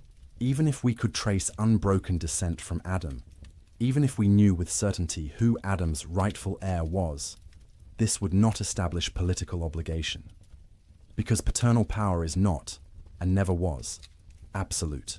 And even if it were, political authority is not the same as paternal authority.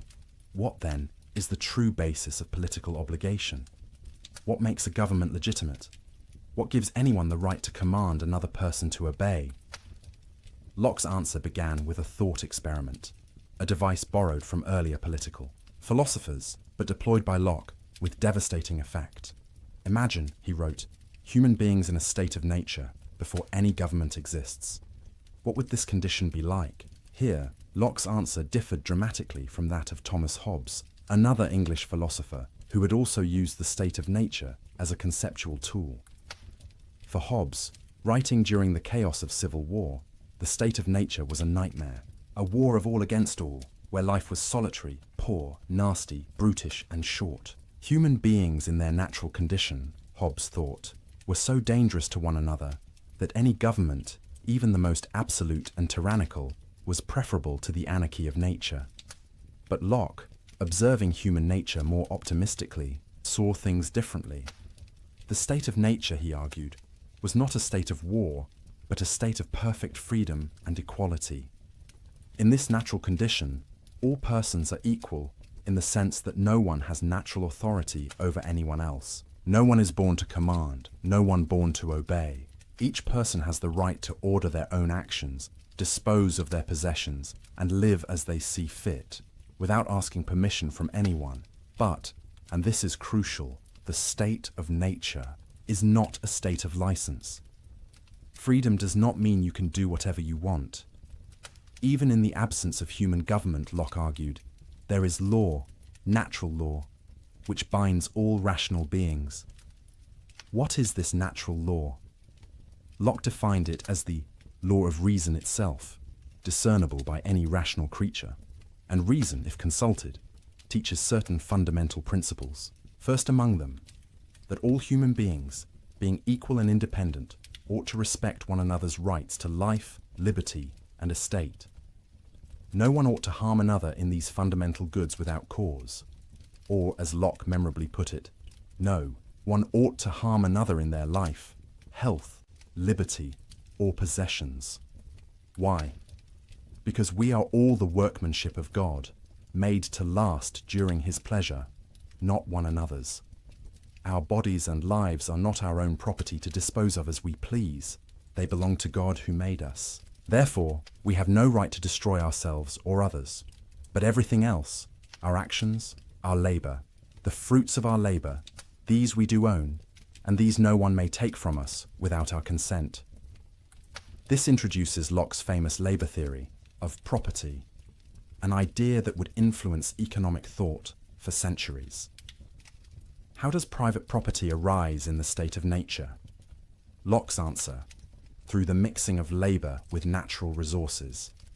Imagine the earth in its original state, held, in common by all humanity. No one owns any particular part of it. The apples on trees, the water in streams, the land itself, all are common. But suppose you pick an apple. By the act of picking, by mixing your labor with this natural object, you make it yours. The apple becomes your property because you expended effort to acquire it, and your labor is undeniably your own. The same principle applies to land. If you clear a section of wilderness, plow the soil, plant crops, you have mixed your labor with the earth. This land becomes yours, at least provisionally. You have a property right to the fruits of your labor. But Locke added a crucial limitation, what philosophers now call the Lockean proviso. Your appropriation is legitimate only if you leave enough and as good for others. You cannot take all the water from a stream, leaving others to die of thirst. You cannot fence off all available land, leaving others with no place to work. Property rights are real and important, but they are not unlimited.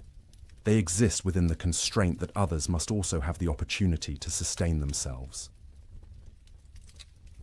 This theory of property had implications both radical and conservative. Radical because it suggested that property rights come not from social convention or royal grant, but from the natural right to the fruits of one's labor. A peasant who works land has more legitimate claim to it than a king who merely inherited title. Conservative because it provided a firm foundation for private property against those who might claim all things should be held in common. But Locke's state of nature, for all its freedom and equality, had problems. He called them inconveniences. Without an established legal system, disputes arose over who owned what. Without impartial judges, people judged their own cases, inevitably with bias. Without reliable enforcement, the strong could violate the weak with impunity. The state of nature was not a war of all against all, but it was insecure, uncertain, uncomfortable. So rational people, Locke argued, would choose to leave the state of nature. They would come together and establish civil society through a social contract. But, and here is where Locke's theory becomes revolutionary, this contract is not a surrender of rights to an absolute sovereign. It is a conditional grant of limited powers to a government whose sole purpose is to better secure the very rights people possessed in the state of nature. Think about what this means. Government exists to protect life, liberty, and property. These rights precede government. They are natural rights, possessed by virtue of being human, not granted by any political authority. Government is therefore a tool, a mechanism, for securing rights more effectively, and it is legitimate only insofar as it serves this purpose. The authority of government comes from the consent of the governed. This is the heart of the social contract. By consenting, explicitly or tacitly, to be part of a civil society, people agree to abide by the decisions of the majority, to follow established laws, to submit disputes to impartial judges, rather than taking justice into their own hands. But this consent is conditional. It assumes the government will fulfill its purpose of protecting rights. And here, Locke made an argument that would echo through history. When a government systematically violates the rights it was established to protect, when it becomes destructive of the ends for which it was formed, the people have a right to alter or abolish it. The right of revolution is not a lawless abandonment of order, but the ultimate safeguard of natural rights against governmental tyranny. This was not abstract theorizing. Locke wrote his 2 treatises on government during the crisis that would lead to the overthrow of King James II in 1688, the event known as the Glorious Revolution. His arguments provided intellectual justification for resisting a monarch who had overstepped his legitimate authority, and they would be taken up again nearly a century later by American colonists arguing that King George III had violated their natural rights, justifying revolution and the establishment of a new form of government. But Locke's political philosophy was not merely negative, not merely about limiting government and justifying resistance. He had positive things to say about how legitimate government should be structured. First, government should be divided into separate powers. The legislative power, the authority to make laws, should reside in a representative body, ideally elected by the people or at least by property-owning citizens. This legislature should be supreme, the voice of the people themselves establishing the rules under which society operates. But legislative power should be limited. It cannot be arbitrary. Laws must be general, known in advance, applied equally, to all. The legislature cannot simply take property without consent, cannot rule by decree, cannot delegate its authority to a dictator. It is bound by natural law and by the trust placed in it by the people. Second, there should be an executive power responsible for enforcing laws and conducting foreign policy. This executive should be strong enough to act decisively, but ultimately subordinate to the legislature, since the legislature represents the people more directly. Third, there should be independent judges to settle disputes according to established law. The rule of law, not the rule of men, should govern society. This separation and balancing of powers, this insistence on rule of law, this recognition that government authority is limited and conditional, these ideas would deeply influence the architects of the American Constitution. When James Madison designed a system of checks and balances, when Thomas Jefferson wrote that governments derive their just powers from the consent of the governed, when the Declaration of Independence asserted the right of revolution against tyranny, they were walking paths John Locke had blazed. But perhaps most revolutionary was Locke's argument for religious toleration.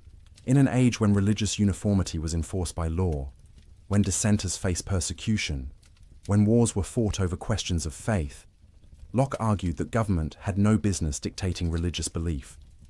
Why? Because belief cannot be compelled. The mind cannot be forced to accept something as true merely because government commands it. Faith, if it is genuine, must be free. A coerced belief is no belief at all, merely an external conformity masking inner dissent. Moreover, the purpose of government is to protect life, liberty, and property in this world. The salvation of souls is not within its jurisdiction. Church and state have different domains and different means. The church operates through persuasion and teaching. The state operates through law and force. To mix these is to corrupt both. Therefore, Locke argued, civil authority should tolerate diverse religious beliefs. Let Catholics and Protestants, Anglicans and dissenters, Christians and Jews all worship according to their conscience, so long as they do not threaten civil peace. The state should enforce laws against theft and murder, not laws against heresy. Locke's toleration had limits.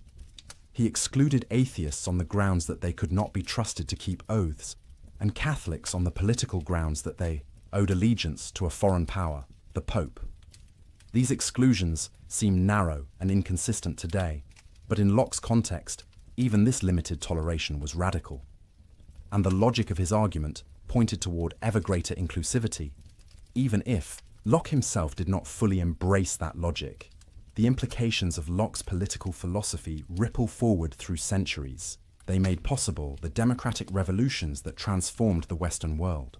They established principles that are now considered foundational to free societies: government by consent, rule of law, protection of individual rights, separation of church and state, the right of revolution against tyranny. But they also contained tensions and contradictions that would take generations to work out, and which we are still navigating today. Locke spoke of universal human equality, but accepted slavery under certain conditions. He argued for natural rights belonging to all human beings, but practically excluded women from political participation. He defended property rights, but owned shares in colonial enterprises that dispossessed indigenous peoples. The gap between his universal principles and his particular prejudices reveals the human limitations even of great thinkers. Yet the principles themselves, once articulated, have a logic that pushes beyond the limitations of their author. If all human beings possess natural rights to life, liberty, and property by virtue of being human, then this must include enslaved Africans, indigenous Americans, women, the poor, everyone. Later thinkers would deploy Lockean arguments to expand the circle of rights, to challenge slavery, to demand women's suffrage, to fight for civil rights. The architecture Locke built could house more than he perhaps intended.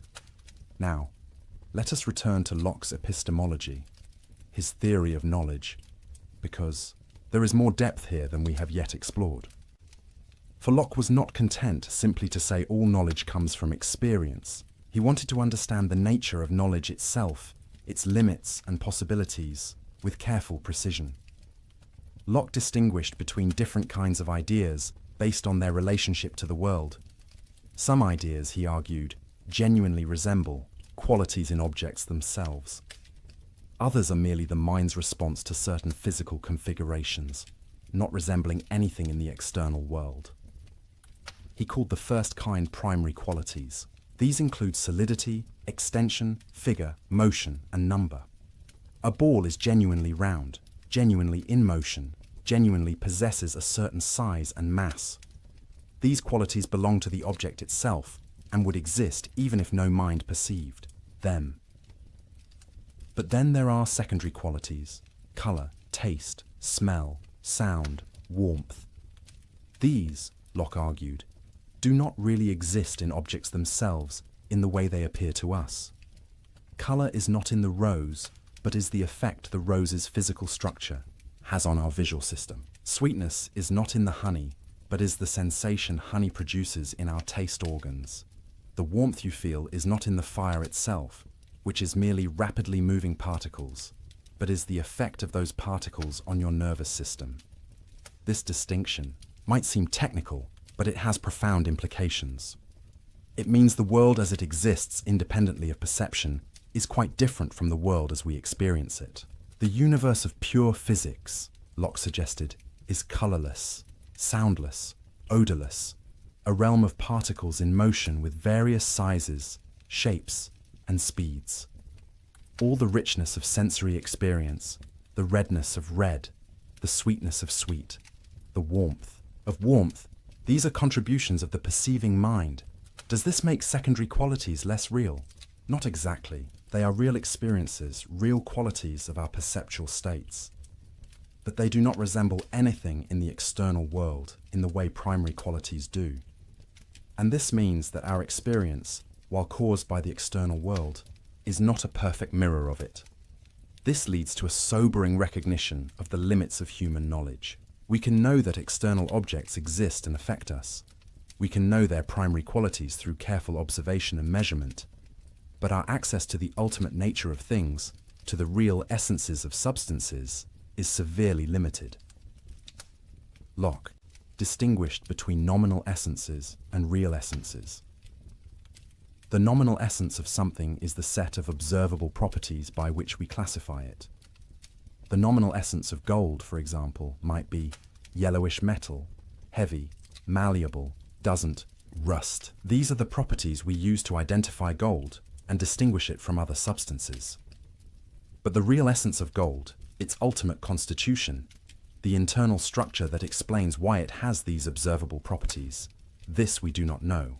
We can study gold carefully, measure its properties precisely, even uncover some aspects of its internal structure with advanced instruments. But Locke believed there would always be a gap between our classificatory schemes and the true essences of things. This epistemological humility was characteristic of Locke. He insisted that we acknowledge the limits of human understanding rather than pretending to certainty we do not possess. And he suggested we should be content with the degree of knowledge we can attain, which, while imperfect, is sufficient for the practical purposes of human life. Locke distinguished 3 degrees of knowledge, ranked by their certainty. The highest is intuitive knowledge, where we perceive the agreement or disagreement between ideas immediately, without need for proof, that you exist, that a circle is not a square, that 3 is more than 2. These you know intuitively, directly, certainly. The second degree is demonstrative knowledge, where we perceive the agreement or disagreement between ideas through intermediate steps of reasoning. Mathematical proofs exemplify this. We do not see immediately that the angles of a triangle equal 2 right angles, but we can demonstrate it through a series of steps, each of which is intuitively certain. The third and lowest degree is sensitive knowledge, knowledge of the existence of particular external objects. That this flower exists here and now, that this sound is occurring, we know through sensation. But this knowledge lacks the complete certainty of intuition or demonstration. We might be deceived by dreams or hallucinations.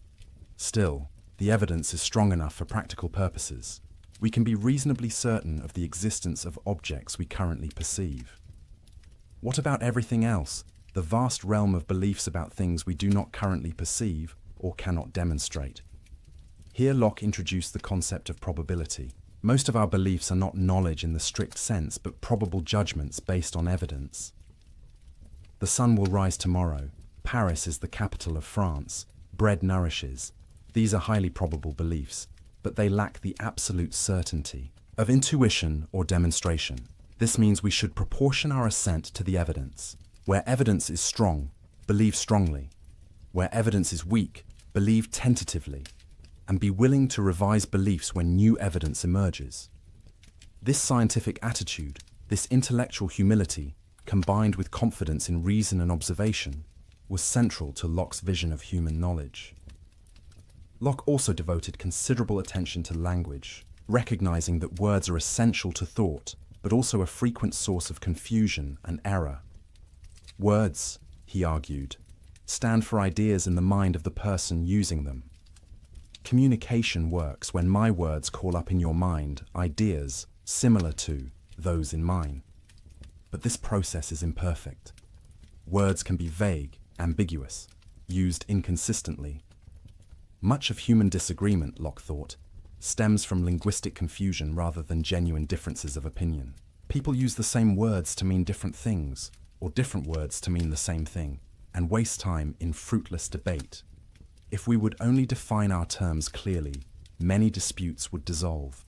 This concern with language led Locke to offer recommendations for clear thinking and communication.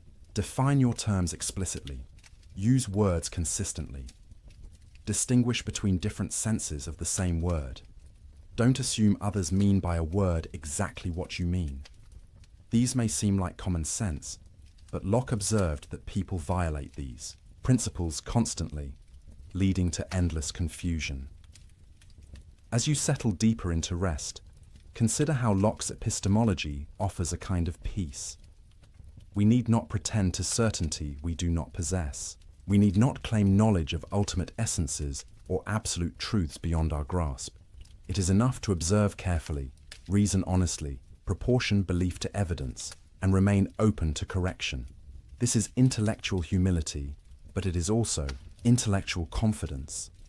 Confidence that this modest empirical approach can yield genuine knowledge, sufficient for human flourishing. And Locke's own life exemplified this balance of humility and confidence. He had worked as a physician, carefully observing symptoms, trying treatments, noting what worked and what did not, never pretending to complete understanding of the body's mysteries, but accumulating practical knowledge that could heal.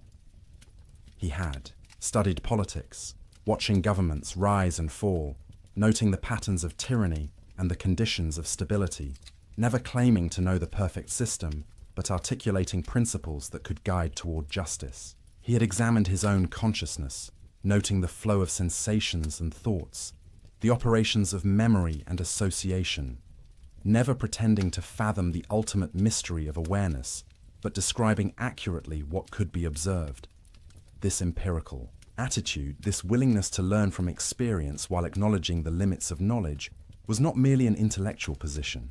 It was a way of life, a stance toward the world characterized by curiosity, patience, and honesty, and it connected directly to his practical philosophy, his thoughts about how we should live, individually and collectively.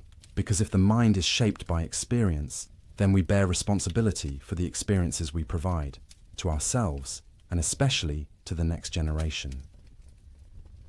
Locke wrote extensively about education, and his recommendations flow naturally from his epistemological principles.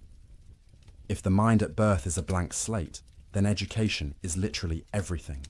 The child becomes what the child experiences. This is an awesome responsibility for parents and teachers. But Locke's educational philosophy was surprisingly humane and progressive for his time.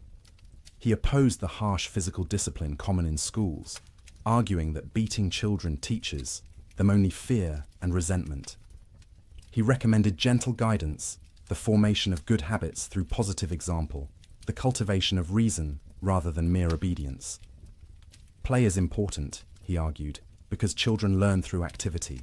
Curiosity should be encouraged, not stifled.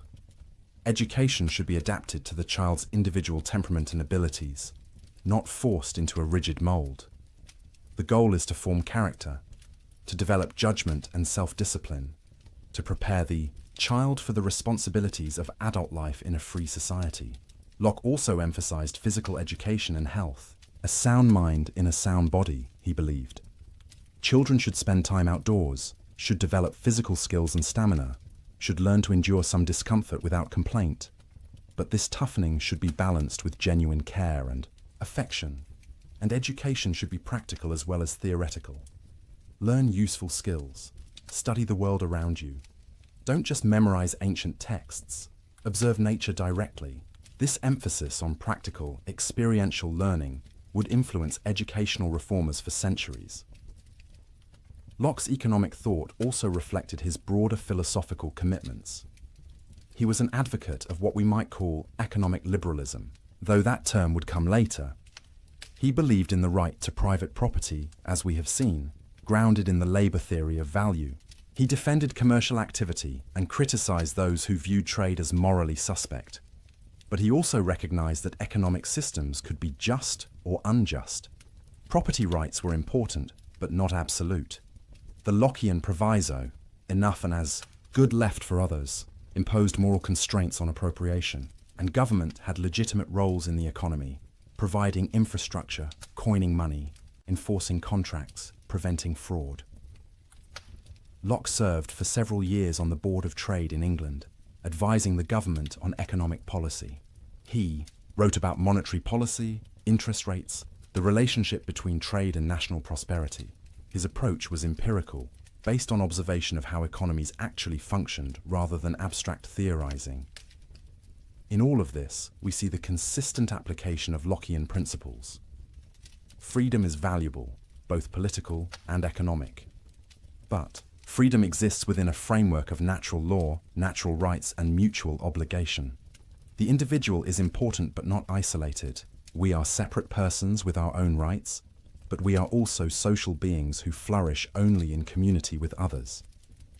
Locke's relationship with religion is complex and fascinating, revealing both the depth of his faith and his willingness to subject even religious matters to rational scrutiny. He lived in an age when religious questions were literally matters of life and death, when people were executed for heresy, when nations went to war over theological disputes. Yet Locke sought a middle path between religious fanaticism and irreligious skepticism. He wrote a book titled The Reasonableness of Christianity, arguing that Christian faith was compatible with reason, indeed supported by it. The essential doctrines of Christianity, he claimed, were few and simple. Believe that Jesus is the Messiah, live a moral life according to his teachings. The elaborate theological systems, the fine distinctions of doctrine, the complicated ceremonies, these were human additions, not part of the original simple message. This was a radical simplification, stripping away much that Catholic and Protestant churches considered essential. And it provoked criticism from Orthodox believers who saw Locke as dangerously heterodox, perhaps a secret Unitarian or Socinian, denying traditional doctrines of the Trinity and original sin. Locke also argued that reason could establish certain religious truths, that God exists could be demonstrated through rational argument. The order and design evident in nature pointed to an intelligent creator. Our own existence, our capacity for reason, suggested a rational source. These were proofs, Locke believed, available to anyone who thought carefully, regardless of scriptural revelation. But reason had limits. It could prove God exists, but could not reveal God's specific plans or purposes for humanity. It could establish moral law in general terms, but needed revelation to know the fullness of divine mercy and judgment. So faith and reason complemented each other. Reason established foundations, revelation built upon them. Most importantly for Locke, religious truth could not be imposed by force. Belief was a matter of inner conviction, not external conformity. The state had no right to dictate religious belief, only to maintain civil peace. And different religious communities should tolerate one another, recognizing that sincere people could interpret Scripture differently, that God alone knew human hearts, that compulsion produced only hypocrisy, never genuine faith. This toleration, argument as we have seen, had limits Locke himself placed on it. But the logic pointed toward ever greater inclusivity, and it helped establish a framework for peaceful religious pluralism that has become essential to modern liberal democracies. Locke's own spiritual life seems to have been serious and sincere, if unconventional by the standards of his time. He read Scripture carefully, took theology seriously, believed in providence and divine judgment. But he rejected claims to special revelation, miracles reported by others, any truth that contradicted reason. His religion was rational, moral, and intensely personal rather than institutional. As sleep draws nearer, consider this aspect of Locke's legacy. He showed that you could question authority, including religious authority, while maintaining faith. You could subject beliefs to rational scrutiny without abandoning the search for meaning and transcendence. You could live in a world of natural law without losing wonder at the mystery of existence. The last years of Locke's life bring our story full circle.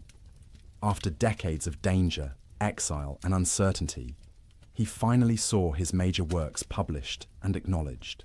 The essay concerning human understanding, the two treatises on government, the letter concerning toleration, all appeared in print, some anonymously, others with his name attached.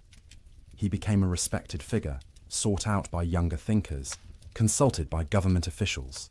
He lived quietly with friends, continuing to read and write despite declining health. He corresponded with Newton about philosophy and theology. He advised on economic policy. He watched as the political principles he had defended became reality in England's constitutional monarchy.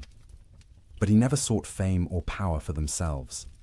His goal had always been truth, understanding, the careful examination of human nature and human institutions in hopes of making life better, freer, more reasonable.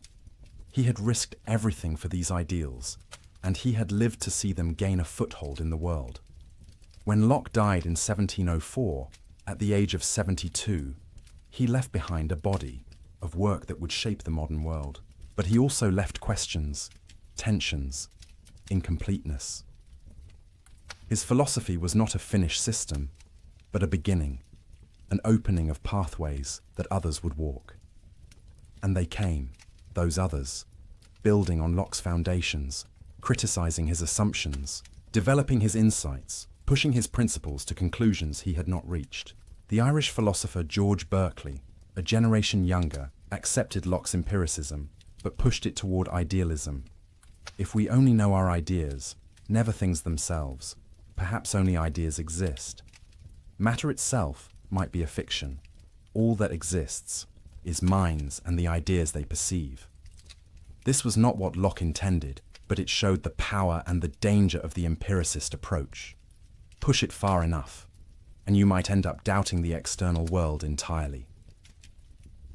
David Hume, the great Scottish skeptic, took Locke's empiricism even further. He questioned whether we could know anything about substance, about causation, about the self. All we ever encounter, Hume argued, are impressions and ideas. We never experience substance, only bundles of qualities. We never experience causal, necessity, only constant conjunction. We never experience a unified self, only a stream of perceptions. Locke had been too conservative, too willing to assume things beyond experience. These critiques revealed both the fertility and the fragility of Locke's philosophy. The blank slate, the empiricism, the focus on experience, all of this was enormously influential. But it raised questions Locke had not fully answered. If all knowledge comes from experience, what guarantees the uniformity of nature? What justifies induction? What gives us knowledge of the external world? What holds the self together as a unity rather than a mere succession of disconnected experiences? Immanuel Kant, the great German philosopher, would attempt a synthesis, accepting the empiricist insight that knowledge begins with experience, while arguing that the mind brings certain structures to experience, organizing it according to innate categories and forms of intuition. Kant claimed to be reconciling empiricism and rationalism, though neither camp was entirely satisfied. In the political realm, Locke's influence was more straightforward and more profound. The American founding fathers absorbed Lockean principles through their pores. Jefferson called Locke one of the three greatest men who ever lived. The Declaration of Independence echoes Locke's language and arguments. The Constitution implements Lockean principles of limited government, separation of powers, protection of rights. The French revolutionaries also invoked Lockean ideas, though with less success at implementation. The Declaration of the Rights of Man and Citizen proclaimed natural rights, popular sovereignty, equality before law, all Lockean themes. Throughout the 19th and 20th centuries, movements for democracy, civil rights, decolonization all drew on Lockean arguments. The language of natural rights, human rights, inalienable rights, all stems from the tradition Locke helped establish. But Locke's legacy also includes darker elements. His labor theory of property was used to justify colonial dispossession of indigenous peoples. If they had not mixed their labor with the land in ways European observers recognized, then perhaps the land was still in a state of nature, available for appropriation. This was a perversion of Locke's proviso about leaving enough and as good, but it shows how philosophical arguments can be weaponized. Similarly, Locke's acceptance of slavery under certain conditions, his investment in the slave trade, his failure to extend his principles fully to women and non-Europeans, all reveal the gap between universal principles and particular prejudices. Modern readers approaching Locke face a challenge. we must take seriously both the liberating power of his best insights and the limitations of his worst blind spots. We can honor the principles of natural rights and human equality while recognizing that Locke himself applied these principles incompletely. The architecture he built can house more than he intended if we are willing to finish the construction. In epistemology, Locke's influence continues in psychology, cognitive science, and educational theory. The idea that the mind is shaped by experience, that nature and nurture both matter, that learning happens through engagement with the environment, all reflect Lockean insights, even if modern understanding is more nuanced than the blank slate metaphor suggests.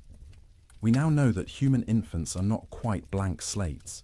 They have innate capacities, predispositions, even some core knowledge. Language acquisition, for instance, seems to depend on innate structures.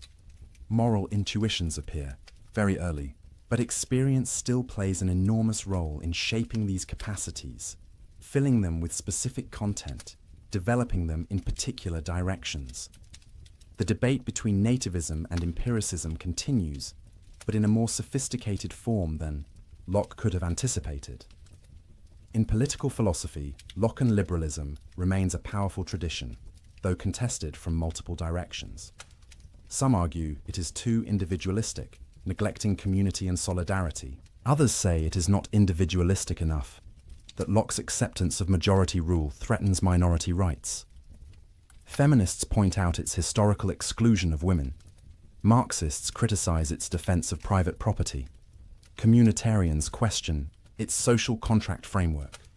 Yet Lockean principles continue to animate debates about justice, rights, democracy, tolerance. When we argue about the proper role of government, the limits of state power, the protection of individual liberty, the legitimacy of revolution, we are arguing within a framework Locke helped create. Perhaps most enduringly, Locke gave us a way of thinking about ourselves that combines empirical honesty with respect for human dignity. We are not finished products, not fixed essences, not predetermined by nature or fate. We are ongoing constructions, built from experience, shaped by choices, capable of change. This is simultaneously humbling and empowering. Humbling because it denies us any claim to innate superiority. Empowering because it suggests we can become better than we are. As consciousness dims, as the boundary between waking and sleep blurs, return for a moment to that question we began with. Who are you? Now you have a Lockean answer. You are a consciousness, a continuity of awareness bound together by memory, experiencing the world through sensation and reflection, building ideas from the materials of experience, constructing an identity through the accumulation of perceptions and thoughts across time. When you sleep tonight, this consciousness will pause, at least in its explicit self-awareness. Dreamless sleep may interrupt the stream. Dreams may present fragments, associations, memories recombined in strange ways. But when you wake, memory will restore continuity. You will recognize yourself. The narrative will resume. The blank slate will have new experiences written upon it. And in this daily rhythm of consciousness and sleep, waking and dreaming, experience and reflection, you participate in the mystery Locke described but could not fully explain. The mystery of the self. That strange unity of awareness that can say I and know itself across the changes of time. Locke's epistemology and his political philosophy come together here in a vision of human existence as fundamentally open to new experiences that can change us, open to new ideas that can reshape our understanding, open to new social arrangements that can better secure our rights and promote our flourishing. The blank slate is not a finished portrait but an invitation. Each day offers new experiences, new thoughts, new possibilities for growth. We are not trapped by innate natures or predetermined essences. We are free within the limits of our circumstances to shape ourselves, to choose what values we will embrace, what kind of people we will become, what kind of society we will build. This freedom is both exhilarating and terrifying.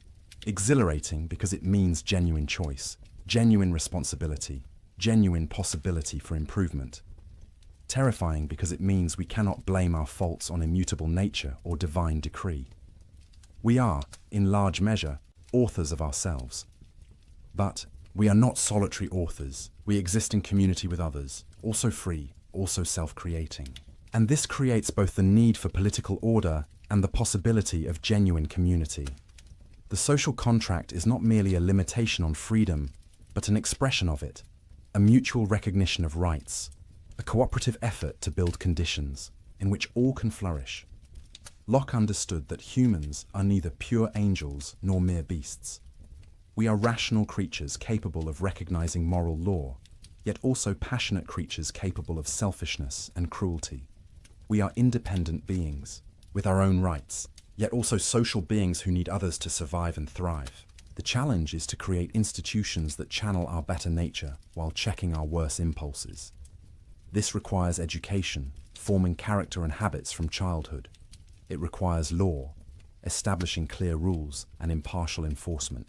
It requires culture, shared values and expectations that shape behavior beyond what law can reach. It requires vigilance, constant attention to whether institutions are serving their proper purposes or drifting toward tyranny. And it requires humility, recognition that we do not have all the answers, that our understanding is partial, that we must be willing to learn from experience and revise our beliefs when evidence demands it. This intellectual humility, this openness to revision, is perhaps Locke's most valuable legacy. In an age of dogmatism, he insisted on questioning. An age of absolute claims, he acknowledged limits. In an age of violent certainty, he counseled tolerance. Not because all beliefs are equally true, Locke was no relativist, but because we are fallible, our knowledge is imperfect, and the path to truth requires freedom to inquire, to debate, to test ideas against experience. As you drift now toward sleep, carry with you this Lockean wisdom. Your identity is not fixed but evolving, shaped by every experience, every choice, every moment of consciousness. Your knowledge, while real, is partial, built from the limited perspective of your particular experience, always open to expansion and correction. Your freedom is real but not unlimited, existing within a framework of natural law and social contract, respected by others to the degree you respect theirs. Tomorrow, you will wake as yourself, consciousness restored, memories intact, ready to receive new experiences that will continue to write upon the slate of your mind. You will face choices about what kind of person you want to become, what values you want to embrace, how you will use your freedom. You will participate in communities that shape you even as you shape them. You will contribute to the ongoing construction of a world in which rights are respected, reason is valued, and humans can flourish. All of this is part of the architecture of the self that Locke helped us understand. Not a finished building, but an ongoing construction. Not a static essence, but a dynamic process. Not a predetermined fate, but an open future. In the blank slate, Locke saw not emptiness, but potential. In experience, he saw not limitation, but opportunity. In consciousness, he saw not a substantial thing, but an active awareness, building itself through engagement with the world. In political order, he saw not oppression, but the possibility of genuine freedom secured through mutual agreement. These insights transformed the world. They made possible new forms of government, new understandings of education, new approaches to knowledge. They challenged inherited privilege and defended individual rights. They promoted tolerance and limited power. They elevated reason without dismissing faith. They honored both individual and community. The questions Locke asked remain our questions. How do we know what we know? What makes us who we are? What legitimizes authority? How much freedom should we have? What do we owe to others? How should children be raised? When is resistance to government justified? We may answer these questions differently than Locke did, informed by 3 more centuries of experience. enlightened about our own era's blind. Spots in ways Locke could not be about his, but we answer them within a framework of inquiry he helped establish, using methods he pioneered, honoring principles he articulated. The architecture of the self that Locke described is your architecture. The blank slate he hypothesized is, in some measure, your slate, written upon daily by sensation and reflection. The consciousness he analyzed is your consciousness, experiencing these very thoughts at this very moment, creating continuity across time through the binding power of memory. The natural rights he defended are your rights, inherent to your humanity, not granted by government but protected by it. The social contract he envisioned is the implicit agreement under which you live with others, mutual recognition of freedom within law. As consciousness fades, as sleep claims you gently, the self pauses but does not disappear. Tomorrow it will resume, refreshed, ready to receive new impressions, to build new ideas, to make new choices. The ongoing construction continues. The narrative unfolds. The blank slate receives new writing. And in this daily rhythm of consciousness and rest, experience and reflection, freedom and order, you live out the philosophical insights John Locke articulated 3 centuries ago. The architecture he described is the architecture of your own being. The questions he asked are the questions of your own existence. The principles he defended are the principles that make your flourishing possible. Rest now in the knowledge that you are free to become, free to choose, free to grow. That your identity is real, but not rigid, continuous but not static, yours but not isolated. That your consciousness will return tomorrow, carrying forward, creating the thread that binds your life into a meaningful whole. The blank slate awaits new experiences. The self awaits new developments. The story continues, as it has from your first moment of awareness to this present instant, as it will tomorrow and beyond. Each experience adding to the accumulation, each choice shaping the person you are becoming, each moment of consciousness participating in the profound mystery of what it means to be human. And with that gentle assurance, with that recognition of your ongoing construction, with that appreciation for the freedom and responsibility of self-creation, let sleep come, let consciousness rest. Let the architecture of the self stand for the night, solid enough to endure, flexible enough to grow, ready to receive tomorrow's experiences and to build from them something new. Like and subscribe for more journeys through the gentle chambers of philosophical thought, where the great minds of history share their wisdom to guide us toward rest and understanding. Until we meet again in the theatre of consciousness, sleep well, knowing you are part of a grand tradition of human reflection on the deepest questions of existence.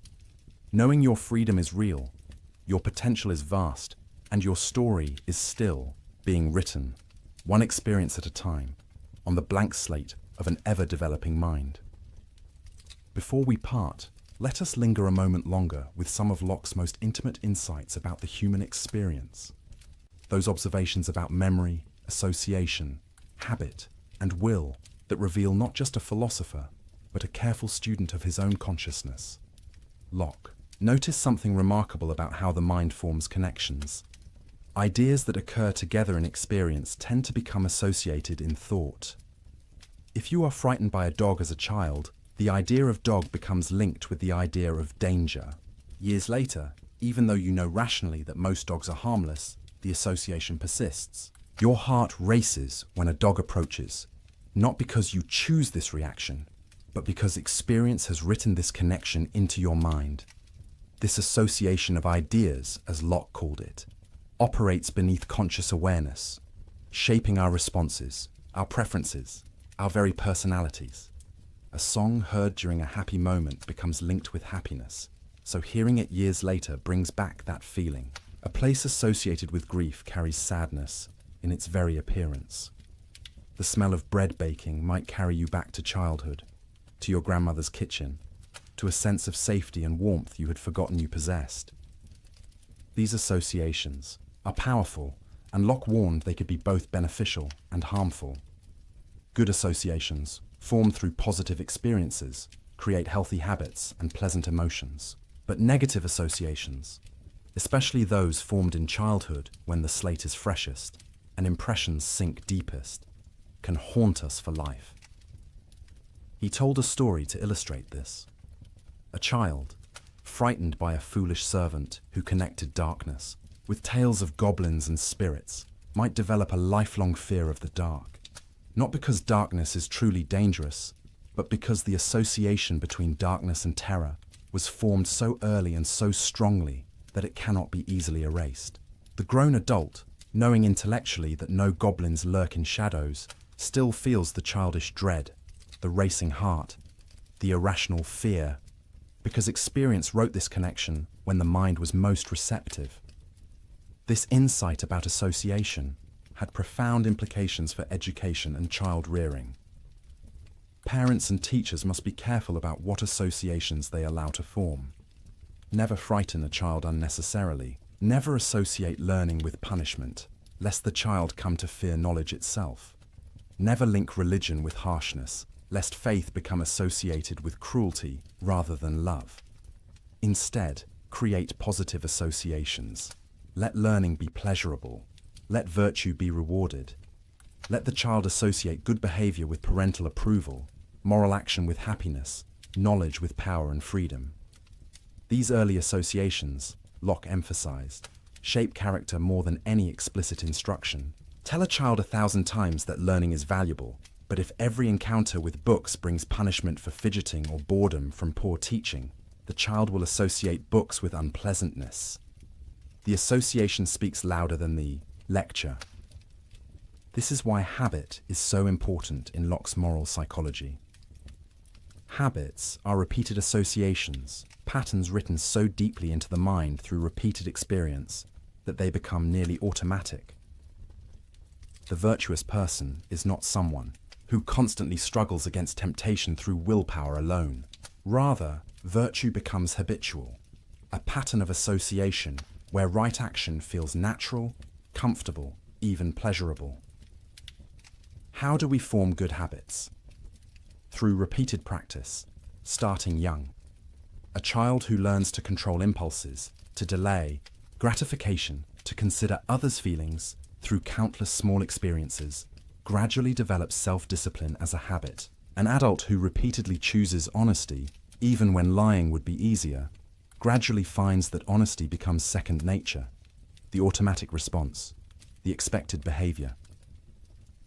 But Locke also recognized that bad habits, once formed, are difficult to break. This is why early education is so crucial. It is far easier to form good habits from the beginning than to replace bad habits later. The associations written on a fresh slate sink deep. Those written over existing associations must compete with what was written before. Yet Locke was not a complete determinist about habit. He believed in the power of reason and will to reshape even deeply ingrained patterns. An adult who recognizes a harmful association can, through conscious effort and repeated contrary experiences, weaken the old connection and form new ones. It is difficult, but possible.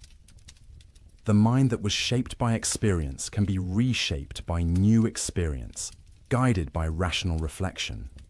This brings us to Locke's thoughts about freedom and the will, a topic he wrestled with at length and revised multiple times in successive editions of his essay. The question, are we free? And if so, what does freedom mean? Locke argued that the question itself is often poorly formed. People ask, is the will free?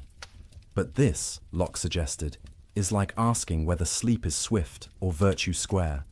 It applies a property to a thing that cannot have that property. Will is not the kind of thing that can be free or unfree. The will is simply the power to choose, to direct action toward or away from something based on desire or aversion. The real question is, are persons free? And here, Locke's answer was nuanced. A person is free when they can do what they will to do, when their actions follow from their choices without external compulsion or internal incapacity. If you want to raise your arm, and you can raise your arm, you are free in that respect. If you want to raise your arm but cannot because someone holds it down, you are not free. If you want to raise your arm but cannot because of paralysis, you are not free. But what about the will itself? Are we free to will what we will? Can we choose our choices? Here, Locke's answer becomes more complex. We do not, he argued directly, choose what we desire. Desires arise from our nature, our experiences, our associations, our current state. You do not decide to be hungry. Hunger arises. You do not choose to desire happiness. You simply do desire it by your nature as a conscious being. What we can choose is which desires to act upon. The will is the power to direct action based on desire. And crucially, we have the ability to suspend action, to pause before acting on a desire, to deliberate, to consider whether satisfying this desire will truly lead to happiness, or whether it might lead to greater pain. This power of suspension, this ability to step back and reflect before acting, is the essence of human freedom for Locke. Animals act on immediate desire. They see food, they are hungry, they eat. But humans can pause. They can ask, is this food good for me? Will eating it now prevent me from enjoying something better later? Does satisfying this appetite align with my long-term goals? This capacity for reflection and deliberation distinguishes human freedom from mere animal behavior. We are not simply driven by desires, but can evaluate desires, can choose which to pursue and which to resist based on rational judgment about what will truly promote our happiness. But Locke recognized a problem. Often we pursue things that do not actually make us happy. We know intellectually that certain pleasures lead to pain, yet we pursue them anyway. Why? Locke's answer involved a careful analysis of how we perceive good and evil, pleasure and pain, present and future. Present goods appear large, vivid, pressing. Future goods appear small, distant, uncertain.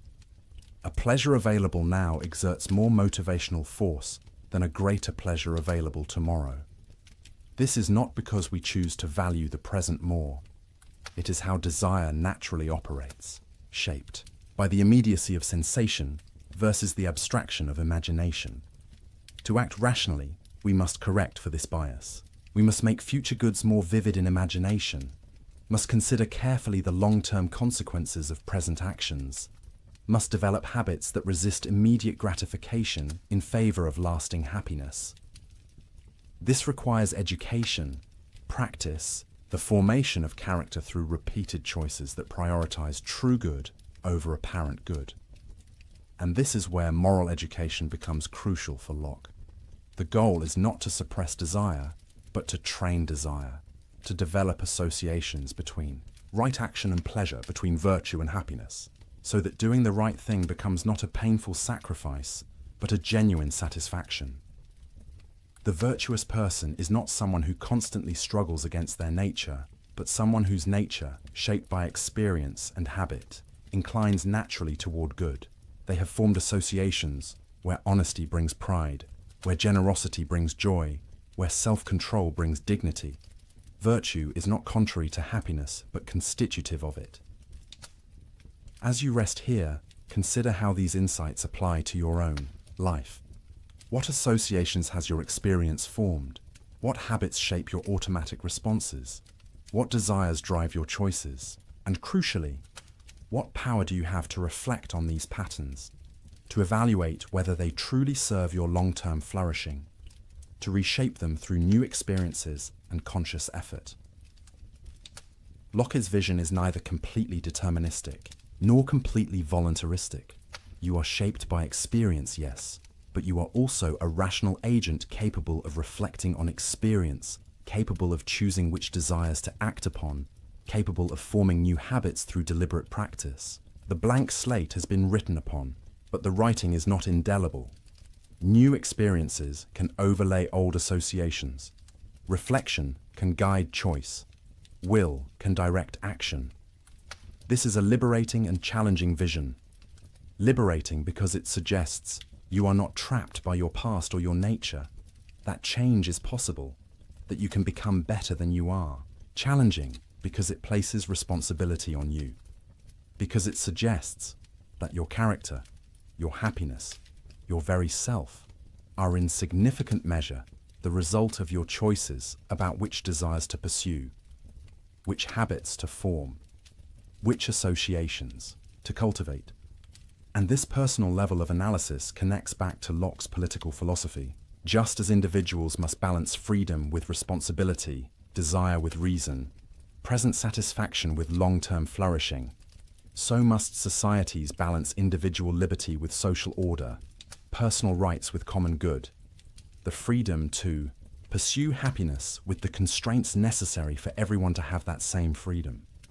The social contract is, in a sense, a collective suspension of immediate desire in favor of long-term good. We agree to limit our natural freedom to do whatever we can get away with, accepting legal constraints and social obligations, because reflection reveals that everyone is better off under such an arrangement than in the insecurity of the state, of nature. But this contract, like individual virtue, must be voluntary to be genuine. Coerced obedience is not true consent, just as forced virtue is not true morality.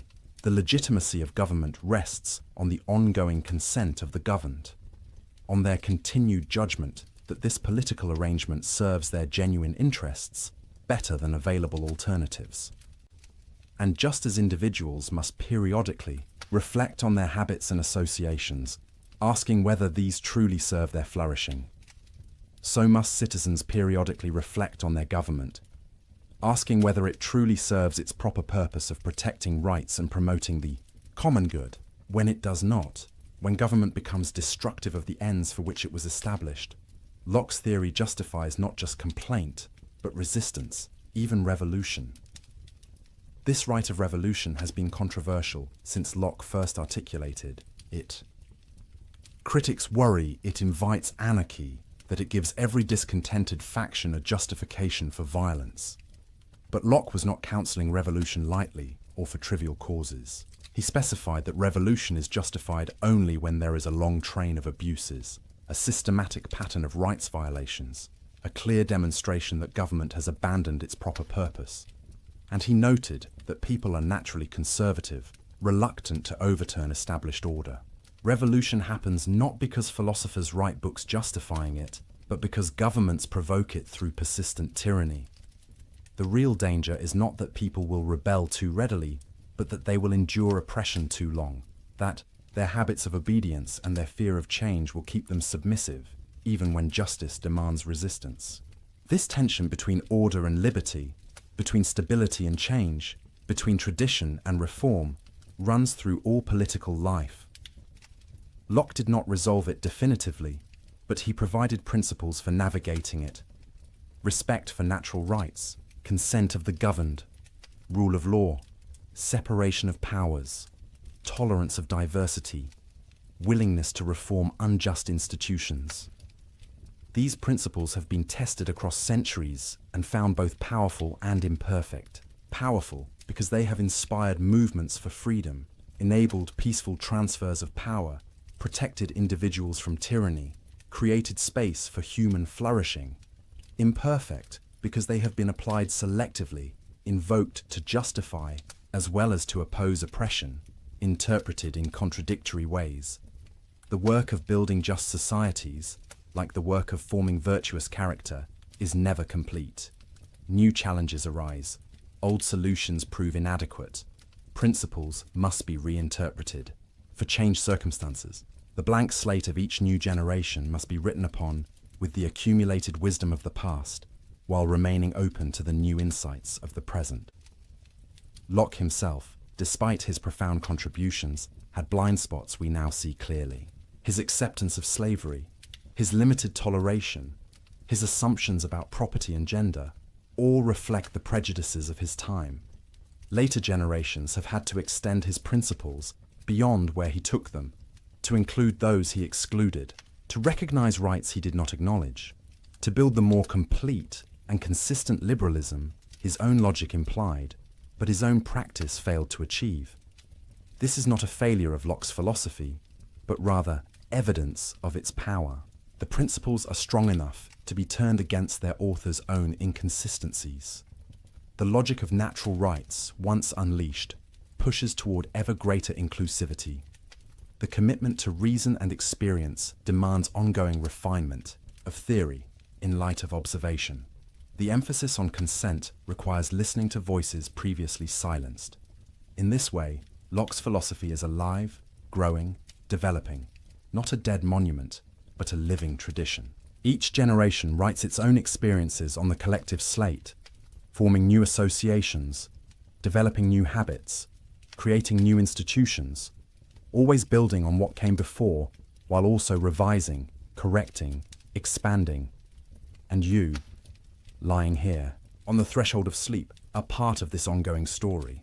The experiences you have, the choices you make, the character you form, the society you help create, all of these contribute to the great human project of building a world where freedom and order, rights and responsibilities, individual flourishing and common good can coexist and reinforce each other.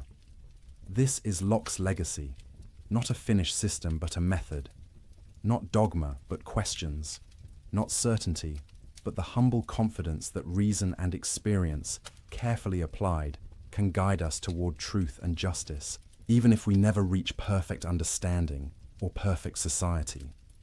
As consciousness dims and sleep approaches, let these thoughts settle gently. You are a self in process, shaped by experience yet capable of reshaping yourself. You are free within limits, able to choose yet influenced by associations and habits. You are an individual with rights, yet also a member of communities with obligations.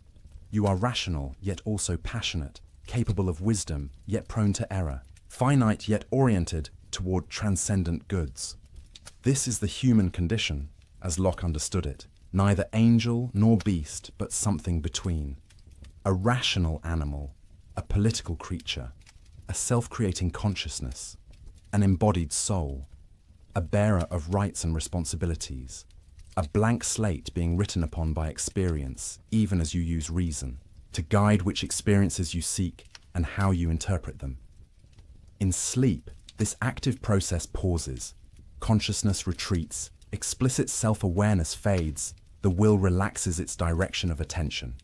But the underlying continuity persists. The memories remain, ready to be accessed when consciousness returns. The habits endure, ready to shape tomorrow's choices. The associations sleep in the depths of mind, ready to influence perception and emotion when you wake. And in dreams, perhaps, the mind continues its work of association and reflection in different mode, freed from the constraints of waking logic, combining memories in novel ways, processing experiences, consolidating learning, perhaps even solving problems that baffled conscious deliberation. Locke himself was fascinated by sleep and dreams, seeing in them evidence for his theories about consciousness and identity. In dreamless sleep, consciousness is truly absent, yet we regard the sleeping person as the same individual who went to sleep. Why? Because we expect consciousness to return, because we anticipate that waking memory will bridge the gap, because personal identity consists in the continuity of consciousness across time, not in unbroken moment-to-moment awareness. And in dreams, consciousness is present but altered. We experience sensations, emotions, thoughts, often vivid and compelling.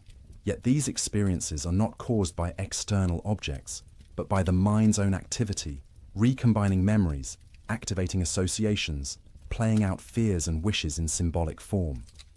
Dreams demonstrate the mind's active power, its ability to construct experience from internal materials, even without sensory input from the external world. Some of Locke's successors would push this observation further. If the mind can construct such vivid experiences in dreams from purely internal sources, how do we know waking experience is any different? Perhaps all experience is constructed by the mind, and we never encounter external reality directly. This idealist conclusion, drawn by Berkeley and others, was not what Locke intended, but it shows how his careful observations could lead to unexpected places. For Locke himself, the distinction between waking and dreaming was clear enough in practice. Waking experience has coherence, consistency, regularity that dreams lack. The waking world obeys natural laws, responds to our actions in predictable ways, is shared by multiple observers who report similar perceptions. Dreams are fragmentary, illogical, private, unshared.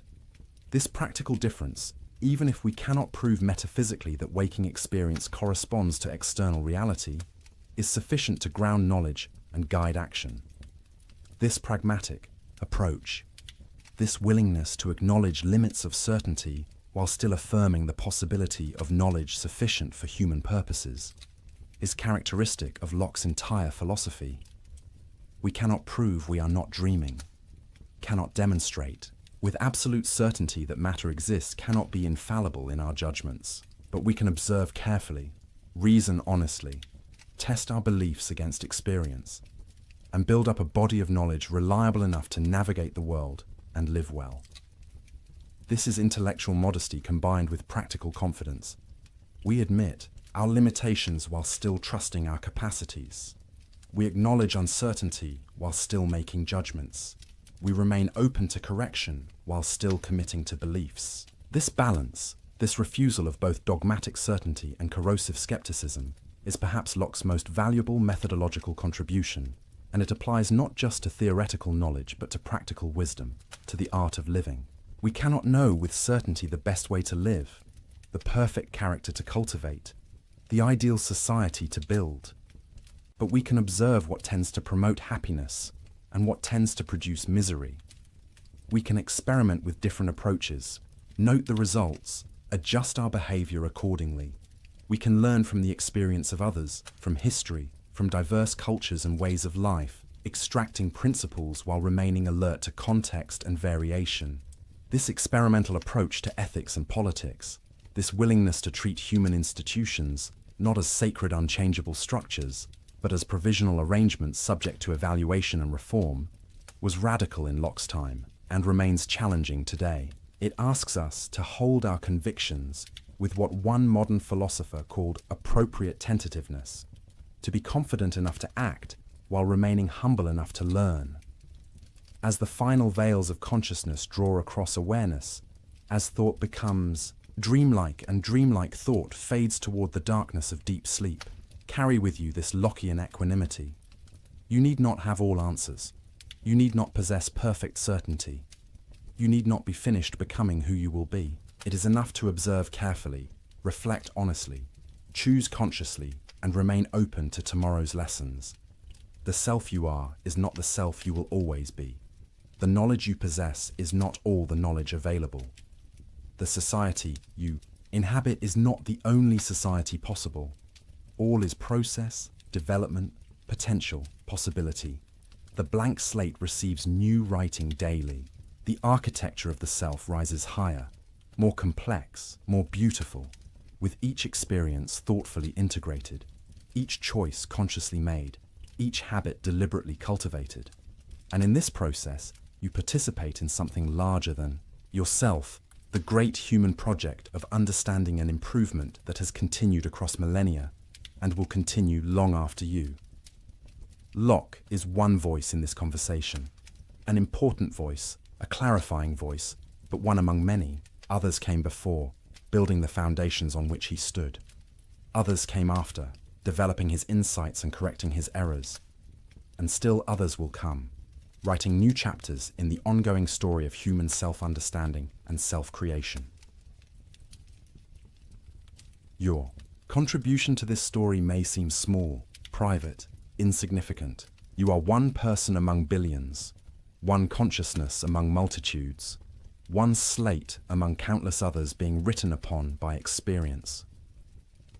But Locke's philosophy suggests that each person matters, each consciousness is valuable, each bearer of natural rights has inherent dignity regardless of station or circumstance. In the leveling egalitarianism of the blank slate, in the universal accessibility of reason and experience, in the shared possession of natural rights, Locke found grounds for human equality that did not depend on pretending we are all the same or all equally developed. We are different in countless ways, shaped by different experiences, forming different associations, developing different characters. But we all began as blank slates. We all build knowledge from experience. We all possess the capacity for reason. and reflection. We all have rights inherent to our humanity. We are all ends in ourselves, not merely means to others' purposes. This recognition of equal dignity combined with acknowledgement of actual differences remains politically and personally challenging.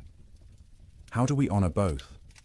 How do we protect equal rights while also recognizing that people have different needs, different capacities, different contributions? How do we balance individual liberty with social responsibility? How do we preserve diversity while also maintaining shared commitments? Locke's answers to these questions were incomplete, as he acknowledged. He offered principles and methods rather than detailed blueprints. He trusted that rational people, observing carefully and reasoning honestly, would develop appropriate arrangements for their particular circumstances. What works in one context may not work in another. What serves one generation may need revision for the next. This trust in human reason and human learning, this confidence that we can improve our condition through thought and experiment, this refusal of fatalism and fixed hierarchies, all of this flows from the blank slate empiricism that Locke articulated. If we are shaped by experience, then we can be reshaped by new experience. If knowledge comes from observation, then new observations can yield new knowledge. If governments rest on consent, then they can be reformed when they lose that consent. This is the radical hope at the heart of Locke's philosophy, the conviction that human life can be better, that reason and freedom are real possibilities, that the future is not determined by the past, that each blank slate can be written upon, with better experiences leading to better characters, creating better societies. As you finally release consciousness, as sleep claims you fully, let this hope be your last waking thought. Tomorrow brings new experiences, new choices, new opportunities. The slate that is you will receive new writing. The self that is you will continue its construction. The story that is your life will unfold new chapters. And in all of this, you carry forward the great human capacity for rational freedom that Locke so carefully described and so passionately defended. Rest now in this knowledge. Rest in the certainty that you matter, that your experiences are real, that your choices have meaning, that your self is genuine even as it develops. Rest in the freedom to become, the responsibility to choose, the possibility of growth. Rest in the community of rational beings, past and present and future, all engaged in the great work of understanding and improving the human condition. The consciousness that says, I will return tomorrow. Memory will bind the moments into continuity. The self will resume its ongoing construction. But for now, let go. Let sleep do its restorative work. Let dreams play their mysterious role. Let the mind rest from its labors of perception and reflection. And know that when you wake, you will be yourself, changed by sleep, yet continuous with what went before. A blank slate that has been written upon, but never completely filled. A story that continues. A self that evolves. A consciousness that returns from its nightly sojourn, ready to receive new experiences, and to continue the great work of being human. Thank you for joining this exploration of John Locke's philosophy, this journey through the architecture of the self, this meditation on consciousness and freedom, knowledge and rights, experience and identity. If you found peace in these reflections, please consider subscribing to support this channel, helping these gentle philosophical explorations reach others seeking wisdom in the quiet hours. And let me know in the comments where in the world you are resting tonight, adding your voice to this global community of nighttime philosophers. Until we meet again in the theatre of consciousness, until thought returns and reflection resumes, until tomorrow's blank slate awaits tomorrow's experiences, sleep well, knowing you are free, you are valuable, you are becoming, always becoming, moment by moment, experience by experience, choice by choice, in the ongoing adventure of creating yourself and contributing to the great human project of building a world where all can flourish in freedom, dignity, and mutual respect. Good night, fellow travelers. Good night, conscious beings. Good night, bearers of natural rights and rational capacities. Good night, blank slates being written upon by the infinite variety of human experience. May your sleep be deep, your dreams be gentle, and your waking be a joyful return to the precious gift of consciousness that makes you uniquely and wonderfully you. Good night. A simple question exposes every lie you've ever been told, every manipulation, every excuse for cruelty dressed up as necessity. The question is 300 years old, but the powerful still fear it. Because once you learn to ask it, you become impossible to deceive. This is the story of Immanuel Kant's categorical imperative, and why it remains the most dangerous idea in philosophy. For centuries, human beings have justified terrible actions with reasonable-sounding explanations. Everyone does it. The ends justify the means. It's just business. You have to break a few eggs to make an omelette. These phrases roll off tongues in boardrooms, courtrooms, and living rooms around the world. They sound pragmatic, sophisticated, realistic. But in 1785, a German philosopher in the small city of Kingsburg discovered something extraordinary. He found a test that exposes every one of these justifications as empty rationalization. A single principle that reveals why certain actions are wrong, not because they produce bad outcomes, not because society disapproves, but because they violate something fundamental about what it means to be human. Before we understand why Kant's principle is so powerful, we need to understand the problem it solves. And that problem is as old as human civilization itself. Imagine a world where everyone truly believed that morality was simply a matter of personal opinion, where right and wrong carried no more weight than preferences about food or music, where murder is wrong had the same logical status as I don't like cilantro. This might sound liberating at first, complete moral freedom. No judgments, everyone doing their own thing. But think it through. Really think it through. In such a world, when someone steals from you, you cannot say they did something wrong. You can only say you didn't like it. When they respond, well, I believe stealing is fine, you have no ground to stand on. Your dislike of theft is just your opinion. Their approval of theft is just theirs. There's no fact of the matter, no truth to discover. Just competing preferences with equal validity. The same logic applies to everything. Deception, betrayal, violence, cruelty. If morality is merely subjective, then the person who enjoys inflicting suffering is not mistaken about anything. They simply have different tastes than you do. Calling them immoral would be like a person who enjoys spicy food telling someone who prefers mild food that they're wrong. It's a category error. This isn't a hypothetical problem. Throughout history, this view, call it moral relativism or moral subjectivism, has tempted thoughtful people precisely because it seems to avoid dogmatism and allow for tolerance. Who are we to impose our values on others? Shouldn't everyone be free to choose their own moral framework? But notice what happens when you actually try to live this way. You cannot. When you witness genuine, injustice-y child being abused, an innocent person being framed for a crime, a vulnerable person being exploited, something in you rebels against the idea that this is merely a matter of opinion. You don't think, well, I personally dislike child abuse, but the abuser has their own valid perspective. You recognize immediately and with certainty that something objectively wrong is occurring.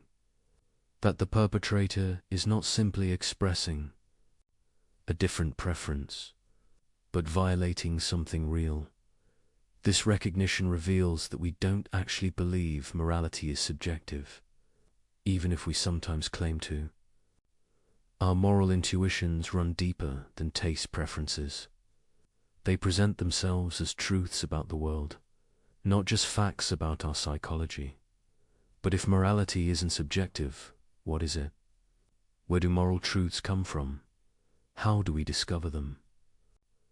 And most importantly, how do we distinguish genuine moral principles from the endless rationalizations people offer for their selfish behavior?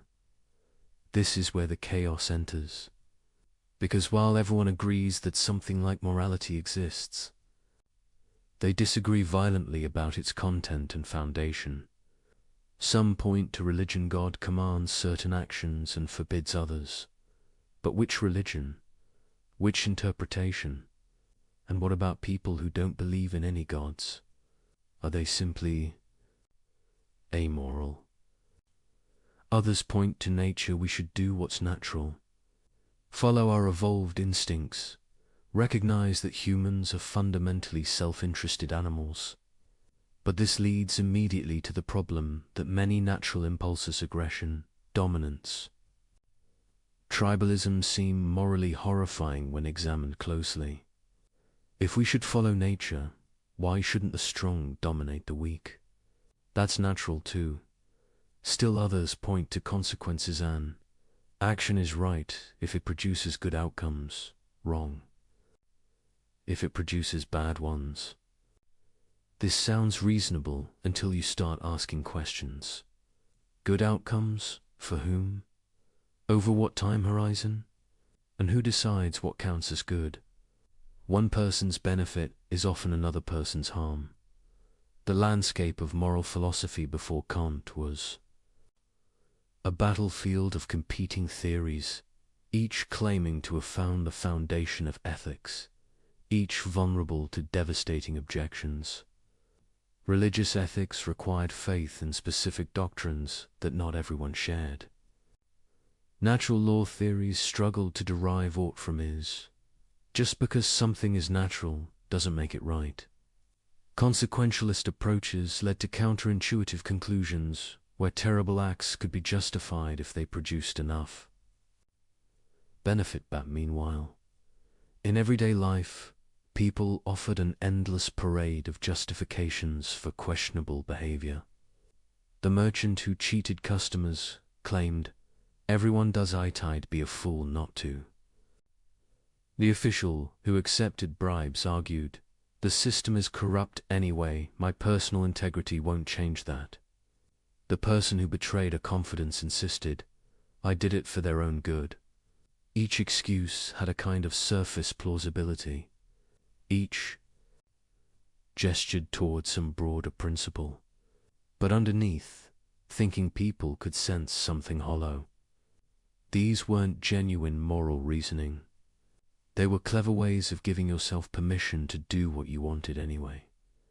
This was the philosophical landscape when Kant began his work. A chaos of competing theories, none fully satisfying. A world where people knew moral truth existed but couldn't quite pin down what it was or where it came from. A situation where the clever could always find some justification for their actions. However terrible, Kant recognized that this problem wasn't just academic. It was existential. If human beings cannot distinguish genuine moral principles from sophisticated rationalization, then morality becomes nothing more than a word game. The person with the cleverest argument wins, regardless of whether their right, might makes right, or at least eloquence makes right. But Kant also recognized something else, something that would lead to his breakthrough. He saw that despite all their disagreements about the content of morality, almost everyone agreed on something fundamental. When we make moral judgments, we claim they're universal. When you say lying is wrong, you don't just mean I personally dislike lying. You mean that lying is wrong for anyone in relevantly similar circumstances. You're making a claim about reality, not just reporting your feelings. This universality is built into the very concept of moral judgment. It's what distinguishes saying murder is wrong from saying I don't like asparagus. The latter is explicitly about me and my preferences. The former is about everyone, a claim that holds regardless of what any individual thinks or feels.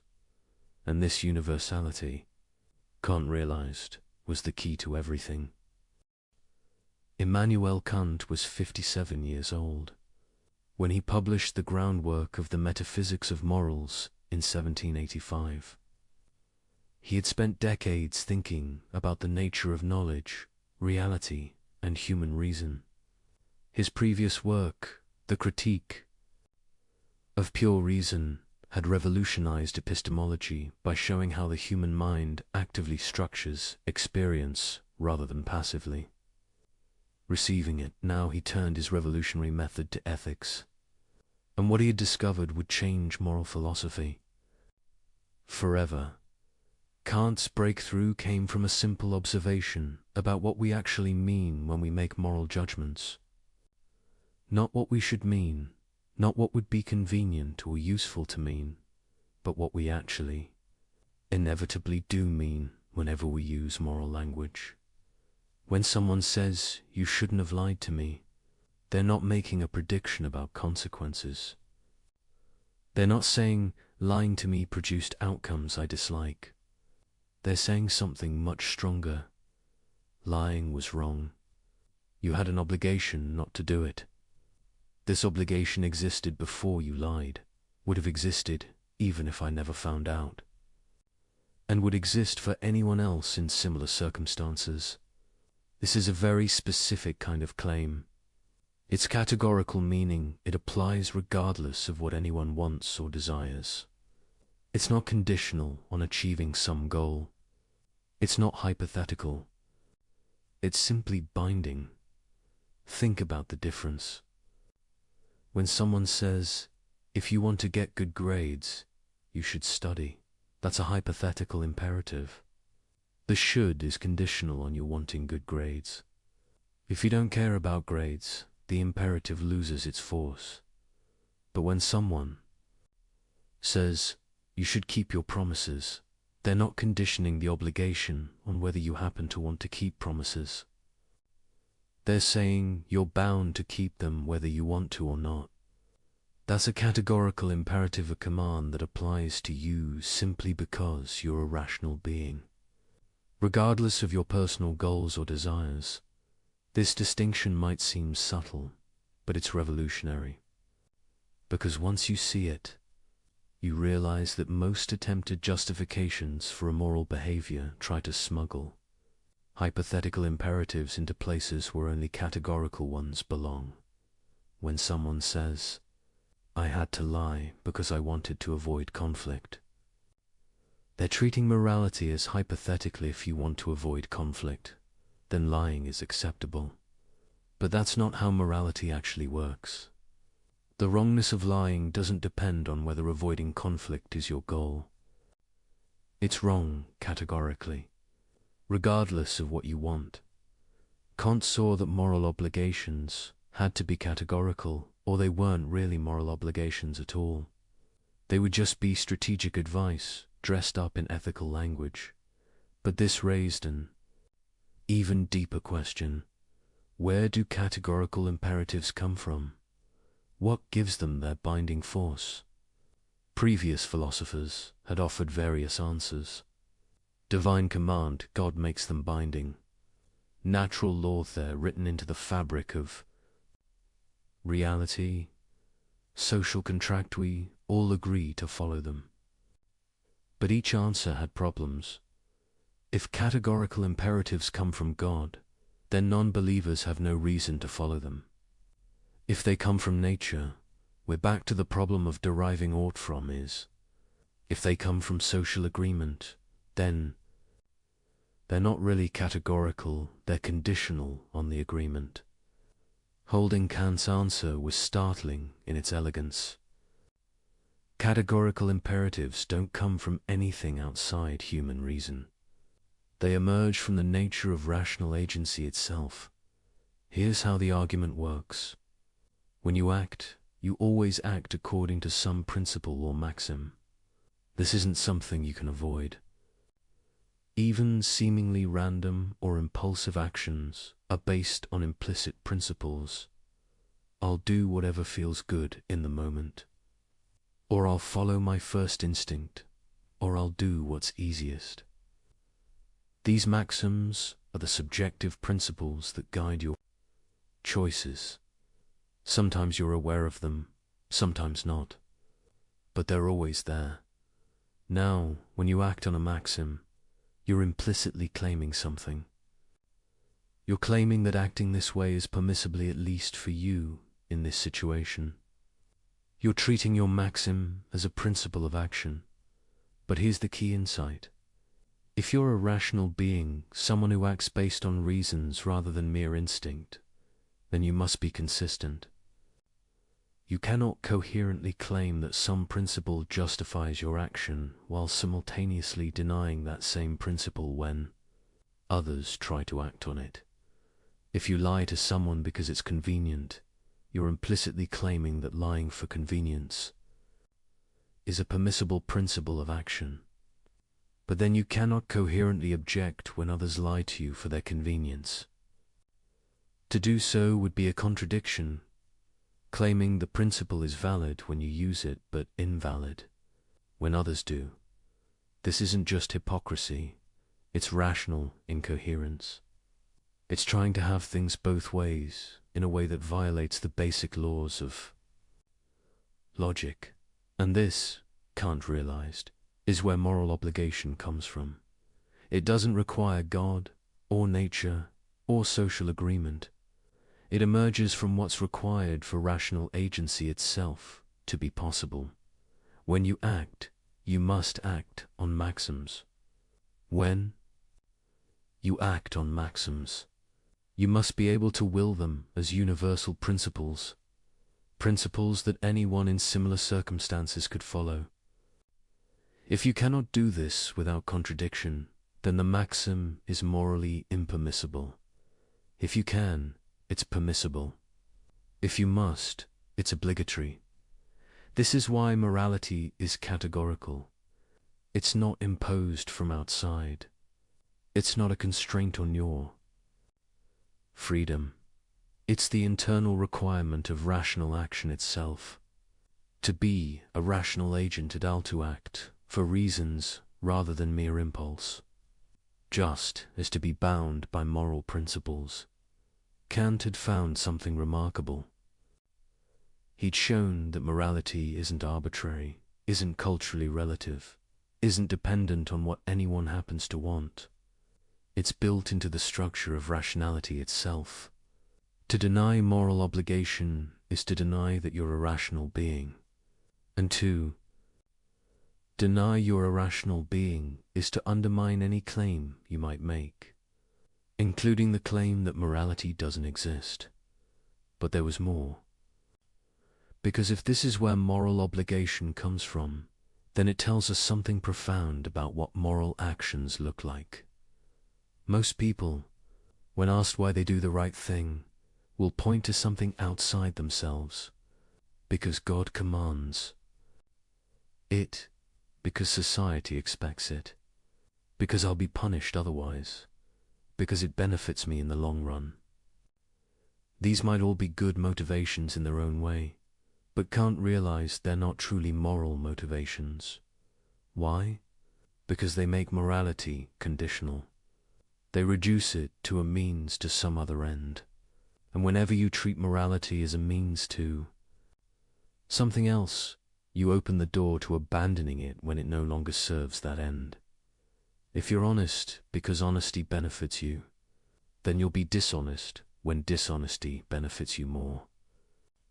If you keep promises because you fear punishment, you'll break them when you can get away with it. If you help others because it makes you feel good, you'll stop helping when it becomes emotionally costly. True moral action, Kant argued, must be done from duty itself, not duty as an external constraint, but duty as the recognition of what rational consistency requires. You act morally because reason shows you this is what you must do to remain coherent as a rational agent. This might sound cold or mechanical, but it's actually the opposite. When you act from duty in this sense, you're expressing your highest nature as a rational being. You're not being controlled by desire or fear or social pressure. You're acting from principle, from reason itself. And this, Kant realized, is what makes human beings special, what gives them dignity rather than mere value, what makes them ends in themselves rather than mere means. An animal acts from instinct. A programmed machine acts from its code. But a rational agent acts from self-given principles. This capacity for autonomy, for giving laws to yourself through reason, is the source of all moral worth. When you act morally, you're not obeying some external authority. You're legislating for yourself. You're being autonomous in the deepest sense, and this autonomy is precisely what the moral law protects and demands. This was Kant's revolutionary insight. Morality isn't imposed on rational beings from outside. It's what rational agency itself requires. The moral law and the law of reason are the same thing. To be free, in the truest sense, is to be bound by principles you give yourself through reason, and to be moral is to exercise this freedom in a way that respects the same capacity in others. Understanding this changes everything. Because now we can see why certain maxims fail moral scrutiny. It's not because they produce bad outcomes, though they often do. It's not because an authority figure forbids them, though they often might. It's because they're rationally incoherent. They cannot be universalized without contradiction, and this gives us the tool we need. A way to test any proposed action, any justification, any moral claim. A principle that cuts through complexity and rationalization to expose the underlying truth. Kant called it the categorical imperative. Now we arrive at the principle itself, the test that exposes every rationalization, every excuse, every sophisticated justification for doing wrong. Kant formulated it in several ways, but the most famous version reads, "Act only according to that maxim whereby you can at the same time will that it should become a universal law." Let's break this down, because every word matters. Act only according to that maxim. A maxim is your subjective principle of action. It's the rule you're following when you do something. Sometimes it's explicit, I will always tell the truth. Sometimes it's implicit, I'll lie when it benefits me. But every action has one. The maxim isn't just the action itself. It includes your reason for acting. I will lie isn't a complete maxim. I will lie to avoid embarrassment is. I will lie to protect someone from harm is another. Same action, different maxims. And the moral evaluation depends on the maxim, not just the behavior. This is crucial, because it means you can't game the system by describing your action in favorable terms while ignoring your actual motivation. The maxim captures what you're really doing and why. ... whereby you can, at the same time will... This is where it gets interesting. Kant isn't asking whether you do will it, or whether you'd like to will it. He's asking whether you can will it without contradiction, whether it's rationally possible. Think of it like a logical consistency test. Can this principle operate in all cases without undermining itself? Or does it depend on others not following it, ... that it should become a universal law? Universal means applying to everyone in relevantly similar circumstances. A law means a principle that holds necessarily, not just contingently. So the test asks, can you coherently will that everyone, when in circumstances like yours, acts according to the same principle you're following? Not would you prefer they did, but can you rationally will it without contradiction? Let's see how this works with concrete examples. Consider lying. Suppose your maxim is, I will make false promises when it helps me get what I want. Now apply the universalization test. Can you will that everyone follows this maxim? That whenever someone wants something, they can make promises they have no intention of keeping? Here's where it breaks down. If everyone made false promises whenever convenient, the entire practice of promising would collapse. No one would believe promises anymore. The institution itself would dissolve. But notice your maxim depends on other people believing promises. You're trying to exploit their trust. You're relying on the general practice of promise-keeping existing, while simultaneously acting to undermine it. This is the contradiction. You cannot coherently will your maxim as universal law, because doing so would destroy the very conditions that make your maxim effective. You're trying to make an exception for yourself, while depending on others not making exceptions for themselves. This isn't a contradiction in consequences, though those would be bad. It's a contradiction in conception. The maxim, when universalized, undermines its own possibility. It's like sawing off the branch you're sitting on. Kant called this a contradiction in conception, and it marks actions that are strictly forbidden. You cannot universalize the maxim even in thought without logical incoherence. But there's another type of failure, more subtle. Consider refusing to help others in distress. Your maxim might be, I will never help anyone who needs assistance, and I will rely entirely on my own resources. Can you universalize this? Unlike the lying case, there's no logical contradiction in everyone following this principle. It's conceivable that people could live this way, everyone completely self-reliant, no one helping anyone. But here's the problem. Can you will it? Can you rationally choose for this to be universal law? As a finite, vulnerable human being, you know you will face situations where you need help. Illness, accident, bad luck, circumstances beyond your control, these are inevitable. Parts of human existence. Your own rationality requires you to will the conditions that make your goals achievable. So you face a contradiction in will. You cannot coherently will both, that you pursue your rational ends as a finite being, and that no one ever helps anyone. To will the second is to will the frustration of the first. This isn't about predicting consequences or calculating benefits. It's about what you can rationally will without self-contradiction. And you cannot will conditions that make your own rational agency impossible. Kant called this a contradiction in will, and it marks actions that are imperfect duties, things you're obligated to do, though with some latitude in how and when. The beauty of this test is its simplicity and power. You don't need to calculate outcomes, consult religious texts, or survey what society approves.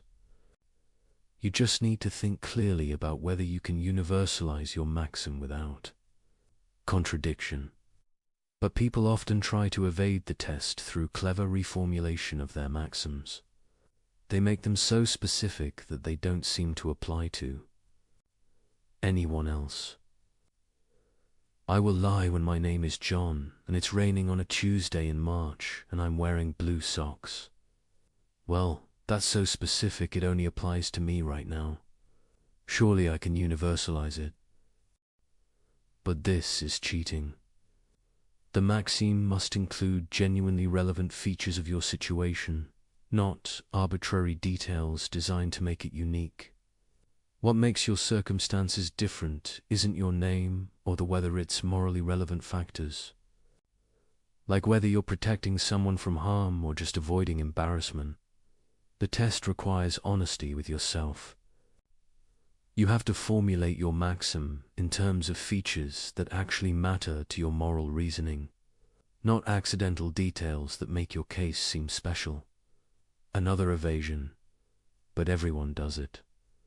The fact that many people violate a moral principle doesn't make the principle invalid. It just means many people are acting wrongly. Universalization isn't about what people actually do. It's about what can be rationally willed as a universal law. Still another, what if I'm in an unusual situation? Kant isn't naive. He knows life presents complex cases. But complexity doesn't eliminate obligation. It just makes discernment more difficult.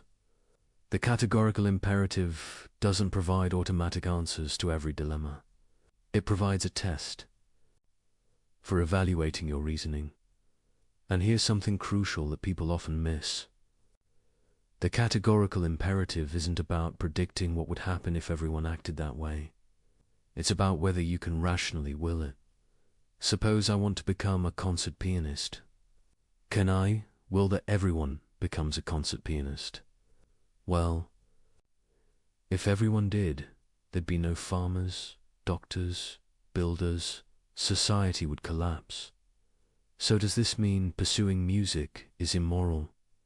No, because the maxim isn't everyone should be a pianist. It's I will develop my talents in ways that contribute to human flourishing. That's perfectly universalizable.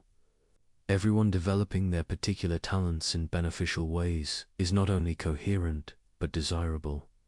The test requires you to think carefully about what principle you're actually following, not to apply mechanical rules that ignore context. Similarly, the categorical imperative doesn't demand moral perfection in every moment. It demands that your maxims be universalizable.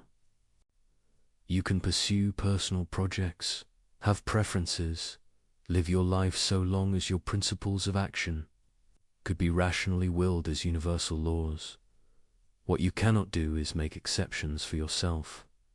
You cannot claim that the rules that apply to others don't apply to you simply because you're you.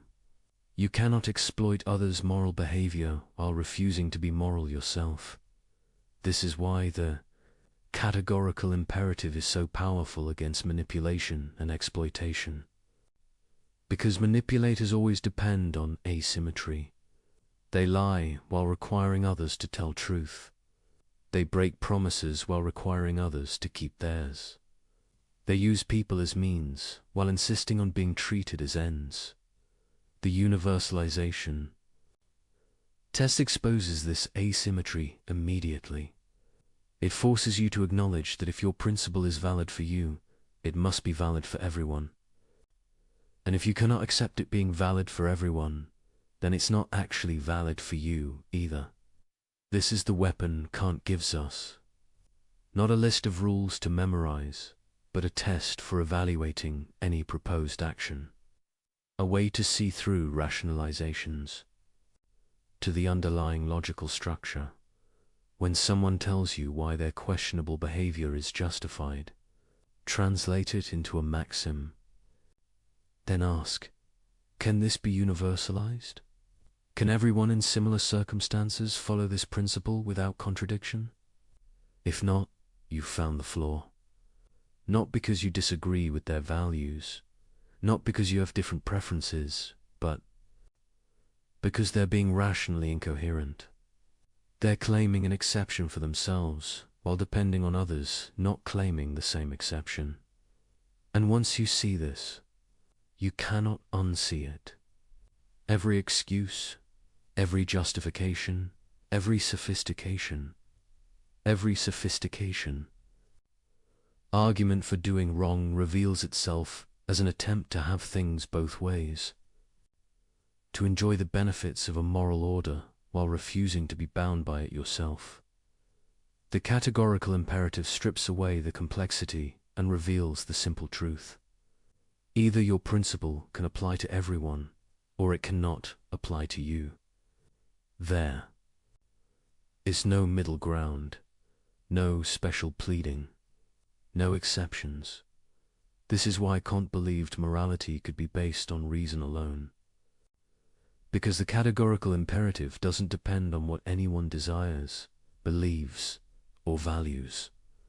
It's a test of logical consistency, and logical consistency is binding on all rational beings, regardless of their particular commitments. You might not want to be moral. You might wish you could lie, cheat, and exploit with impunity. But if you're rational, you cannot coherently claim the right to do so. Because to claim that right is to grant it to everyone, which destroys the very conditions that make your actions effective. This is the trap that catches all moral violators. They want the benefits of a moral order trust, cooperation, stable, expectations while refusing its burdens. But they cannot have both. The moment they claim the right to violate moral principles for their benefit, they grant that same right to everyone else. And in doing so, they destroy the very order they depend on. The first formulation of the categorical imperative gives us a test for evaluating maxims. But Kant offered a second formulation that goes deeper, revealing what's at stake in moral action. He called it the formula of humanity, and it reads, act in such a way that you treat humanity, whether in your own person or in the person of another, always at the same time as an end and never simply as a means. This formulation shifts focus from the logical structure of maxims to the fundamental value that makes morality possible, and in doing so, it reveals something profound about human dignity. Let's unpack it carefully. Treat humanity ...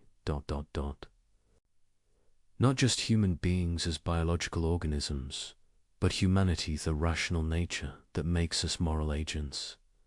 The capacity for setting ends, making choices, legislating principles for ourselves.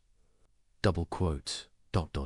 whether in your own person or in the person of another ...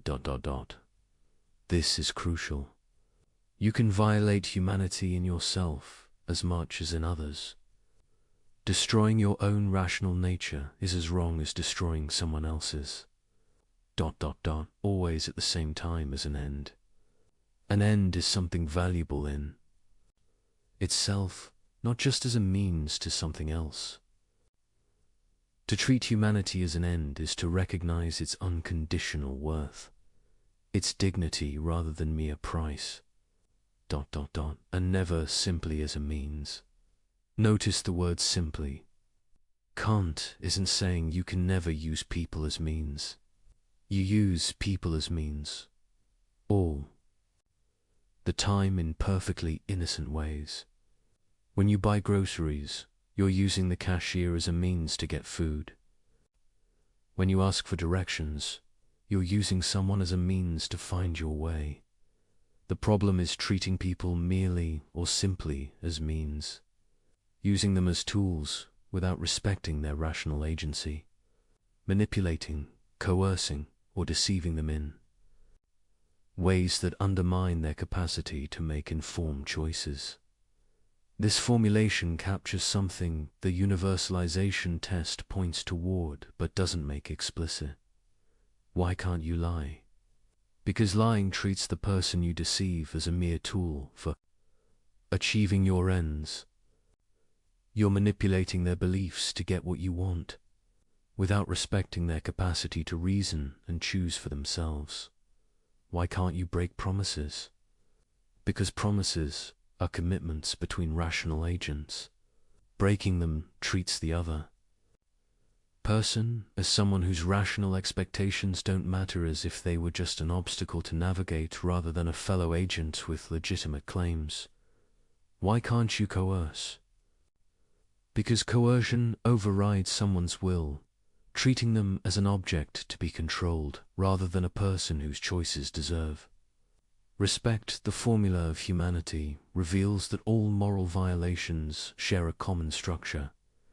They all involve treating rational nature in yourself or others as if it had only instrumental value, as if it could be used, manipulated, or destroyed for the sake of other goals.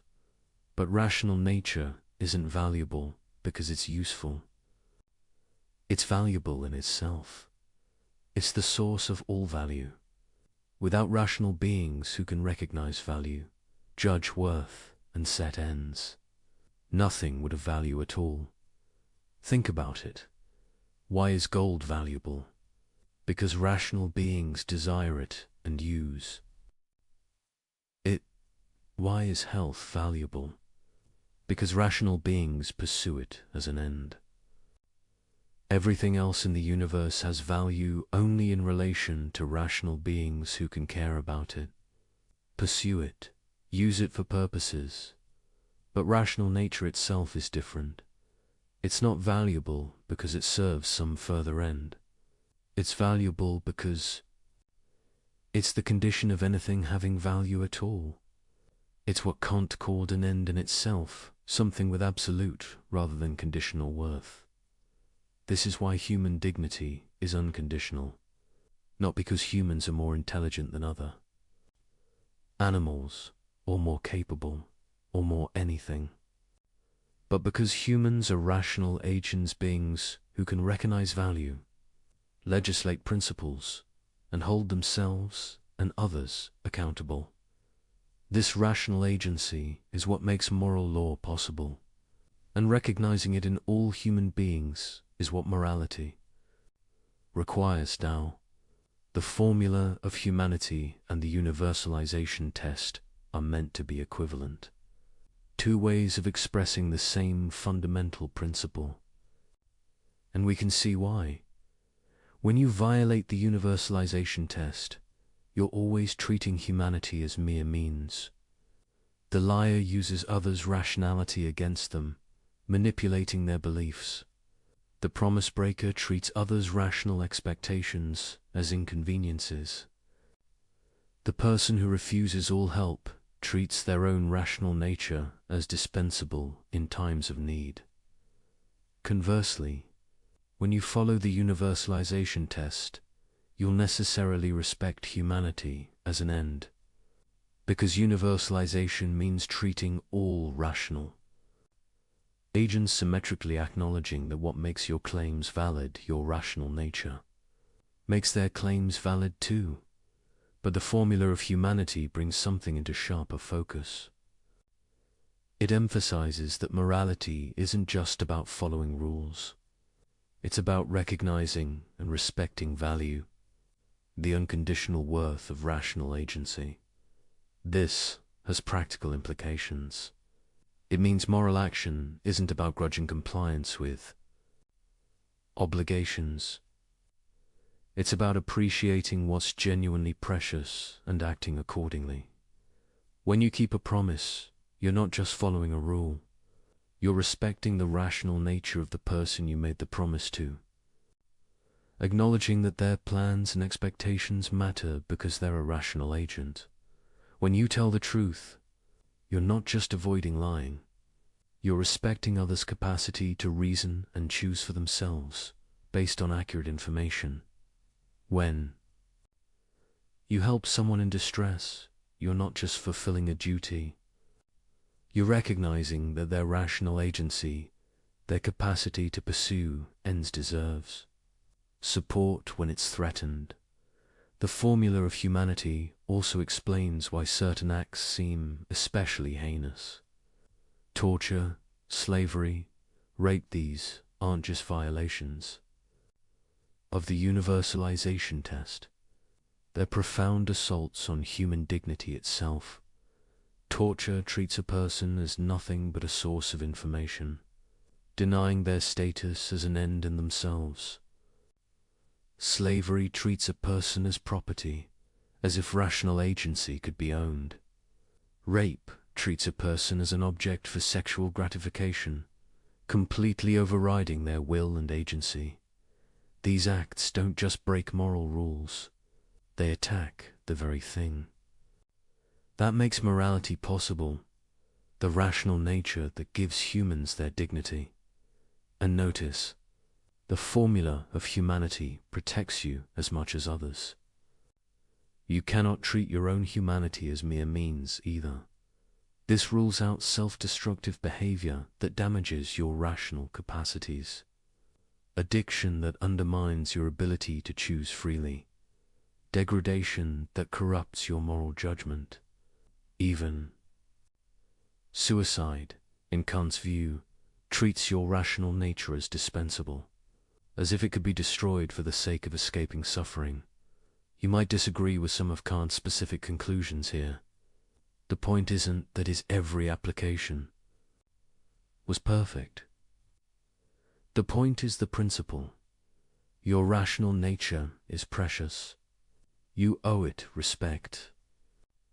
You cannot justifiably destroy or corrupt it, any more than you can destroy or corrupt someone else's. This creates duties to yourself as well as others. Duties to develop your capacities, maintain your integrity, resist corruption of your character. Not because self-improvement is nice, but because your rational agency deserves respect even from you. The formula of humanity also suggests something about what a truly moral community would look like. Kant called it the kingdom of Enza.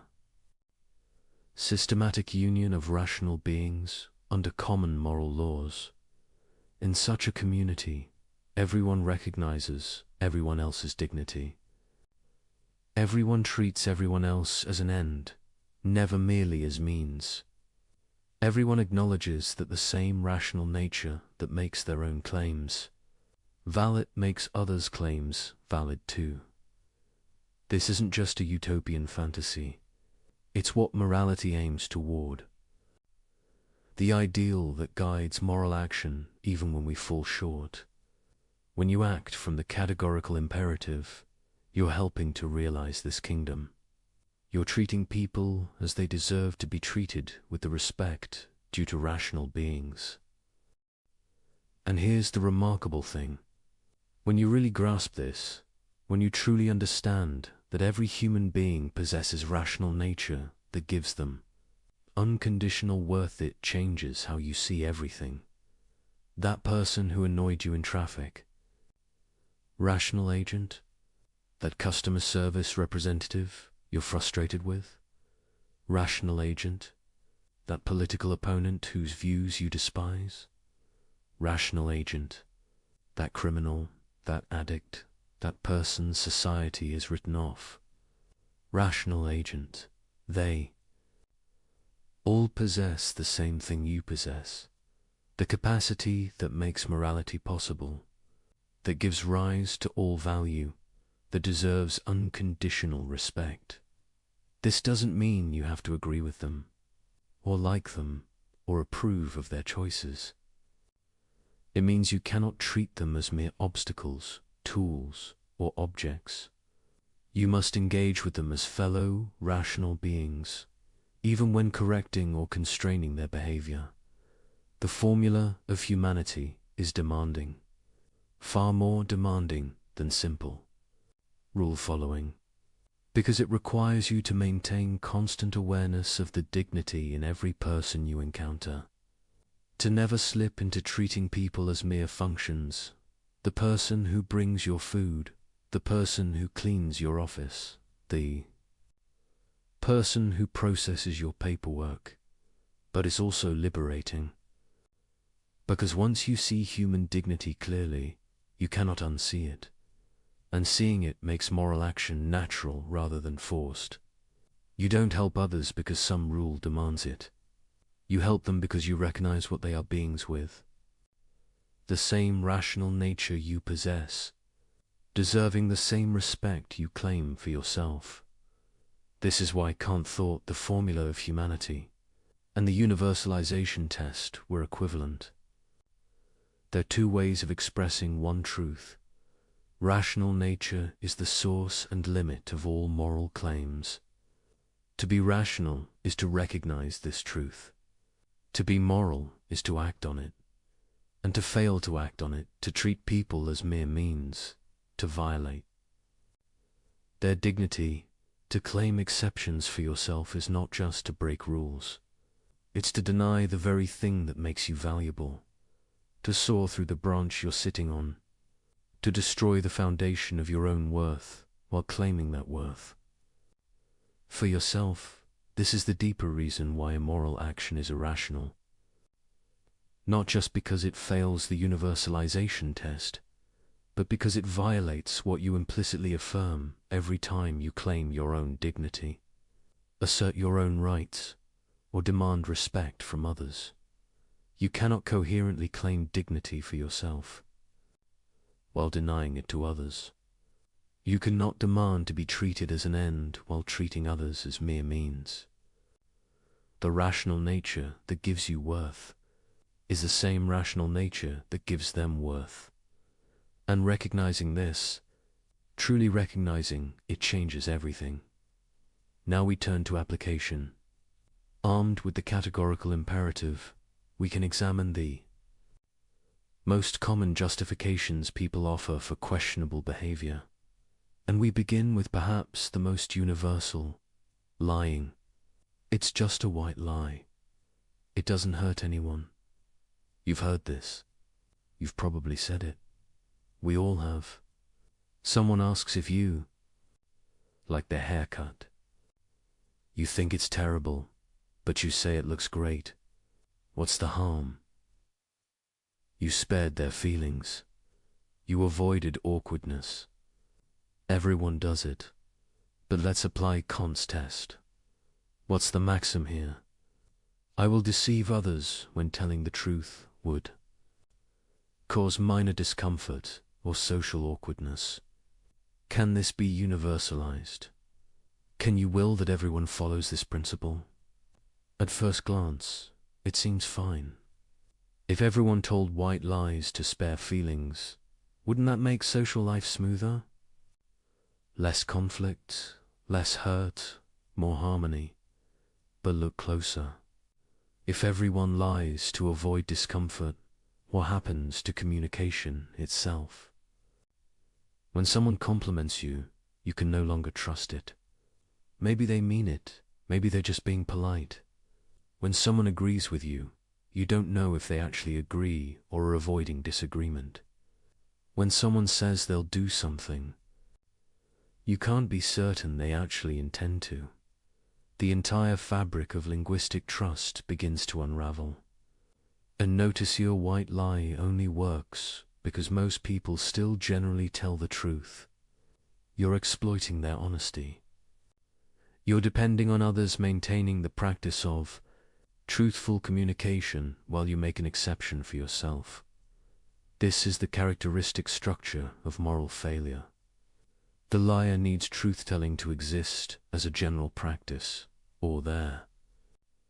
Lies would have no effect, but their lying, if universalized, would destroy that very practice. But surely, someone objects, we can distinguish between harmful lies and harmless ones, between lying to defraud someone and lying to spare their feelings. Can we?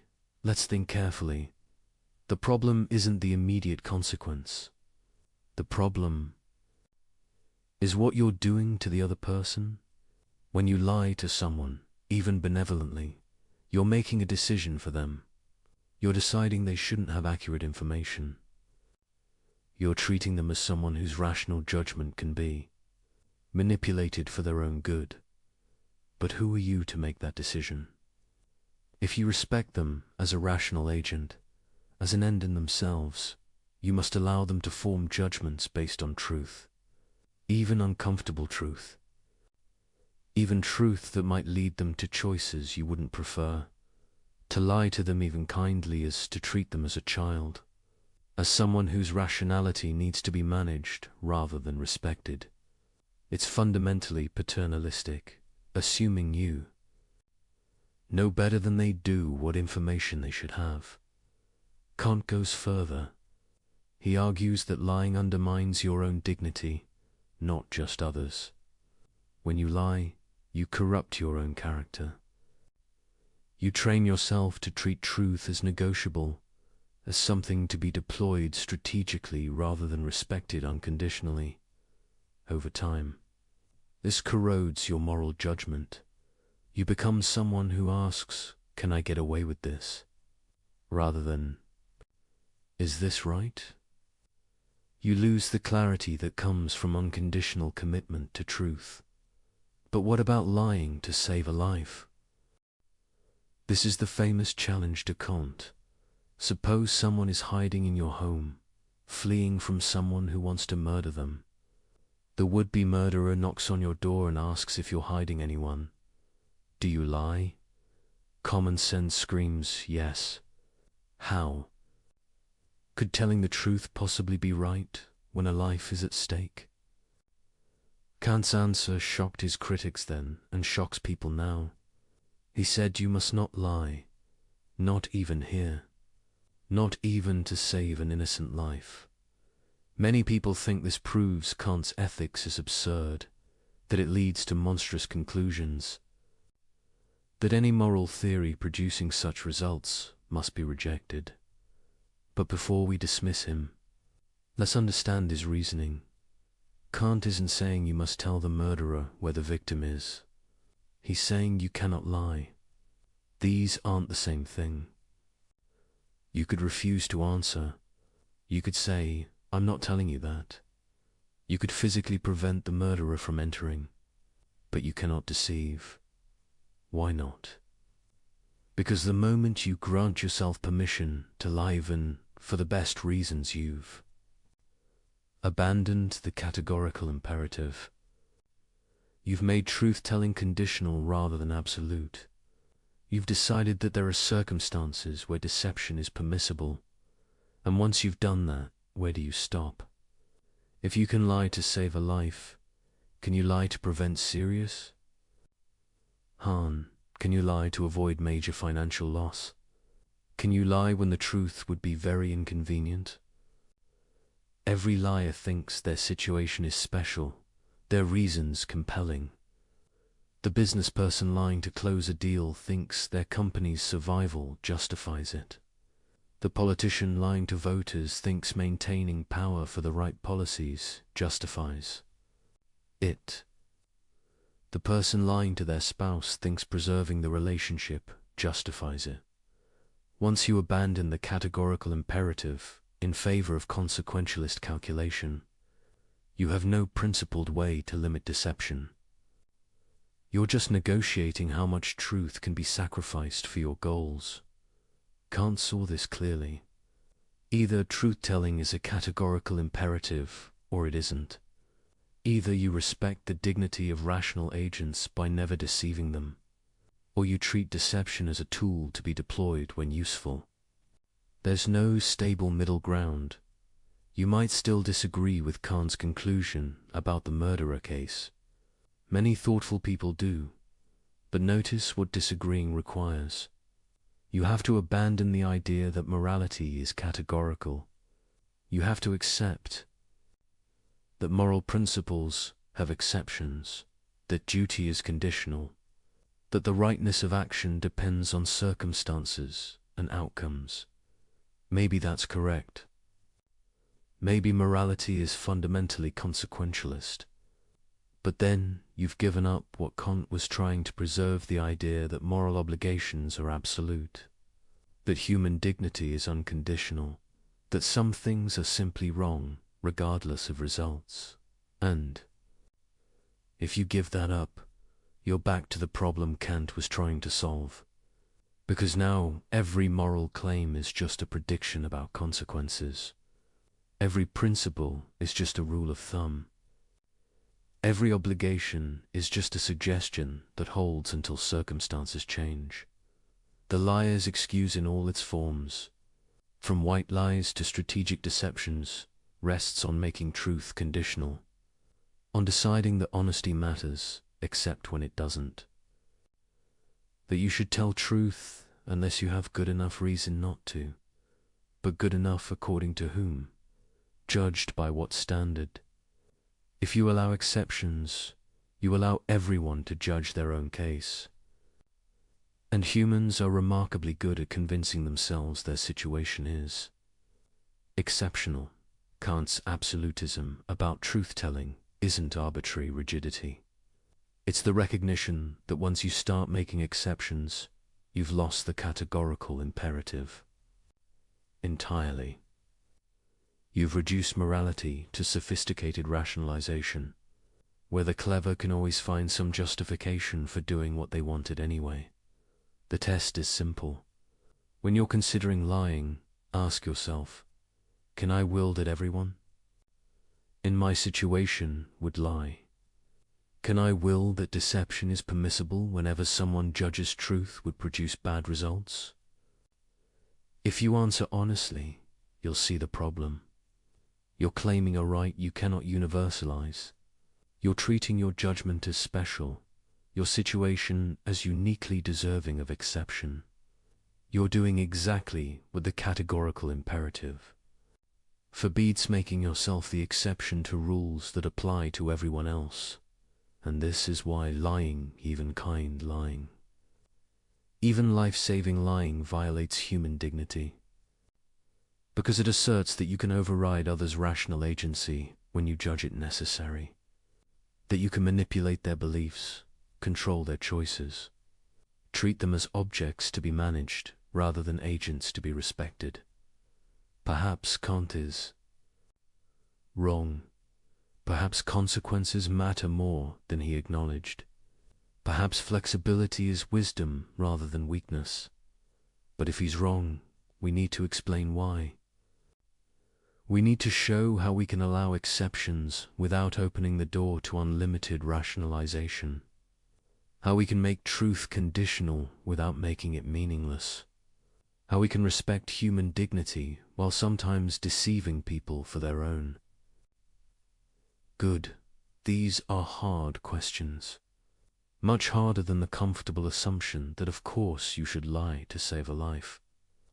Suggests Kant forces us to think carefully about what we're really doing when we lie, about what we're claiming about ourselves and others, about whether our reasons are genuinely exceptional or just conveniently self-serving. And once you start thinking this way, you can't stop. Every easy excuse becomes suspect. Every comfortable rationalization reveals itself as exactly what Kant warned against, an attempt to have things both ways, to enjoy moral status while avoiding moral obligation. Lying is straightforward deception, but manipulation is more subtle. The manipulator doesn't necessarily lie. They just arrange circumstances, frame choices, and craft messages in ways that lead people to do what the manipulator wants. I'm not forcing anyone, the manipulator says. I'm just being persuasive, influencing, presenting things in a favorable light. If people make bad choices, that's on them. This excuse appears everywhere. In marketing campaigns that exploit psychological vulnerabilities, in personal relationships where one person constantly maneuvers the other, in institutions that design systems to nudge people toward profitable behaviors, in conversations where someone uses emotional pressure to get their way, the manipulator always has the same defense. I didn't force them. They chose freely. I just made my case effectively. But let's examine this through Kant's lens. What is manipulation exactly? It's getting someone to do what you want by methods that bypass or compromise their rational judgment. You're not presenting reasons that would appeal to a fully informed, clear-thinking person. You're exploiting biases, triggering emotions, creating false urgency, or otherwise interfering with rational deliberation. Consider a simple example. A salesperson is trying to sell you something you don't need. They know you don't need it, but they've studied techniques to overcome objections. They create artificial scarcity only to left in stock. They trigger social pressure, everyone in your neighborhood has one. They use subtle flattery to build rapport. They time their pitch for when you're tired and your judgment is weakened. Have they lied? Not necessarily. There might be only 2 in stock. Others might have bought one. The compliments might be sincere, but they're not engaged in rational persuasion. They're engaged in psychological manipulation. They're treating you as a system to be gamed, rather than a rational agent to be respected. They're finding your buttons and pushing them, without regard for whether this serves your genuine interests or rational judgment. Apply the formula of humanity. Are they treating you as an end in yourself? Are they respecting your rational agency? No. They're treating you as a means to their end, making a sale. Your rational judgment is an obstacle to overcome rather than something to be engaged with honestly. They're using techniques specifically designed to compromise your ability to think clearly about whether this purchase serves your goals. This violates your dignity as a rational being. Even if you freely choose to buy, your choice isn't genuinely free if it's the product of systematic manipulation. You're being treated as an object to be worked on rather than a person to be reasoned with. But someone objects. Isn't all persuasion somewhat manipulative? Don't we all frame things too? Our advantage? Where's the line? The line is rational engagement. When you present genuine reasons for your position, explain their logic, provide accurate information, and allow someone to make up their own mind based on their jaw, respecting their agency. You're treating them as a rational being capable of judgment. When you exploit psychological vulnerabilities, hide relevant information, create false impressions, or use emotional pressure instead of rational argument, you're manipulating. You're bypassing their rational judgment rather than engaging it. The difference isn't always sharp, but it's real. And you can usually tell which side you're on by asking, would my approach work on a perfectly rational person who had complete information? Or does it depend on them being confused, emotional, pressured, or ignorant of relevant facts? If the latter, you're manipulating. This applies to personal relationships as much as commercial ones. Perhaps more. Consider someone who wants their partner to do something. Instead of asking directly and respecting whatever answer they get, they create situations where saying no would be awkward. They make the person feel guilty about past refusals. They alternate between affection and withdrawal to condition the desired behavior. They frame the request in ways that make it seem unreasonable to refuse. This might be effective. It might even be unconscious. But it's manipulation. It treats the partner as someone to be controlled rather than respected. It undermines their capacity to make genuine choices based on their own values and judgment. The manipulator might say, but I know what's good for them better than they do. This is the paternalistic defense. I'm manipulating them for their own benefit. But this misses the fundamental point. Even if you're right about what's good for them, and you usually aren't, you have no right to override their agency. They're not children. They're rational beings capable of making their own mistakes and learning their own lessons. To manipulate them, even benevolently, is to deny them the respect their rational nature deserves. It's to assert that your judgment of their good matters more than their own judgment, that you're entitled to control their choices when you think you know better. This is precisely what the formula of humanity forbids. You cannot treat someone as mere means to an end, Devon, if that end is their own welfare. You must respect their capacity to set their own ends, make their own choices, live their own life. The universalization test makes this clearer. What's your maxim? I will manipulate others when I believe it will lead them to choices I think are better for them. Can you universalize this? Can you will that everyone manipulates everyone whenever they think they know better? Obviously not. Because you don't want others manipulating you based on their judgment of your good. You want them to respect your autonomy, present you with accurate information and genuine reasons, and allow you to decide for yourself. But if you claim that right for yourself while denying it to others, you're making the classic exception. You're saying your judgment is special, your manipulation justified, your paternalism warranted, while everyone else must respect your autonomy. You can override theirs when you see fit. This is the fundamental incoherence in all manipulation. The manipulator depends on others not manipulating them.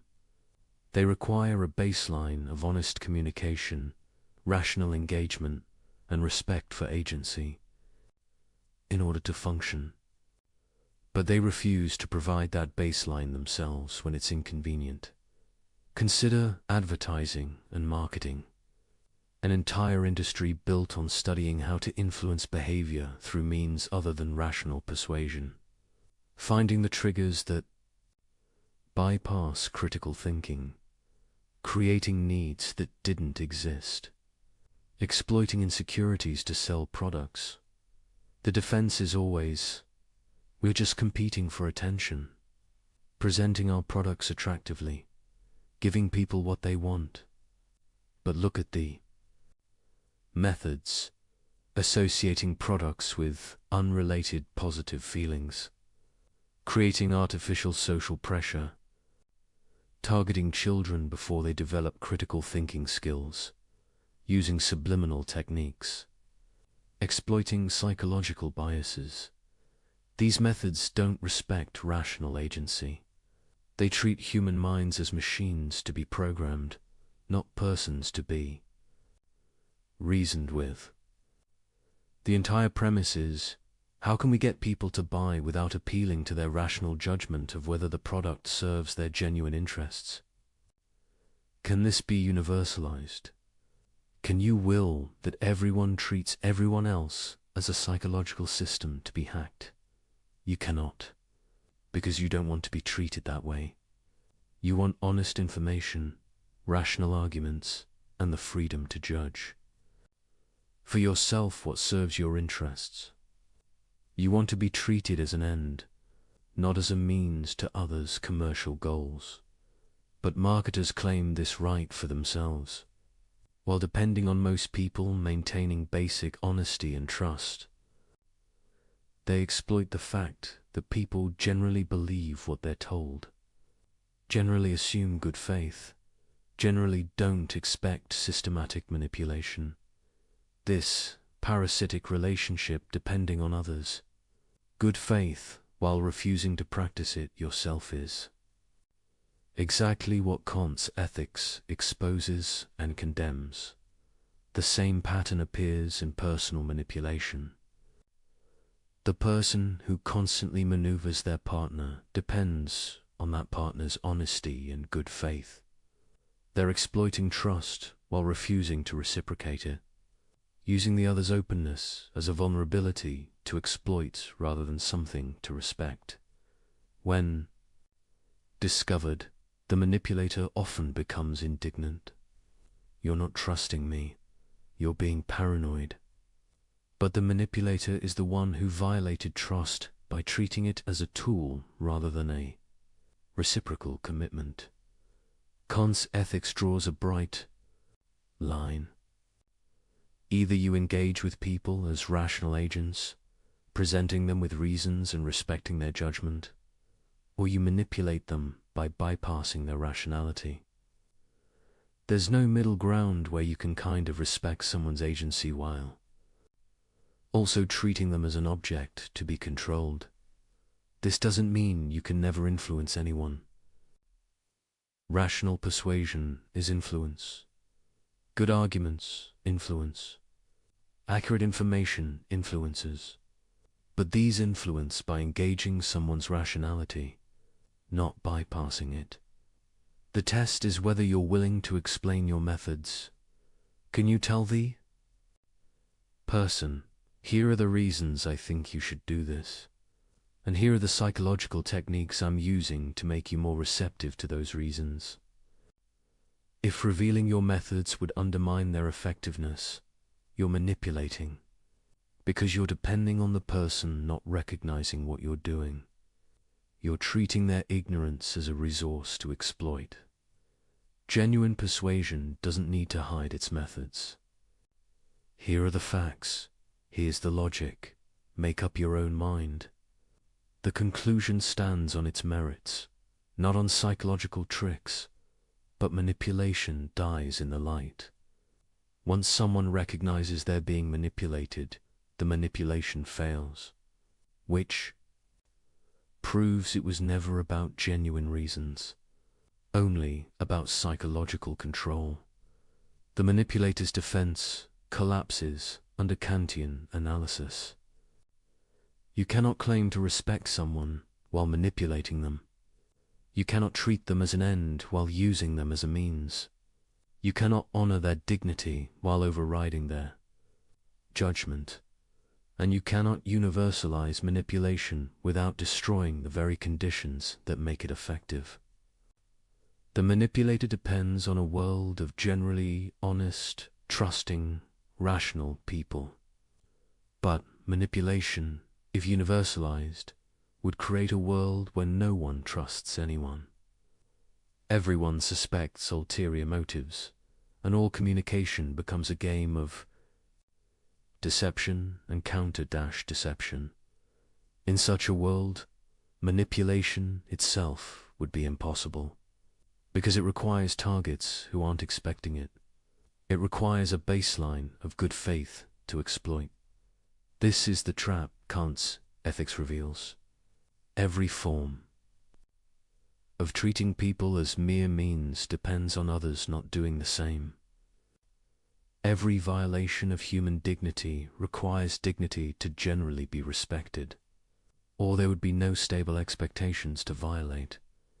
The manipulator wants to have it both ways, to enjoy the benefits of a world built on mutual respect while refusing to provide that respect themselves, to use others as tools while insisting on being treated as an end. But they cannot have both. The universalization test forces the choice. Either everyone can manipulate everyone, in which case manipulation becomes impossible, or no one can, in which case you must stop. There is no exception for when you think you know better, no justification based on good intentions, no excuse that your manipulation is sophisticated or subtle or for the right reasons. To be a rational being is to respect rational beings. To claim dignity for yourself is to grant it to others, and to grant it truly is to engage with them as agents, never as mere objects of manipulation.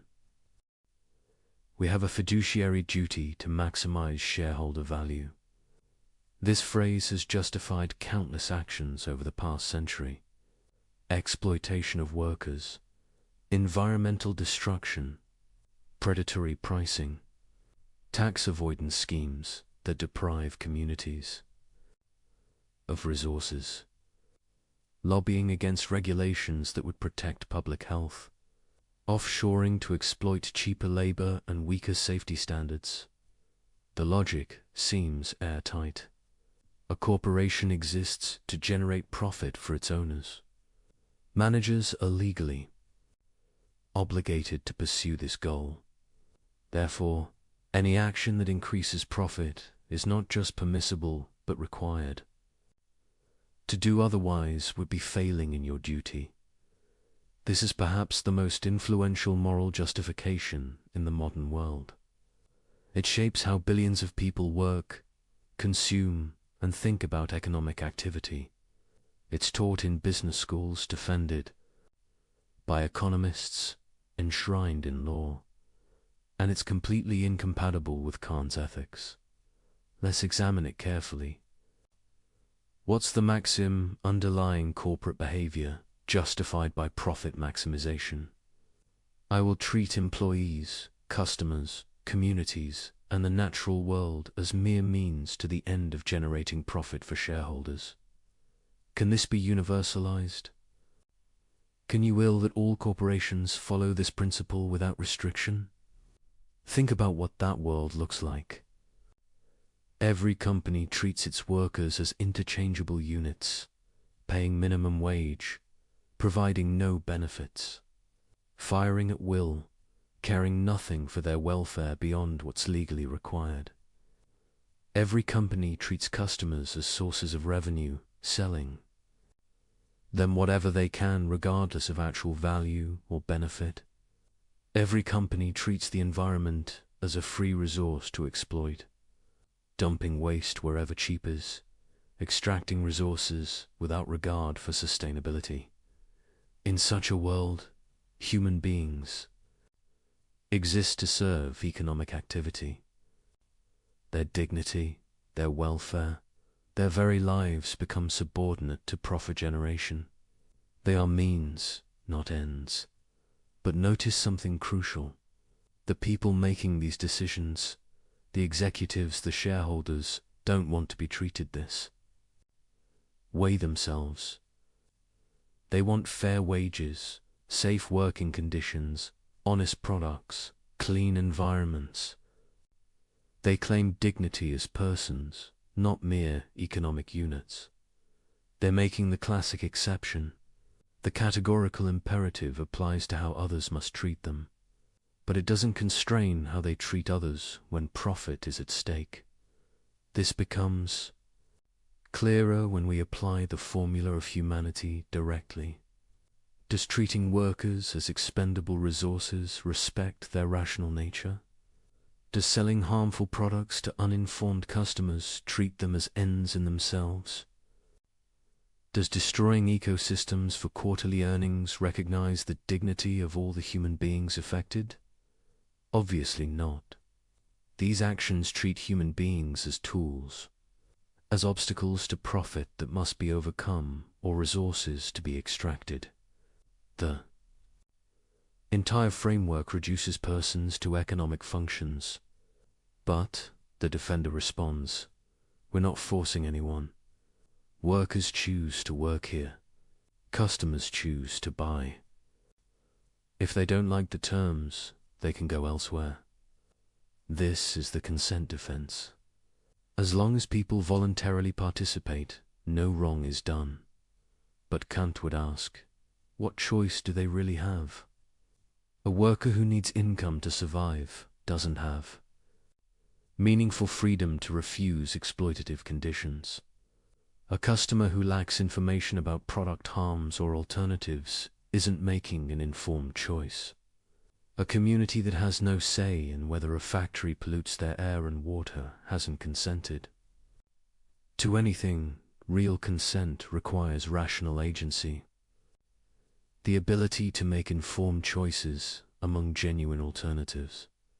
When you exploit someone's desperation, ignorance, or lack of options, you're not respecting their agency. You're taking advantage of circumstances that compromise their ability to choose freely. This is using them as mere means. The fact that they agree doesn't change the underlying moral reality. A person who agrees to exploitative terms because they'll starve otherwise isn't exercising rational autonomy. They're being coerced by circumstances you're exploiting. Moreover, the consent defense itself can't be universalized. The corporation claims the right to pursue profit limited only by what people agree to. But do they grant others this same right? When workers organize to collectively bargain for better conditions, corporations resist. When communities try to regulate business practices, corporations lobby against it. When customers demand safer products, corporations fight disclosure requirements. When governments try to enforce labor standards, corporations relocate to places with weaker protections. In other words, corporations want freedom for themselves, but oppose others exercising freedom to constrain corporate power. They claim the right to treat people as means, while resisting when people try to assert their status as ends. This is straightforward hypocrisy. If the consent defense were genuinely principled, corporations would accept workers' right to refuse exploitative conditions, customers' right to full information, communities' right to protect their interests. But they don't. They claim freedom for themselves and resist it in others. The deeper problem is that the entire framework of profit maximization treats human dignity as negotiable. It says, respect for persons is a cost to be minimized, a constraint to be evaded, an obstacle to overcome. If paying workers fairly reduces profit, pay them less. If honest disclosure hurts sales, obscure the truth. If environmental protection costs money, fight the regulations. Always, always. The question is, how little can we respect human dignity while remaining legal and profitable? This inverts the proper relationship. Human dignity isn't a cost. It's the foundation of all value. Rational beings aren't resources for economic activity. Economic activity is supposed to serve rational beings. When you make profit the ultimate goal and treat everything else, including human welfare, as mere means to that goal, you've created a system fundamentally at odds with Kantian ethics. Kant would ask, what is profit for? Why does it matter? The only answer that makes sense is, because it serves human ends. People need resources to live well, pursue their goals, develop their capacities. Economic activity has value because it helps rational beings flourish. But if you organize economic activity to maximize profit without regard for human flourishing, you've made the means more important than the end. You've created a system where rational beings serve the economy rather than the economy serving rational beings. This is treating humanity as mere means on a massive, systemic scale. But capitalism has lifted millions out of poverty, the defender argues. Profit-seeking creates innovation, efficiency, growth. The system works. This is the consequentialist defense. Whatever the moral problems, the results justify the system. But remember, Kant rejects consequentialism. Good outcomes don't justify treating people as mere means. You cannot violate human dignity and then claim the violation was worthwhile because it produced benefits.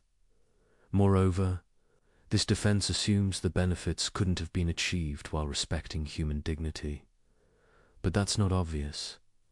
Maybe we could have innovation and efficiency and growth while also treating workers fairly, being honest with customers, and protecting the environment.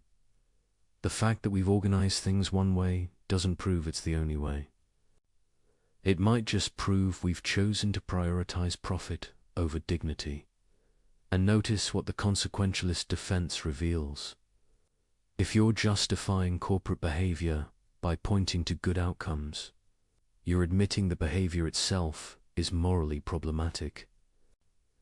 You're saying, yes, we treat people as mere means, but it's worth it because of the results. This is exactly what Kantian ethics forbids. The moment you start weighing good outcomes against violations of human dignity, you've abandoned the categorical imperative. You've made respect for persons conditional rather than absolute. There's also a deeper issue with the fiduciary duty justification. It assumes shareholders' interests override all other considerations. But why? Shareholders are rational beings.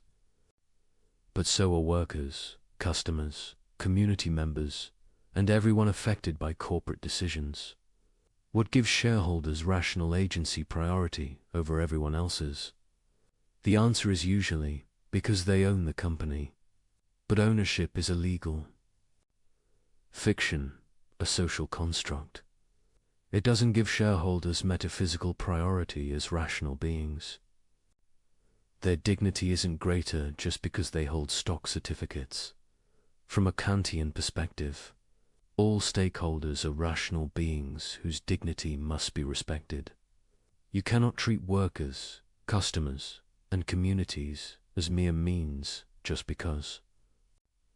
Shareholders have a different legal relationship to the corporation. The corporation itself isn't a rational being. It's a too illegal structure humans created to organize economic activity. And tools should serve human ends. All human ends, not just shareholders. When we organize corporations to maximize shareholder value while treating everyone else as mere means, we've created an institution fundamentally at odds with human dignity. We've built exploitation into the system's basic logic. Kant would say this is irrational. Not just morally wrong, but actually incoherent. Because the corporation depends on all those people it treats as mere means. It needs workers who show up, customers who buy, communities that provide infrastructure. It operates within a social order built on mutual respect and cooperation, but it's parasitic on that order. It takes the benefits while refusing the obligations. It depends on others acting morally while claiming exemption from morality itself. This can't be universalized. If every institution treated human dignity as subordinate to its organizational goals, society would collapse. There would be no stable expectations, no trust, no cooperation. The very conditions that make corporate activity possible would be destroyed. The corporation succeeds by treating people as means while depending on most of society continuing to treat people as ends. It's making an exception for itself that cannot be generalized. Some defenders try a different approach. They argue that corporations can pursue profit while also respecting human dignity. That good corporate citizenship is compatible with profit. Maximization. That the two goals align more than they conflict. Perhaps sometimes they do, but structural incentives matter. When quarterly earnings drive decisions, when executives are compensated based on stock price, when competition rewards whoever can cut costs most aggressively, the system pushes toward treating dignity as expendable. You see this in how corporations behave when they think no one is watching. When oversight is weak, when regulations are unenforced, when consumers can't easily tell the difference between ethical and unethical practices, corners get cut, people get exploited, communities get harmed. This reveals the underlying logic. Respect for human dignity happens when it's profitable or required, not because it's recognized as unconditionally binding. A genuinely Kantian corporation would be different. It would start from the premise that all stakeholders are rational. Beings whose dignity must be respected. Profit would be pursued only within constraints set by this fundamental commitment. That might mean lower returns for shareholders.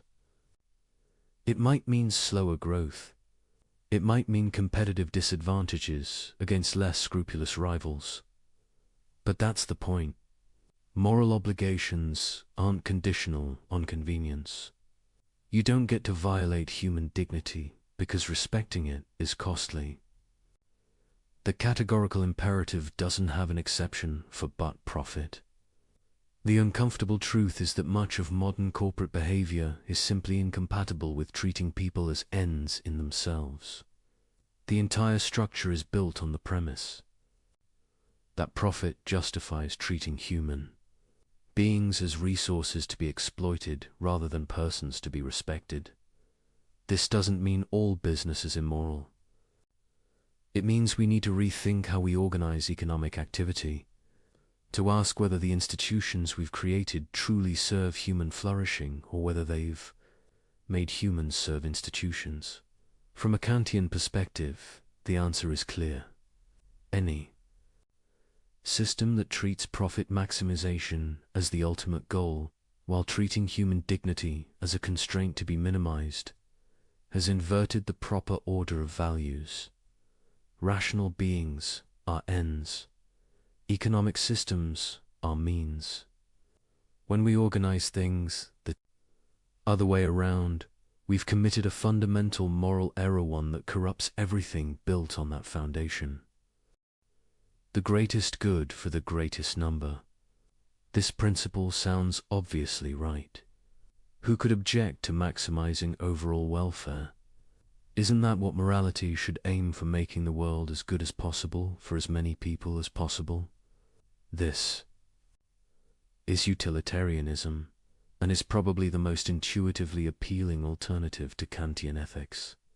While Kant focuses on duty and principle, utilitarians focus on outcomes and consequences. While Kant asks whether your maxim can be universalized, utilitarians ask whether your action produces the best overall results. The conflict between these approaches runs deep, and Kant's critique of consequentialism reveals something crucial about the categorical imperative. Consider a classic utilitarian scenario. 5 people are dying and need organ transplants. One person walks into the hospital for a routine checkup. That person is a perfect match for all 5. If you kill the one and harvest their organs, 5 people live instead of 1 dying. The utilitarian calculus seems clear. 5 lives outweigh 1 life.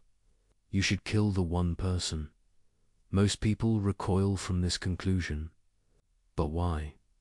From a purely consequentialist perspective, what's the objection? You've maximized welfare. You've saved the most lives. You've produced the greatest good for the greatest number. The Kantian answer is immediate. You've treated the one person as a mere means. You've used them as a resource, as a source of organs, as a tool for saving others. You've completely violated their dignity as an end in themselves. That person didn't consent to being killed. They had their own life, their own project, their own rational agency.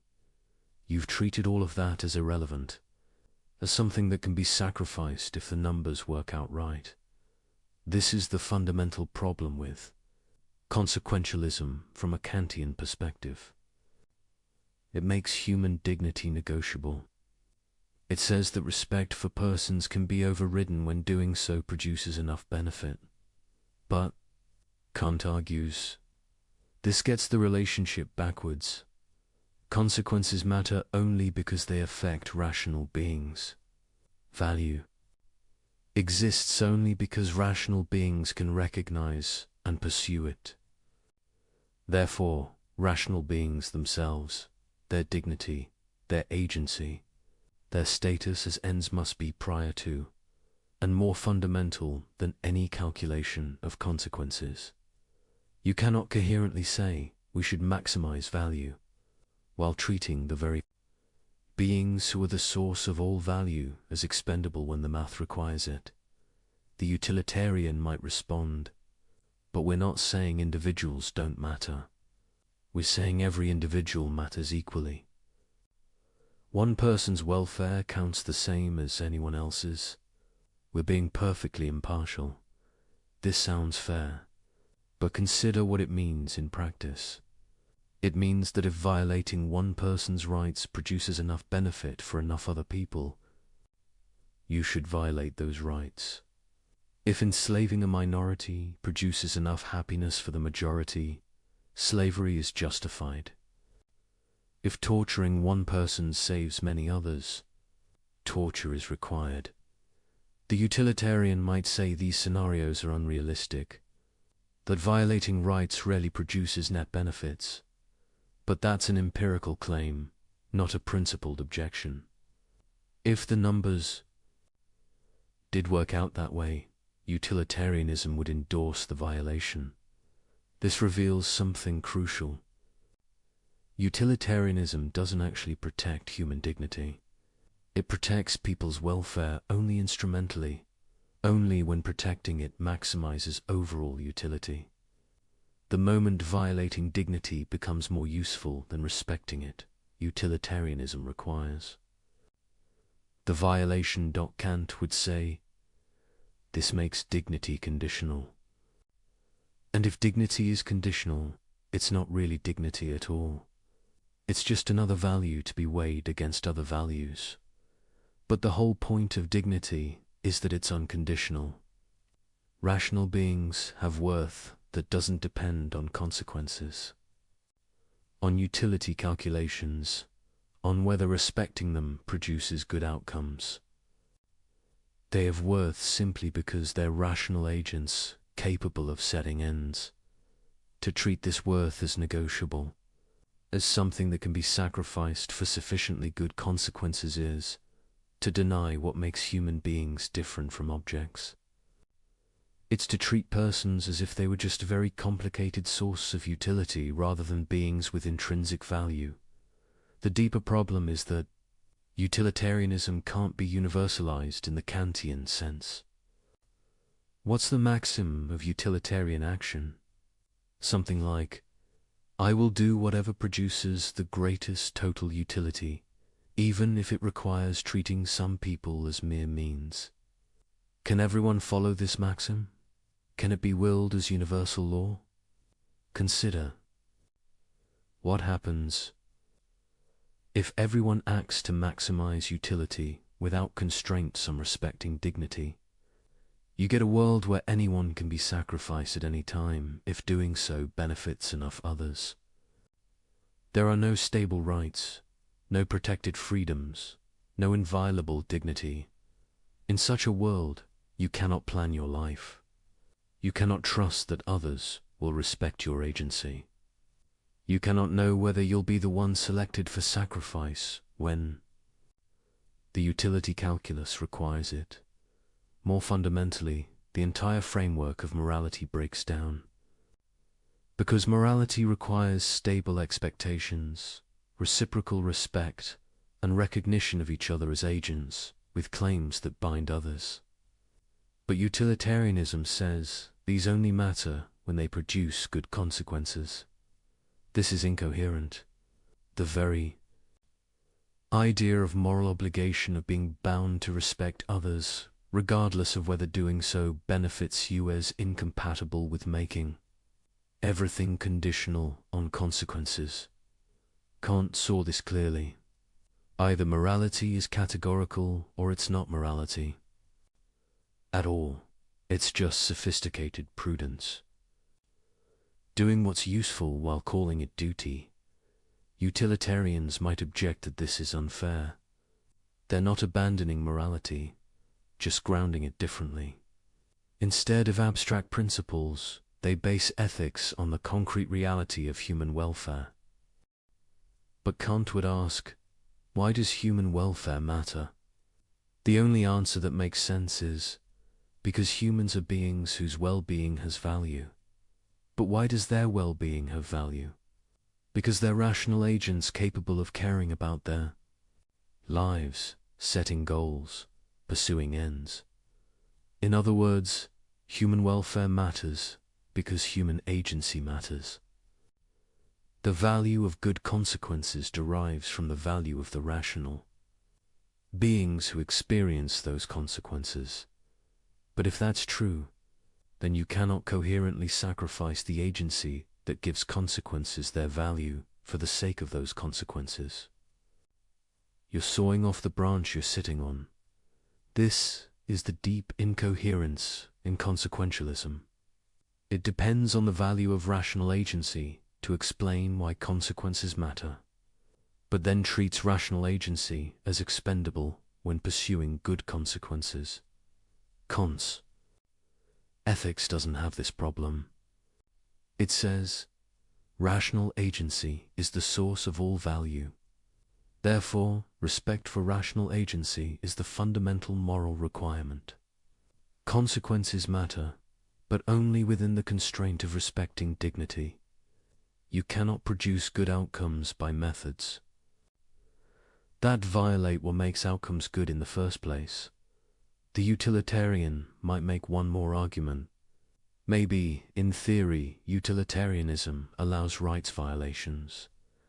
But in practice, respecting rights generally produces the best outcomes. So Kantian. Principles in utilitarian calculations usually lead to the same conclusions. This is true more often than not. But it's a contingent coincidence, not a principled convergence. Kant would say, if you're following moral principles only because they produce good outcomes, you're not actually following them morally. You're using them instrumentally. And the moment you encounter a case where violating principles produces better outcomes, you'll violate them. True moral action requires acting from duty itself, not from calculation of consequences. It requires recognizing moral principles as categorically binding, not as useful rules of thumb. This matters because humans are very good at convincing themselves that their rule violations will produce good outcomes. The person who betrays a confidence tells themselves it's for the best. The official who takes a bribe tells themselves they'll do more good with power than without it. The person who breaks a promise tells themselves that consequences justify it. If morality is fundamentally consequentialist, these rationalizations might sometimes be correct. And if they might sometimes be correct, everyone will think their case is one of those times. This is why Kant insists on categorical principles, not because consequences don't matter, but because making morality conditional on consequences opens the door to unlimited rationalization. The utilitarian's trap is thinking you can maximize good outcomes while treating the beings who are the source of all value as means to those outcomes. But this is incoherent. Value exists because of rational agency. Therefore, rational agency must constrain how you pursue value. You cannot violate what makes value possible for the sake of producing more value. When you try, you end up with conclusions that shock moral intuition. Killing the innocent to save the guilty if the numbers work. Torturing one to benefit many. Enslaving minorities for majority happiness, breaking promises when convenient, lying when useful. Each conclusion follows logically from utilitarian premises. Each reveals what's at stake when you abandon categorical respect for human dignity. Kant isn't saying consequences are irrelevant. He's saying they're not fundamental. They matter, but they matter within constraints set by respect for rational agency. You should produce good outcomes, but only by methods that treat people as ends, never merely as means. This is harder than pure consequentialism. It means sometimes you cannot do what would produce the best outcomes because doing so would violate someone's dignity. It means constraints on pursuing the good that have nothing to do with whether the pursuit would be successful. But Kant would say this: difficulty reveals moral truth rather than obscuring it. Morality is difficult because human dignity is unconditional. Because rational beings have worth that doesn't depend on whether respecting them is convenient or beneficial. Because some things are simply wrong regardless of consequences. If you abandon this, if you make dignity conditional on producing good outcomes, you've given up the substance of morality while keeping its language. You're left with sophisticated calculation, dressed up as ethical reasoning. The utilitarian's trap is thinking you can avoid this while still being consequentialist. But you cannot. The moment you make consequences fundamental and dignity derivative, you've opened the door to treating people as expendable resources, to violating rights when the numbers require it, to sacrificing persons for impersonal goods. And once you've done that, you're no longer doing ethics in any meaningful sense. You're just doing accounting with human lives. In the real world, power matters. Ideals are nice, but survival requires strength. The strong dominate the weak. That's just how things are.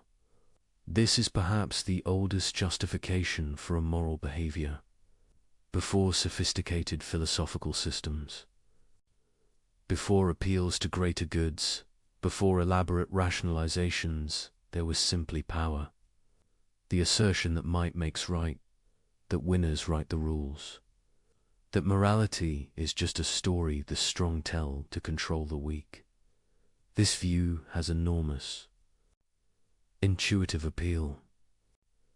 Look at history, look at nature. The powerful do seem to prevail. Resources flow to those who can take them. Those with strength impose their will on those without it. Why shouldn't we acknowledge this reality? Why pretend otherwise with talk of dignity and moral obligation? Kant's response to this position is devastating, not because he denies the reality of power, but because he shows that the power player's logic is self-refuting. Let's examine it carefully. What's the maxim underlying pure power ethics? I will take whatever I can get through superior force, and others have no legitimate claim against me except their own power to resist. Can this be universalized? Can you will that everyone follows this principle? The power player might say yes. That's exactly what I'm saying. Let everyone exercise whatever power they have. May the best survive. But notice what this actually means. If everyone follows this maxim, you live in a world of pure conflict, a war of all against all, where every interaction is a test of force, where no commitments bind, where cooperation is impossible except as temporary alliance based on mutual threat. In such a world, you cannot sleep safely, cannot trust anyone, cannot plan beyond immediate survival, cannot develop anything requiring time and cooperation, cannot build, create, or achieve anything complex. More fundamentally, you cannot even assert claims. When you say this is mine, you're making a claim that goes beyond mere physical possession. You're asserting a right that should bind others, even when you're not actively defending the resource. But if might makes right, there are no such rights. There's only current ability to control. The moment you turn your back, lose your strength, or face superior force, you lose everything. Can you will this? Can you rationally choose a world where you have no stable claims, no protected space, no security beyond immediate force? you cannot, because willing requires planning. Planning requires stability. Stability requires that others respect claims. You're not currently enforcing with power. In other words, the power player depends on others not following the power maxim. They depend on a world where most people respect rights, keep commitments, and cooperate so the power player can exploit that. Cooperative order while refusing to be bound by it themselves. This is the classic exception counter-ethics exposes. The power player wants the benefits of a moral, order-stable property, honored agreements, predictable behavior while claiming exemption from moral constraints themselves. But they cannot have both. If power is really the only reality, then their own claims based on power have no more validity than anyone else's. They cannot object when others use power against them. They cannot complain about injustice, betrayal, or violated agreements. Because, in a world of pure power, there is no justice. There is only force and counterforce. The formula of humanity reveals another dimension of this failure. When you treat others based solely on power relations, you're not engaging with them as rational agents. You're treating them as obstacles to overcome or resources to exploit. But you don't treat yourself this way. You regard yourself as an agent with legitimate projects, justified claims, and reasonable expectations. You think others should respect your interests, honor their commitments to you, and recognize your autonomy. This is inconsistent. Either rational agency creates legitimate claims, or it doesn't. If it does, then others' rational agency creates claims on you. If it doesn't, then your own rational agency creates no claims on others. You cannot coherently assert your own dignity while denying others. Because the same rational nature that grounds your claims grounds theirs.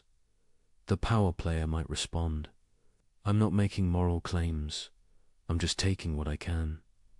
I don't ask others to respect my rights, I defend them with power. But this is self-deception. The moment the power player expects others to honor agreements, the moment they object to theft or betrayal, the moment they appeal to any principle beyond immediate force, they're making moral claims. And they do this constantly. When someone steals from them, they don't just physically resist. They claim it was wrong. When someone breaks an agreement with them, they don't just shrug. They assert betrayal. When someone challenges their authority, they don't just apply force. They justify their position. All of this reveals that even the pure power player doesn't actually believe might makes right. They believe it when they're exercising power over others. But when others exercise power over them, suddenly principles matter. Justice matters. Rights matter. This hypocrisy is built into the power position, because power by itself cannot justify anything. It's just a fact about who can do what. To move from I can do this to I should be able to do this, or others should not interfere requires normative claims that go beyond power. And once you're making normative claims, you're in the moral domain. You're implicitly asserting principles that should bind others, regardless of their power to resist you. But if those principles bind others, they bind you. You cannot claim rights for yourself while denying them to others based solely on power. Differential. Kant saw that power ethics is fundamentally incoherent. It tries to assert claims while denying the basis of all claims. It depends on moral concepts while rejecting morality itself. There's also a practical problem. The power player assumes they'll always have power, but power is unstable. Fortunes. change. Today's dominant become tomorrow's vulnerable. Age weakens. Circumstances shift. Allies become enemies. When you've built your position on pure power, you have no recourse when power fails. You've granted everyone the right to dominate you if they can. You've eliminated any basis for appealing to their restraint, compassion, or sense of justice. This is profoundly irrational. You're willing a world where you have no protection except strength, knowing that you will inevitably experience weakness. A rational person would want principles that bind others even when you lack power to enforce them. Principles that protect you when vulnerable, constrain you when strong, and create stable expectations for everyone. But these are precisely the principles the power player rejects. They want freedom when strong and protection when weak. But they cannot have both without accepting moral constraints that operate independently of power. The categorical imperative forces consistency. If you claim others should respect you regardless of whether you can force them to, you must respect others regardless of whether they can force you to. If you think there are constraints on what stronger parties can do to weaker ones, you must accept those constraints when you're stronger. There's no middle ground where power justifies your actions, but not others. Where might makes right when you're wielding it, but wrongs you when others wield it. The power player's logic collapses into either pure nihilism, nothing matters. There are no legitimate claims, force is the only reality, or concealed moralism, where they make exception for themselves while denying others the same claims. If they choose nihilism, they've given up any grounds for objecting to anything. They cannot complain about injustice, betrayal, cruelty. They can only resist or submit. This makes rational agency impossible, because agency requires being able to make and receive claims. If they choose concealed moralism, they're admitting that moral principles exist and bind others. But then why don't those same principles bind them? What makes them special? Usually the answer is, because I'm stronger, because I can, because I have the power to make exceptions for myself. But this is circular. You're using power to justify, claiming exemption from moral principles, while depending on those principles to constrain others' use of power against you. This doesn't work. Either moral principles are binding regardless of power, or they're not binding at all. You cannot have it both ways. Kant would say, the power player's mistake is treating power as if it were a source of normativity, as if being able to do something gave you the right to do it, as if superior force made your claims more valid than others. But power is normatively neutral. It's just a capacity.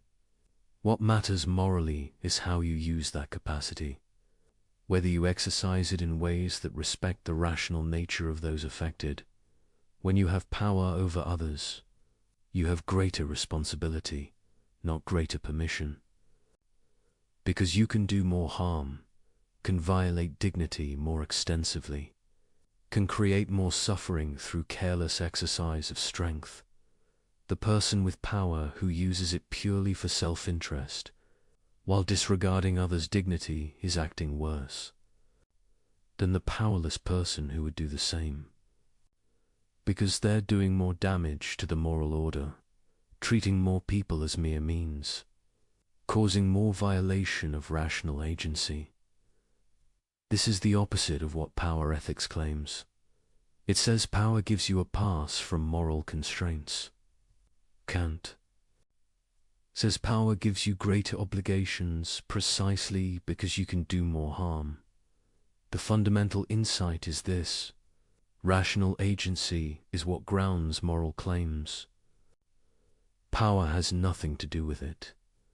The weakest person has the same dignity as the strongest, the same status as an end in themselves, the same right to respect. Power can't change this. It can only create temptations to violate it and opportunities to uphold it. When the powerful respect the weak, despite having no external compulsion to do so, they demonstrate genuine moral character. They show they recognize dignity as unconditional, not dependent on whether others can force respect. When the powerful exploit the weak simply because they can, they reveal themselves as morally bankrupt.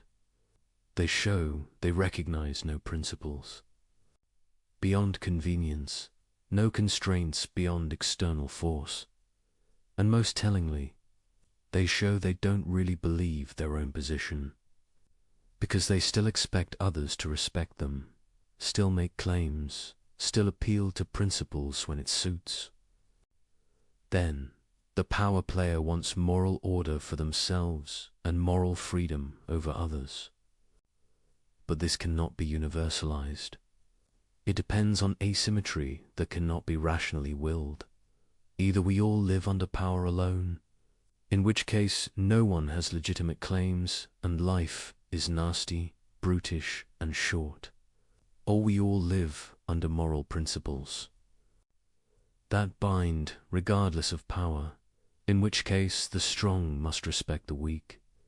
There is no coherent middle position where power justifies the strong dominating the weak, while moral principles protect the strong from each other. Kant's ethics reveals that might doesn't make right, it only makes might. And if that's all it makes, then the mighty have no more justified claims than anyone else. Their power is just a fact, not a justification. The only thing that makes claims justified, that gives anyone the right to expect anything from anyone else, is rational agency. And rational agency belongs equally to the strong and the weak, the powerful and the vulnerable, the dominant and the dominated. To recognize this is to see that power ethics is not just wrong, but incoherent. It asserts claims while denying the only possible basis of claims. It demands respect while refusing to give it. It wants the benefits of morality while rejecting moral constraints. And it cannot be universalized without destroying itself. The power player depends on others not being power players, depends on a world of generally moral behavior that they exploit while contributing nothing to its maintenance. This is parasitism, not realism, and Kant's ethics exposes it completely. I had no choice. The situation forced my hand. Anyone would have done the same. It was necessary.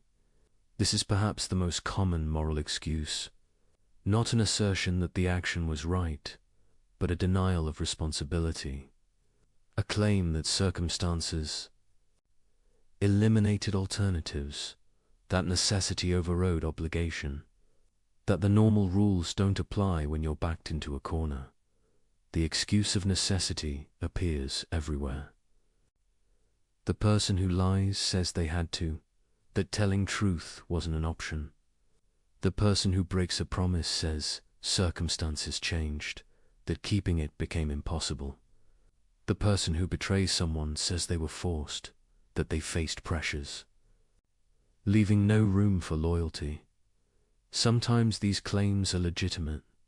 Sometimes circumstances genuinely eliminate options, creating tragic situations where any choice causes harm.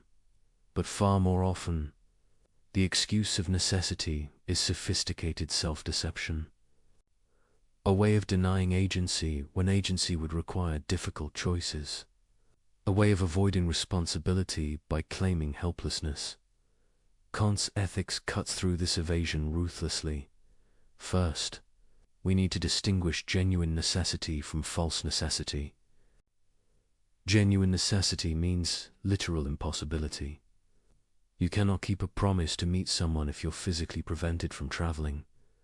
You cannot tell truth if you're unconscious. You cannot fulfill an obligation if circumstances make the action literally impossible. But this kind of necessity is rare. Most claims of necessity aren't about impossibility, but about cost. I had to lie usually means telling truth would have been costly. I had to break my promise usually means keeping it would have been difficult. I had no choice usually means the alternative was uncomfortable. This is false necessity.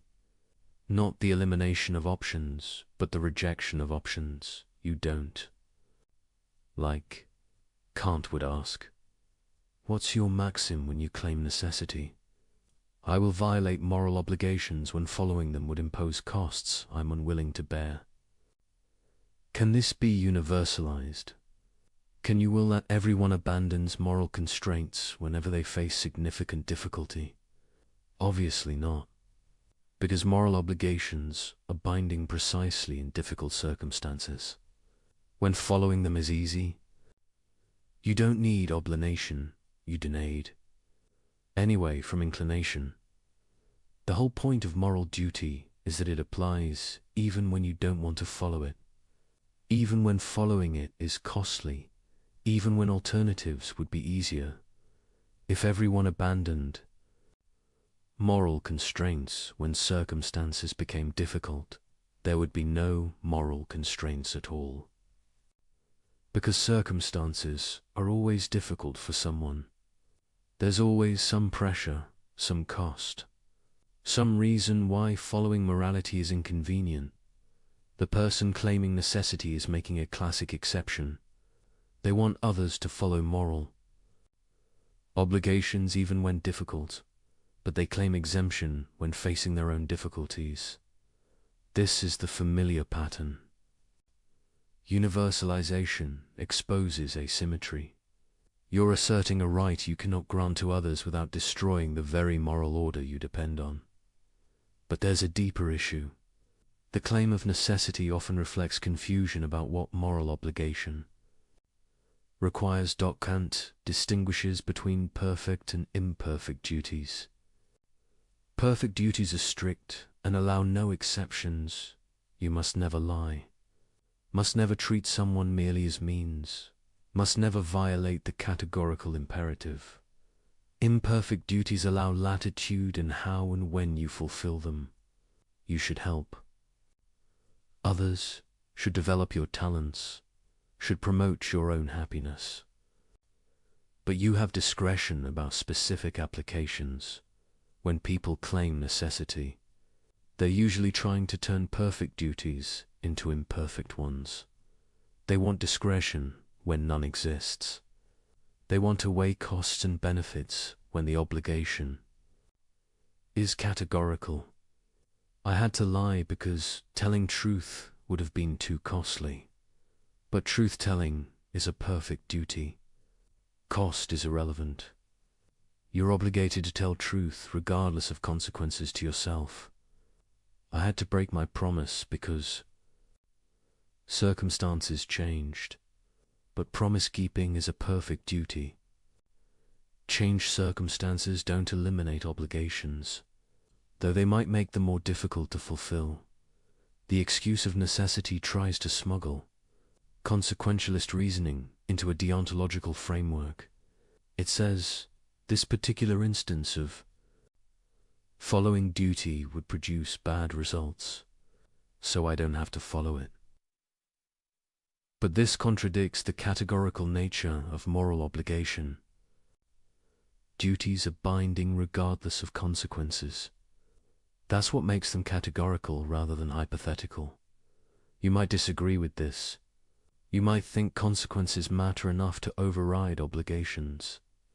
But then you're abandoning Kantian ethics entirely, not claiming its protection while evading its constraints. The formula of humanity reveals another aspect. When you claim necessity as an excuse for violating someone's dignity, you're treating them as expendable when circumstances require it. I had to deceive them, the situation forced me. But they're a rational being deserving respect regardless of your situation. Your difficulty doesn't give you the right to treat them as mere means. I had to break my commitment. I faced pressures they don't understand. But your pressures don't eliminate their legitimate expectations or their status as an end in themselves. The excuse of necessity places your concerns above others' dignity. It says, my convenience, my welfare, my ability to avoid difficult choices matters more than respecting your rational agency. This cannot be universalized, because others face pressures too. If everyone gets to violate dignity when circumstances are difficult, dignity becomes conditional on everyone having easy circumstances, which is the same as saying it's not real dignity at all. There's also a practical problem with the necessity excuse. It trains you to see yourself as helpless, as a passive victim of circumstances, rather than an active agent making choices. Every time you say I had to, you're denying your own agency. You're treating yourself as an object pushed around by forces beyond your control rather than a rational being choosing among options.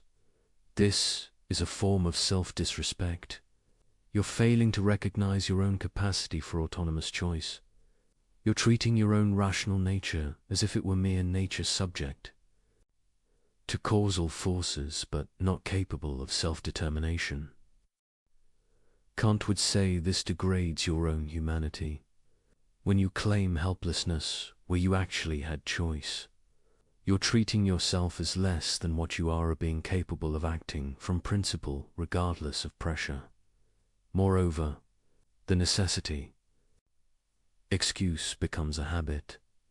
The more you invoke it, the more you train yourself to see obligations as optional when difficult. You develop character structured around avoiding responsibility rather than accepting it. This corrupts moral judgment. You lose the ability to distinguish genuine impossibility from mere difficulty. You lose the clarity that comes from unconditional commitment to principle. Over time, you become someone who always finds reasons why normal rules don't apply to you, why your situation is special, why circumstances justified the exception. But, of course, everyone's situation feels special to them. Everyone faces pressures they think others don't understand. Everyone encounters circumstances that make morality inconvenient. If necessity excuses everyone, it excuses no one, because the excuse eliminates the very concept of obligation. Kant saw this clearly. Either moral obligations or categorical binding, regardless of cost, regardless of difficulty, regardless of what you'd prefer, they're not really obligations at all. They're just suggestions that apply when convenient. Guidelines that hold unless following them is hard. Ideals you nod toward while acting on entirely different principles. This doesn't mean Kant was naive about difficulty. He recognized that humans are finite beings with real limitations. That circumstances sometimes genuinely constrain options. That moral life involves genuine dilemmas. But he insisted on distinguishing genuine constraints from self-serving excuses, real impossibility from unwillingness to pay costs, tragic circumstances from convenient rationalizations. The test is simple. Are you claiming you couldn't do something that was literally impossible? Or are you claiming you had to abandon a moral obligation because following it would have been difficult? If the former, fine. No one can demand the impossible. If the latter, you're making an excuse, not stating a fact. And the excuse can't be universalized, because everyone faces difficulty. If difficulty eliminates obligation, obligation eliminates itself. There's one more aspect to consider. The excuse of necessity often reveals failure of moral imagination, an inability to see options that would allow you to fulfill obligations. Despite difficulty, when you claim I had no choice, you're usually wrong. You had choices, you just didn't like them. You didn't want to pay the price of acting morally, but moral life requires creativity, finding ways to honor obligations despite obstacles, discovering paths through difficult circumstances that respect everyone's dignity.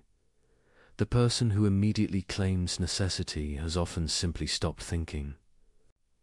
They've identified the easy option that violates obligation and declared all others impossible without seriously considering them. Kant would say this shows insufficient commitment to morality. A genuinely moral person would exhaust all options before concluding that obligation cannot be fulfilled, would accept significant cost to themselves before violating others. Dignity. This doesn't mean moral heroism is required of everyone, but it means you cannot casually abandon obligations while claiming you had no alternative. The excuse of necessity, in most cases, is simply moral laziness, a refusal to think hard about options, to accept costs, to honor the categorical nature of obligation, and when you examine it through Kant's test, it fails immediately. You cannot will that everyone abandons obligations when circumstances are difficult. You cannot universalize the maxim of convenience over duty, because you depend on others maintaining their obligations to you even when doing so is costly for them. You depend on a world where most people honor commitments, tell truth, respect, dignitize despite pressures and difficulties. You're claiming exception from the very order you require to function, asserting that others must follow rules you won't follow, treating your convenience as more important than the moral fabric of human community. This is the characteristic failure that Kant's ethics exposes in all its forms. The attempt to benefit from morality while evading its constraints, to enjoy the protections of a moral order while contributing nothing to its maintenance. The excuse of necessity is just one more version of this eternal human tendency to claim helplessness when agency would require sacrifice, to invoke circumstances when principle would require cost, to deny responsibility when accepting it would be difficult. But Kant shows us we always have a choice. Not always an easy choice, not always a choice we like, not always a choice that spares us difficulty, but a choice nonetheless, between following the categorical imperative or violating it, between respecting human dignity or treating people as means, between acting from duty or from inclination. The excuse of necessity tries to deny this choice, to claim that circumstances made the decision for you, that you were forced to violate obligation. But this is false. You chose. You decided that your convenience mattered more than your duty, that the cost of morality was more than you were willing to pay. You can admit this honestly, accept responsibility, and face whatever consequences follow from your choice, or you can hide behind necessity, pretending you had no agency, denying the choice you actually made. But you cannot do both. You cannot claim helplessness while also claiming moral status. You cannot deny agency while expecting to be treated as an agent, and you cannot universalize the excuse without destroying the very concept of moral obligation, without reducing ethics to a system where everyone follows rules when convenient and abandons them when not. Kant's ethics demands more. It demands recognition that moral obligation binds regardless of difficulty. that human dignity matters regardless of cost. That some things are simply required of rational beings, regardless of whether circumstances make compliance easy. This is demanding. It's meant to be. Because morality isn't about convenience, it's about what rational agency itself requires. About what must be true if human community is to be possible at all. And the excuse of necessity, in the end, is just another way of denying these truths while depending on them. Of claiming helplessness while demanding that others remain bound. By principles you refuse to follow, Kant's test exposes this completely, and leaves no room for the comfortable lie that circumstances can eliminate what reason demands. We've seen how various justifications for immoral behavior fail the categorical imperative, but there's a deeper pattern worth exploring. A reason why bad maxims always fail universalization, and understanding this pattern reveals something profound about the structure of morality itself. Every immoral maxim has the same fundamental problem. It depends on conditions it simultaneously undermines. It requires stability it destroys. It exploits an order it refuses to maintain. Think about lying. The liar needs people to believe them.